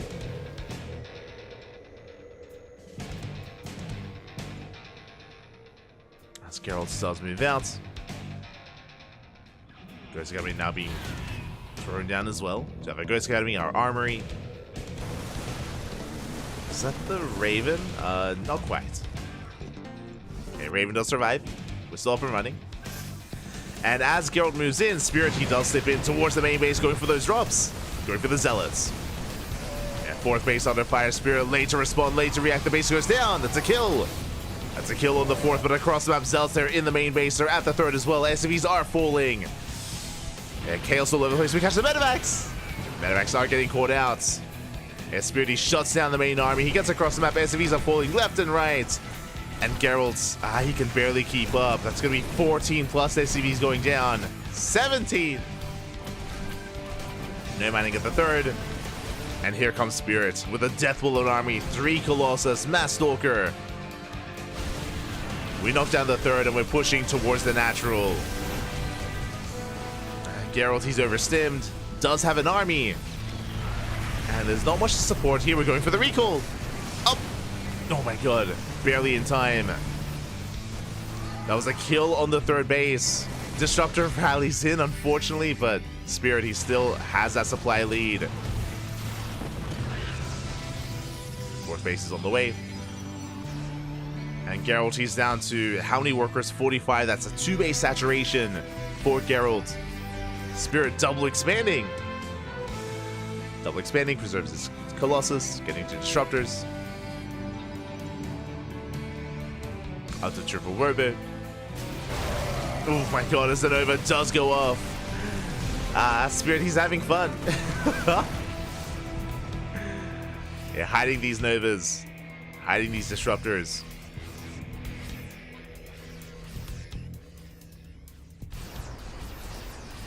Now let's catch Geralt off guard. And in a head-on fight, I do have to favor Spirit here. Pushes in. Nice kiting here with the Vikings. Nova goes up. Oh my god. Flanking Nova doesn't quite connect. Spirit, calm down. Disruptor is going to be sniped, but we're going to lose so much in the process. Another 3 Medivacs fall. And Geralt, he can barely maintain himself. Doesn't have any Medivacs, has no support. I do appreciate the Raven harass that Geralt has been embracing. But unfortunately has just been bleeding out too many units here against the Protoss, against Spirits. Third base is on the way. And Spirit, at this point, he can go in for the kill. We're up to 4 Disruptors. Yeah, the Disruptors that have arrived, Nova's going to be going up. A bit of friendly fire, less than ideal. Spirit embracing the Protoss, let's go. But the rest of Novas, they fan out, and the splits are not going to be good enough. We do connect it well enough. GG gets called, and Spirit will take down Geralt 1-0. Will hold on to that crown and is still our King of the Hill. GG.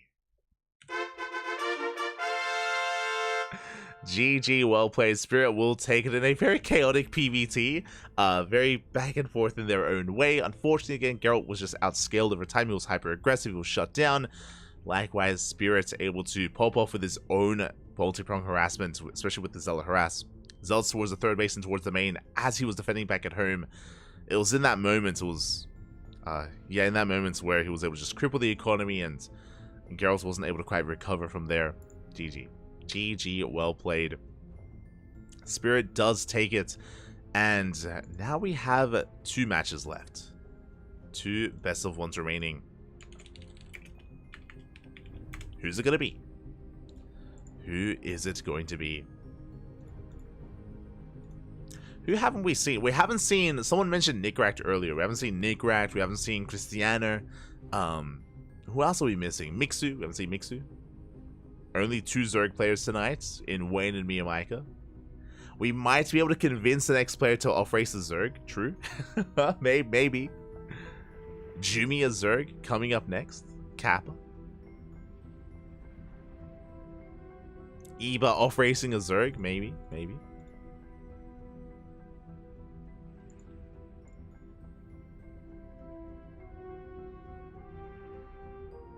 As we do have our next opponent.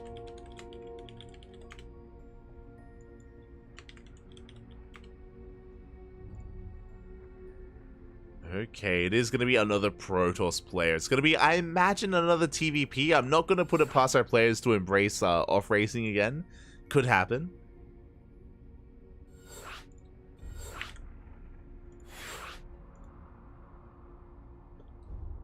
But we are going to be jumping in. And we're going to be featuring one of the older maps. We are going to be featuring Death Aura. Oh. Oh. Are we... Let's go. Okay, we're good. For a moment there, Spirit almost played Protoss. Almost. Not quite. It's going to be Spirit versus Night Phoenix in a Terran versus Protoss. Let's go. And we're loading into an older map, Death Aura. I didn't actually bring this up just because we haven't had to so far in the broadcast, but OC events do feature an extended map pool. It isn't just the regular map pool, but we have some extra maps as well. Fun fact, these maps are voted on by the players. The players, they vote on some old maps to see which one is chosen to be a part of the extended map pool. One of them is Death Aura. Let's go. Death Aura, it's been a while. This was in circulation back in the end of 2021, I think. End of 2021 into 2022. Maybe even 2020, if I remember correctly. It's a long time ago. Many years ago. Death Aura, fun fact, this featured a very this had a very unique feature that was debuted on this map that actually became more of a regular thing in upcoming maps, and that is the Overlord pillar. The Overlord pillar, it used to be very common and very meta for the Overlord pillar to be right at the natural, but Death Aura was one of the first times where that was not the case. The Overlord pillar was actually thrown down and placed further outside of the natural, and I remember that being very controversial at the time.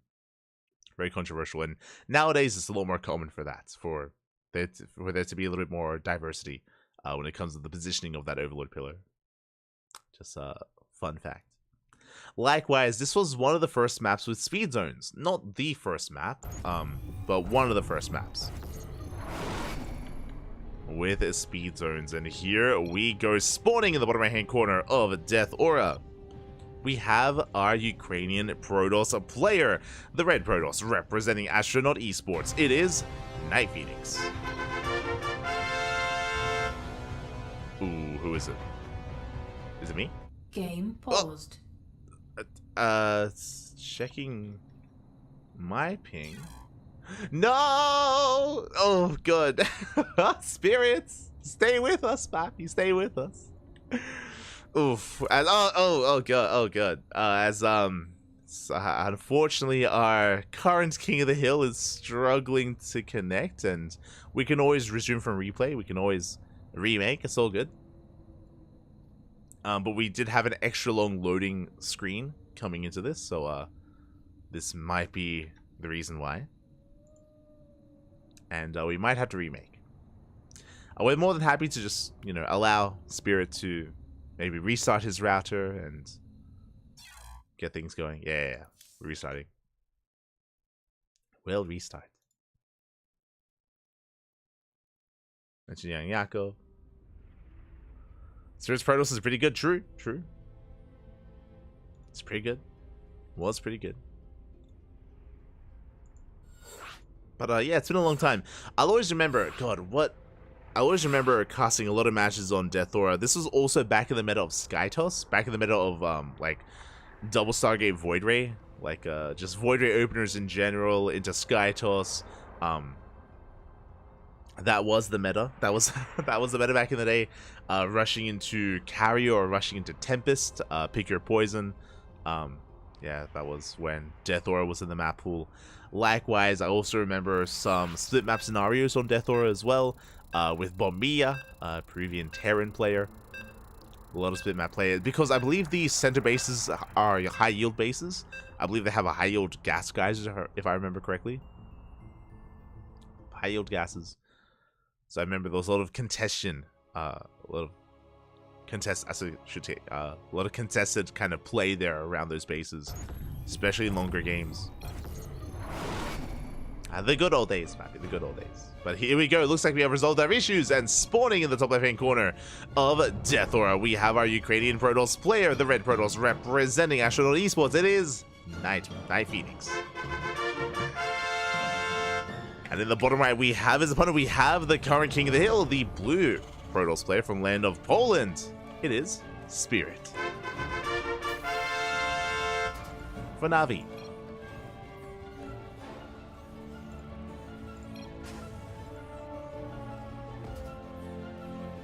Here we go. So just fixing up the fixing up the player names. Does Proxy Robo work? No, no shot. Is Night Phoenix gonna put that to the test? Show us the Proxy Robo, Pappy. Probe is moving out. Again, we have these initial speed zones in the center of the map. Likewise, rocks towards the center as well, which can be knocked down to reduce time it takes to move out, reduce the rush distance by ground. Likewise, we spoke about earlier these high-yield bases in the center of the map. Both in the dead center. Or, no proxy void ray, Pappy. Always. As the probe is going to dip in. Just going to be harassing, just going to be applying some pressure, being an annoyance in the main base. As we don't have a second probe, as there is no proxy. Night Phoenix going for the gate, Cyber Expand, standard opener out of Night Phoenix. Standard opener. But the pillar I was referring to is here. Right out here, right out of the open. So controversial at the time. Zerg players are like, where's my Overlord pillar? What's going on? And this was often a vetoed map as well because of this. As back in the day, it used to be very commonplace to have the pylon further back to scout the natural and get eyes on the opposing player.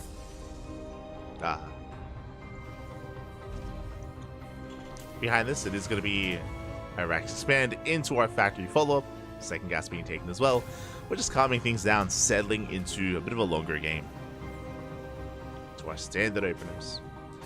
Meanwhile, we have our tech of choice going for a Stargate. Okay, going to be a Stargate opener out of Night Phoenix. When it comes to the other maps in the extended map pool, I was going to double check. It's Death Aura, I think Jagannatha? No, sorry. It's Death Aura, Nightshade, and Ancient Cistern. Ancient Cistern is a more modern map. That was like a year ago, right? So I think it's beginning of 2023. Yeah, it's 2020. Sorry, all of 2023. There we go. So Ancient Cistern should be a map that you're a little bit more familiar with, much more modern, from last year.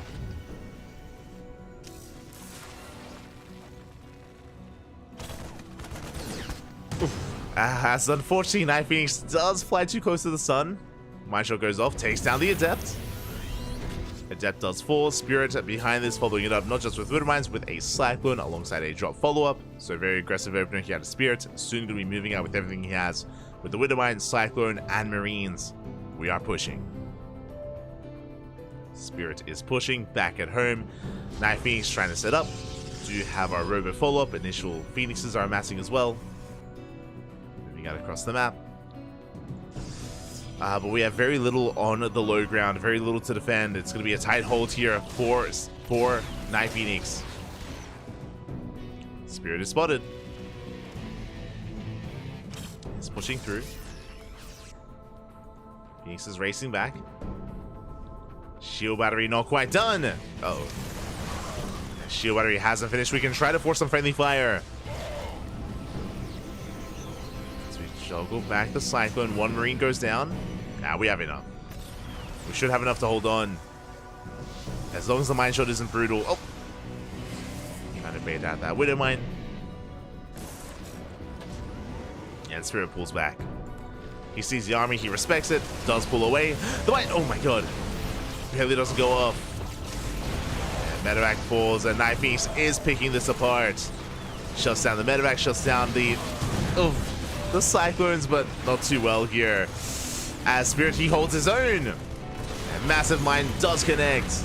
We take down the Phoenixes one after the other. Oh my god. Despite the Phoenix opener, we lose every single Phoenix.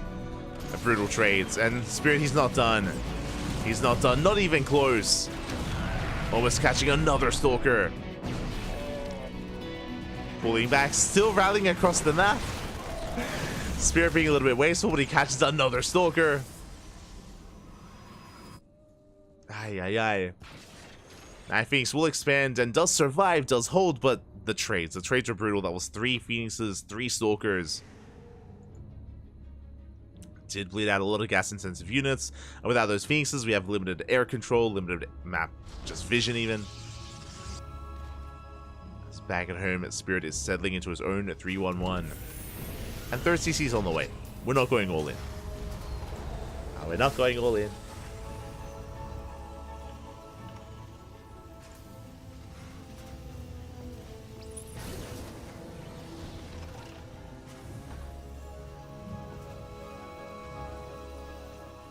Are taking a third, taking up towards Stim and +1, and we're calming things down. I mean, when it comes to this third base, third base location, it is quite defendable.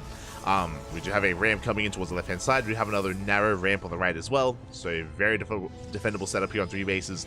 Likewise, the fourth as well also has a narrow entrance, so getting up to a 4-base setup is relatively easy on Death Aura. There's a reason why we would often see longer games on this map. As it looks like someone, or it looks like hopefully everything's okay. I can confirm things are okay on my end. Ooh. But maybe not for the others. If there are some latency issues, then we are more than happy to just pause and just chill. Okay. Okay, never mind.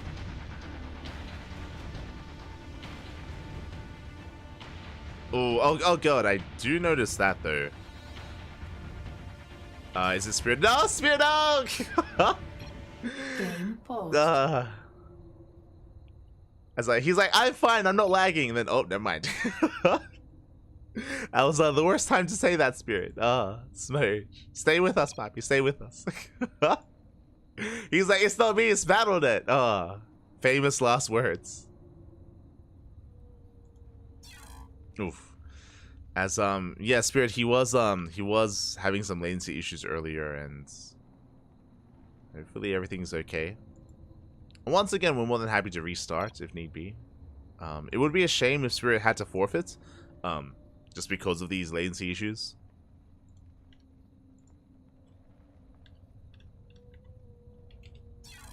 Oof, yeah, as doesn't seem like things are getting much better here.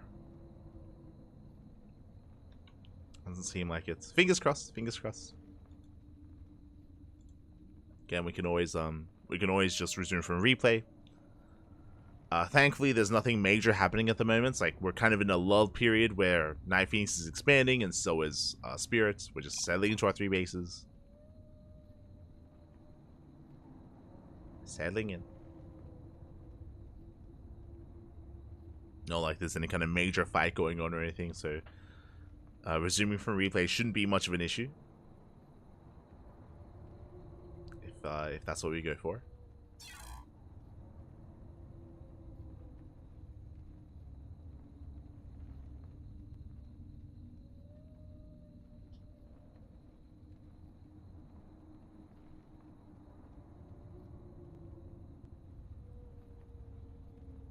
If you proxy a Dark Shrine with Proxy Robot works, also helps if you're diamond. True, true.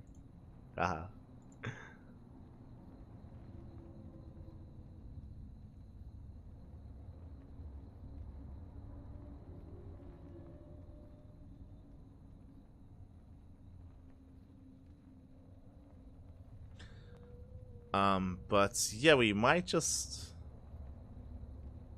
take a small break here, especially if we're going to be like reloading. I might, like, Spirit, he might have to restart his modem again. I don't know. I mean, things were going well for the first couple of minutes, but doesn't seem like it's getting much better. Doesn't seem like it. Feels bad, man. Feels bad.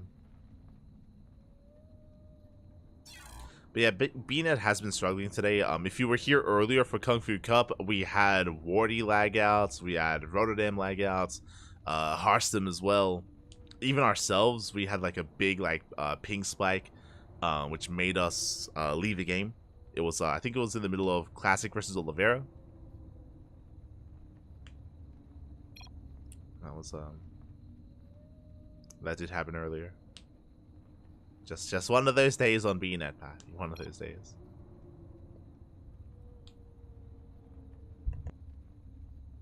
Ah.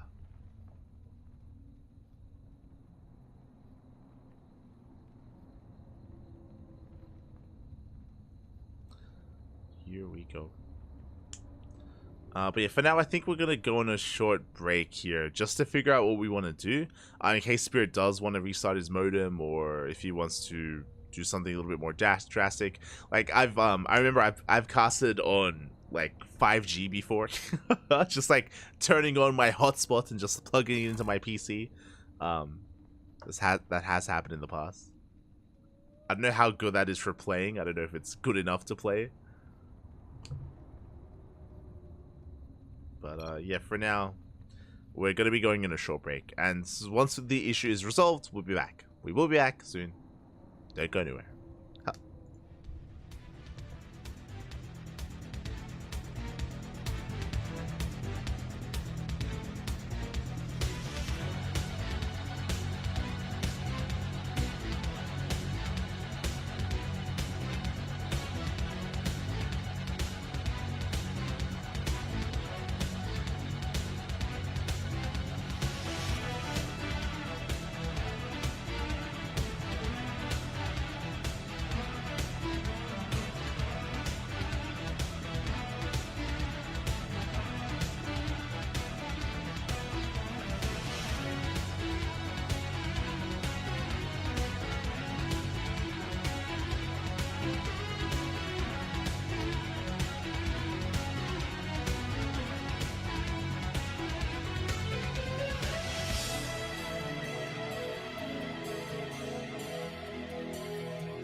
So back. Okay. Is everything better? We're gonna find out. Spirit, he said it was okay, so we will be jumping back into the game. And with that, okay, we're expanding. We're taking our third base. We're saturating our bases. Just need a moment to reacclimate. Just resettle into what's going on. Liberator has to cross the maps. Phoenix, they do race back home. Remember, earlier Phoenix count was reset, but we have been able to build back up. Build back up to 6 Phoenixes. And we will shut down the initial lib. Liberator will fall. 9 Phoenix setting up a proxy across the map to reinforce, to harass even. To move out across the map. And hopefully everything is okay for Spirits. Again, has been having some latency issues throughout this series. Oh, and I did notice it again there. Ah. Now is not the time as well as 9 Phoenix does dive in. Catches out some tanks. Tank Cyclone goes down as well. Spirit, he's on the run. Leading out another tank as well. His army across the map. Oh, now we can just keep pushing. We can't commit. Yeah, boys are being pulled away. 9 Phoenix going all in essentially. Probes are going down, but there's no turning back. Not anymore. The final tank will fall. And what do we have to defend? We have Marines, Marauders. We do have a decent defensive line of bio. Medevacs are being targeted. But Spirit, he's up against the wall. He's down in that army supply. Trying to hold on. Does focus on the Marauders. Yeah, Marauders are going down one after the other. Where are the reinforcements? No more Zealous. GG. Good luck in the next round as 9 Phoenix unable to break through. Spirit will hold.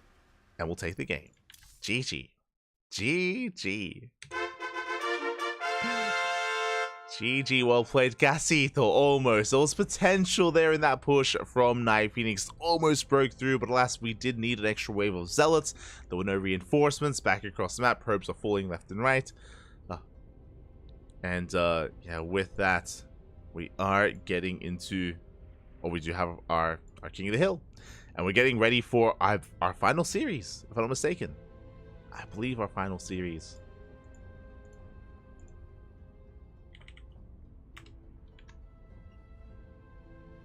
Our final series of the night, the final best of one. And who's it going to be? Who will rise to the challenge here? Oh. Here we go.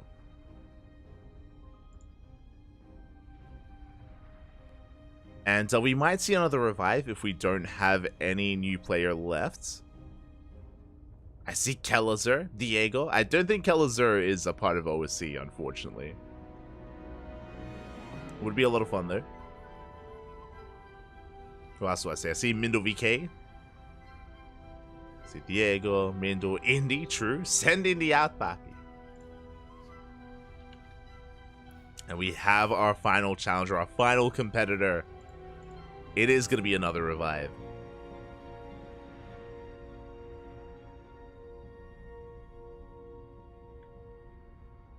It's going to be another revive.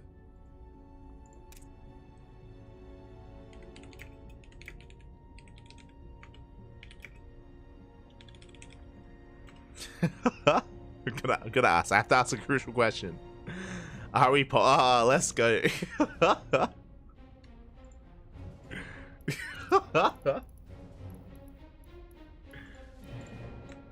Okay. I'm asking, are you Polish or British? We're Polish, man. We're Polish. Let's go. He was in the chat earlier. He was lurking, and he is going to be featured in the final best of one. It's going to be a TVP between Spirit and Eva. Let's go. Eva, papi. He is going to be our final player. Our final challenger of the night. Again, it's been a long broadcast. It's been 9 hours. Jesus. You know, time unironically flies by when you're casting, and you don't notice how much time has progressed. 9-hour cast, papi. Let's go. I am I don't know if you can tell, I am slurring my words a little bit. I'm getting tired. I'm getting a little bit tired, not gonna lie. It's getting to me, papi. It's getting to me. It is almost 6 a.m. 6 a.m. in the morning. Here we go. We are setting up for our final map, and we're going to be loading into Oceanborn. Let's go. The final best of one of the night. It's been a long day of StarCraft. We covered 3 events today. For those who don't know, we covered a Brazilian event early on in the morning. Then we covered KungFu Cup, and now we're here with OSC King of the Hill. Let's go. And we're jumping into that final best of one. And I'm gonna crash so hard after this cast. I'm gonna sleep like a baby, pal. It's gonna be beautiful. Sleep all day. What is sunlight? We're not gonna see it, papi. We're not gonna see it. But here we go. We're jumping in and spawning in the bottom right-hand corner of Oceanborn. We have... Oh, I should fix up the in-game player names. We have our Polish Terran player, the Red Terran representing Na'Vi. It is Spirit. And spawning in the top left-hand corner, we have the Teal Protoss player. The Polish Protoss, if you will. Playing his main race, representing the Platinum Heroes, it is Eva.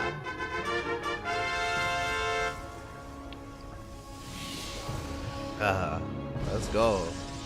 Question, do you also drink anything while hosting? I drink water. I have... hold on. You actually can't see it, because my water bottle's green, but take my word for it. I'm holding a bottle of water. So... I have been drinking water, as always. Staying hydrated. Stay hydrated, everyone.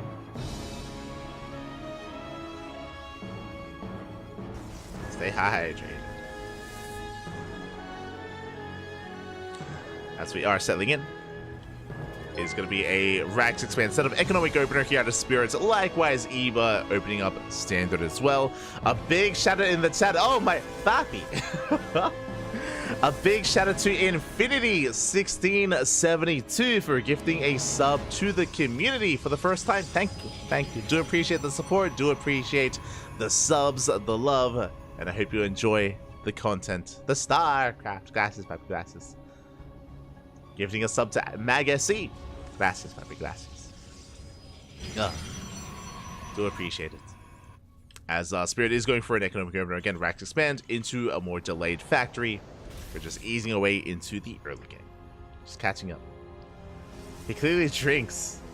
Secret invisible drink. True, true. Secret. The water's so clear, it's invisible. It's so pure, Papi. It's pure. Pure smudge. Or is it vodka? Cap. I don't think I've ever drunk anything while casting. I don't think. Maybe once? Maybe? I think so. I'm trying to remember. I think there was like a Latin American event where I had some tequila shots. Like at one point. I think that happened once. Maybe? Maybe? but if it happened one time. Like I haven't had the opportunity to do that again. The problem is that, like, I'll be honest, I'm a little bit afraid to do something like that just because, like, I'm handling the production as well. Like, if I was just casting, like, if someone else was, like, streaming and handling, like, the observing and doing OBS, that's fine. But, like, if I'm the one, like, at the wheel, you know, I'd be concerned that, like, I don't know, like, mess something up. Like, I don't know.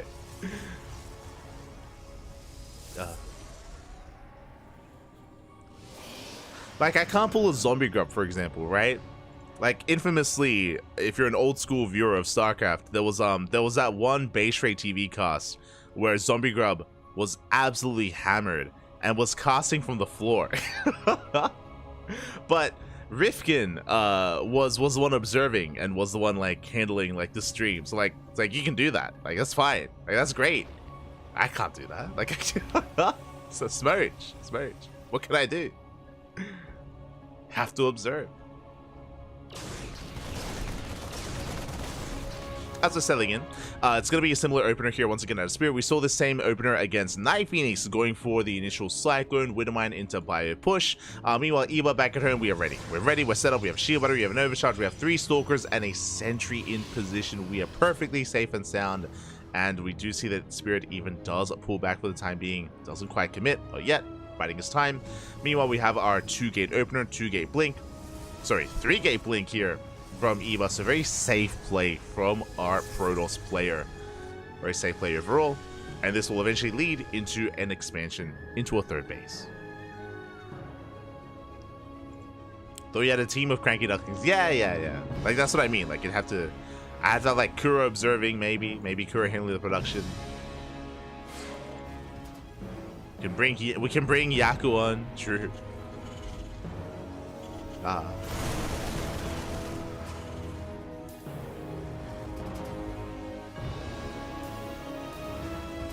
We're all just shooting up, still a pending patch. Exactly. If you know, you know. That'd be hilarious. I wish I'd seen that back in the day. Yeah. That's an infamous moment in StarCraft history. That was a wild cast. That was still remembering events from that. I don't know if I should bring it up. Like, it wasn't just it was both of them. They were both absolutely hammered. And I think Zombie Grub, she ended up eating like frozen like pancakes or something. I didn't. It was wild. it was crazy. As we are settling in. But now a mine drop across the map. We do react well though. Oh, the blink spot. To avoid the shots. Able to avoid it. Able to shut this down. And we're settling in. As we mentioned before, it's going to be 3-gate blink into an expansion, into a 3rd. Charge on the way. Meanwhile, behind this, Spirit's going to be getting to his own 3cc setup. No all-ins, no crazy shenanigans here. We're going to be entering the mid-game. Spirit is moving out, sure. Is being active, but expanding behind it. I miss base rate TV. Yeah, that definitely had their moments.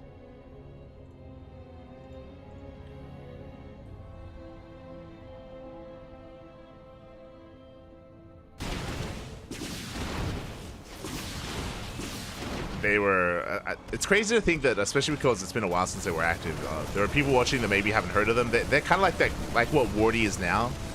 They used to costs a lot. Beat the community casters, but for now the tanks have arrived. Gonna be chipping away at the Colossus. Catching out some of the depths. No shield battery. Uh-oh, no overcharge. No shield battery, no overcharge. We do lay siege upon the Nexus. Nexus under fire. It's so close to going down. It's getting close. And Eva just cannot engage, cannot push into this. Gonna try to, but it's gonna cost him the base. The Nexus will fall. Zelts as well, very nice spread here by Spirit. Shuts down the Zelts, collapses on the main army. We cannot get on top of the Colossus though, and Eva will hold. Eva survives, but did it cost him the base? Nexus still did go down. We're stuck on a 2-base. It's gonna be behind this Banshee. They do dip in. They threaten the natural. 2 probes go down. Eva survives, but behind this, Spirit will take his own economic lead. And gonna be able to mule up, make 3 SCVs at a time. And Spirit is in control of this game. Eva, can we bring it back? But now, Gateway Explosion. Archon Storm is now on the way for Eva. I mean, we have like some decent splash damage, we have a decent tech setup. It's just the army. It's just the size of the army here. Again, our economy is in shambles, at least a little bit longer until the base does get back up and running. And Spirit has a lot of freedom. Has freedom to tech himself. Ghost Academy's on the way. 2nd starport as well for additional Viking production. Spirit is building up, amassing an army, and getting ready for the second wave, for the second push. Banshee's behind this as well, threatening a dive. Forcing Eva to keep supply back at home. Keep supply at the natural.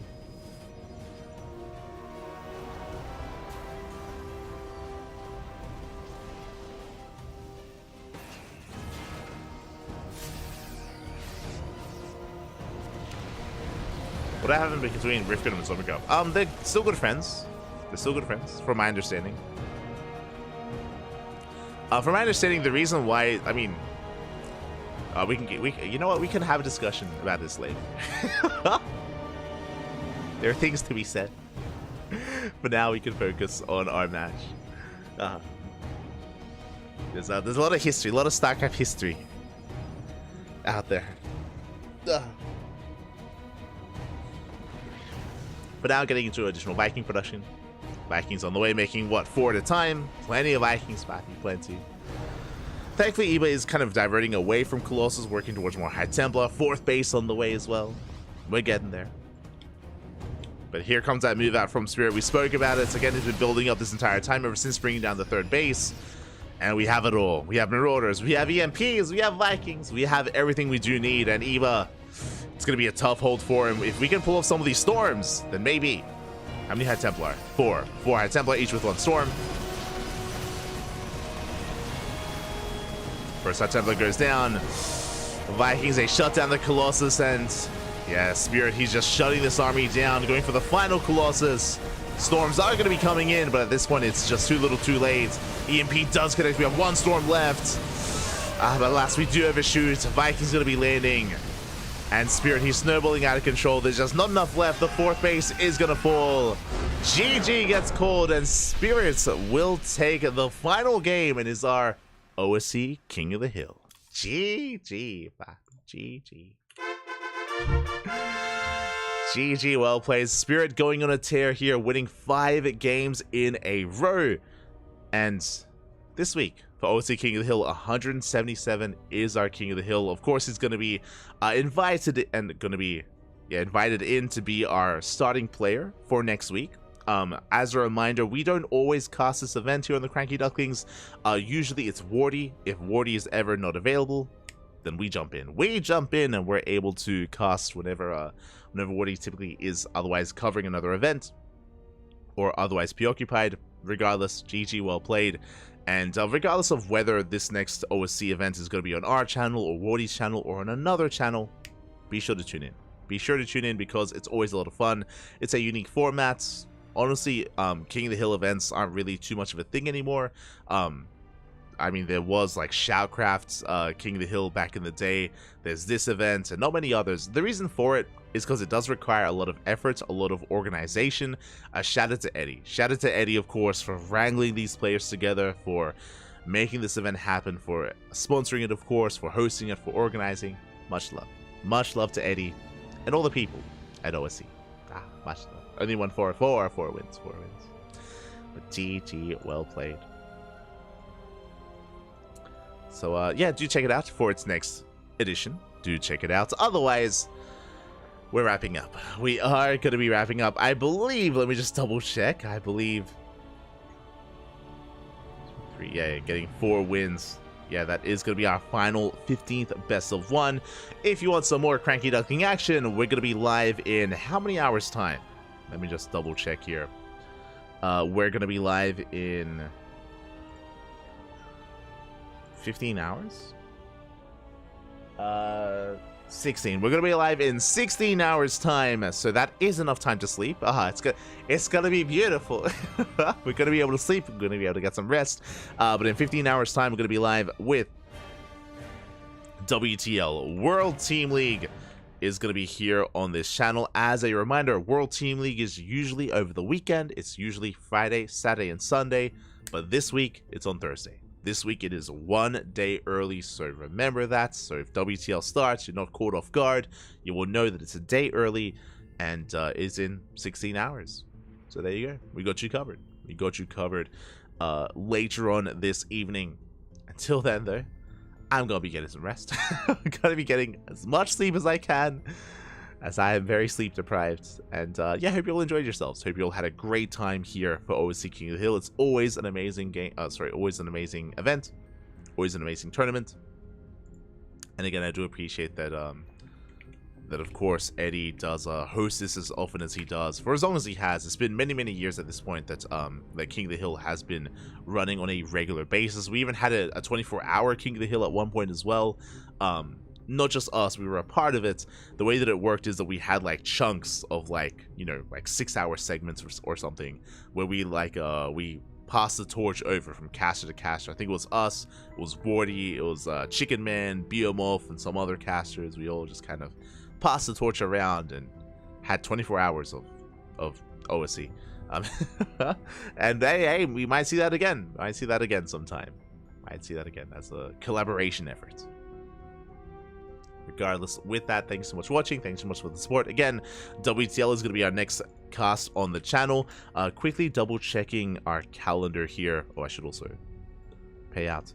Double checking our calendar. It's going to be WTL for the next couple of days. KSL is going to be on Saturday. The Korean StarCraft League, of course. We have Sparkling Tuna Cup on Sunday, and our regular scheduled programming as well. As a reminder, I believe Esports World Cup is sneaking up on us. It is next month. I don't quite have it marked on my calendar, but Esports World Cup is on the horizon as well. And that is the event that all the players have been building up towards. It's a reason why there are certain players as well that have been absent from online events, because they have been focusing on practicing, on customs, on improving, on their builds, and preparing for the World Finals. So be sure to tune into that, or to be aware of it at least. So much.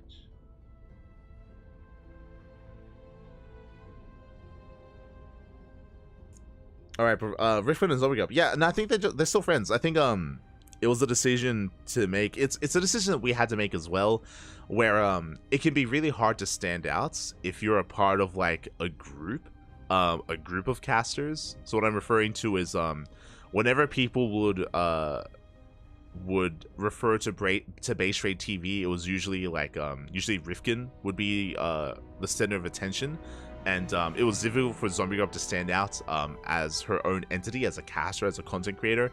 So basically, I'm pretty sure she's very cool about this. She made the choice to branch out and just be her own brand, and that allowed her to like get more opportunities and be noticed a little bit more. That's also like for example, a decision that we made here. Like, this isn't like the live VIP channel, this is the CranKy Ducklings, just because like I want, you know, initially at least it was myself, it was Kuro, it was Steel Mold, it was Yaku, it was Milk and Cookies. A lot more people were involved. As time goes on, a lot of them have been focusing on like their IRL careers or studies, and I always try not to be too imposing on them. Like Yaku, like he Like Yaku, for example, he graduated like last month, so up until then, that's why he has been as active. But now we have him like on a regular basis for ESL Asia. Milk, for example, for those that remember Milk and Cookies, he's also like focusing on his career, like he's like full-time job right now, always busy. I'd love to cast more with Milk, but it's been years since we still keep in touch a little bit. It's been years since we've casted together. Yeah, the downside of like being a group like this, like being known as the KranKy Ducklings, is that everyone knows us as that. Like even when we cast for like DreamHack and stuff, they're like, oh, we'll get the KranKy Ducklings to cast and stuff like that, and it's harder to be noticed individually. At the same time though, the strength of it is that we're able to like work together in a lot of different ways, and kind of have this kind of collaboration project. For example, like Steel Mold was like the amateur caster guy. He would cover Sea Duckling Open and Master Swallow Open, Kuro, likewise, she also does focus on things behind the scenes as well. And nowadays, she's been covering Sea Duckling Open and Master Swallow Open as well. So there's like pros and cons to being a group. That's also something that like we had to evaluate as well when we kind of made ourselves. But yeah, that's like one of the reasons why some group left, just to, you know, in a way stand out more. If that makes sense. If that makes sense. But yeah, I'm just referring to the discussion that was being had earlier.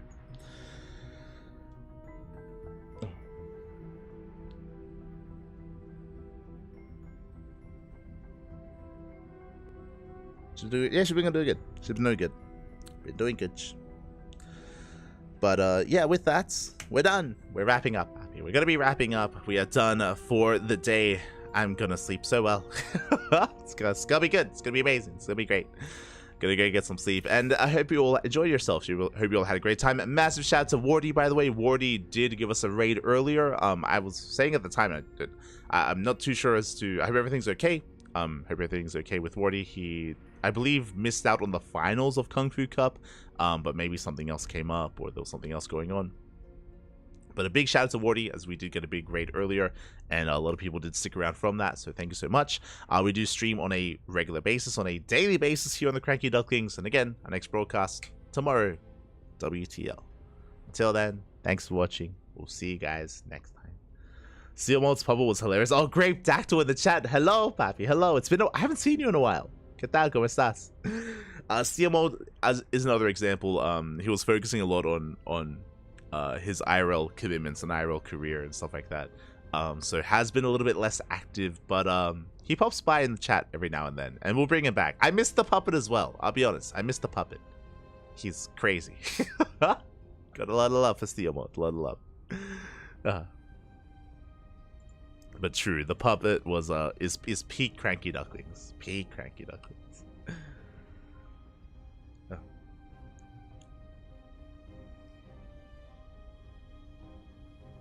But yeah, for now we're gonna be heading off. So thanks so much for watching. Thank you so much for the support. We do appreciate it, and we'll see you guys next time for WTL. Until then, hasta luego. Ciao, papi. Ciao. Hasta luego.